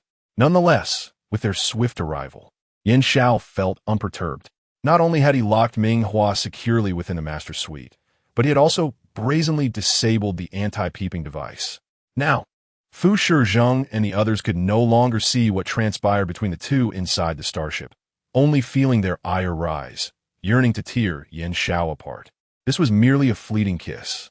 However, now that the anti-peeping device was activated, nothing was visible, which only fueled the imagination, leaving one utterly unaware of what Yin Xiao might do to Ming Hua. The uncertainty birthed a whirlwind of thoughts. Yin Xiao. Jean Lifeng abruptly crushed the telescope in his hand. Even though he had yet to fully ascertain that Ming Hua was indeed the little painter, his anger surged unexpectedly. Fu Shizheng, growing increasingly impatient, issued a direct order to attack. "Can we not sink that starship in front of us? How long must we chase?" They were all exerting their firepower in pursuit, while Yin Xiao was equally determined in his escape. The thought of Yin Xiao embracing Ming Hua, kissing her, infuriated Fu Shizheng to the point where his eyes turned red. Juniching maintained his composure and spoke. "We can, but Ming Hua is up there. What if she gets hurt accidentally?" Chu Xingze clenched his fists, his once clear eyes now turned a deep blue, pupils dilating as he fixated on the starship ahead. The atmosphere was palpably tense. At that moment, the starship piloted by Yin Xiao came to a sudden halt, hovering in midair. Their ship quickly followed suit. The hatches of both vessels opened, and 6 individuals, exuding an air of righteous indignation, boarded the starship. Upon entering, they found Yin Xiao waiting for them not far from the hatch, seemingly having arrived alone. After all, even if he had brought more people, they would merely be cannon fodder against the wrath of these elite individuals. As the 6 entered, their dark gazes fixated on Yin Xiao's lips. His forceful kiss on Ming Hua was not without resistance. She bit his lip, leaving numerous marks. Yet, in the eyes of the 6, their imaginations ran wild, intensifying their desire to eliminate Yin Xiao. Yin Wenjin was the first to strike. The usually composed and amiable council president, with a hint of madness in his eyes, unleashed his full spiritual power without reserve, his fist aimed squarely at Yin Xiao. Yin Xiao, equally formidable, raised his hand to meet the attack. It was then that everyone realized that the seemingly refined Yin Wenjin could hold his own against the battle-hardened Yin Xiao. The two, one clad in darkness and the other in light, exuded contrasting energies, one wild and rebellious, the other cold and ruthless. As they exchanged blows, Yin Xiao taunted, "Brother, we are family. Why strike me? Did you see your sister-in-law on the starship? Beautiful, isn't she? Nonsense." Yin Wenjin, usually so refined, erupted in anger, unable to contain himself. "You little brat, she is clearly your sister-in-law." Yin Xiao mischievously replied, "Sister-in-law, open the door. It's your brother." Laughter erupted. Chapter 72. The twin stars unite against a common foe. Once those words were spoken, the other 5, who had been waiting for Yin Wenjin to deal with Yin Xiao before intervening, could no longer contain themselves. Fu Shizheng scoffed, "She will only be the mistress of the Fu group. Jean Chainai, in a fit of rage, exclaimed, "Get lost, she is clearly my royal consort." Yun Ying, maintaining his indifference, remarked, "Hua Hua loves to paint. How could she share a common language with any of you?" Zhang Lifeng stated the facts. "She saved my life. I owe her my allegiance." Chu Xingze, brimming with pride, declared, "I am about to announce her as my girlfriend on the StarNet. Let us see who the netizens think she is more compatible with." In the midst of the battle, Yin Wenjin and Yin Xiao paused. Yin Xiao did not anticipate the severity of the situation. After all, he had only known Ming Hua for a short time and had limited information about her. He had expected the allure of Ming Hua's face to attract attention, but he had not anticipated the genuine affections of the pursuers.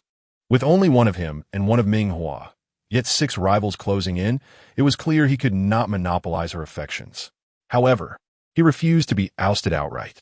With the mountains still standing, there would be no shortage of firewood. As he looked up at Yin Wenjin, whose fierce attacks approached him, he felt an odd sense of camaraderie. Brother, you heard that, didn't you? It's not just me who likes Ming Hua. They all do. Why don't we join forces? I'll stay, and you'll have an ally. As for whether Ming Hua is a sister-in-law or a sister-in-law, that could be decided later." Yin Zhao's thoughts were straightforward. United, they could vanquish their common foes and compete for Ming Hua's heart. They could drive away the outside threats and then engage in a final duel for her. After all, in terms of looks, wealth, power, and status, the others were comparable. They were all top-tier elite, 6-sided warriors with no glaring weaknesses. Yin Xiao gazed deeply into Yin Wenjin's eyes and suddenly smiled, enticingly asking, "Do you know how Ming Hua enjoys playing with me? She particularly loves to tie a belt around my neck and call me a mad dog feeling my throat." "Enough." Yin Wenjin retaliated with a powerful punch aimed at Yin Xiao's face. Yin Xiao deliberately did not evade, allowing Yin Wenjin to vent his frustration. Internally, he was already chuckling, knowing that his earlier proposal had gained Yin Wenjin's approval. The Yin family, the black and white twin stars, united for their shared interest, standing together against a common enemy. The 5 onlookers observed with ill intent, the air thick with tension, unsure of how to proceed. In terms of status, they were all rivals. None could yield Ming Hua to the others, except for the temporary alliance formed by the Yin brothers through their blood ties. All were level 3, unable to decisively suppress one another. With the Yin brothers temporarily allied, they needed to guard against opportunists seeking to profit from their conflict. For a moment, no one dared to act first. The atmosphere was charged, with everyone's expressions grim, lips pressed tight, as oppressive energy was released, yet no one could dominate the others. Suddenly, Chu Xingze spoke, his beast-like cold gaze fixed on Yin Xiao. "Where's Hua Hua now?" At the core of their rivalry was Ming Hua, the true prize. The ire directed at Yin Xiao stemmed from his audacity to whisk her away without a second thought. As Fu Shizheng, Jun Yiqing, and Jean Chainai struggled to conceal their consuming desire for possession, attempting to win Ming Hua's heart through actions, Chu Xingze, Yin Wenjin, and Zhang Lifeng were still hesitating, uncertain of their feelings. Yin Xiao, unapologetically embracing the title of Mad Dog, was aware that had it not been for the devilish star pirates abducting Ming Hua, drawing everyone's attention and prompting a joint pursuit, he could have simply taken her during her break, incapacitating her and coercing her into marriage through his influence. Given that she was an ordinary person without healing powers, the Civil Affairs Bureau would not scrutinize the situation closely, especially if she were not a healer. By the time the others realized it, Ming Hua could have been his, perhaps even with a child. All these vexing obstacles, the accursed star pirates, were to blame. Yin Xiao lowered his head, his brow furrowed to conceal the malice in his eyes. Now that they had caught up, mutual vigilance would yield no advantage for anyone. He stepped forward, leading the way with a chilling tone. "Follow me." The 6, their expressions equally somber, marched resolutely behind him. Upon arriving at the captain's master suite of the starship, after scanning with Yin Zhao's pupils, the door swung open. Nestled on a small sofa, dressed in a flowing red gown, was Ming Hua, engrossed in a book. The scene was so picturesque that it seemed almost surreal. The gazes of several sharp-eyed men softened instantly, but as they fell upon Ming Hua's slightly swollen red lips, their expressions darkened, revealing a tempestuous storm in their eyes directed at Yin Xiao. Even Yin Wenjin, who had momentarily tacitly allied with Yin Xiao at the door, regarded him with an icy glare. After all, his actions were undeniably provocative. At this moment, Ming Hua, perched on the single sofa, sensed the commotion and looked up to see a row of 7 men standing at the entrance. Her face fell momentarily blank, a flicker of guilt crossing her features. She had never anticipated such a day would arrive. The 7 male protagonists from the 18 romance game she played had all materialized before her, their gazes fervently fixed upon her. Indeed, regardless of whom she chose, it would be an intense competition. Moreover, these 7 were not mere characters awaiting her affection in a game. They possessed their own thoughts, identities, and statuses, aristocrats of the highest order. In contrast, Ming Hua appeared to be just an ordinary person devoid of healing abilities, though perhaps Zhang Lai Feng sensed her true identity. However, the power of choice had long since slipped from her grasp. The ensuing chaos would undoubtedly provoke jealousy and possessive retribution from the men. Her lips still bore evidence of their earlier encounters. Ming Hua felt a tremor of apprehension as she faced the 7 men simultaneously, forcing an awkward smile. What a coincidence. Why are you all here together? Fu Shizheng, with a cold scoff, is it? Not coincidental at all. Jun Yiqing, smiling, we specifically came to find you. Jin Chenai, interrogating what? No explanation. Yin Wenjin, pressing, have you been intimate with all of them? Zhang Lai Feng, his eyes dark, a debt of gratitude. Repaid with my body. Chu Xingze, with a cold smirk, Ming Hua, you are quite something. Yin Xiao, gritting his teeth, mistress, your audacity is remarkable. You've taken in so many dogs, one of whom is even his brother. Ming Hua, trembling, danger. Chapter 73. The 7-way jealousy and envy being scrutinized by 7 men simultaneously. It was impossible for Ming Hua not to feel flustered. However, after a moment of vulnerability, she quickly regained her composure. What wrong had she committed? She merely enjoyed playing games.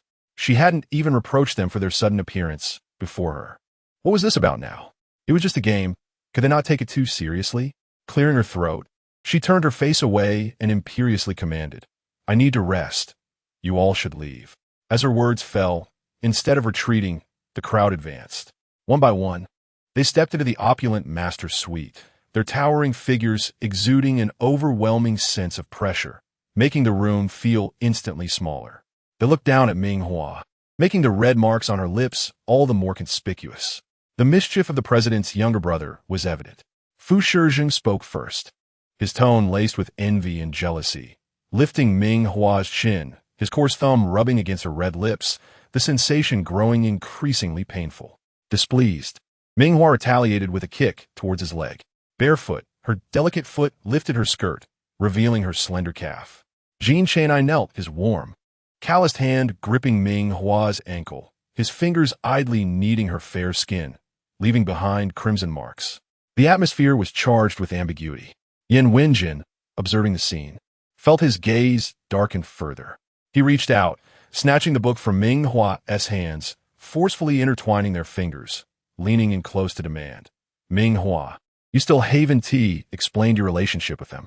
The lofty aristocrats had believed themselves to be Ming Hua's soul partners, only to realize they were merely one among 7.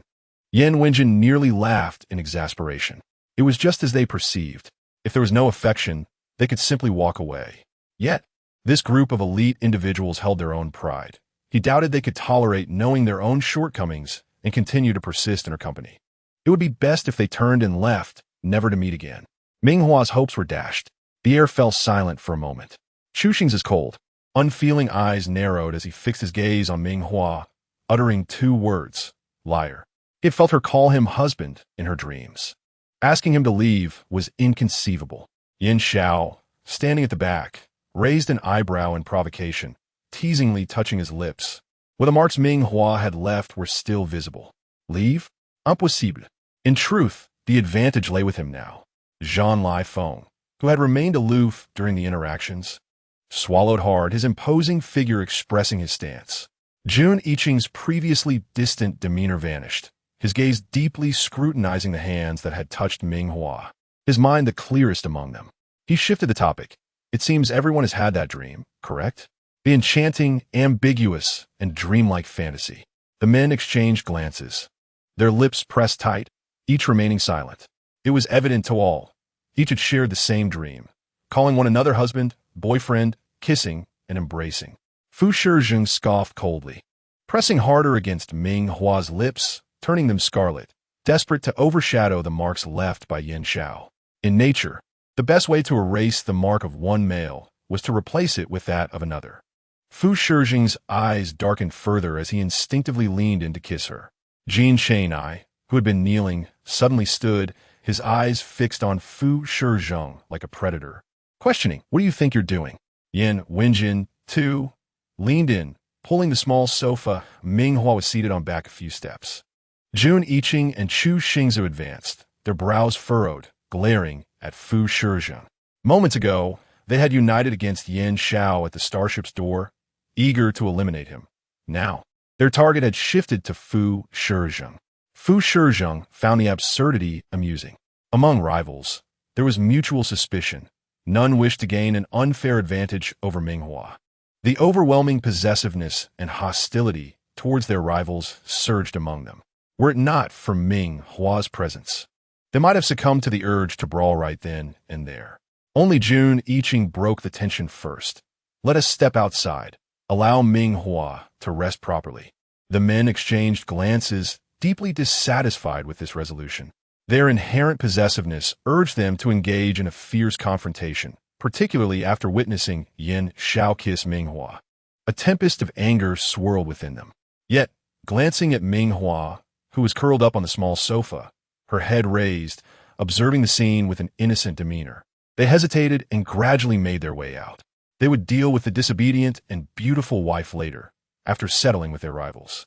As the door closed behind them, Ming Hua exhaled deeply, relief washing over her. Why had 7 men appeared before her simultaneously? What was the difference between this and social death? She could only imagine the vibrant and tumultuous life that awaited her. As the starship journeyed toward the main planet, a post began to rise to the top of the trending topics online, exposing Ming Hua's scandalous past. Ming Hua has recently risen to prominence, captivating countless individuals with her Tang Dynasty-inspired performance, which has been extensively collected and downloaded. Consequently, numerous merchants, recognizing the surge in popularity, have begun selling similar ancient-style dresses on Xinguang. Her hairstyle has also been meticulously dissected and analyzed by many seeking to replicate it. In recent days, the 2 characters that dominate the traffic on Xinguang are none other than Ming Hua. Thus, when this post emerged, it instantly drew a plethora of onlookers. Username 2277889 stated, "I believe everyone is quite familiar with Ming Hua by now, so I shall refrain from further introduction. Everyone has seen her dance videos, and I must say, she dances exceptionally well. She is indeed a renowned dancing star of the trash planet." This remark ignited a flurry of responses. What? Is that the implication I think it is? No way. One can indulge in food carelessly, but one shouldn't speak recklessly and spread rumors. Exactly. Could it be that Ming Hua's newfound fame has incited envy? It said that Ming Hua is the daughter of the Ming family. Her sister, Ming Zhu, is the empire's sole advanced healer. How could the sister of Ming Zhu possibly appear on the trash planet? The Ming family, being nobles, keep their affairs largely confined within their circle, leaving common folk largely unaware. In the shadows, Ming Zhu smirked with satisfaction upon seeing this comment, defending Ming Hua. In Chapter 74, Ming Zhu's jealousy transforms into ridicule. Username 2277889 continued, Indeed, mingling with the upper echelons of society has its advantages. Just a month ago, one could still find information about Ming Hua online, but now it has all been suppressed. In light of this, I shall take it upon myself to enlighten everyone. Although Ming Hua is Ming Zhu's sister, regrettably, she does not share the same innate healing abilities as her sister. She was born without any healing power, a veritable useless being. Naturally, the Ming family would not wish to support a useless child, and thus she was sent to grow up alone on the trash planet. Accompanying this narrative were images of Ming Hua captured on the trash planet. In these photos, she lacked the charm and grace she now exudes. Her attire was tattered and dirty, sitting amidst heaps of refuse, evoking a profound sense of pity. This stark contrast momentarily stunned the fans who were initially drawn in by her stunning dance performances.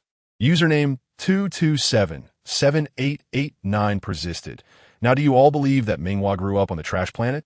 Without the Ming family's assistance, who knows how she managed to survive alone there? Devoid of healing abilities, with nothing to commend her but her appearance? Such statements incited discontent among Ming Hua's fans in the comment section. That seems rather presumptuous. Do you have any evidence to support such claims?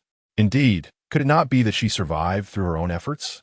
Instead of condemning the Ming family for their cold-hearted abandonment of Ming Hua, the original poster's bias is glaring.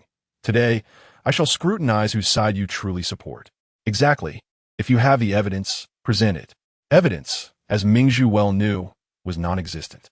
However, she arranged for a series of fabricated images, intertwining them with authentic photographs to tarnish Ming Hua's reputation.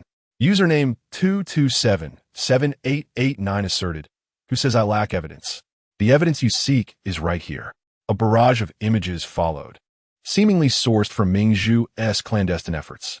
Some depicted their first meeting at a school basketball court, where Jin Chai lifted his shirt for her to touch his abs, while others illustrated her companionship with Jun Yiqing in an art exhibition, in a moment of panic where she embraced Yan Wenjin during an event. Among these were also several images meticulously fabricated by Mingzhu, showcasing Ming Hua entangled with various men during her time on the trash planet. However, with the presence of well-known figures like Fu Shizheng, Jin Chai, Jun Yiqing, and Yan Wenjin in the earlier images, the authenticity of the later photos faded from memory. More importantly, the images of Fu Shizheng and the others were genuine, leaving no room for doubt regarding their veracity. Originally intending to defend Ming Hua, her fans fell silent upon witnessing these images. Undoubtedly, the individuals depicted, Fu Shizheng, Jun Yiqing, and Yan Wenjin, were all frequent subjects in the news. The only exception, Jin Chai, was quickly identified as a prince of the empire whose identity had not yet been publicly disclosed, though it was practically an open secret. Username 2277889 continued now. Do you all believe? Our Miss Ming is indeed adept at ensnaring men. Some of the images above were even taken during their first encounter. The one at the basketball court? Students from Mingda Academy still remember it. It's unclear what tactic she employed to brazenly touch Jin Chai's abs in front of everyone. Do you all still consider Ming Hua to be gentle and kind? Everyone has been deceived by her facade. Mingzhu could scarcely contain her anger upon reading these remarks. The individuals who ought to have been her subservients had all been captivated by Ming Hua. Even Ming Chang and Zhuang Mei's attitudes toward her had begun to shift. Mingzhu would not permit such occurrences. Waste belonged on the trash planet. The sentiment on Xing Wang had already shifted, and when the video surfaced, the public would undoubtedly perceive it as a consequence of Ming Hua's own actions. Yet unexpectedly, after absorbing username 2277889's explanations, the audience did not empathize with Mingzhu nor despise Ming Hua. Rather, they shifted their focus to another topic. I have but one question. Do these men know of each other's existence? Ha ha ha, I too am curious. If they are aware, Ming Hua is truly formidable in her ability to charm men. If they are oblivious, she is a master of time management. Regardless, they are now aware of one another. I am eager to see their reactions. With so many exceptional men, the elite of society, I am intrigued to learn how she won them over. When will a book be published so we can all learn from her? To Mingzhu's astonishment, the focus of the comments had entirely diverged. The section was filled with laughter, primarily centered on how Ming Hua had managed to captivate this assembly of elite gentlemen. Was there not supposed to be condemnation and disdain? Please, we are in the Interstellar era. Aside from nobles who place immense value on chastity, who among common folk truly cares? Moreover, the fault lies with the Ming family. Had they not abandoned Ming Hua to grow up alone on the trash planet, this would not have transpired. Ming Hua's ability to sustain herself while captivating the empire's top elites was, in fact, a testament to her prowess. One individual boldly commented in the section, username 2277889. Are you perhaps envious of her? Behind the screen, Mingzhu was engulfed in fury. Envious? How could that be possible? How could she ever feel jealousy toward the mere face? A so-called useless being like Ming Hua? In Chapter 75, Yin Xiao exclaims, I am unabashed. I will entice people, so what? On Xing Wang, The audience revels in the spectacle, some pleading for Ming Hua to publish a book, while others, presumably hired by Ming Zhu, stirred discord with angry tirades. Soon, the royal family took notice, especially after Jin Cheng-ai had previously declared his intention to wed Ming Hua as a royal consort, inciting discontent among the queen and others. The daughter of a minor noble, devoid of any healing power, felt an overwhelming sense of guilt even in the role of a lover. Her sole asset was her beauty, which caught the eye of Jin Cheng-ai. The empress, pinching her nose, reluctantly accepted this arrangement. Who could have foreseen that she would dare to negotiate with Jin Cheng-ai about becoming his legitimate wife? That was utterly impossible. At that moment, Jin Cheng-ai was in a fit of anger, and the empress had no choice but to yield first in an attempt to stabilize the situation. Always on the lookout for an opportunity to break apart this unlikely couple. To her utter astonishment, a scandal of even greater magnitude erupted. Ming Ji Shi. She had not only entangled herself with Jin Cheng-ai, but had also seduced numerous others. Just look at these individuals. Fu Shizheng, the empire's foremost mecha manufacturer. Jun Yiqing, the genius painter. Yin Wenjin, the youngest president in history. As news from her subordinates continued to pour in, the empress could hardly contain her disbelief. How could it be that the most distinguished men of the empire were all under her spell? The empress was eager to delve into Ming Ji's mind to uncover her secrets. How could she possibly juggle so many relationships? Her own son was merely one among many, which was an utter disgrace to the royal family. The empress felt her anger mount, grasping the hand of a nearby attendant, her chest heaving with indignation. Quick now, immediately. Apply pressure on the Ming family. Ensure Ming Ji severs ties with the others. No, she shook her head, nearly losing her composure. What was she doing? Assisting her son in taking back his bride? Absolutely out of the question. Yet what did she do now? After a moment of hesitation, the empress snorted, recalling how the Ming family had abandoned Ming Ji on a desolate planet to grow up. They were hardly virtuous. A lesson was warranted, and she commanded, have our people deal with the Ming family properly. What kind of daughter is raised a toy with a prince, to tread multiple paths? The more she pondered, the angrier she became. Now, she found herself regretting her initial reluctance to allow Jin Cheng-ai to marry Ming Ji. Instead, she began to pity her son. How unfortunate that while he was wholeheartedly committed to marrying Ming Ji and fighting for her, she was likely enjoying her escapades and had no intention of relinquishing her multiple suitors. Her poor son had misplaced his affections. Had this scandal not come to light, who knew how long it would have been concealed? The empress grew even more furious, slamming her hand on the table. Ming Ji must be taught a lesson. Did she not understand the meaning of loyalty?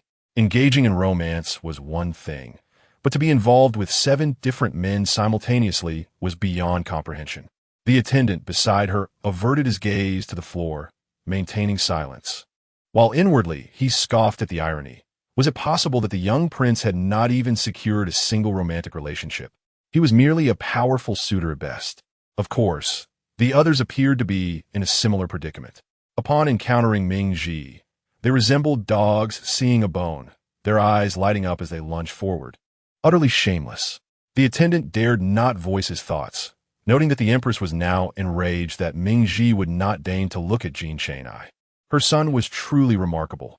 Why did she not seize the opportunity to marry him before getting lost in her pursuits? The empress could hardly fathom it. She extended her hand to the prepared royal steward, commanding, now, immediately, call I.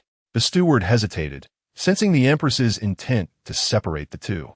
He spoke with caution, but your majesty, this is the person the young prince cares for. He is quite infatuated, and if we act rashly, it may provoke his anger. What nonsense are you spouting? The empress interjected, her brow furrowed, her chin held high with a hint of pride. How can anyone else compete with my son? The steward understood. This was the empress personally assisting her son in his pursuit. She feared that the young Jin Cheng-ai might not be able to outmaneuver the older. Cunning foxes, and had decided to mobilize the entire family to assist him. If the steward were to voice his thoughts, he would assert that the empress was underestimating Jin Cheng-ai. They would go to any lengths to achieve their goals, just like some typically aloof individuals, who outwardly suggested Ming Ji rest and proposed that everyone leave, would then, without hesitation, head to the kitchen to fetch her a cup of warm milk, attempting to sneak into her luxurious quarters. Unfortunately, he was not the only one with such intentions. 7 men stood outside Ming Ji's door, exchanging glances. Warm milk, fruits, dinner, everything one could desire was at their disposal. Only Yin Xiao arrived empty-handed, but he had bathed beforehand, casually wrapped in a towel around his waist, his bare torso revealing well-defined muscles, rising and falling with each breath. He shamelessly applied a hint of essential oil, attempting to look irresistibly alluring. This man was clearly pursuing a path of seduction. How brazen! Jean Cheng voiced the collective sentiment, condemning the audacity of it all. Yin Xiao paid no mind, lifting his chin defiantly, hands on his hips, reveling in his triumph. Or the others pretending for her. They all crave the same thing, but they merely lacked the courage to act as he did. You, yes you, Jun Yiqing, explain why your shirt's collar is unbuttoned. I've always seen you impeccably dressed. And you, Jean Lifeng, is that uniform uncomfortable? We're not on the border planet. Why have you not changed? Oh, I see. You wish to entice Ming Ji with a uniform. Is it? While I come here without clothes to seduce her, what is wrong with that? Yin Xiao spread his arms, fully embracing his shamelessness. I will seduce, what of it? Does it infuriate you? Chapter 76. Everyone targets the Ming family. His helpless demeanor was utterly infuriating. Moreover, he had accurately articulated the hidden thoughts of those present. Fu Shizheng, clad in a tailored suit, exuded mature charm. Jean Cheng, in his basketball attire, radiated athletic vigor. Jun Yiqing, with an enticingly open collar, beckoned curiosity. Jean Lifeng, in his striking uniform, was a sight to behold. And Chu Xingze, with his exotic white hair, was captivating in every sense. Not to mention the council president, typically reserved and meticulous, now bore an unexpected hint of alluring fragrance. How amusing! They were all men, who was unaware of the other's intentions. Yet, that did not justify Yin Zhao's provocations. With new grievances compounded by old grudges, seeing that Ming Ji was not opening her door and that their meeting was hopeless, Fu Shizheng rolled his shoulders and said, Yin Wenjin, handle your brother. If you have no objections, be my guest. Yin Wenjin replied coldly, equally disapproving of Yin Xiao, and charged out with Fu Shizheng. The others were equally unwilling to let the matter rest. Yin Zhao's brazen remarks had shattered the secrecy they had carefully cultivated from Ming Ji. Jean Cheng, with a sly grin, rushed forward but refrained from throwing punches, instead seizing Yin Zhao's towel and tossing it aside. Oh, is that so? Seduction. Is it? Let us see how well you can seduce her. He intended to capture an embarrassing photo of Yin Xiao and post it online, confident that Ming Ji would lose interest. Yin Xiao, bold and reckless, found it difficult to withstand the simultaneous onslaught of several men, especially with Jean Cheng deliberately trying to remove his towel. Fortunately, the spacecraft's interior was limited, making it unsuitable for a brawl. After a brief struggle, Yin Xiao tightly gripped his towel and dashed into his room. Once the door shut, he could not resist taunting them again. Huh, I know you all envy me. Truth be told, the Master-S favorite is my unclothed form. Ming Ji's reputation was unjustly tarnished. She certainly had no such preferences. Even in a romantic game, the male lead was not depicted in such a state.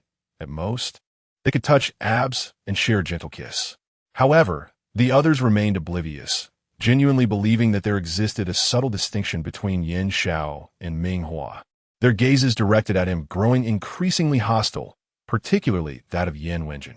The twin brothers shared a profound psychic connection, having engaged in fierce competition since childhood. It was a mere alliance at the cabin door that had crumbled instantly. At this moment, Ming Hua had embarked on StarNet, where she encountered trending topics concerning herself. It was no mystery that Ming Zhu was behind it. Who else could be so idle? More importantly, could this present an opportunity to sever ties with the Ming family? With Fu Shizheng and Jean Cheng entangled with her, Ming Chong perceived a glimmer of hope for wealth, akin to a leech that clung tenaciously to Ming Hua. Unless unforeseen circumstances arose, it was improbable that they would voluntarily expel her from the Ming family and dissolve their relationship. Yet, Ming Hua had resolved to no longer endure such circumstances.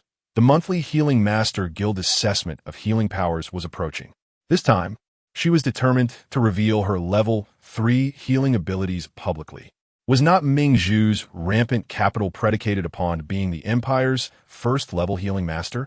Through Ming Hua's subtle observations, there might be remnants of exaggeration, for it was after Ming Hua's level healing power was revealed that the Ming family began to prosper, albeit through tests conducted privately rather than the guild's assessments. Generally, no one would question this. Just then, Ming Hua noticed news from the royal family expressing dissatisfaction over her alleged romantic entanglements, leading to a plummet in the Ming family shares, illuminating her thoughts. Ming Hua invited Fu Shizhong, Jin Chenai, Jun Yiqing, Yin Wenjin, Zhang Lifeng, Chu Xingze, and Yin Xiao to join a group chat. She renamed the chat to a loving family. Fu Shizheng, Jin Chenai, question mark, Yun Ying, Yin Wenjin, question mark, Zhang Lifeng, Zhu Xingde, Yin Xiao, question mark. How could Ming Hua perceive them as a loving family from such a cursed place? The 7 men who received the group chat invitation were utterly astounded. Their disdain for their romantic rival rendered it intolerable for them to remain in a single chat group. Yin Wenjin felt this acutely. He still recalled drinking with Fu Shizhong, where that scoundrel had slandered Ming Hua, urging him to give up. It was simply laughable. The grudge of a stolen wife was irreconcilable. Now, he and Fu Shizhong could be described as having severed all ties. Ming Hua, I have a task for you. Ming Hua, forwarding a link. What she forwarded was Ming Hua's defamatory post online. The previously warring men had overlooked the connections below. Fu Sun had already arranged for the relevant parties to remove the posts upon discovering them, but Ming Hua had been prepared. The 7 men clicked the link, and their expressions instantly grew cold. Especially Jin Chenai, who had received news from Starnet regarding the royal family's stance against the Ming family, found it difficult to gauge Ming Hua's attitude. Jin Chenai, I will dispatch someone to handle this immediately. Ming Hua, no need. Ming Hua, I merely seek your assistance to target the Ming family. I wish to sever ties with them. Ming Hua, using my supposed romantic entanglements as a pretext, it is only justifiable for you to retaliate against the Ming family in anger. Although they all understood that Ming Hua had never truly been involved with multiple parties. After all, these men had yet to even enter the fish pond. To win Ming Hua's heart, they would have to press forward relentlessly. Fu Shizheng, understood. Yin Wenjin, understood. Yun Ying, understood. Jin Chenai, understood. Zhang Lifeng, understood. Zhu Xingde, understood. Yin Xiao, understood. This marked the first occasion Ming Hua had proactively assigned him a task. It needed to be executed flawlessly with utmost brilliance. Furthermore, with several competitors present, the men's competitive spirit surged ever higher. The Ming family was doomed. Fu Shizhong called Fu Sun, instructing all personnel to target the Ming family, terminate any existing collaborations, and disseminate the message that cooperating with the Ming family would be tantamount to opposing him. Why? Did the Ming family not understand? Ming Hua dared to engage in multiple romances, treating him as a mere pawn. Ming Chong had raised a fine daughter. Fu Xun. Was this not already common knowledge? Yet, given his superior's order, there must be a reason behind it. Jun Yiqing contacted the aristocrats who had purchased his paintings, affirming, yes, to target the Ming family. Ming Chong raised a fine daughter who treated me as a mere fish. Let them teach her a proper lesson. Jin Chenai called the queen. Softening his tone for the first time, Mother, it was you who first ordered action against the Ming family. The queen's heart trembled, fearing Jin Chenai sought trouble. She averted her gaze. What is it? Did Ming Hua trouble you? Ah, no. Jin Chenai chuckled. She praised me for my good work. Mother, you have done splendidly.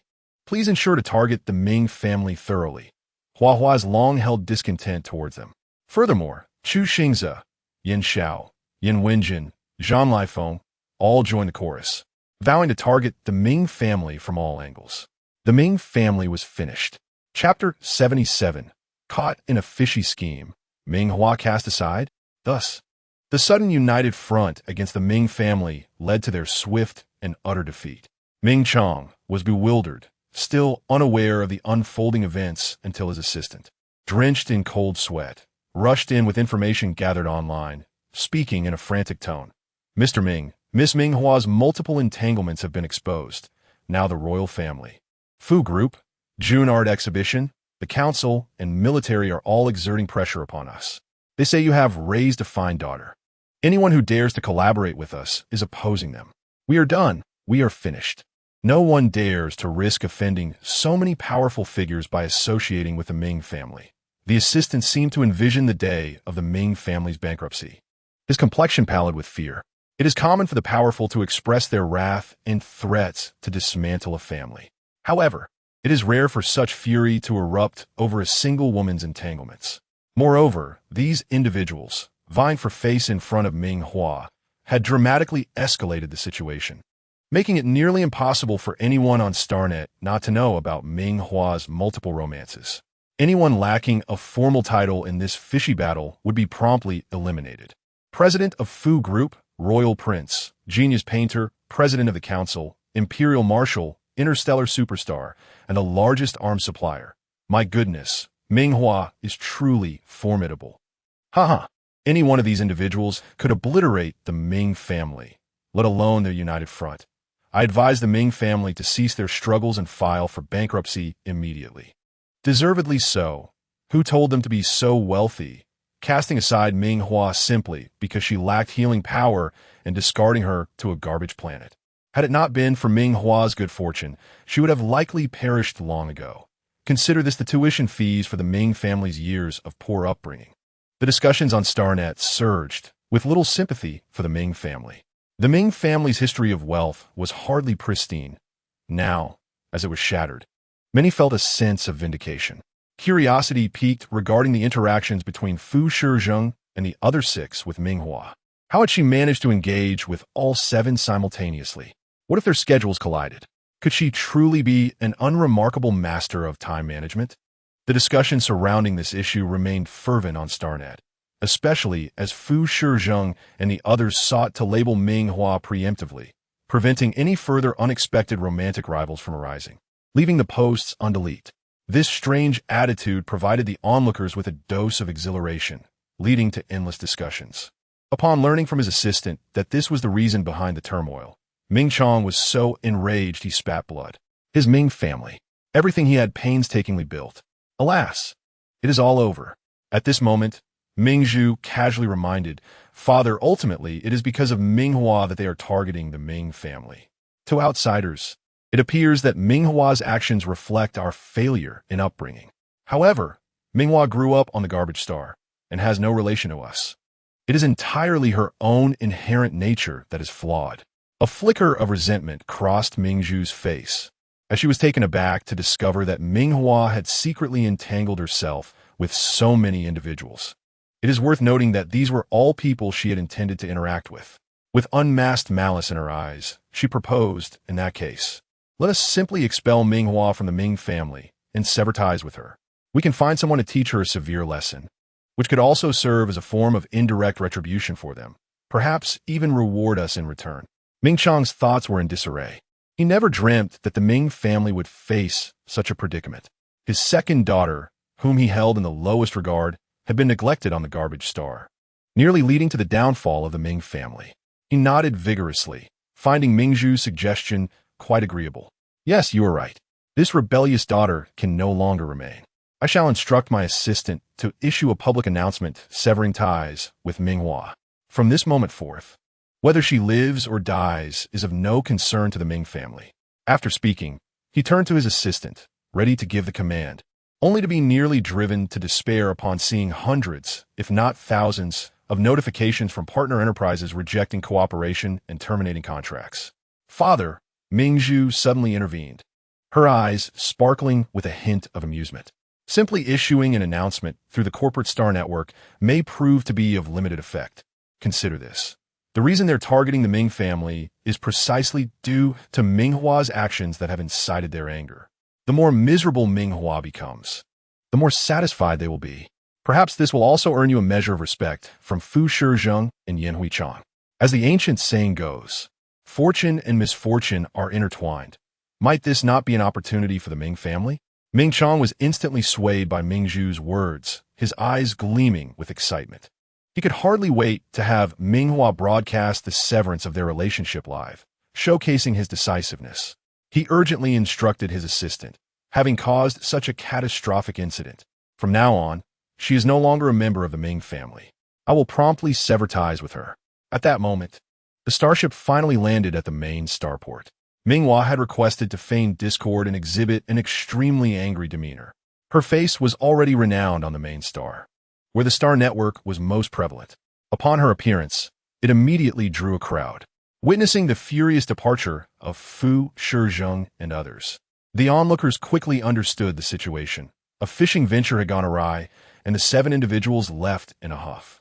The accompanying caption read, "Ming Hua has been cast aside." The accompanying image depicted the 7, all with inscrutable expressions, leaving her side without a glance. Only Ming Hua stood alone at the starport, awaiting the hovercar's arrival. A gust of wind swept through, stirring the fallen leaves at her feet, creating a poignant scene. Oh, what wrong has she committed? She merely loves to fish. These men promised everlasting devotion, yet they cannot even accept her passion for fish. Come on, who has 7 fish at home?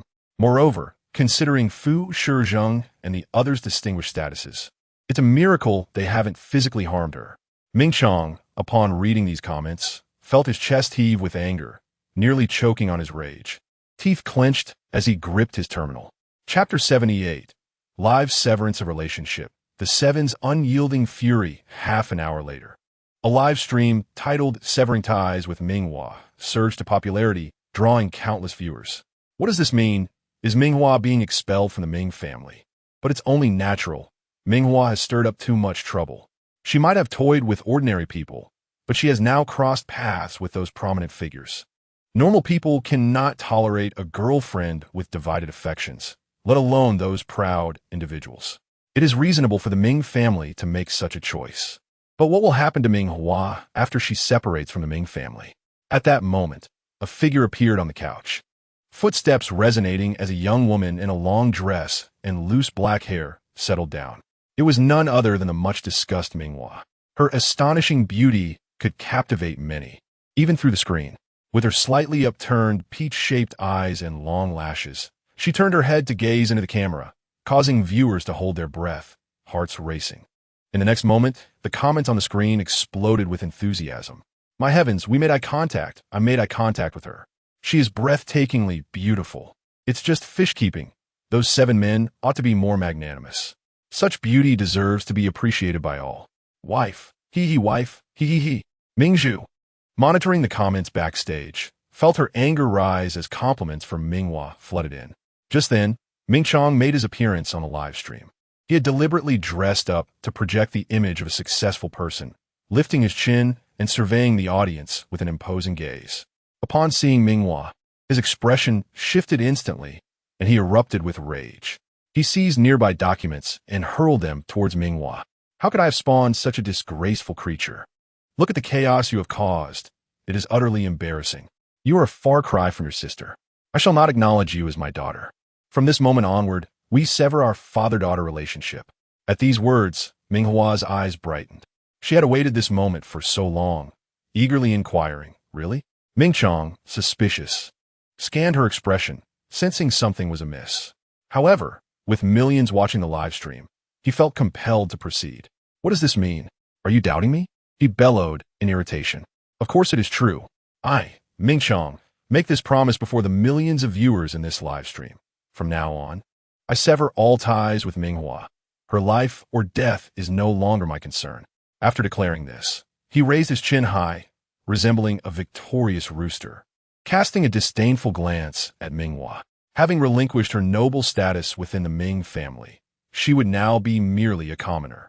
Aside from her striking appearance, she possessed nothing of value, never having attended school on a garbage star. It was only a matter of time before she would be expelled from Mingda Academy due to her inability to pay the exorbitant tuition fees. Moreover, having offended Fu, Shizheng, and others, no one would dare offer her assistance, and she would soon find herself relegated to the most arduous and menial tasks, or perhaps perish on the streets.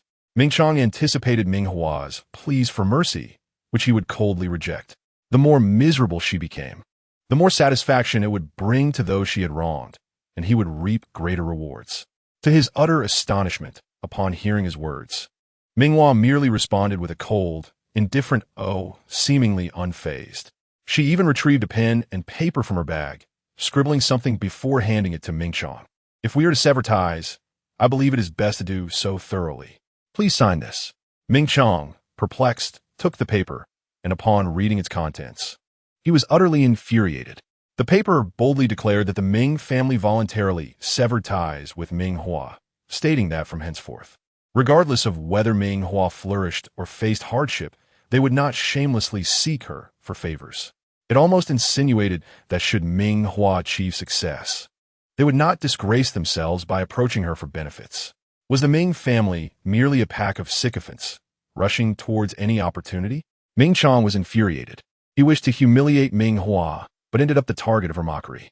He pointed at her, sputtering for words, unable to articulate his thoughts. Ming Hua genuinely feared that upon revealing her identity as a high-level healer, the Ming family would shamelessly swarm her. She understood their true nature all too well. However, severing ties in front of millions of StarNet viewers would surely deter Ming Chong from such actions in the future. With a slight lift of her chin, she feigned bravado, asking, "What? Are you reluctant to sign? If so, then never mind." She asserted that without a contractual basis, their claims were nothing but fabrications. And who would believe such a statement? Her outrageous demeanor provoked laughter among the viewers in the live stream. Indeed, the head of the Ming family merely spoke of severing ties, while the laws of the empire would not recognize such an act. Thus, it appeared Ming Hua was merely posturing, not genuinely wishing to cut connections. If she truly severed ties, she would lose her noble status and face dire consequences alone. At least now, the Ming family shielded her from the worst of it. Ming Chong harbored thoughts of Ming Hua's beauty, pondering the potential of her entangling with a powerful figure in the future. Even if she didn't become a lover, merely being a source of solace would suffice for the Ming family to reap some benefit. Now, incited by Ming Hua's provocations, with millions of viewers watching, he snatched the severance document, signed it with a flourish, and coldly declared, "Who says I'm afraid to sign? Ming Hua, you've caused quite the ruckus. For merely expelling you from my household, I've shown you mercy. Butler, bring me the seal. I refuse to leave a handprint. Doing so would grant it legal validity." Ming Hua, playing her part to the fullest, pretended to flee while being forced by Ming Chang's bodyguards to sign and leave her handprint, ultimately displaying it to the livestream audience. From now on, no matter what happens to Ming Hua, she shall have no ties to our Ming family. He forcefully tossed the severance document to the ground, and Ming Zhu aimed the livestream camera at Ming Hua's face, attempting to capture her in a moment of despair. Yet, unexpectedly, Ming Hua snatched the severance document, cradling it to her chest, and blew a flamboyant kiss to the camera, exclaiming, "I've longed to escape this wretched Ming family, and today I've finally achieved it. Thank you, my dear supporters."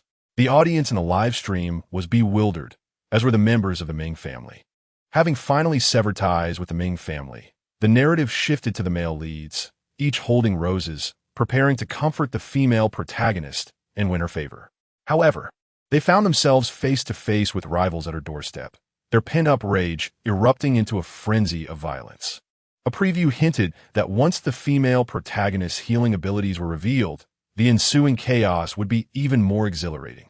The first of its kind in the Empire, her extraordinary healing powers would attract a flood of exceptional men vying for her attention.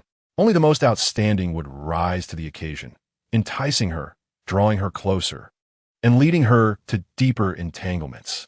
Who could claim the moon as their own through love? The audience in the live stream was left in a state of confusion, with some questioning if Ming Hua had lost her sanity. After all, the Ming family was at the very least a noble lineage, and severing ties meant she would possess nothing. Was she merely putting on a brave face? Laughter erupted as others noted that her smile was radiant, seemingly devoid of sorrow. Seeing her smile was like witnessing the blooming of a flower. I almost wanted to rush out and celebrate with fireworks. The viewers were captivated by her playful kiss, likening it to a romantic gesture, questioning how Ming Hua could charm 7 influential figures simultaneously. However, outside the livestream, news of her severing ties with the Ming family spread rapidly, attracting ridicule, especially Ming Chong, whose face contorted with rage as Ming Hua celebrated her newfound freedom before millions of viewers, calling the Ming family a wretched place. He seethed, questioning her worth, noting that had it not been for her looks and perceived utility, she would forever remain a waste on a desolate planet. How dare she mock him? The comment from hired critics flooded in, denouncing her as a mere pretty face with no real talent. They lamented that while she once had the Ming family's backing, she was now insignificant. The disdainful remarks continued, branding her as a worthless individual, a product of a trashy upbringing. The hired critics were momentarily taken aback, realizing something was amiss. They were seasoned professionals in the entertainment industry, adept at stirring controversies for artists, but they had never encountered such a situation. Could it be that Ming Hua had reeled in some of her critics? The atmosphere shifted as whispers of discontent spread among the hired critics, questioning whether their actions might backfire. One slammed a fist on the table, arguing that Ming Hua was no goddess, and that their social status allowed them access to far more desirable women. The notion that she could toy with them was laughable. They had shown remarkable restraint by not eliminating her. The fate of the Ming family was a cautionary tale, and they were convinced that Ming Hua was loathed by the elite. Their actions were justified, perhaps even deserving of reward. However, observing Ming Hua's demeanor, it is evident that she harbors no affection for the Ming family. From a corner, a timid voice ventured, could it be that this group is intentionally staging a scene to sever Ming Hua's ties with her family? Instantly, someone vehemently retorted, how could that be? Ming Hua is merely a pretty face, a worthless individual barely clinging to her noble status thanks to the Ming family. Without them, what is she? All right.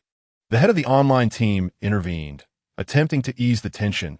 Let us not quarrel among ourselves and disrupt the harmony. It seems the overwhelming amount of news has caused the Xing Wang network to lag. It will resolve shortly. One could only marvel at how swiftly the network had eradicated disparaging posts, leaving no traces of personal names. The most alarming part was that Ming Hua's exuberant, flirtatious video from her live stream had vanished without a trace, leading many to question their recollections. It was as if a gluttonous beast, consumed by possessiveness, sought to shroud its treasures from prying eyes, unveiling its ravenous jaws cloaked in darkness, its cold, merciless gaze fixed upon them. Just as unease permeated the air, a synchronized sound of footsteps echoed from outside. In the next moment, the door to the online office was forcefully kicked open, revealing soldiers of the Empire clad in black combat gear, wielding electromagnetic cannons. They lined up, and stepping forward from the back was, astonishingly, a member of the council. Brandishing an arrest warrant, his warm smile belied by an aura of terror. I apologize, everyone, but you're suspected of leaking imperial secrets and threatening the security of the Empire. Please come with us. This elicited a collective gasp of horror from the crowd. The historically adversarial military and council had joined forces, armed with royal orders.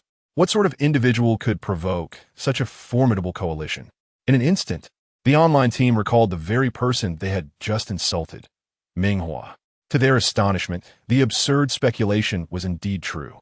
Ming Hua had toyed with them like mere dogs while simultaneously straddling multiple alliances, and they had been utterly enamored.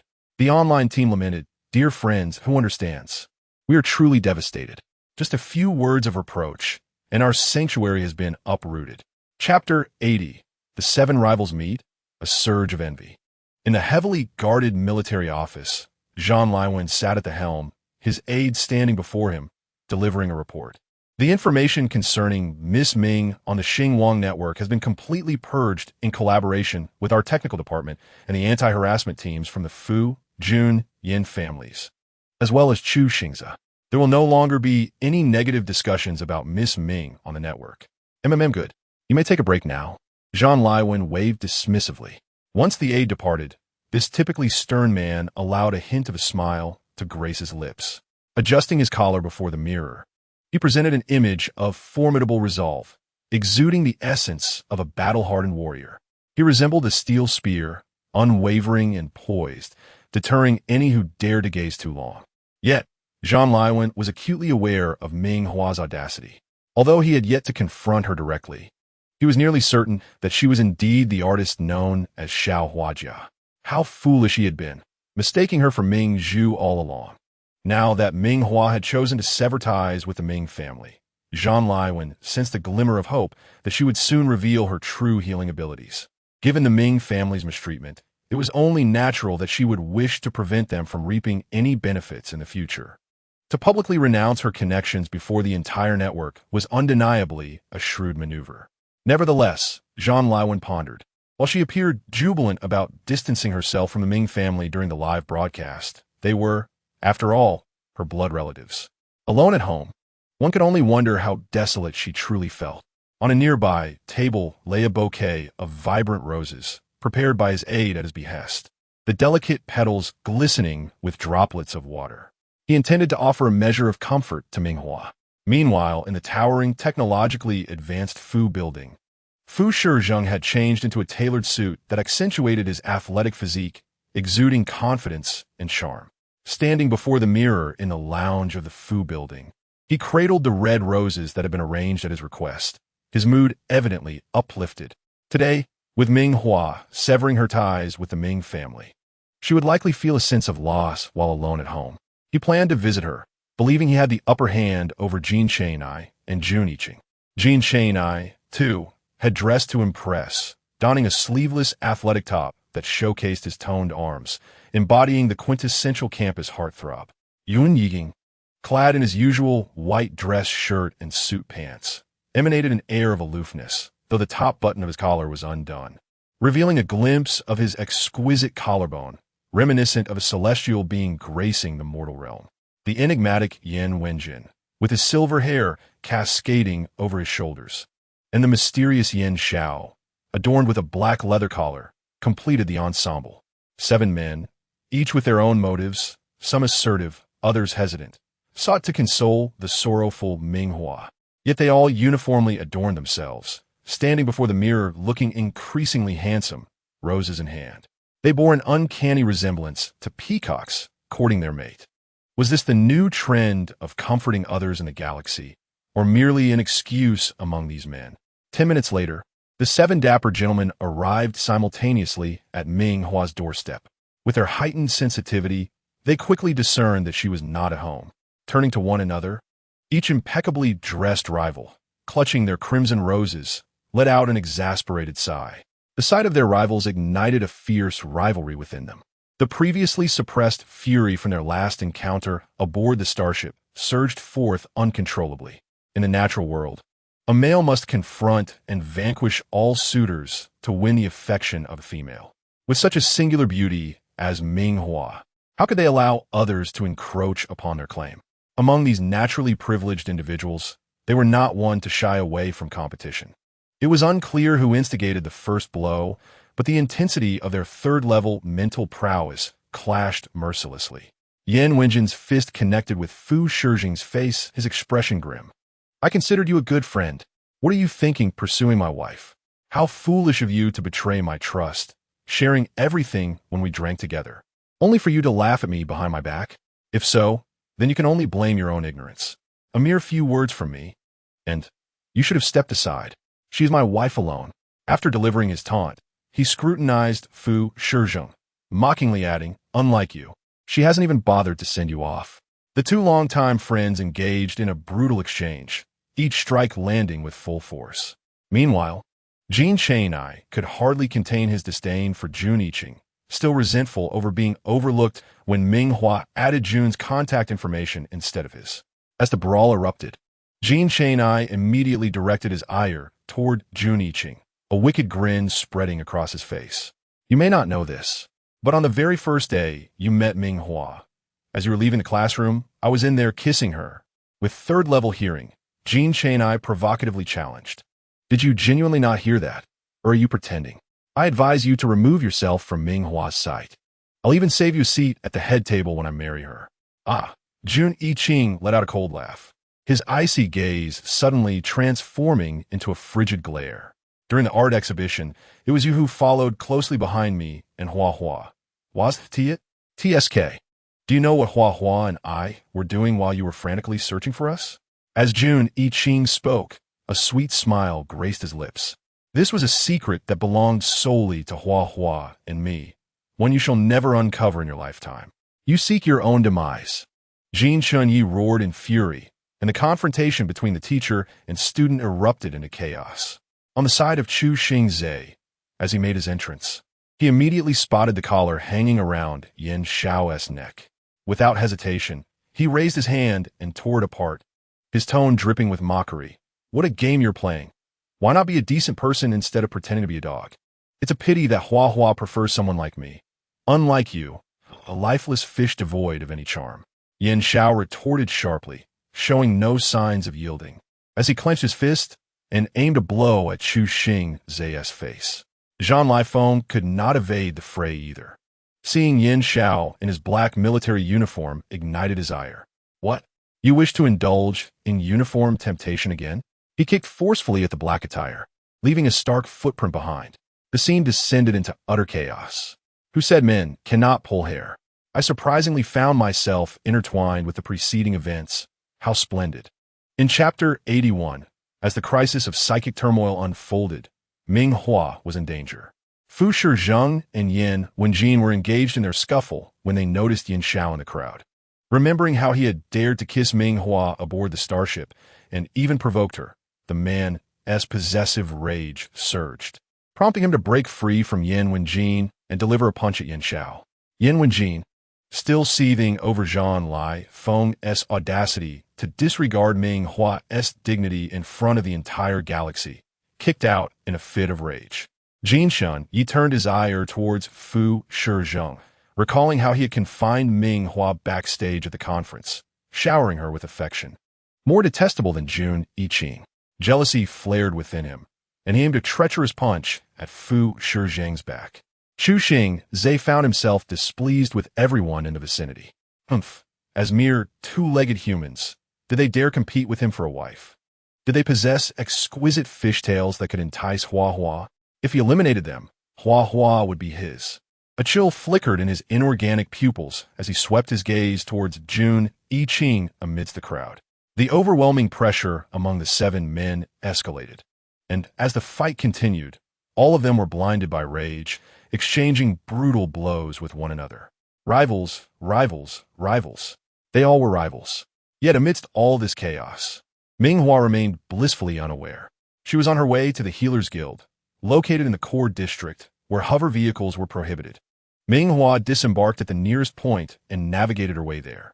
Due to her romantic entanglements with Fu Shizheng and the other 6, coupled with her recent severance of ties with the Ming family, she attracted countless curious glances along the way.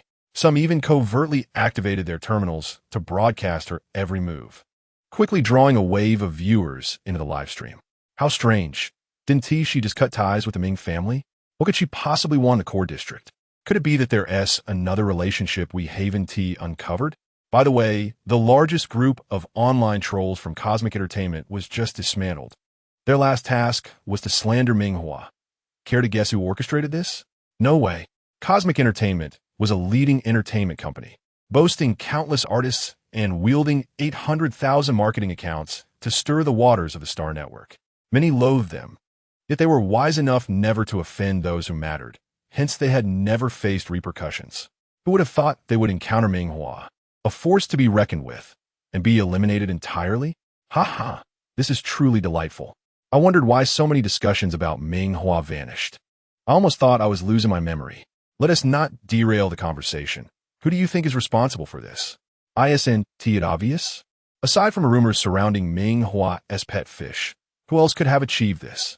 No one expected that while many believed Ming Hua's fish would suffer a calamitous fate, given the Ming family's current predicament, the reality was stark. If one truly despised another, would they intervene to prevent anyone from slandering them? Why then, was the Ming family still in such dire straits? Could it be that love turned to hate? No, that's not right.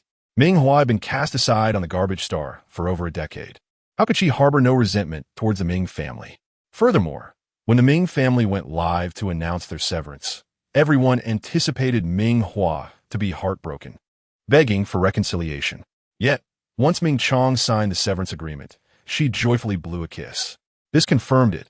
Ming Hua despised the Ming family. Thus, the downfall of the Ming family was indeed orchestrated by Fu Shizheng and the other 6. The widely circulated narrative was that Ming Hua's fury over her fish had incited her vengeance against the Ming family, likely a facade to cover their true motives. The comment section was flooded with astute individuals who quickly pieced together the puzzle, sharing their thoughts on the matter. Otherwise, it would be inexplicable why the trolling team from Cosmic Entertainment had been dismantled. Oh my god, they truly. I'm in tears. Ming Hua indeed has true love, so thoughtfully cooperating in this charade. Why don't I have even one man like that? Ming Hua should publish a book. I would definitely buy it. Wake up, everyone. There's only one Ming Hua, and with 7 of you, someone is destined to be single. Come, love me. I'm enough. Just 7 of them? The comment section is underestimating Ming Hua. Trust in her extraordinary talents. Having them all isn't impossible. Having 7 husbands. What is the big deal? Huh? The comment section erupted in laughter as the topic quickly shifted to how Ming Hua managed her relationships with the 7. However, an unexpected event unfolded at that very moment. From a nearby crowd, someone suddenly experienced a psychic meltdown, their psychic level evidently substantial. The raging psychic energy erupted uncontrollably, creating a terrifying psychic suppression that caused those with lower levels to faint on the spot. Several men, their eyes bloodshot, stood among the crowd, howling at the sky. In the end, a psychic meltdown leads only to death. I might as well die with a bang. Why must we wait for death while those nobles have healers to assist them? The empire is so unjust. We might as well strike back. What do the lofty nobles matter? In death, they are but a pile of ashes. One man seized a visibly delicate young man, dressed in fine attire, lifting him high. The young man's legs dangled in the air, his eyes bulging from asphyxiation as he frantically beat against the hand choking his neck. The leader shouted, "Brothers, the conclusion of a psychic meltdown is always death. Being locked in an interstellar prison is also death. Why not take the opportunity to eliminate these disgusting nobles? There are others to bear the blame in the underworld." Ha, the boss speaks truth. Today, let these dog nobles witness our might. The core district was renowned as a gathering place for the aristocracy. This was evidently a premeditated rebellion, since the outcome of a psychic meltdown was always death. It was better to enjoy the thrill before meeting that end. What did it matter if they ended up in an interstellar prison? Could they possibly detain a dead man? At that moment, one of the bloodshot-eyed men caught sight of Ming Hua, momentarily dazzled by her beauty. Then, filled with excitement, he pointed at her and exclaimed, "Boss, look, ISNT, that Ming Hua. Would have thought our luck would be so good today to run into her. I've heard Fu Shizheng, Yin Wenjin, Zhang Lai Feng, and several other powerful figures all have affections for her." Laughter erupted. Since we have encountered her, let us eliminate her as well, allowing those nobles to experience the feeling of losing someone they cherish.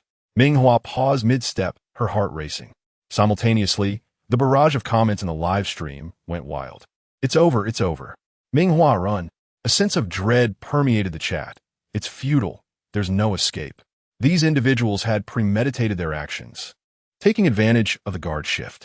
Moreover, how could an ordinary person like Ming Hua, devoid of any healing abilities, possibly escape from these evidently deranged individuals? Are we merely to watch helplessly? I've called the police. The guards will arrive shortly, but it will take time. I hope everyone can hold on. The viewers were painfully aware of the overwhelming odds against her. A group of ordinary people against those with unstable mental powers is a futile endeavor. We've already seen several individuals with mental abilities being swiftly subdued. It's over. By the time the guards arrive, there might be nothing left of Ming Hua. The audience watched in horror as the clearly disturbed men, their eyes tinged with madness, advanced toward Ming Hua. She stood frozen, paralyzed by fear. Oh my God, I can't even bear to look. The thought of such a beautiful soul perishing at the hands of these deranged individuals was akin to witnessing a rose wither. A sight too painful to behold. Fu Sun, who constantly monitored news about Ming Hua, the royal steward, and the military guards, immediately noticed that Ming Hua was cornered in the core area during the live broadcast. Upon witnessing the assault approaching her, his heart nearly stopped. This is disastrous. He hastily dispatched personnel toward the core area while urgently contacting his superior, the council president and marshal. The 7 men, who had been fiercely battling their rivals, were suddenly alerted by the frantic notifications from their personal devices. Realizing the gravity of the situation, they exchanged glances, temporarily halting their skirmish. They opened their terminals. Hearing frantic voices from below, "It's bad, boss. Miss Ming is being assaulted by a group of mentally unstable individuals in the core area. It's dire, Your Highness. It's catastrophic. Council President. It's critical, Marshal." Each addressed him differently, yet they all conveyed the same urgent message. Ming Hua was in grave danger. Fu Shijing's terminal clattered to the ground as his hands trembled uncontrollably. Yan Wenjin swayed, his eyes turning red with fury. The same went for Jun Yiqing and Chu Xingze, whose emotions unraveled. In an instant, the 7 men, who had been locked in combat, turned and dashed toward the core area. As the council president, Yan Wenjin immediately ordered his subordinates to block off roads for the fastest route, while Zhang Lufeng called for aerial military reinforcements. Fu Shizing, Yan Wenjin, and Yin Shaoshan frantically contacted the nearest private mercenaries, pouring vast sums of money into the effort. Chu Xingze and Jun Yiqing reached out to the Healing Association, promising to secure several healers and obtaining the latest mental stabilization potions from the Research Institute. As they observed the deranged men advancing toward Ming Hua with sinister grins, everyone felt an overwhelming tension. When the members of the guard arrived at the core area, they shouted, "Do not harm her. We have summoned healers from the Healing Association and obtained the latest stabilizing potions. Do not harm her. There is still hope for your mental state." The audience's previously taut nerves began to relax. Yes, I almost forgot. Ming Hua isn't alone. She has 7 men standing behind her. Surely, she will be safe. It's merely a mental disturbance. With the status of Jin Chang'ai and Yan Wenjin, they can easily find healers. Indeed, we momentarily overlooked that. Everything will be fine. Ming Hua will be safe. After the guards issued their plea, they stood still, awaiting the group's reaction, their position far from Ming Hua, fearing that too close a proximity might provoke the assailants. To their dismay, the promise of healers did not deter the assailants. Instead, they grew more brazen, laughing maniacally as they pressed forward. Indeed, she is a woman adored by the elite. How fortunate we are to have her. They believed that the healers they sought would be easily procured. However, they were gravely mistaken. Their mental state had already spiraled beyond the point of no return. With death imminent, they thought it better to enact a grand finale before their end. The leading brute's face twisted in rage, his eyes bulging like saucers as he lunged for Ming Hua's neck. The others followed, brandishing noble hostages, their cries echoing throughout the area. The guards, weapons raised, hesitated to fire. The audience, who had just begun to feel some relief, found their anxiety soar once more. It's over. This is truly the end. These individuals disregard even the healers. Ming Hua is surely doomed. I've had enough. I cannot watch any longer. No one could confront the reality of death, especially not after witnessing Ming Hua's vibrant farewell to the Ming family moments before. The stark contrast to the current dire situation was unbearable. In a hovering vehicle speeding toward the core area, several individuals watched the live stream with furious, red-rimmed eyes, their fists clenched tightly in fury. The oppressive aura surged forth, palpable enough to make the occupants of nearby buildings shudder in fear. What was happening? Which powerful figure was so enraged? Members of the Ming family, Ming Chong and Ming Zhu, were also glued to the broadcast. He had finally grasped that he had been deceived. Ming Hua, that wretched woman, had intentionally conspired with Fu Shijing and the others to sever ties with him. Now she faces her demise. Some had already closed their eyes, unable to bear the thought of witnessing Ming Hua's lifeless form. Suddenly, a light, mocking laugh echoed through the air. Contrary to the belief that she was paralyzed by fear, Ming Hua smiled. Her enchanting eyes sparkled with mischief, and her long lashes fluttered like petals. A light blush gracing her lips as she defiantly gazed at the man before her. It seems you are quite confident in yourselves. Why does everyone assume they're so easy to bully? Is it my face that suggests I am easily trifled with? Anyone who has seen my broadcast with Jin Chang'ai on Star 18 should know better. In the next moment, to everyone's astonishment, Ming Hua seized the man's wrist and twisted with force, the sound of his anguished scream resonating throughout the core area. Her brother's followers, enraged by the sight of their leader's injury, unleashed their chaotic mental energy toward Ming Hua. "You wretched woman, you seek death." At that moment, a radiant white light enveloped Ming Hua, the essence of healing magic illuminating her surroundings. The brilliant white glow spread outward, mesmerizing the attackers, who halted in their tracks, seemingly entranced. The high-level healing energy exerted a powerful suppressive force over their chaotic mental states. Surrounded by the vigilant guards, the mercenary group seized the opportunity to swiftly encircle Ming Hua. A few robust guards forcefully compelled those who had succumbed to the tumult of their mental powers to kneel on the ground. Their fate awaited them in the interstellar prison, engaged in the cruel labor of developing the border planets. The recently abducted nobles, now sprawled on the ground alongside the injured, were attended to by medical personnel conducting initial physical examinations. The air was rife with anguished cries, and chaos reigned supreme. Nevertheless, there was a palpable sense of relief among the millions watching the live stream. It was at this moment that a viewer, belatedly realizing the situation, posed a question in the comments. What was that light emanating from Ming Hua?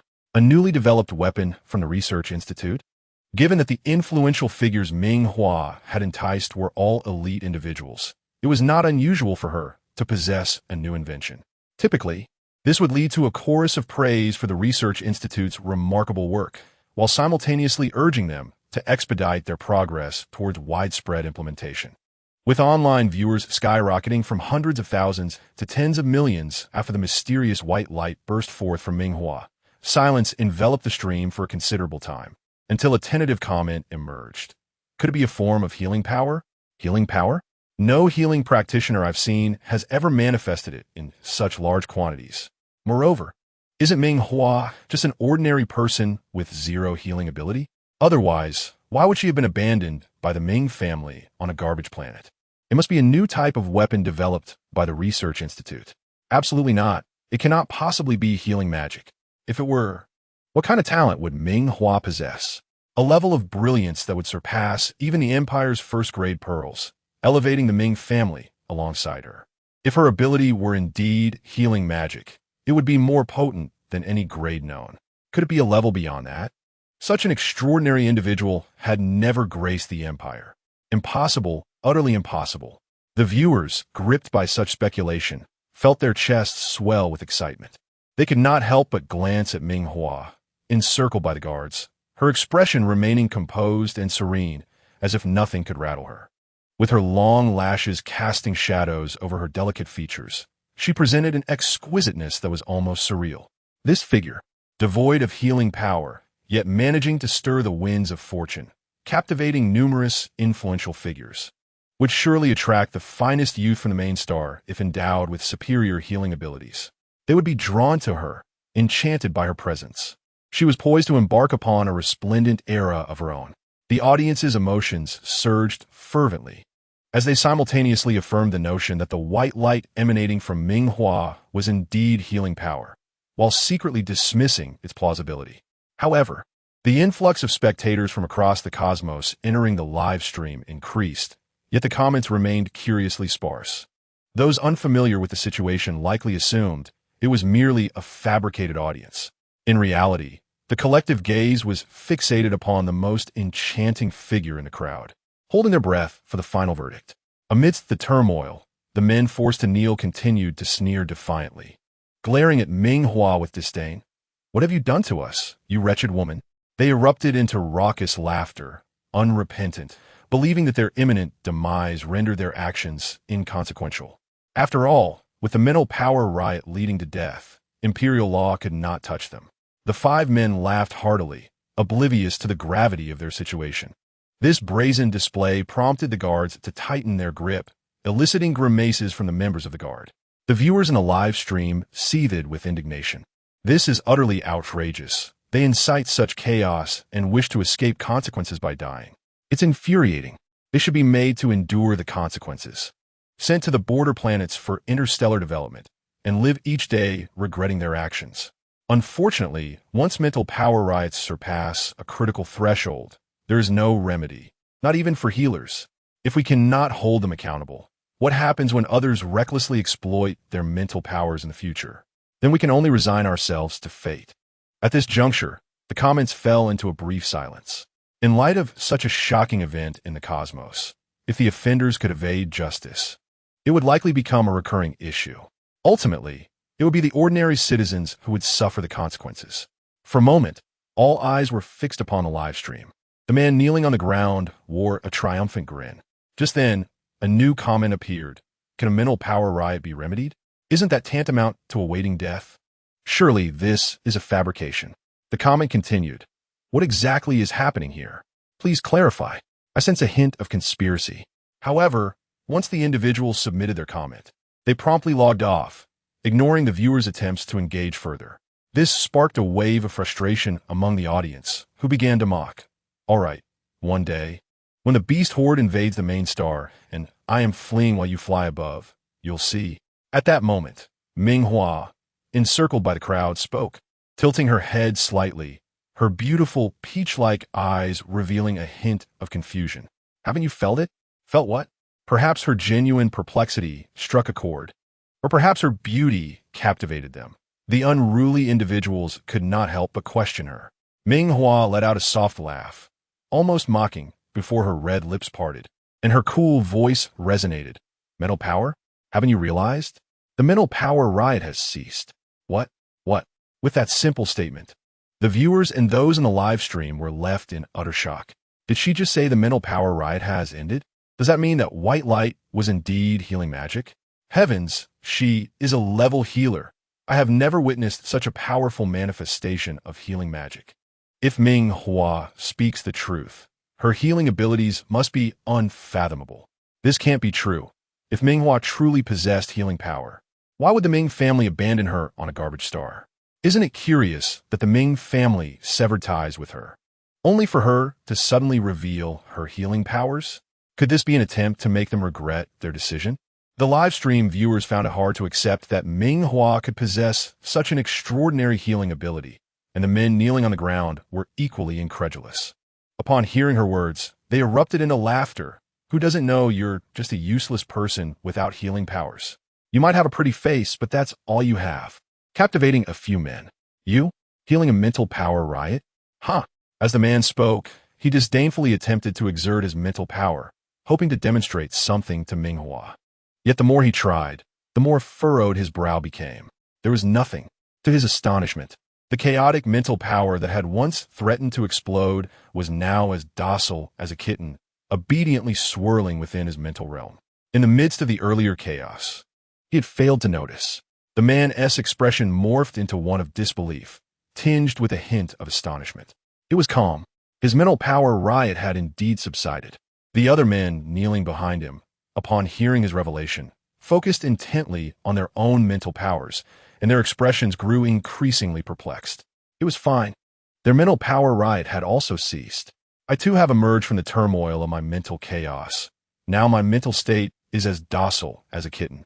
Truly, we're saved from the brink of death. To live well, who would wish for demise? The few subordinates cast grateful glances at Ming Hua, their expressions revealing a desire to bow in gratitude before her. Behave yourselves, the guards admonished, showing no mercy as they firmly pressed the group to kneel properly, taunting. Now you need not worry about death. The interstellar prison and the border planets welcome you. Based on their actions today, they would likely spend their lifetimes confined in the interstellar prison or toiling on the border planets. The criminals were left pondering which was more agonizing, living or dying. After the captain of the guards finished speaking, he gestured for the medical team to come forth and assess their mental states. The nobles, who had recently been injured and were receiving treatment, were drawn to the commotion and turned their gazes toward the scene. In the age of interstellar travel, testing one's mental state is a straightforward task. A machine merely scans the head to provide insights. At that moment, the crowd and the viewers in the live stream held their breath, awaiting the doctor's final verdict. Had Ming Hua merely been speaking nonsense, or did she truly possess the means to heal? Suddenly, the machine emitted a beep, and the doctor's astonished voice rang out. The mental chaos is resolved? Impossible. How can anyone cure such turmoil? Typically, when mental chaos reaches an irretrievable point, doctors advise families to gather for final farewells and await death. Now, to think it had been cured, the doctor felt disoriented by the revelation. Oh no, it must be a malfunction. The machine hasn't been used in ages. It has to be broken. Shaolin, bring me another mental testing device. The doctor urgently called for assistance, and Shaolin hurriedly returned with several machines for retesting. Strangely, as the doctor dismissed the notion of a cure, the onlookers and the live stream audience collectively sighed with relief, only to be met with an inexplicable sense of disappointment. Ah, so the machine was faulty. How could anyone possibly cure mental chaos? That would be absurd. Right, I thought it was impossible. It truly frightened me. If Ming Hua can indeed heal mental chaos, then soldiers on the border who suffer from it due to battles with alien beasts would no longer have to perish. They could simply slay the beasts. Exactly, I share that sentiment. As everyone exhaled in relief, the testing machine beeped again, though this time, few paid attention, assuming it merely indicated the criminals' mental chaos awaiting their fates. Suddenly, the doctor screamed, "Ah, it's true. It's real. The mental chaos is genuinely gone." Their mental chaos had vanished. Good heavens, a dilemma that had plagued the empire for millennia had been resolved so abruptly. All who studied medicine were aware that mental chaos was akin to an insurmountable obstacle for researchers, daunting and unapproachable, like a towering mountain that seemed impossible to traverse. The doctor never anticipated this day would arrive so unexpectedly. Turning to Ming Hua, his eyes gleamed with fervor as he rushed to her side, grasping her hand, his tone brimming with eagerness. "How did you accomplish this? What level of healer are you? Are you tired?" No, you just healed these individuals and must be exhausted. Quickly, someone fetch a chair for her to rest." The doctor's commanding demeanor momentarily stunned the guards, but they soon became swept up in his enthusiasm. Ming Hua was indeed a healer, and she had cured mental chaos. Healers held a noble status, enjoying countless privileges, and to have one capable of curing mental chaos was a first in the Empire's history. At that instant, the guards shifted their focus entirely to Ming Hua. Nothing else mattered. Nobility or criminals were of no concern. The priority became ensuring Ming Hua's safety. The guards who had been restraining the criminals quickly exchanged positions with their comrades, securing the criminals with tight bindings and escorting them away. Another group hurriedly procured a chair and refreshments for Ming Hua. The viewers in the live stream erupted in excitement. Oh my heavens, Ming Hua truly is a healer, and she has cured mental chaos. Goodness, how can someone be so beautiful and so extraordinarily gifted? Wait. At this moment, the Ming family must be weeping uncontrollably in the restroom. Is there anyone from a Ming family who can comment? Whether the Ming family was indeed mourning in a restroom remains uncertain.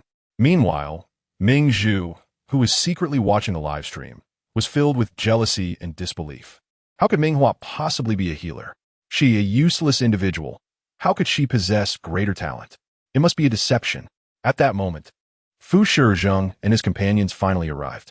7 men, distinguished by their appearance, charisma, stature, talents, and influence, approached Ming Hua, inciting screams from the live stream audience. I knew I wasn't mistaken. So the earlier claims that Ming Hua was targeting the Ming family out of spite were false, right? This is simply a blatant display of favoritism. Heavens, how does Ming Hua manage to captivate 7 men at once? I can only imagine how splendid her daily life must be. Just then, Yin Wenjin among the 7 noticed the camera, raising a hand to signal the guards to shut down the live stream. In the final seconds before the stream ended, viewers caught a glimpse of Jin Chang'ai rushing toward Ming Hua, while Zhang Liuwen's cold and ruthless voice commanded, "Take these individuals away." "Yes, Marshal." This immediately stirred the viewers' excitement.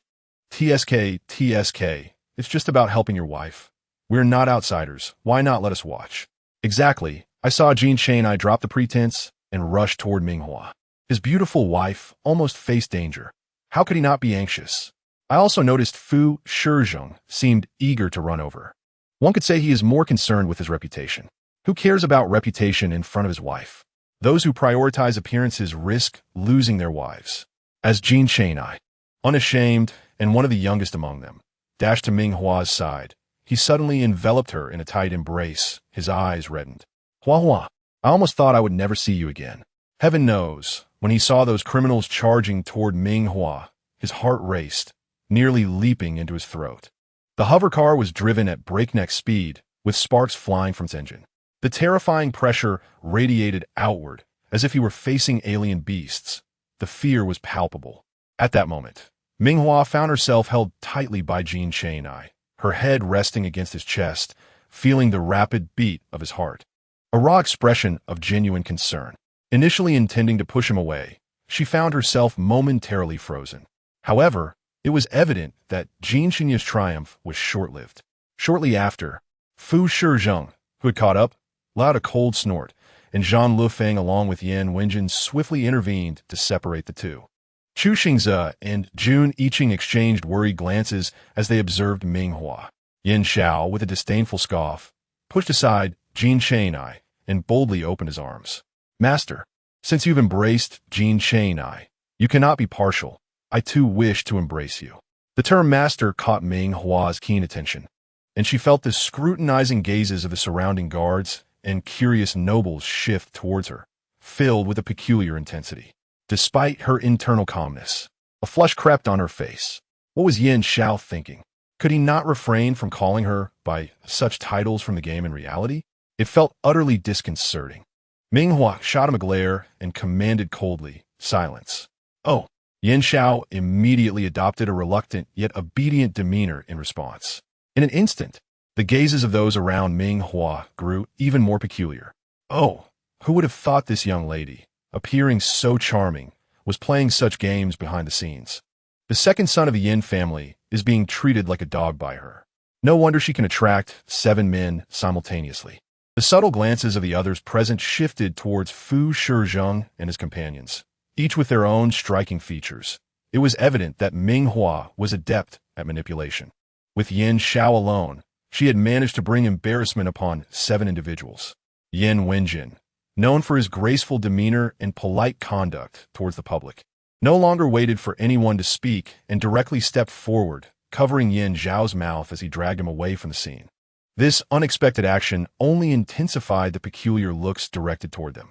Ah, it truly is a battle for love. Look, even among brothers, such rivalry exists. Who knows how it would unfold if it came to blows? Thankfully, after witnessing the criminals being subdued during the live broadcast, the 7 men swiftly tidied their attire and hairstyles, striving to appear composed despite the chaos. However, a closer inspection would reveal each of them had their own peculiarities. Fu Shizheng's tailored suit jacket was nowhere to be seen, and a bruise marred his face.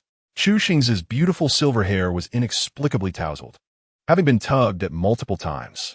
Jin Cheng's deliberately sleeveless top bore several rips, faintly revealing his abdominal muscles, a small victory amidst the turmoil.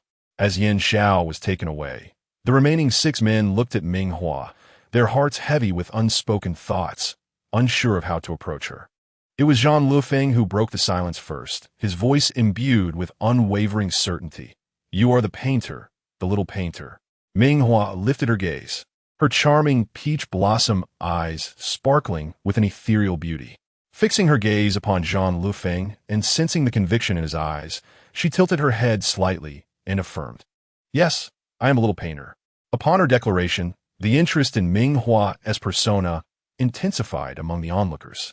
A month prior, the little painter had emerged on the HoloNet, offering mental clarity at remarkably low prices. However, many believed the little painter to be Ming Zhu, as she was the first-level healer in the Empire's history. It was only natural to assume that a superior healer would be far more formidable.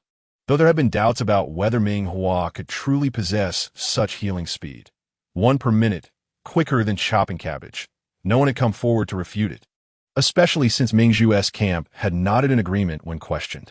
Perhaps a first-level healer truly was that powerful. It was unlikely anyone would foolishly make sacrifices for another. After all, healers held esteemed status, enjoying exceptional treatment. A family featuring a first-level healer could elevate their standing significantly. Who would have imagined that Ming Hua, with her unique disposition, would choose to distance herself from the Ming family, refusing to disclose her identity as a healer to prevent anyone from gaining an advantage? Ha ha ha. The Ming family deserved this. Their prior mistreatment of Ming Hua, casting her aside upon discovering her lack of healing ability, had now backfired spectacularly. Now, they were witnessing her healing prowess, which likely exceeded that of the precious Mingzhu they had once cherished, perhaps leading them to regret deeply. As a group of eager individuals contemplated how to approach Ming Hua while circumventing Fu Shizheng and his companions, the members of the Healers Guild made their entrance. Led by the guild president, Lan Zhongquan, having received messages from Yin Wenjin and his group, he hastily gathered a cadre of first-level healers. Lan Zhongquan appeared frantic, exclaiming quickly, "We're those thugs. We can begin mental clarity treatment immediately. Lives are at stake." He pointed in the direction of Ming Hua, his expression dazed. "No, it's unnecessary. Someone has already dealt with them." "What do you mean, unnecessary? I traveled a great distance for this. How unfortunate."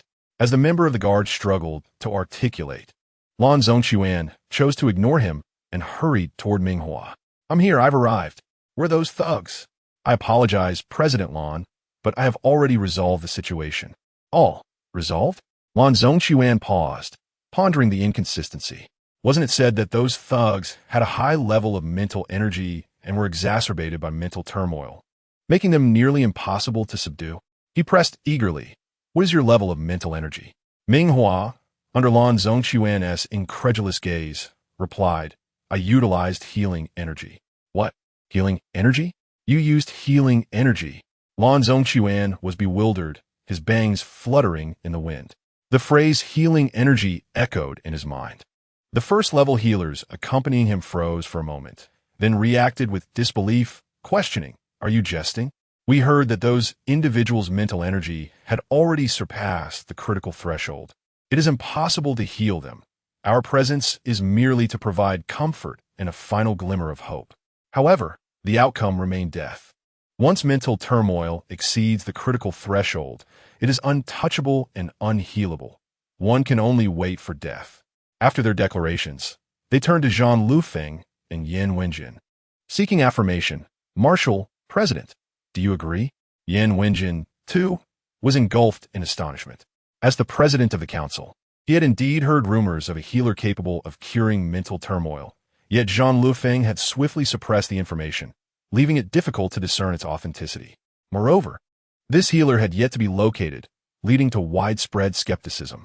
Little did he expect that Ming Hua was that very healer. Nevertheless, Yin Wenjin believed Ming Hua's assertion, especially after witnessing the radiant white light that had erupted from her during the live broadcast. He nodded in acknowledgement, affirming, Ming Hua indeed utilized healing energy to cure the mental turmoil. What? The attending healers were left incredulous. They were all healers, who did not know one another. They had initially believed Mingzhu, the Empire's sole first-level healer, was remarkable. Regrettably, they had never perceived any significant difference in Mingzhu's mental clarity treatment compared to their own. Yet, with Ming Hua's ability to heal mental turmoil, the situation had dramatically shifted, marking a groundbreaking development. Yin Wenjin gestured for someone nearby to present the recording of the recent live broadcast to Lan Zhongquan. Here is the recording of a live broadcast, President Lan. You may view it for yourself. Lan Zhongquan hurriedly accepted the recording, his hands trembling, and peered intently at it.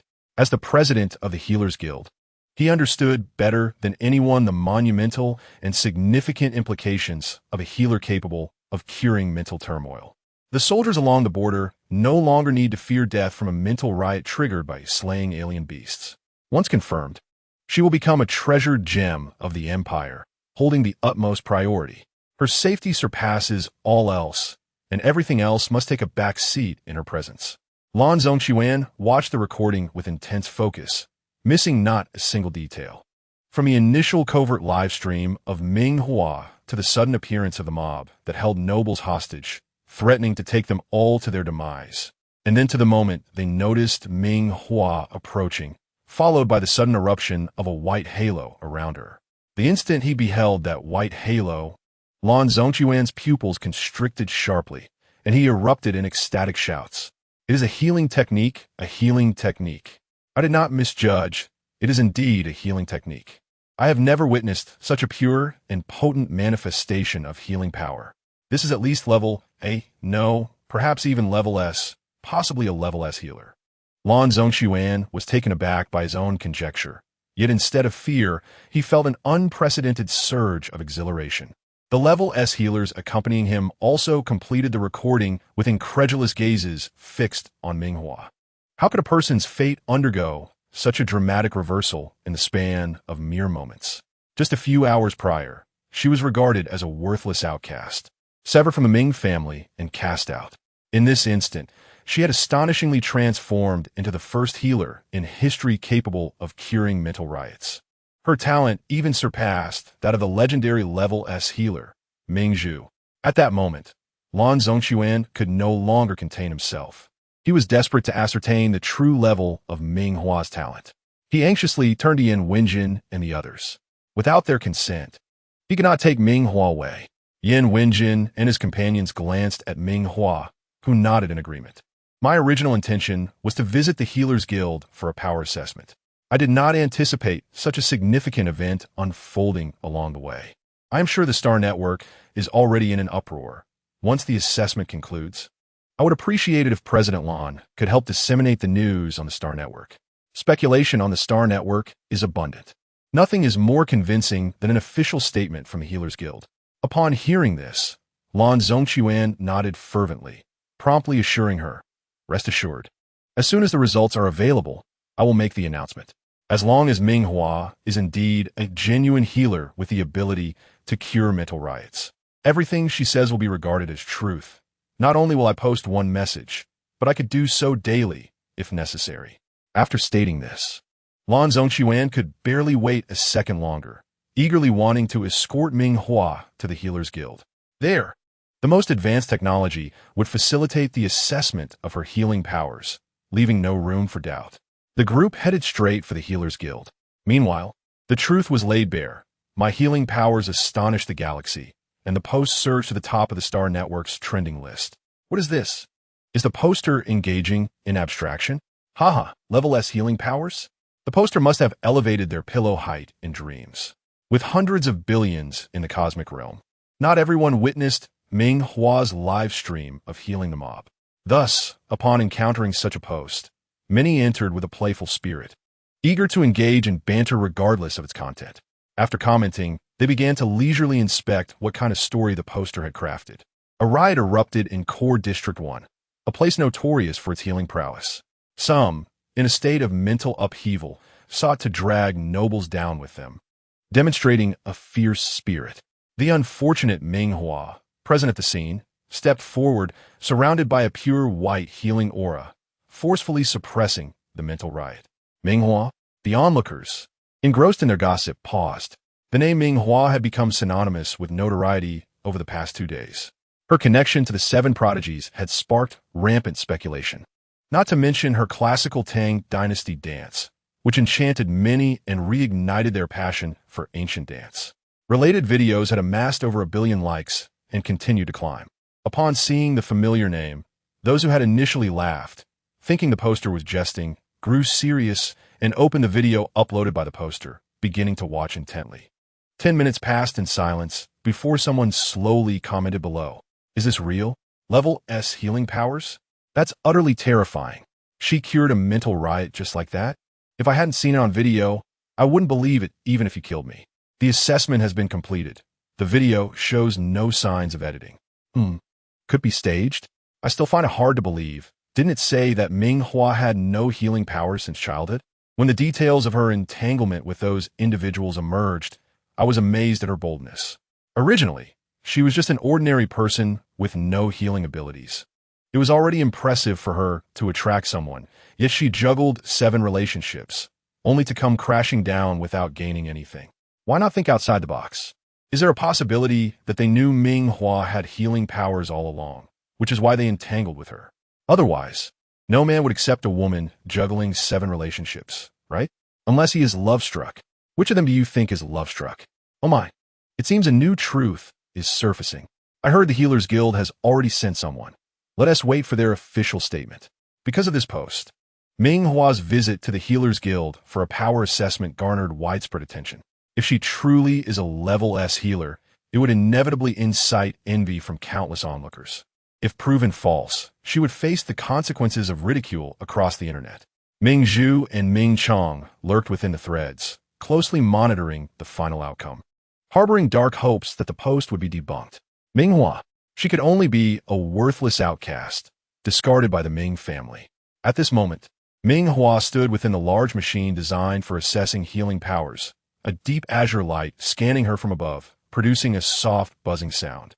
Outside, Lan Zhongxuan and Fu Shizheng awaited the results with bated breath. Suddenly, a mechanical voice devoid of emotion announced, "Healing power assessment complete. Congratulations. Your healing power level is level S." It truly is level S. The first level S healer in the Empire has finally emerged. Hearing such results, Lan Zhongxuan could not contain his excitement, leaping up in joy. As he saw Ming Hua emerging from the assessment machine, he rushed to greet her. She has appeared. It has finally happened. From the very beginning of the classification of healing and mental power levels, it was only right for a level S healer to emerge. Yet, for reasons unknown, such healers had never been seen, leaving us to watch helplessly as those with exceptional mental powers perished. Level S healers could not soothe them.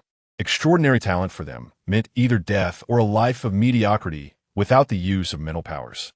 However, no awakened individual would choose a mundane death. Most would dramatically perish on the battlefield against alien beasts. After so many years, I have finally awaited this moment. As Lan Zhongxuan spoke, he could not help but shed tears of joy. Ming Hua, unsure how to comfort him, sighed gently before suddenly asking, "Is this machine's assessment accurate? Should I undergo another test?" This is a matter of great significance. The emergence of the first level S healer is unprecedented. Since I am here, I don't mind undergoing a few more tests to prevent any future doubts. Lan Zhongxuan, upon hearing this, promptly wiped his eyes and exclaimed, No. The detection machine has never erred in 1,000 years. We invest substantial funds in its maintenance annually. There could be no mistake. Moreover, while watching the video, I had already suspected Ming Hua's aptitude as a healer. This is merely a confirmation. A level healer has truly emerged. The warriors on the front lines shall be saved. The monstrous beasts shall no longer pose a threat to the Empire. At that moment, the entire healer guild gathered around, their eyes filled with curiosity as they gazed at Ming Hua. Just then, Lan Zhongxuan smacked his forehead, realizing he had nearly forgotten something important.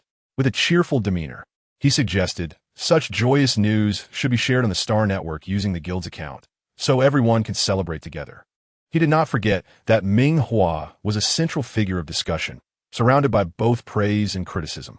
She had been driven out of the Ming family due to the machinations of these 7 men, severing ties with them. However, now that Ming Hua was recognized as a level healer, she was naturally one of their own, deserving of protection. Lan Zhongxuan spoke, and immediately someone disseminated Ming Hua's test results. The Healer Guild announced, with a serious and rigorous attitude, "We confirm that Ming Hua possesses the healer's aptitude. We welcome her to the Healer Guild, and the Cosmic Nebula congratulates her." The number of followers of the Healer Guild was vast. Many were eagerly awaiting the announcement of Ming Hua's healer level.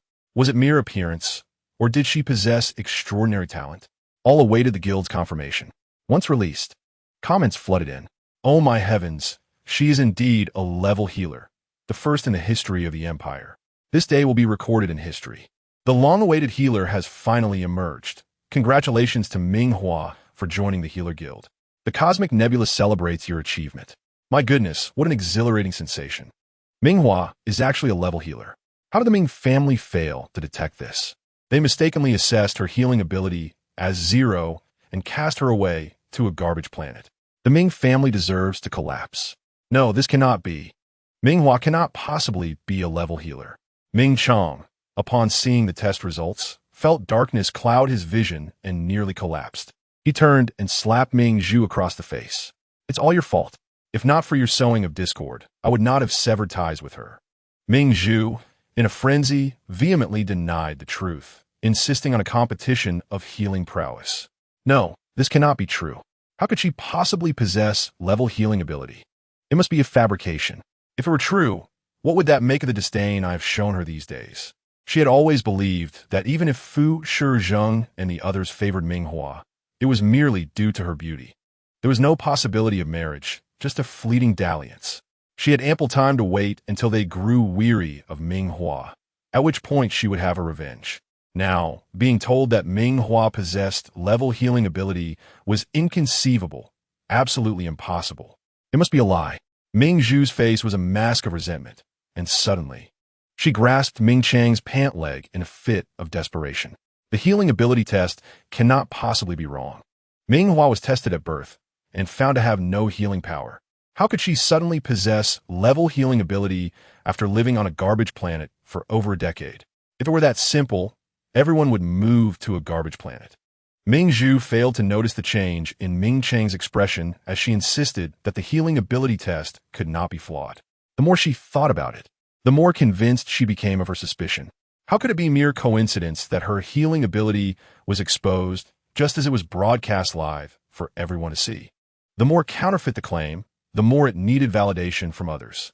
Unless her healing ability was indeed a fabrication, it had to involve Fu Shizheng and the others. The powerful tycoon, in pursuit of marrying the woman he loves, would resort to such an outrageous lie.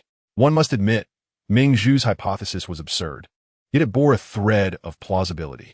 How could Ming Chang accept that he had cast out his own daughter? The first level healer capable of curing mental disturbances in the history of the empire? It was akin to discarding a mountain of gold. Not to mention, Ming Hua's potential value far exceeded that. With these thoughts, Ming Chang's remorse could be somewhat alleviated. He covered his heart and agreed, "Yes, I personally tested Ming Hua. She is nothing more than a waste with no healing ability. How could she suddenly possess level healing power? It must be a lie." It seemed that even father concurred with my assertions. A glimmer of strange light flickered in Ming Zhu's eyes as she directly opened her terminal and addressed her followers on her social media account. "Ming Hua, whether others are deceived about your healing power, I am not so naive. You are merely a waste with a pretty face, taking advantage of the men's affection, fooling them into playing along. Do you truly believe you are a level healer? Dare you publicly compete with me in healing ability?" This was a provocation, a declaration of war. Everyone recognized it. On one side stood the Empire's first level healer, Ming Zhu. On the other, the once ordinary Ming Hua, who had risen from zero healing ability to a level healer. The crowd on the Star Network was thoroughly entertained by the spectacle. Ming Zhu's challenge against Ming Hua hinted at a deeper conspiracy, sparking intrigue among the onlookers. Could it be that Ming Zhu implies Ming Hua's level healing ability is false? How could that be? I watched the live stream. I saw the white light emanate from Ming Hua, and those people were healed. Not to mention the official report from the Healer Guild. How could it possibly be fake? Yet, there is a possibility, after all. The banquet at the end of the live stream was abruptly interrupted. Who knows what transpired afterward? Look at the powerful figures mingling with Ming Hua. The president of the Fu Group, the Imperial Prince, the president of the Council, the Imperial Marshal, cosmic superstars, and a genius painter, not to mention the arms dealer with dubious ties to space pirates. Each one is a figure of immense influence. It could all be a performance to give his beloved woman a prestigious title. The Healer Guild would never dare to refuse. So, it seems there might be some truth to the skepticism surrounding Ming Hua's level healing ability. Indeed, previously, the highest level a healer could reach was merely level. It was a rare occurrence for someone from the Ming family to attain level status. How could a level healer suddenly emerge now? Could it be that the Ming family's fortune has shifted, producing level healers one after another? Now, all awaited to see whether Ming Hua would dare to accept Ming Zhu's challenge to publicly contest their healing abilities. Unbeknownst to them, Ming Chang was trembling in fear upon seeing Ming Zhu publicly issue the healing challenge. The reason was simple. Everyone must undergo healing ability and mental power testing at birth. This practice had become commonplace. Research institutions even developed equipment for at-home testing, eliminating the need for everyone to visit the Healer Guild. This provided Ming Chang with an opportunity. 18 years prior, Ming Zhu had been tested and found to possess level healing ability. However, he, unwilling to accept the truth, had fabricated a false impression of level healing ability. He then refused further testing by the Healer Guild under the pretext of Ming Zhu's poor health. This is precisely why Apart from a few second-rate and third-rate families, the prominent aristocratic clans of the main star have remained in a state of anticipation, all awaiting the evaluation results from the Healers Guild. Ming Chong, on the other hand, is waiting for Ming Zhu to mature, confident in her status as a top-tier healer, believing that she will not struggle to attract the attention of the mainstream families. This is a game of strategy, and although the Ming family appears triumphant on the surface, they possess nothing of substance. Over the years, under the influence of indoctrination, Ming Chong has nearly forgotten that Ming Zhu's level of healing ability is a mere fabrication. Upon witnessing her intention to engage in a public contest, he is abruptly roused to reality. Meanwhile, Ming Zhu remains oblivious, having just issued a challenge on the Star Network. She turns to Ming Chong and declares, "Father, I wager that even with 100 chances, Ming Hua would not dare to accept a public contest with me. An individual who relies solely on her looks, claiming to be a level healer, dares to confront me. This time, I will thoroughly trample her beneath my feet." Ming Zhu lifts her chin, her face brimming with disdain and triumph. Ming Chong and Zhuang may exchange a glance, both furrowing their brows, unsure of how to respond. Simultaneously, after the Healers Guild released the test results, Lan Zhongquan has been closely monitoring the subsequent comments. This is the first-level healer in the Empire's history, capable of directly healing mental disruptions, possessing immense research value and the potential to usher in a new era for the Empire. He is eager to hear the praises from Ming Hua. To his dismay, the compliments are few, quickly replaced by skepticism, particularly regarding Ming Zhu. Lan Zhongquan is almost driven to fury. In the past, the announcement of any healer was met with accolades. Yet, with Ming Hua, such controversy arises. He is utterly embarrassed, angrily waving his sleeve. There are problems, there are indeed issues, and the most problematic one is undoubtedly this Ming Zhu, as the Star Network audience eagerly awaits. And while Ming Zhu revels in her arrogance, Lan Zhongquan is left in shock and anger. Under her statements, Ming Hua's avatar illuminates. Ming Hua declares, "If you're truly looking forward to this, as you wish." Reactions flood in. Indeed, Ming Hua has accepted. Could it be that she is genuinely a level healer? What does acceptance mean? We must see if the healing can proceed normally. Who knows if it will be interrupted by weather or sudden illness? Yes. It is advisable to randomly select individuals from the public who suffer from mental disruptions, as we all understand the risks of stage performances.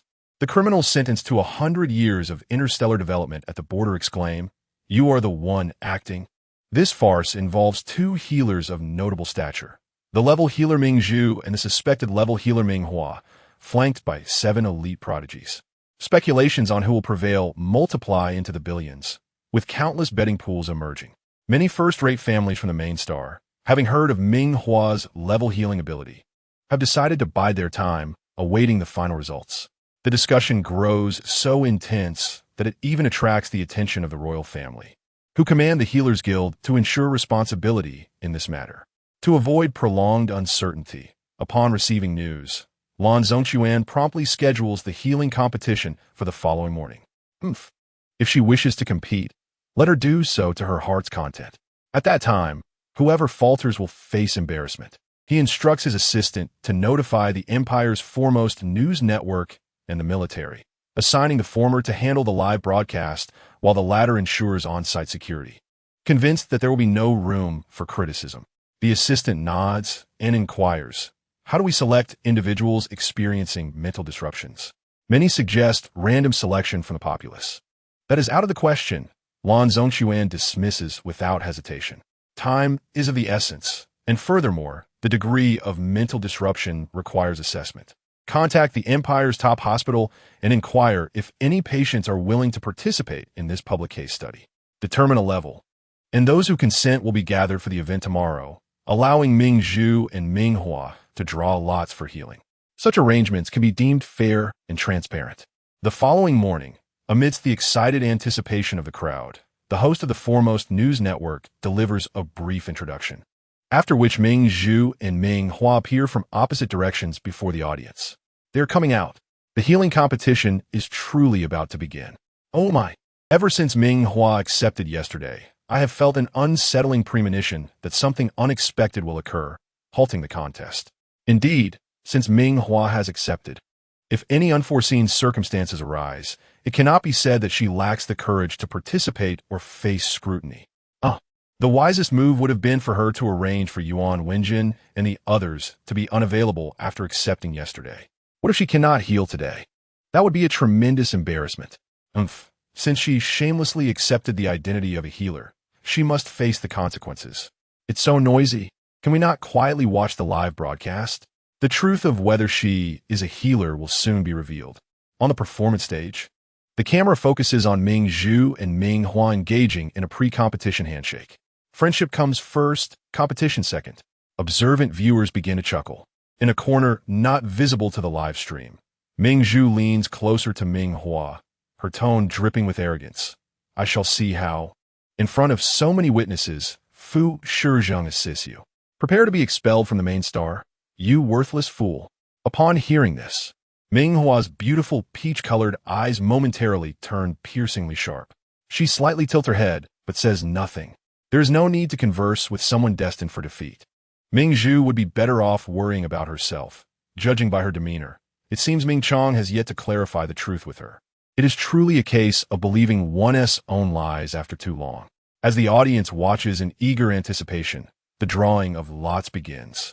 Ming Zhu draws first, selecting a man with level mental power talent, while Ming Hua draws an individual with only average mental power talent. Lan Zhongxuan had previously informed Ming Hua that both of their healing talents are relatively high, so the individuals chosen would generally possess mental power talent above level, with a few at the average level. Thus, Ming Hua appears satisfied with the outcome, as it is quite normal. However, Ming Zhu's expression darkens momentarily upon seeing the draw. Healing a single person requires significant energy, and the greater the talent, the more energy it consumes. She had hoped to treat several individuals with level mental power talent today to astonish the audience with sheer numbers. To her dismay, she draws a person of only average talent. The results of a draw must have been tampered with. Ming Zhu's face turns cold, and her displeasure is quickly noted by observant viewers on the live stream. Why does it seem that Ming Zhu is dissatisfied with the draw? Who will be satisfied? One level and one average. The disparity in healing required is astronomical, utterly unfair. Could it be that Fu Shizheng and the others intervened behind the scenes to orchestrate this? Throughout the competition, Lan Zhongxuan has yet to provide a final ruling on how to determine victory or defeat. The audience speculates that perhaps it will be based on the final count of those healed. However, with Ming Zhu healing someone of level talent, this seems to blatantly favor her. The audience expresses their discontent, their comments flooding the screen. Ming Zhu quickly realizes this point. The more the audience sympathizes with her, the less credible Ming Hua's potential victory will appear, even if she ultimately triumphs. Yet, the events that follow leave the audience in utter astonishment. They will forever remember this miraculous scene. Ming Zhu and Ming Hua approached their respective patients simultaneously. Ming Zhu was exerting her utmost effort, channeling her healing powers to assist a patient afflicted with severe psychic turmoil. Meanwhile, Ming Hua elegantly raised her hand, releasing a radiant halo of pure white light. Following this, her cold voice resonated. All right, next. The audience present, including the host, patients, and viewers online, were left in utter bewilderment. What was happening? Was this truly sufficient? It felt as if they were merely slicing through watermelons. The sheer speed at which Ming Zhu was performing her healing abilities was astounding, shattering the preconceived notions of those unacquainted with such prowess. In the Border Star system, Han Yuan was organizing a viewing of the live stream. His own story was tinged with legendary elements. He had come to realize that it was indeed Ming Hua who had saved him, having previously misidentified her. The most vexing aspect was that Ming Zhu frequently bullied Miss Ming Hua. Had she not publicly questioned her on the Star Network, this live healing competition would never have transpired. However, this very situation allowed everyone to witness Miss Ming Hua's extraordinary talents. Observing Ming Hua heal a patient in less than a minute while Ming Zhu struggled to soothe her first patient, Han Yuan could not suppress a laugh. How could Ming Zhu dare to compete with Miss Ming Hua? As Han Yuan noticed the barrage of skepticism in the comments, he was astonished that anyone could doubt its authenticity. How could it be anything but real? He, along with dozens of soldiers from the border star system who had witnessed the psychic upheaval, could attest to it. He swiftly grabbed his terminal and began typing fervently. Coordinates, border star. The recent psychic turmoil was resolved by Miss Ming Hua. This speed is undeniable. 1 patient per minute, exceptionally swift. I too have been treated by Ming Hua. She truly possesses this speed. If anyone recalls the post on the holographic network, I am the user known as Enthusiastic Big Brother. He continued to share his chat records and transaction details from that time.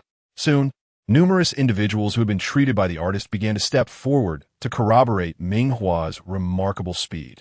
The onlookers of the Star Network were left astounded. Am I out of touch with the times? I awoke to find the speed of healing psychic turmoil has advanced so dramatically. Even the cost is so low. Ming Hua has single-handedly driven down the prices. Is this the power of a level healer? Some had already discovered the pricing standards Ming Hua had previously posted online, which were astonishingly affordable. Yet the number of orders had surged past 100,000 and continued to rise at a rapid pace. The Ming family is truly unworthy. Look at how they have pressured their child. No wonder Ming Hua severed ties with them. One could only say it was a wise decision. Everyone look.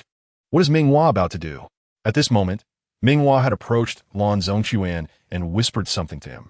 He cast a concerned glance at Ming Hua, who nodded in approval, prompting him to wave his hand.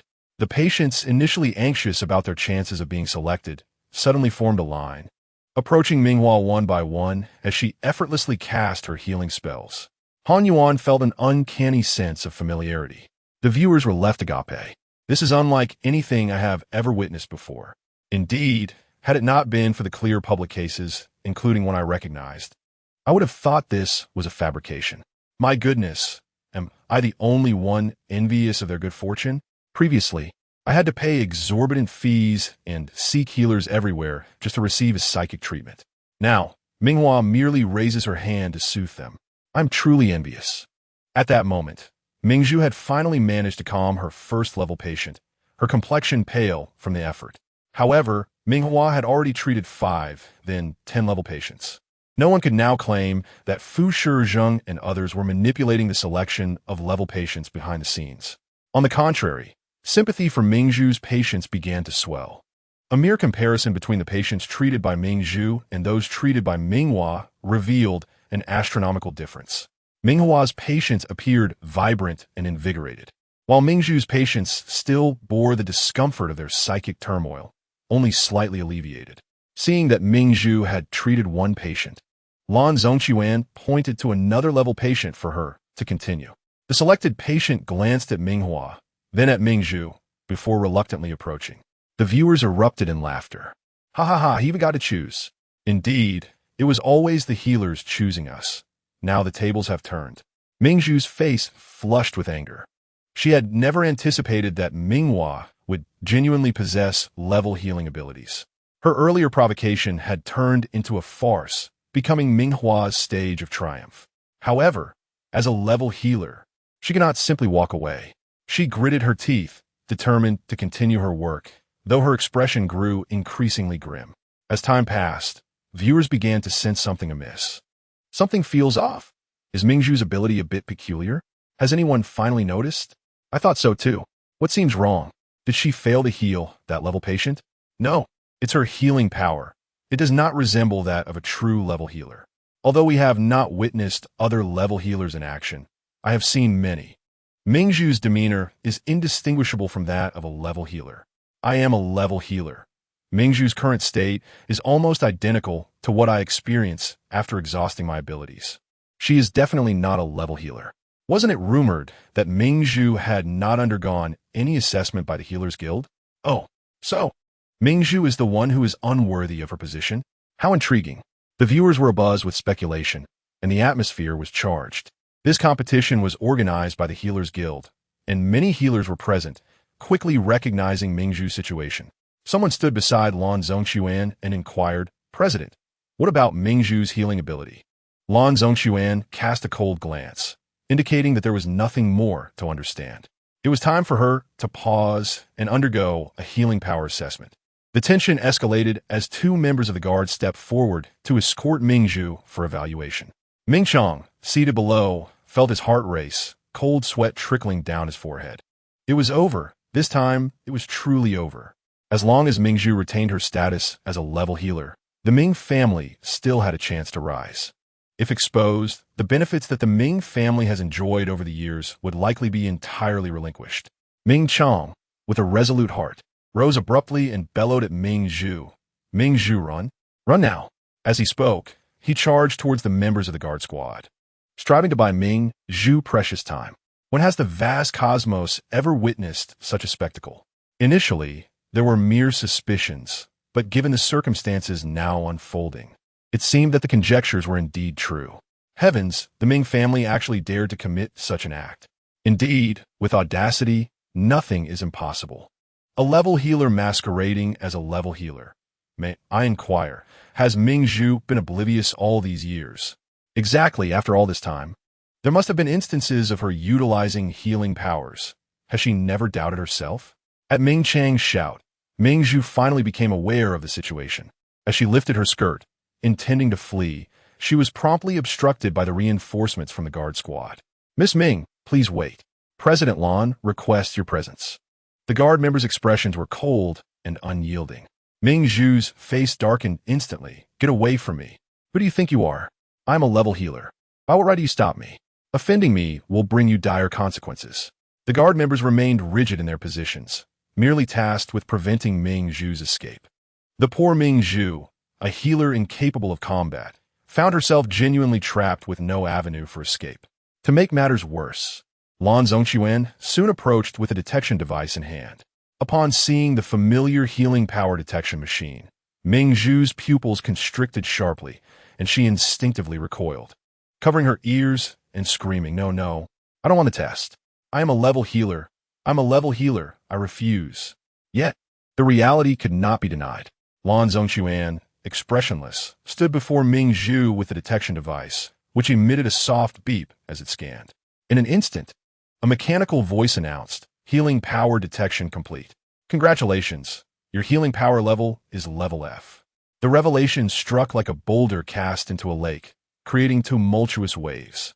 The barrage of comments on StarNet faltered in astonishment. Level F, it truly is level F. Is the Ming family out of their minds? They actually allowed a level healer to masquerade as one. Insanity, sheer insanity. What's more alarming is that if it weren't for Ming Hua's astonishing healing power and her enmity with Ming Hua, compelling her to challenge her publicly, it's likely no one would have known she possessed only level F healing power. Indeed, healers typically perform treatments in private. Thus, no one could discern the truth. This is dreadful. I just paid a high price to hire a level healer for mental conditioning. Could she also be a fraud? Let us see how the Healers Guild will handle this. Lan Zhongquan's expression darkened profoundly. Despite having anticipated this outcome, he was still incredulous that the Ming family would dare to undertake such a farce. The absurdity of it all was staggering. Moreover, considering that for so many years, Ming Hua had enjoyed privileges entirely unbefitting her level, he felt a deep-seated resentment, especially since this incident would likely cast doubt on the levels of other healers within the Healers Guild. There would be much to address in the aftermath. The sheer thought of it was overwhelmingly troublesome. Take Ming Chong away for thorough questioning. We must ascertain whether he has accomplices. As for you, Lan Zhongquan turned his gaze towards Ming Hua. Although she was a beneficiary, she was also a level healer with certain privileges that could not be discarded lightly. His eyes cooled as he stated, I will contact the military. From now on, we will provide free mental conditioning for military personnel each month. The Healers Guild website will upload the detection videos of every healer for public viewing. This resolution received immediate applause from the audience present. The online viewers expressed their approval as well. Thus, this farcical episode concluded. Ming Hua's deception regarding her level of healing power, alongside Ming Hua's revelation as a level healer, instantly trended on StarNet. Countless individuals liked and viewed the posts, eagerly anticipating when Ming Hua would next appear for mental conditioning on the holographic network. I just checked, and there are already 1 million in line. I might as well wait until I die, crying. Indeed, this is unreasonable. Ming Hua should implement a reservation system, releasing 100 slots at a time. With my good internet speed, I would surely snag a spot. I'm different, folks. The military collaborates with Miss Ming. All those suffering from mental disturbances can contact her for priority treatment. No way, come on. Dragging her out to beat her is unacceptable. No wonder so many prominent figures like Marshal Zhang, President Yin, and Fu Shizheng are pursuing Ming Hua.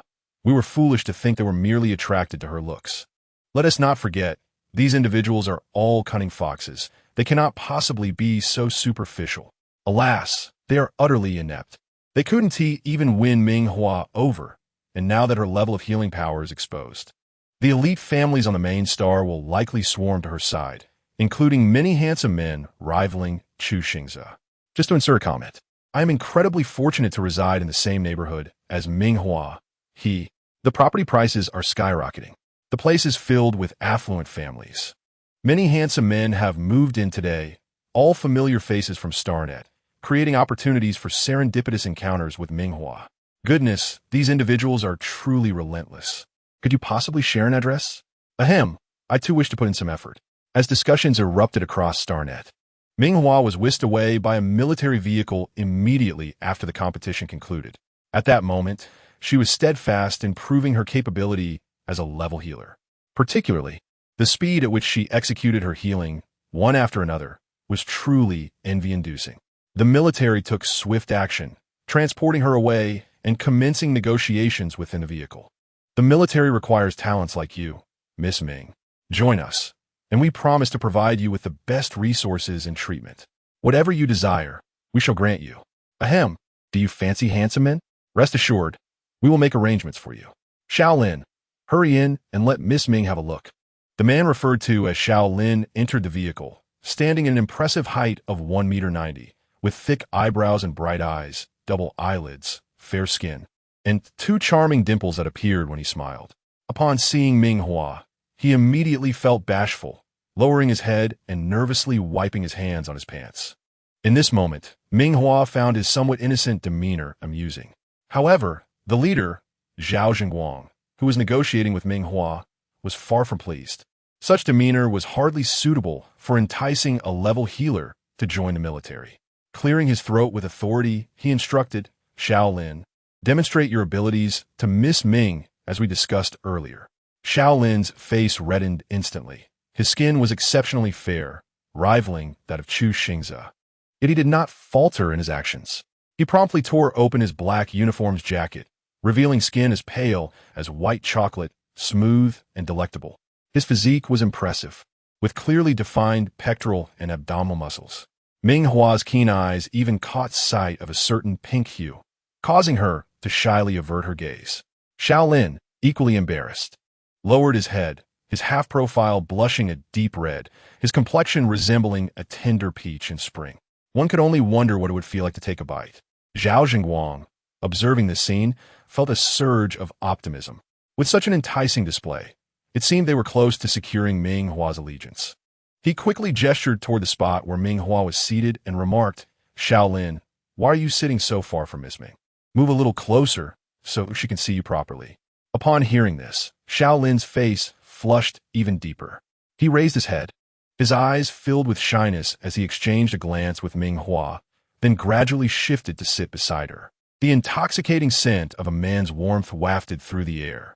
Ming Hua dared not let her eyes wander, fearing that a careless glance might land on the dazzling white that could easily unsettle her heart. It was unclear what Zhao Jingguang had whispered to Shaolin beforehand. As Shaolin settled next to Ming Hua, after a moment's hesitation, his slightly sweaty hand reached out to grasp hers. Guiding it to rest against his chest, he stammered, Miss Ming, would you like to feel if my heart is racing? Heavens! Her delicate fingers were led by his large hand to rest upon his warm, muscular chest. It was full and smooth, a sensation that was simply as delightful as she had imagined.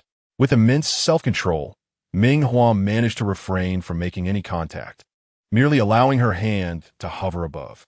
Shaolin's entire face turned as red as a boiled shrimp, and he found it too embarrassing to gaze at Ming Hua. Zhao Jingguang observed this scene with great satisfaction, nodding repeatedly. Miss Ming, what do you think? Are you pleased? How about having Shaolin accompany you tonight? As long as you are willing to stay with our military, we have an abundance of men to offer. As he spoke, Zhao Jingguang presented a tablet to Ming Hua, showcasing a dazzling array of male models, 108 of them, each tall and striking, around 9 meters in height. They possessed double eyelids and large eyes, exuding a range of charm from gentle to dashing and rebellious. Some even sported playful cat or fox ears, or devilish horns, all irresistibly alluring. Zhao Jingguang had spared no effort to win over Ming Hua, gathering the finest talents from the military. Of course, this was not entirely his doing. Once Ming Hua's name was mentioned, along with her remarkable allure and stunning beauty, these men came rushing to volunteer. He intended to carefully select the most exceptional among them to present to Ming Hua. Seeing her slightly swayed by Xiao Lin, he eagerly fanned the flames and pressed on. Miss Ming, rest assured, our military personnel, if nothing else, possess robust physiques that are sure to satisfy you. How might we achieve this satisfaction? You see, whatever you desire, Xiao Lin will gladly oblige. With youthful vigor, he continued, whether it be wild escapades or secret rendezvous, our young men are full of energy. You need not worry. I'm certainly not like those old-fashioned members of the council.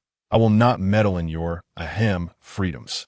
However, I do hope you will lend some thought to managing any potential disruptions in your spiritual energy. This entire scenario bore a striking resemblance to a brothel's madam from ancient times, with Ming Hua as the powerful patron surrounded by a throng of handsome young men vying for her attention. The sudden chill that enveloped the room was palpable as Zhang Lai Feng coldly scoffed. He had no idea that Minister Zhao had the audacity to play matchmaker. The delight he felt at the prospect of the military acquiring Ming Hua was immeasurable. Fu Shizheng, Jin Chainai, and Yin Wenjin were all a step behind him. However, his delight evaporated the moment he saw Xiao Lin clasping Ming Hua's hand to his chest. Zhao Jingguang's words were enough to provoke a furious reaction from Zhang Lai Feng, who turned to him with a chilling voice. Minister Zhao, how dare you openly violate military discipline? Zhao Jingguang trembled at the sudden shift in atmosphere, realizing his actions had crossed a line. Ming Hua, appearing unfazed, contemplated her slender fingers, feeling a pang of regret for not having touched the white chocolate earlier. She had been too frightened to explore that sensation, that stark contrast of colors. Just then, Xiao Lin, sitting beside her, piped up, Marshal, we volunteered for this. We all have feelings for Miss Ming. Just now, Miss Ming was quite pleased with me, and we share mutual affection. Ming Hua's eyes widened in shock. Zhang Lai Feng's cold gaze fell upon her, his finger pointing accusingly. You indeed. He then bellowed, all of you get out. A jealous, furious man was a force to be reckoned with. Caught in the act of caressing a man's abs, Ming Hua felt doomed. As Zhang Lai Feng's anger flared, the courage Xiao Lin had mustered moments before dissipated instantly, and he and Zhao Jingguang respectfully exited the floating vehicle, which had already stopped at the military's entrance. Outside stood the carefully selected group of handsome men, each uniquely charming. Unfortunately, Zhang Lai Feng's sudden appearance had ruined Zhao Jingguang's plans. Now, the focus was on how the marshal would coax Ming Hua out of the vehicle. A line of men stood silently at the door, watching with keen interest. Inside the floating vehicle, only Zhang Lai Feng and Ming Hua remained. As Zhang Lai Feng's piercing gaze bore down on her, Ming Hua felt a flutter of nervousness. Yet she quickly regained her composure, reminding herself that there was no formal relationship between them. He had no right to regard her with the suspicion of a jealous husband. This made her even more indignant, and she met his gaze defiantly. Zhang Lai Feng was infuriated. It was akin to catching a beautiful wife in the act of infidelity. And instead of remorse, she had the audacity to side with the other man. He stepped closer, lifting her chin to meet his gaze, his tone icy. Are you still defiant? It seems my sudden appearance has disrupted your little game. You are aware of this, I trust. Yet, she could not help but think of Zhao Jingguang's thoughtfulness. Who else would consider her welfare so deeply? Surely, Zhang Lai Feng would not tolerate any man encroaching upon his territory. The tension in the air was palpable as the stakes grew ever higher. The unrepentant expression on Ming Hua's face intensified Zhang Lai Feng's anger. With his lips pressed firmly together, he resolved to cease any further conversation with her. He bent down and forcefully scooped Ming Hua into his arms, firmly encircling her within his embrace. His iron-like arms constrained her, with her face nearly pressed against the solid chest of the man. The impact was sudden and jarring, causing the tip of Ming Hua's nose to redden. A gasp escaped her lips as tears welled up in her beautiful peach-shaped eyes.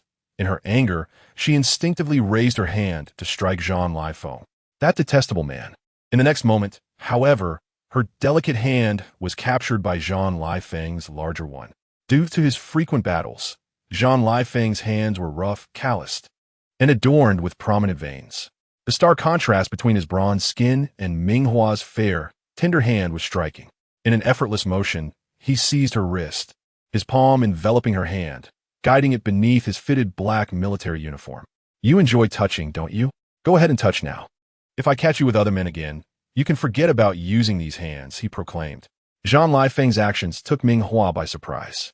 Her lovely peach-colored eyes widened, resembling a startled kitten. She was about to unleash a tirade when the man leaned down, silencing her with a kiss. An overwhelming wave of masculine pheromones flooded her senses, starkly contrasting with the innocent shyness she had felt earlier with Shaolin.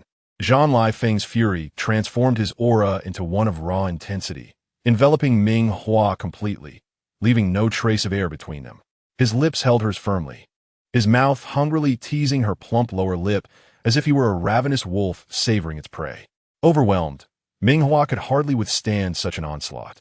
She let out muffled sounds of protest, her initial attempts to resist gradually fading as Jean Lifeng toyed with her hand. His audacity was outrageous. Even after the kiss ended, he offered no respite, peppering her delicate eyelids and the bridge of her nose with kisses. Then, lost in thought, he guided her hand across his chiseled abdomen. The fitted military uniform revealed a prominent curvature, making her realize the stark difference between their bodies. "What's the matter? Don't you enjoy touching? How does it feel? Which is better, my touch or theirs? Come now, share your thoughts," he taunted, his jealousy palpable. Infuriated, Ming Hua bit down on his cheek in retaliation, a reaction he had not anticipated.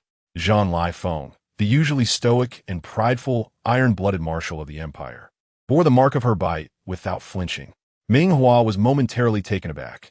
She had not expected him to remain still. How could he evade?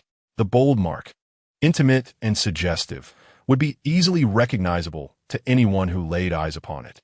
In this contest of masculinity, Jean Lifeng had gained the upper hand. Others like Yan Wenjin were no match for him. Instead of retreating, he leaned closer to Ming Hua, challenging her. "Don't you enjoy biting? Go on, continue. Or would you prefer a different setting?" Suddenly, he straightened, adjusting his military cap, and with a steady voice, declared, "Let us proceed." Due to their significant height difference, when Ming Hua glanced up, she found herself staring at the pronounced Adam's apple of Jean Lifeng, which rolled enticingly in her sight. The direct display of masculine allure left her momentarily breathless, and she almost reached out to touch it, only to hear Jean Lifeng's deep laughter. Realizing he was mocking her, she quickly reacted, attempting to slap him in the face. "Get away. You like leaving marks, don't you? Let me leave a paw print as a reminder for everyone," she thought. Unfortunately, her counterattack failed as Jean Lifeng captured her wrist once more, pulling her close and kissing her lightly. As he raised his head, his brow furrowed low, his expression turning icy. The cold-blooded marshal, who instilled fear in countless foes on the battlefield, revealed his fierce presence. His dark gaze bore into Ming Hua as he playfully smacked her rear, declaring, "You enjoy playing? I'll indulge you. Next time you dare to seek others, we shall see." Just then, the door of the hover car swung open, revealing Yan Wenjin standing coldly at the entrance. As Yan Wenjin observed the scene within the hover car, where Ming Hua was held tightly by Jean Lifeng, his expression darkened upon noticing their disheveled clothing. He extended his hand toward Ming Hua, commanding, "Come here." Ming Hua, having just endured Jean Lifeng's fervent kisses, felt her legs turn weak.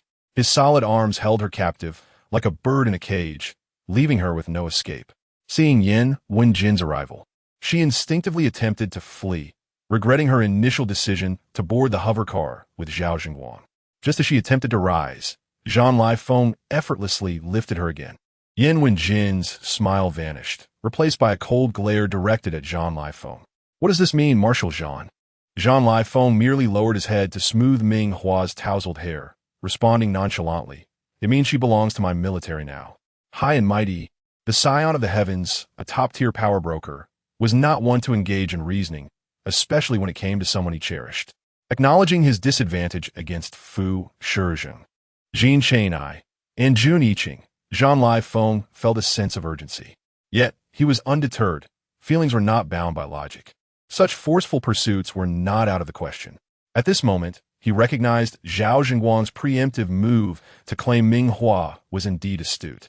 With Ming Hua in his arms and the top combatants of the military standing behind him, the tension escalated as Yin Wenjin faced the council members.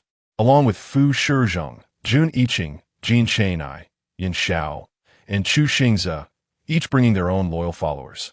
A fierce battle loomed on the horizon, where only the victor would capture the heart of their beloved.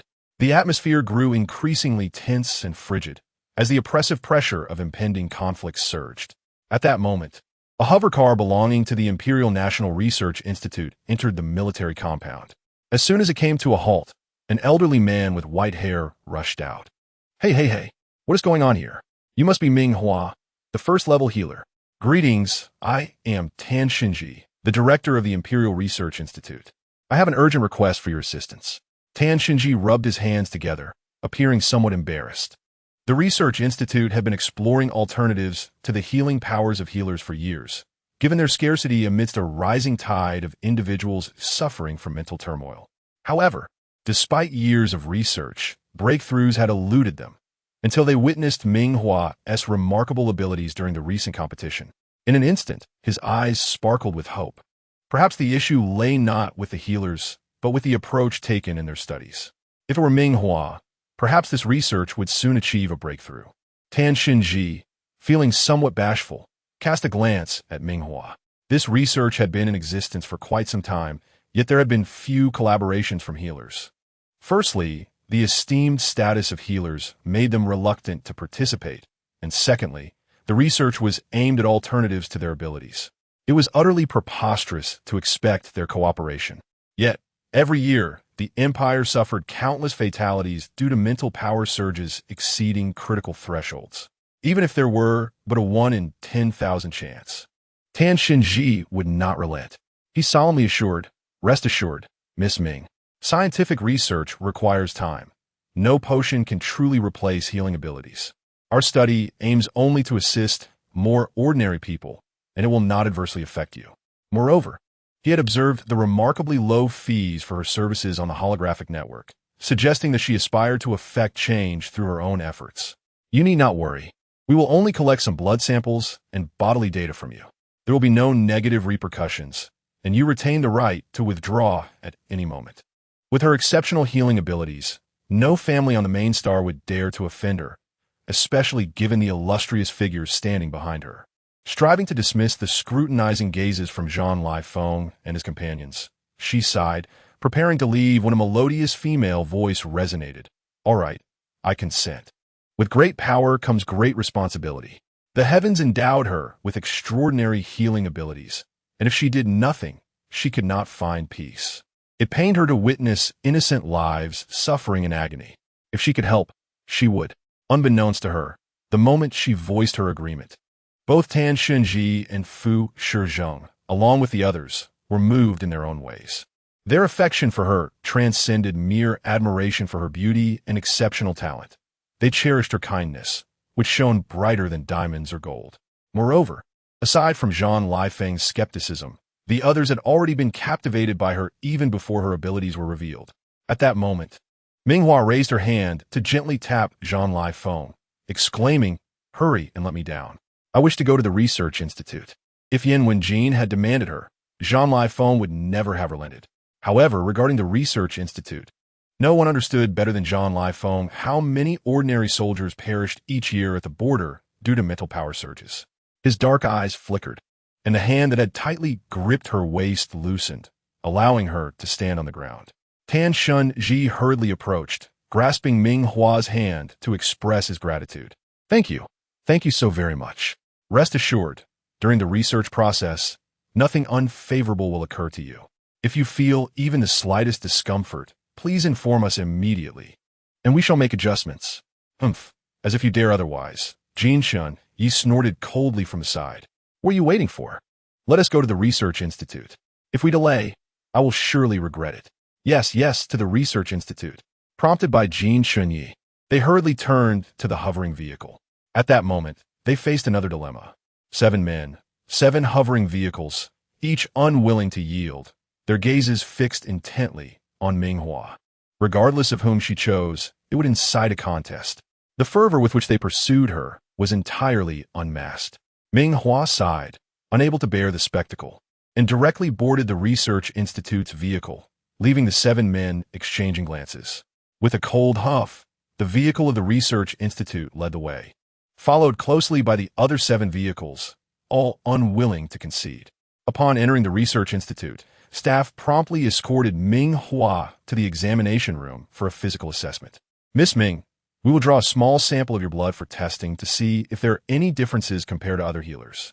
It was akin to how men with a mental power aptitude of 3 were stronger in strength, speed, and physical resilience than ordinary individuals with more active blood. Ming Hua nodded in agreement. The blood collection equipment in the Star Realm was relatively advanced. A quick prick on her fingertip, and before she could react, her blood was drawn. The researchers, clad in white protective gear, carefully placed the blood sample into a large, silvery, cold machine. Tan Shenji could not help but elaborate to the others. This is the most powerful and fastest mainframe in the Empire, High C. Once the blood sample is analyzed, the data will be automatically uploaded to High C's system for precise computation and analysis, far quicker than our manual experiments. It is akin to utilizing High C's advanced technology for rapid simulations, circumventing decades of trial and error. No wonder Tan Shenji had so earnestly invited Ming Hua to join the Research Institute. With her as a variable, it seemed likely that they could soon develop foundational medications to alleviate mental power surges. Even with countless side effects, it would suffice for ordinary citizens and soldiers at the border. Furthermore, once the first generation of medications emerged, subsequent iterations could be continually refined. Yin Wenjin furrowed his brow and inquired, "Is this the same High C system that previously managed marriage compatibility?" Tan Shun Ji paused momentarily, then adjusted his glasses. Nodding affirmatively, yes, it is the same system that managed marriage compatibility. Since the Empire abolished the mandatory matchmaking by High C based on compatibility, it has remained in use. The history of enforced marriage matching only dates back about a century. Before that, due to the vast disparity between healers and those with high mental power, alongside the lurking threat of beasts, an intelligent algorithm was employed for compulsory matchmaking. It was not uncommon for a healer to be married to multiple men. However, as the threat from the beasts diminished, alternative methods to somewhat alleviate mental power surges were gradually discovered. Many healers suffered greatly under enforced matchmaking, with some even dying young. Ultimately, after comprehensive considerations, the Empire abolished this regulation. The esteemed members of Fu Shizhang's group had glimpsed this history through family archives, which is why healers now enjoy such esteemed status. Without the sacrifices of healers, who simultaneously treated several mental power surges at the cost of their own abilities and lives, the Empire would not exist as it does today. Within the Research Institute, there exists a profound understanding of the limits of healers' abilities and their lifespans, derived from extensive data on healers who perished after exhausting their powers. Confronted with this somber history, the gathered individuals fell into a contemplative silence. Ming Hua remained oblivious to this context, yet she was not insensitive, patiently awaiting the final test results. Just then, the High C system emitted a prolonged beep, and, subsequently, all public screens across the Empire were commandeered, displaying the same announcement. Congratulations to Tester Ming Hua. Your marriage compatibility with level mental power Fu Shizhang is 100. Congratulations to Tester Ming Hua. Your marriage compatibility with level mental power Jun Yiqing is 100. Congratulations to Tester Ming Hua. Your marriage compatibility with level mental power Jin Xinyi is 100. Congratulations to Tester Ming Hua. Your marriage compatibility with level mental power Yin Wenjin is 100. Congratulations to Tester Ming Hua. Your marriage compatibility with level mental power Zhan Lai Feng is 100. Congratulations to the tester Ming Hua. Your marriage compatibility with the spirit level Chu Xingze is 100. Congratulations to the tester, Ming Hua. Your marriage compatibility with the spirit level Yin Xiao is also 100. A flurry of 7 notifications announcing complete compatibility for marriage erupted. Ming Hua was left bewildered. She turned her gaze towards Tan Xinji, raising an eyebrow, inquiring if this was the so-called physical assessment according to your research institute. How utterly fascinating. Ming Hua's ability to manage her expressions was on the verge of collapse. Meanwhile, the system, High C, continued its incessant beeping. The once cold and mechanical screen transformed into a vibrant red, emitting an urgent and persistent voice. Please marry soon. Please marry soon. Please marry soon. Ming Hua was nearly driven to laughter by her frustration. After a brief pause, she addressed the absurd system. So, with whom am I supposed to marry? Unbeknownst to her, at that moment, the 7 men standing behind her simultaneously exhibited expressions of tense anticipation. Even in the face of life's most significant decisions, they had never displayed such anxiety. The incessant beeping of the system abruptly ceased, falling silent for a full minute before it erupted into another round of shrill notifications. We suggest you marry them all, dear. We suggest you marry them all, dear. We suggest you marry them all, dear. How ridiculous. Ming Hua rolled her eyes in exasperation. She had to admit that, at times, she could be rather traditional. While she might indulge in romantic games, the mere thought of marrying 7 men simultaneously in reality sent her head spinning. It was utterly impossible. Such a scenario could never occur. With that thought, Ming Hua turned on her heel and marched out. Behind her, Fu Shizheng and the other 6 exchanged glances and hurriedly followed. At this moment, Tan Yuan realized the gravity of the situation, bewildered by how such a colossal blunder could occur. Although he, as an elder, was not well versed in the latest gossip, he was aware of the complicated entanglement between Ming Hua and Fu Shizheng's group. If memory served, while the Empire had abolished the marriage compatibility system, the clause for a 100 compatibility rating remained a separate regulation. Tan Yuan swallowed hard and accessed the terminal to investigate further. According to the law, healers and spirit-level individuals with a 100 compatibility rating must establish a marital relationship within 1 month. Given the obscurity of this law and the abolition of mandatory matching, even High C had largely been silenced on the matter. Who could have anticipated this? Yet, it had now resurfaced, with High C, previously the imperial marriage matching system, regaining its former authority. Such a joyous occasion had swiftly spread throughout the galaxy. What is this? Is the High C system making a comeback? Indeed, it is true. And Ming Hua has the distinct misfortune of being the first to face this predicament. What a stroke of luck, indeed, one might say. Who wouldn't call it a destined romance?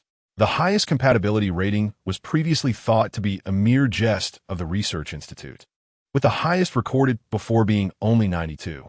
Who would have guessed that a 100 compatibility rating truly existed? It would only be natural to marry on the spot. However, with 700 ratings, which one should she choose?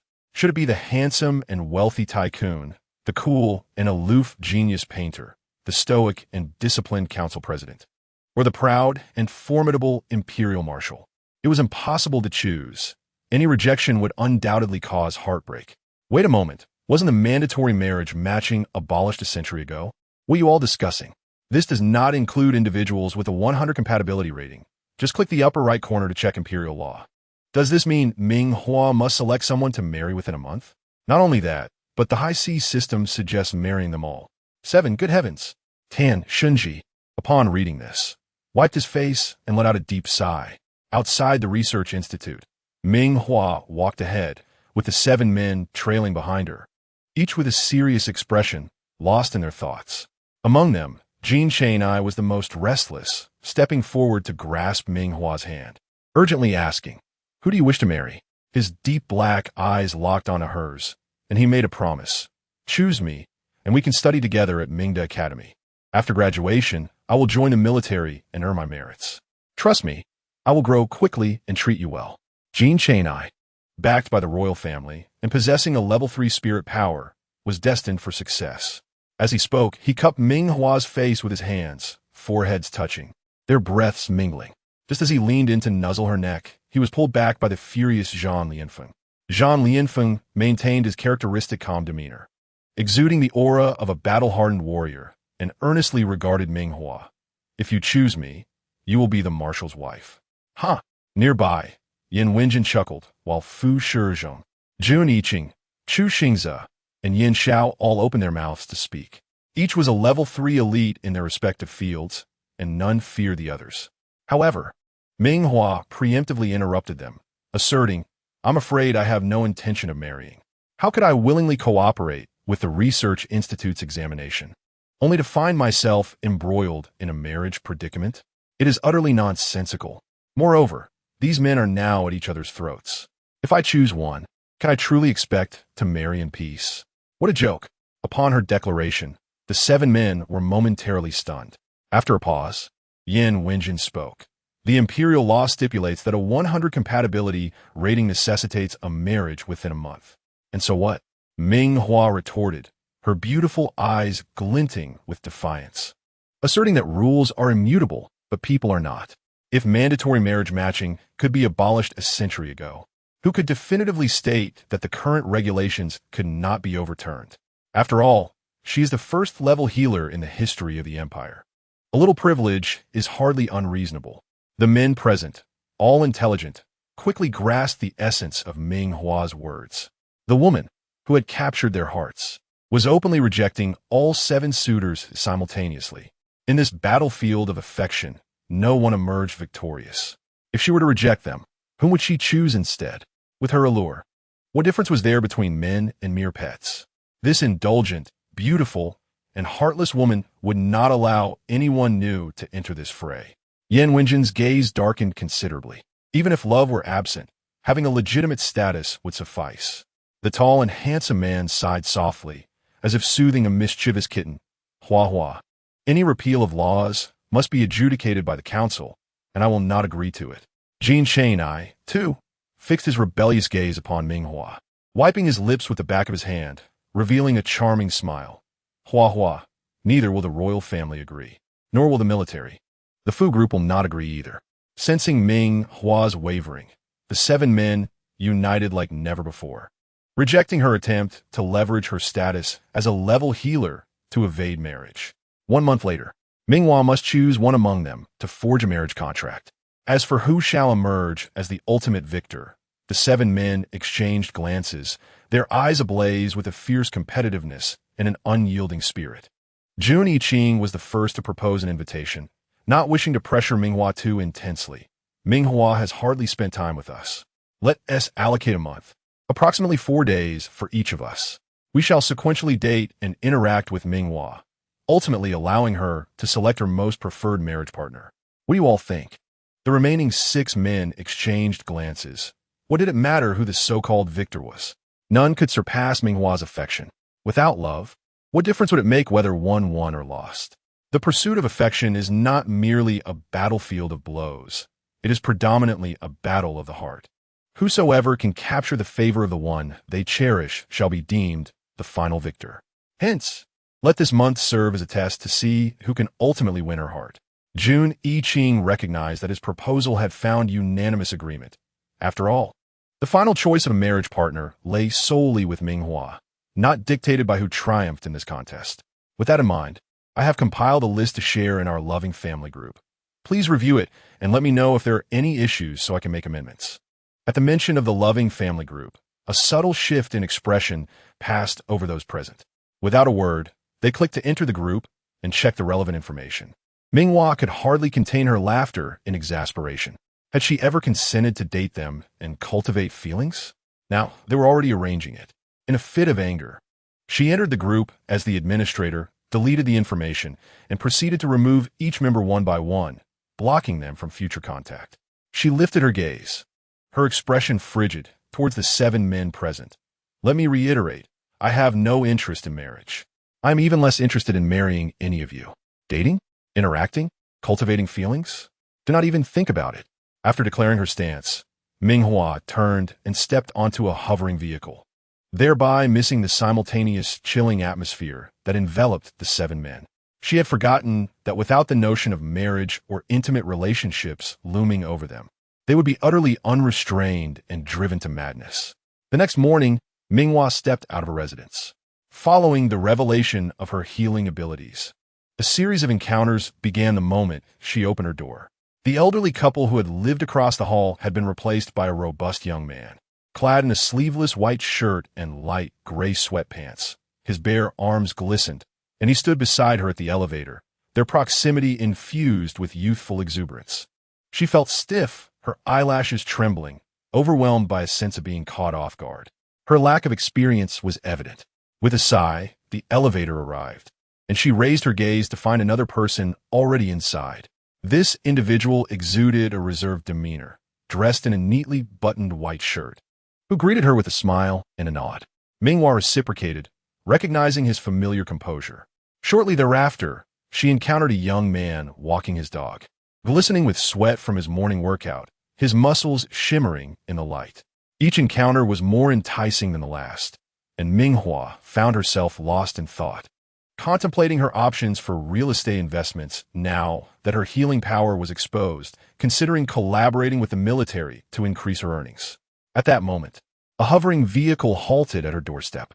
In the next instant, the door swung open and a strong, muscular arm reached out, firmly encircling her waist and pulling her into the vehicle. The onlookers in the vicinity turned their attention to Ming Hua, only to recognize the distinctive emblem of the Fu Corporation as president. The rumors of Ming Hua's 100 marriage compatibility with Fu Shizhong were well known, and they could only watch in frustration as the vehicle drove away. Inside the car, Ming Hua initially thought she was being kidnapped. Reacting instinctively, she struggled fiercely, landing an elbow strike behind her, eliciting a low grunt from a man. In the next moment, her hands were grasped firmly by his powerful grip. Ming Hua shifted her position, sitting sideways on him, and upon finally seeing his face, she exclaimed in shock, "Fu Shizhong." Anger quickly followed. "What are you doing? Let me go." Her porcelain complexion flushed slightly with indignation, her eyes betraying her annoyance. "Shouldn't I be the one who is angry?" Fu Shizhong replied, his expression unperturbed, as if his brazen act of abduction were entirely justified. "Am I not justified in my anger?" Ming Hua retorted, every word seemingly bitten off from her teeth. A low chuckle escaped the man, as if he had received a reward. He lifted her chin, his gaze leisurely tracing her features. "It's good that you're angry. Let all your emotions be stirred by me, for they are meant for me alone." Her beautiful eyes could only see him. How delightful! Strangely, Ming Hua swallowed the words that nearly escaped her lips, sensing the danger in Fu Shizhong's demeanor. Her instincts were not wrong. In the next moment, he released her chin, gripping her left hand instead, his thumb deliberately pressing on her ring finger. Her hand was delicate and fair, the nails a soft pink, fitting for a Model S hand. This position was universally recognized as bearing particular significance. Ming Hua frowned, questioning whether Fu Shizhong might still be pondering yesterday's incident. She had no intention of marrying anyone. Then, his deep, resonant voice broke the silence, laced with a hint of threat. "Ming Hua, I will ask you once more, do you truly not wish to marry me? Even if you ask 100 or 1,000 times, my answer remains a definitive no." Ming Hua replied, turning her head away to avoid Fu Shizhong's gaze. She could hear the low, mocking tone resonating from his chest. "I knew that would be your response. I had intended to be more lenient with you, but you have forced my hand. Fu Shizhong, what do you wish to do?" As Ming Hua listened to Fu Shizhong's voice, an unsettling sensation gripped her, prompting an instinctive desire to flee. Yet, she found herself firmly ensnared in the man's embrace, with no avenue for escape. Her chin was forcibly tilted upward, submitting to the tempestuous kisses that fell upon her like a storm. First upon her delicate eyelids, then her cheeks, the tip of her nose, and finally her soft, rosy lips. Particularly, the man seemed enamored with the beauty of her lips. In that moment, Ming Hua's struggles ceased entirely, while Fu Shizhong chuckled softly. "Hua Hua, why do you not open your eyes to gaze at me? Was it not you who once relished this?" Boom! Ming Hua yearned to clarify that such intimacy was confined to the realm of games.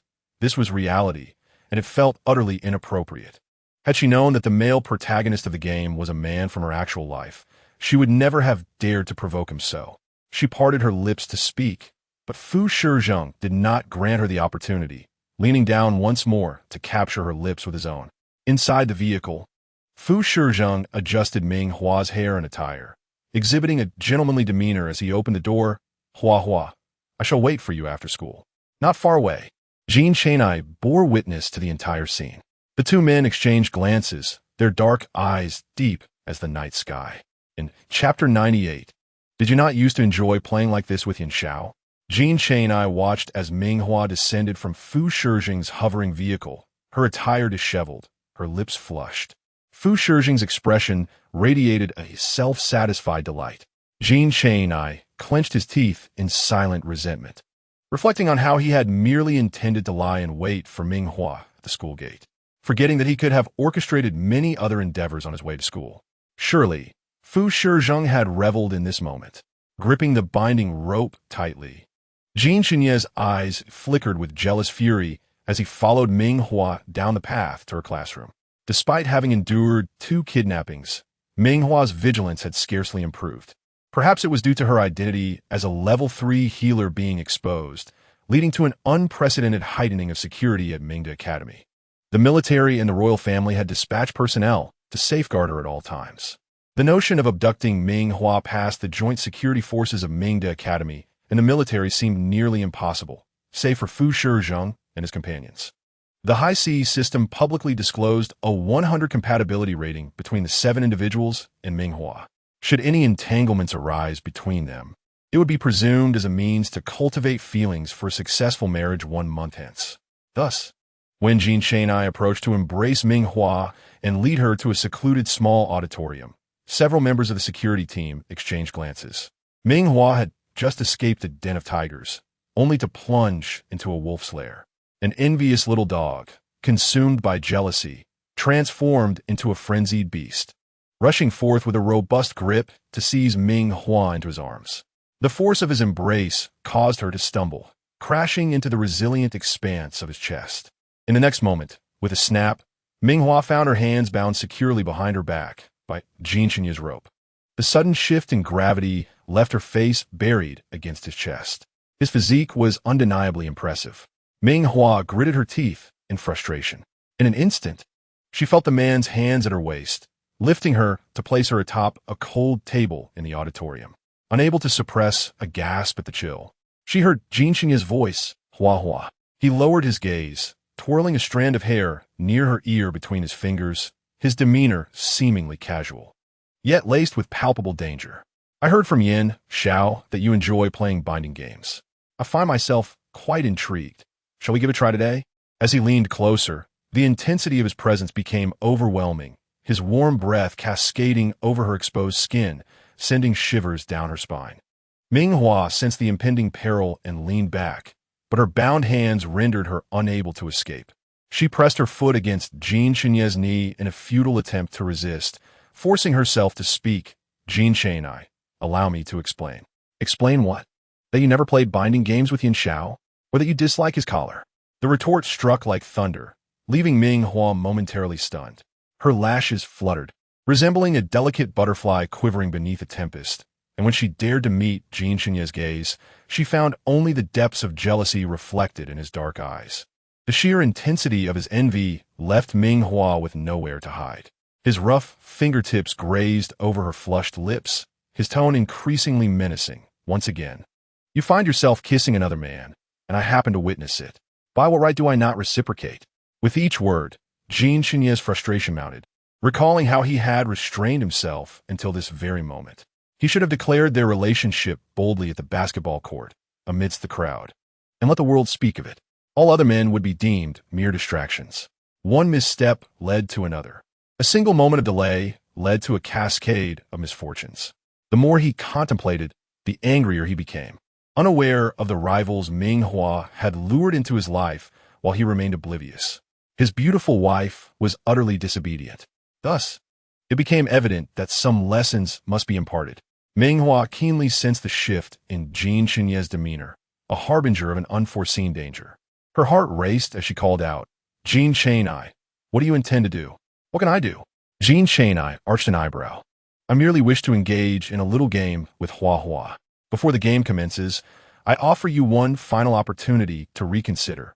Will you marry me? Should you agree, I can take you to register our marriage right away. As he spoke, his hand brushed against her ring finger with a whip that seemed almost ethereal. Ming Hua's delicate fingers accentuated the red mark upon her ring finger. There was no need for contemplation. Who wouldn't desire to wed Ming Hua? Having already faced coercion in Fu Shijing's hovering vehicle, it was evident that Ming Hua had not consented. Otherwise, they would not have been at Mingda Academy's gates, but rather at the Civil Affairs Bureau to obtain their certificate. Following the exposure of Ming Hua's healing abilities, to marry her and establish an official status required her explicit consent. It could not proceed as before, with a mere notification to the Civil Affairs Bureau. Regrets flooded him. He should have captured her sooner. Ming Hua turned her face away, unwilling to grant Jean Cheng-ai even a glance. These men had truly lost their senses. She strained to maintain her composure, attempting to reason with the frenzied dog to cease his madness. I advise you to release me promptly, otherwise. Do not blame me for being rude. How could I be rude? Jean Cheng-ai chuckled, the wildness in his gaze softening momentarily. Do you intend to strike me? He teased, leaning in to brush his face against hers, before swiftly rising to discard the whip he had been brandishing and instead producing a white feather. In a gentle tone, he cautioned, Hua Hua, it is about to begin. Do not cry. Ming Hua's clear eyes widened in surprise. She had no fear of the heavens or the earth, yet she harbored a slight aversion to tickling. Jean Cheng-ai had discovered this secret. At that moment, Jean Cheng-ai twirled the white feather in his hand, his dark eyes fixed intently upon it, as if assessing the extent of its potential magic. I have learned that in your games, there exists a safe word. Does there not? He paused, a smirk spreading across his lips, exuding an unmistakable enthusiasm. If you cannot endure, simply call me husband. Otherwise, I cannot guarantee what may transpire. Upon finishing his words, that pair of hands, accustomed to manipulating various sophisticated instruments, steadily grasped the white feather's quill, trailing along the delicate chin of Ming Hua. At the sensitive juncture of her neck, it teased her, provoking a reaction from her. Ming Hua, overwhelmed with fury, exclaimed, Madmen! This group of madmen! In Chapter 99, why would they assume he would not feel jealous? The soft yet slightly resilient tip of the feather grazed her fragile, sensitive neck. Instantly, Ming Hua found herself trembling uncontrollably.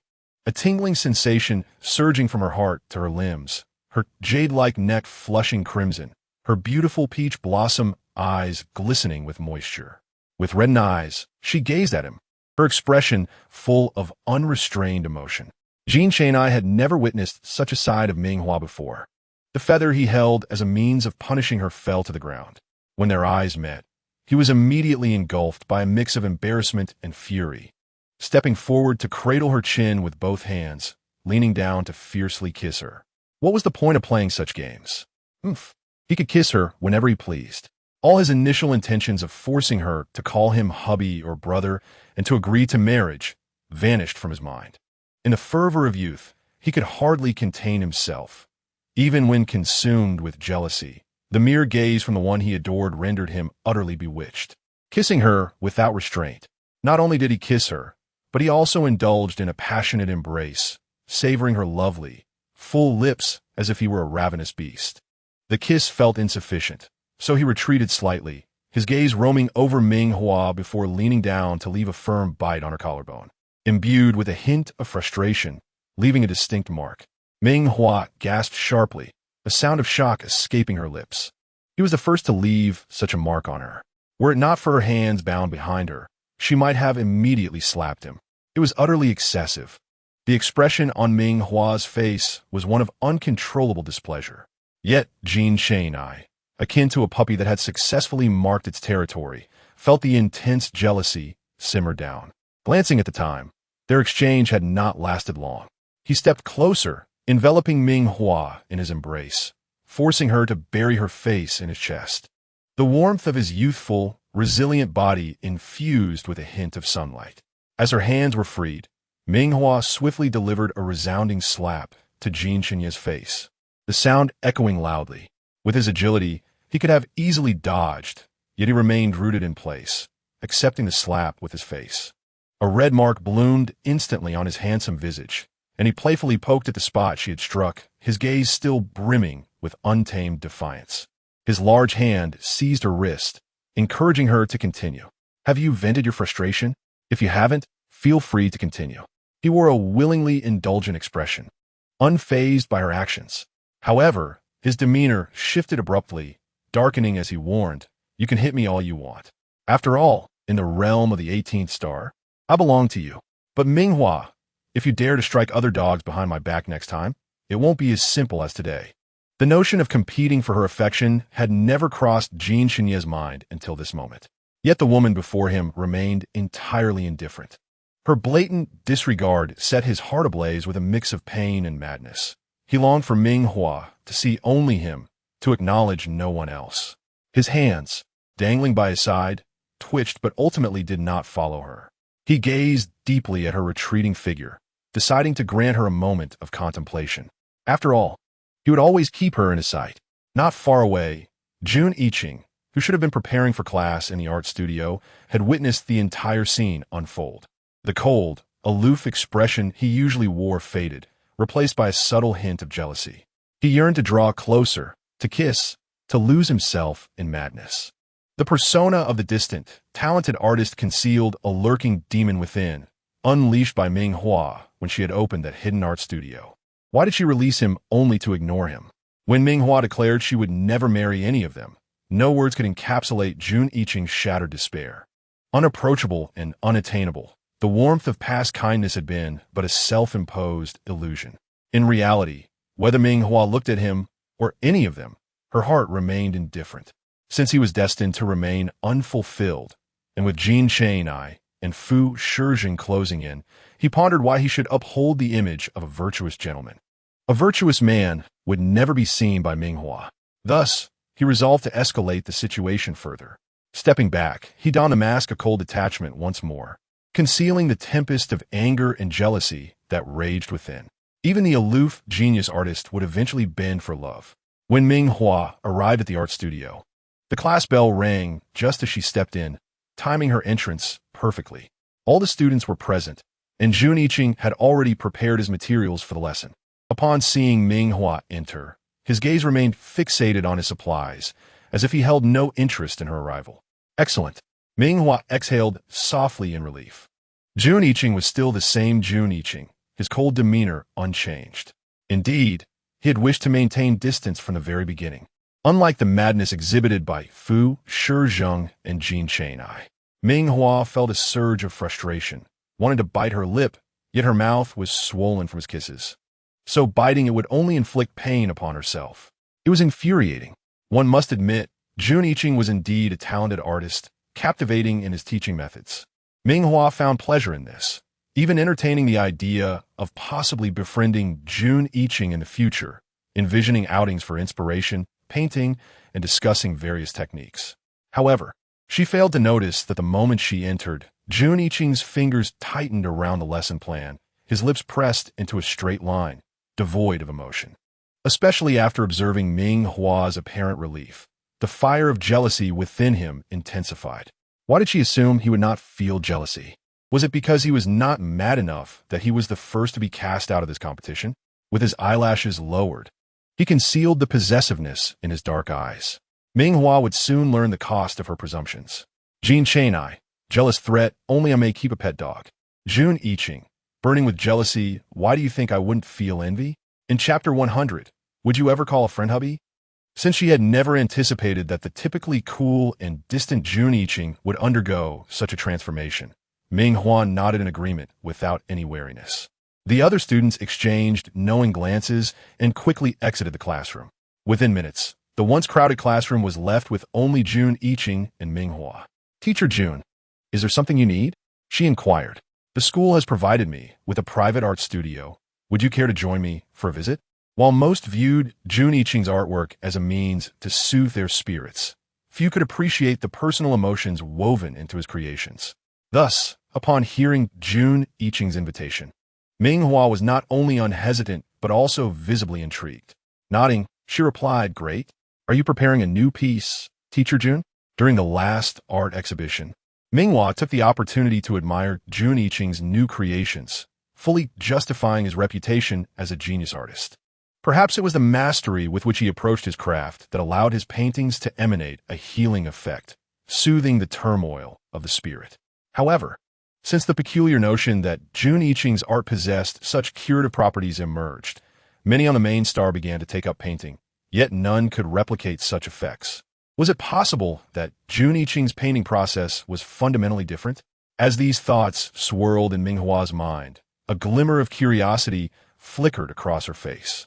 "Teacher Jun, may I observe your painting process shortly?" Hearing Ming Hua address him with such formality while maintaining a distance, Jun Yiqing's gaze deepened, though his expression remained perfectly composed, his smile still exuding warmth and reliability. "Of course, I am indeed preparing to create a new piece soon."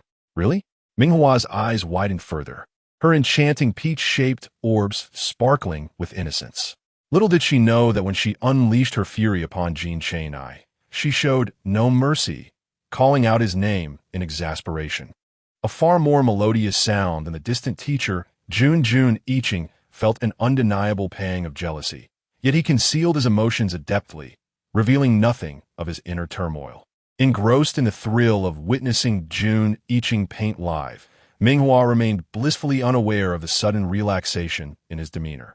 The exclusive studio, a rare privilege, was situated far from the bustling school playground to ensure uninterrupted inspiration.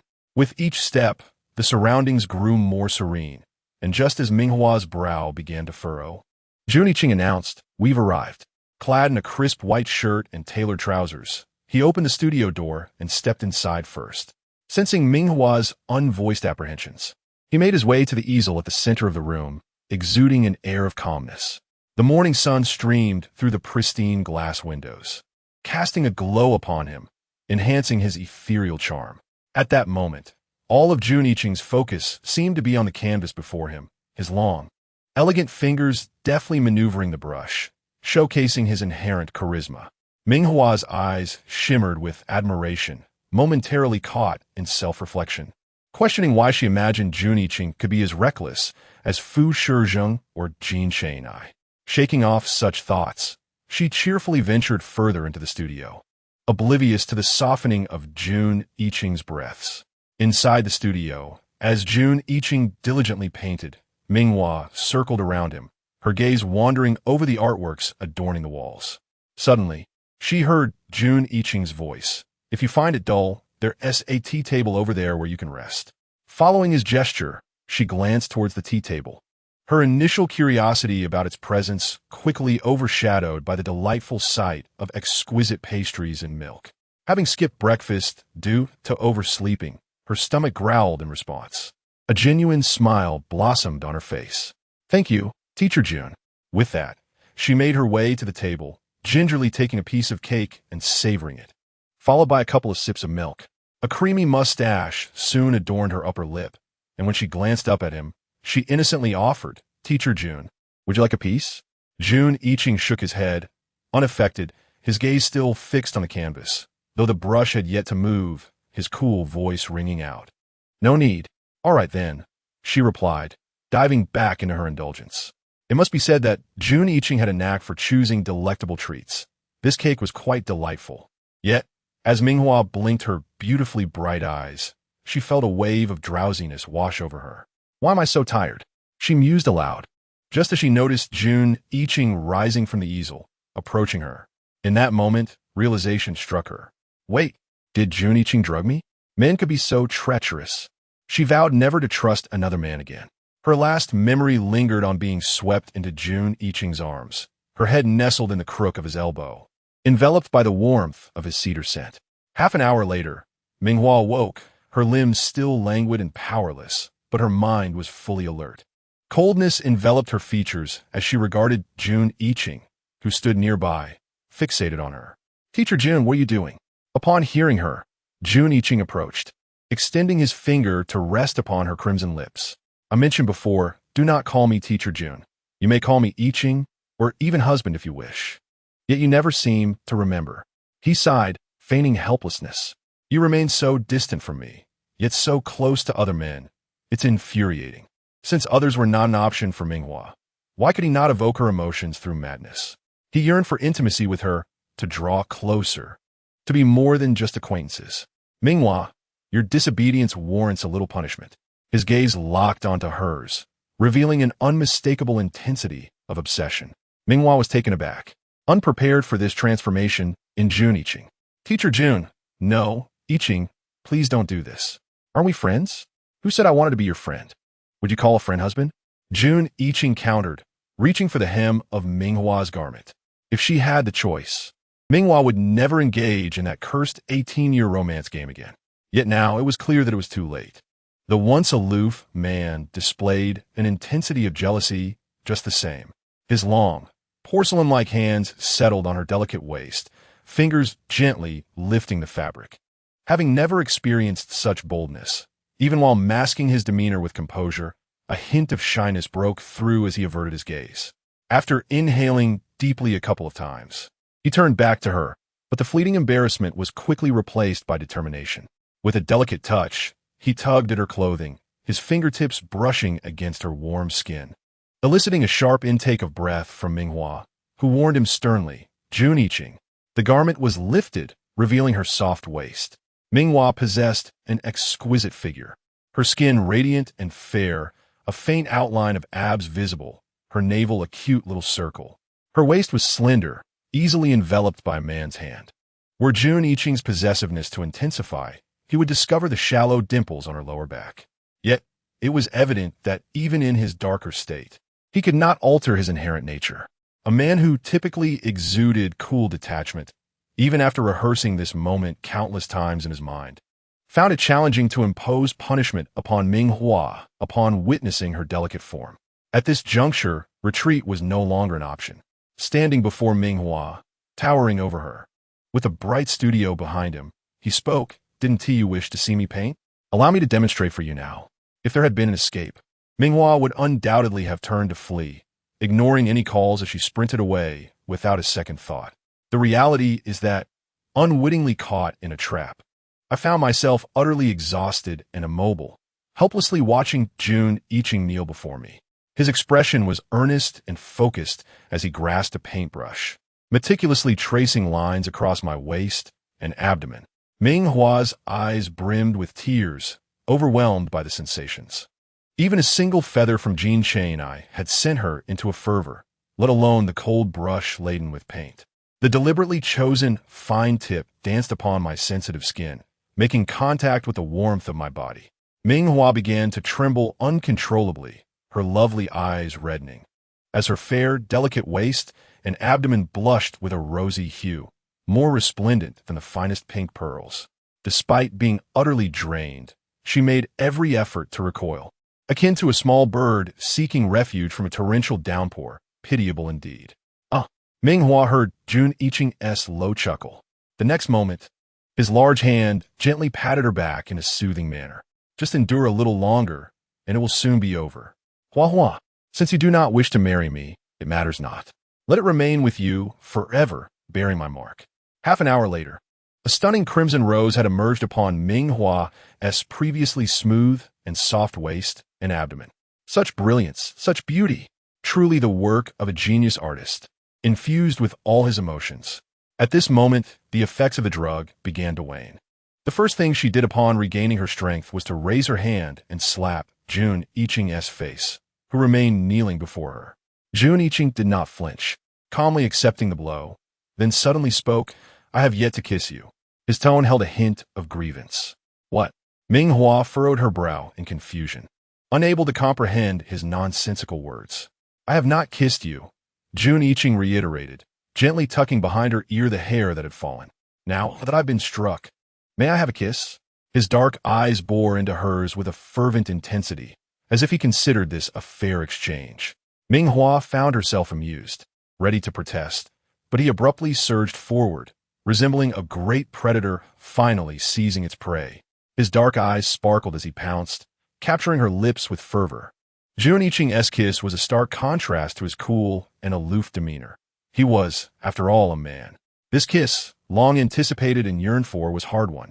Ming Hua felt her lips tingle, as if they were no longer her own. Her back trembled slightly, while Jun Iching held her securely, his large hand soothingly caressing her spine. The chill of his presence warmed, and his detached gaze ignited with passion, overwhelming her senses. After several minutes of unrelenting greed, the man finally ceased his assault, holding Ming Hua quietly in his embrace, relishing the rare tranquility that enveloped them. Meanwhile, in the office of the council, Yan Wenjin received information from his subordinates. His hand, resting upon a photograph, clenched tightly, leaving distinct creases. It was merely a matter of missing a meeting that morning. Fu Shizheng, Jin Chang'ai, and Jun Yiqing.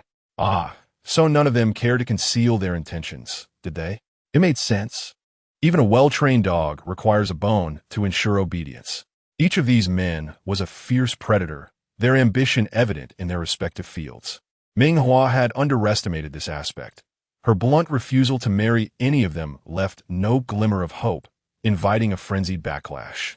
Yan Wenjin had anticipated this, but the swiftness of their actions took him by surprise, leaving no time to spare. Perhaps, deep down, he was relieved that Ming Hua had rejected them. Finding such an excuse to act madly was rare.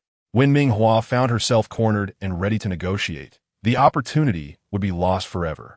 Yan Wenjin's gaze shifted from the photographs of Fu Shizheng, Jin Chang'ai, and Jun Yiqing, his eyes darkening. His assistant stood nearby, patiently awaiting instructions. Chairman, there is another meeting concerning cancel the meeting. Yan Wenjin interjected, fully aware of the sudden influx of matters at hand. In this relentless pursuit of complicating the lives of his rivals, the men showed no restraint. However, it was now his turn to unleash chaos. Prepare the car. We are heading to Mingda Academy. Yan Wenjin's voice rang with icy determination. In a fit of exasperation, he laughed. All right, I work hard. And you all go to woo my beautiful wife, do you? The abstinent chairman was en route, ready to wreak havoc. Ming Hua could scarcely bear the intensity of it all. These men were utterly mad. Ultimately, she acquiesced to a date to cultivate their relationship, knowing it would lead to an endless cycle of fierce competition.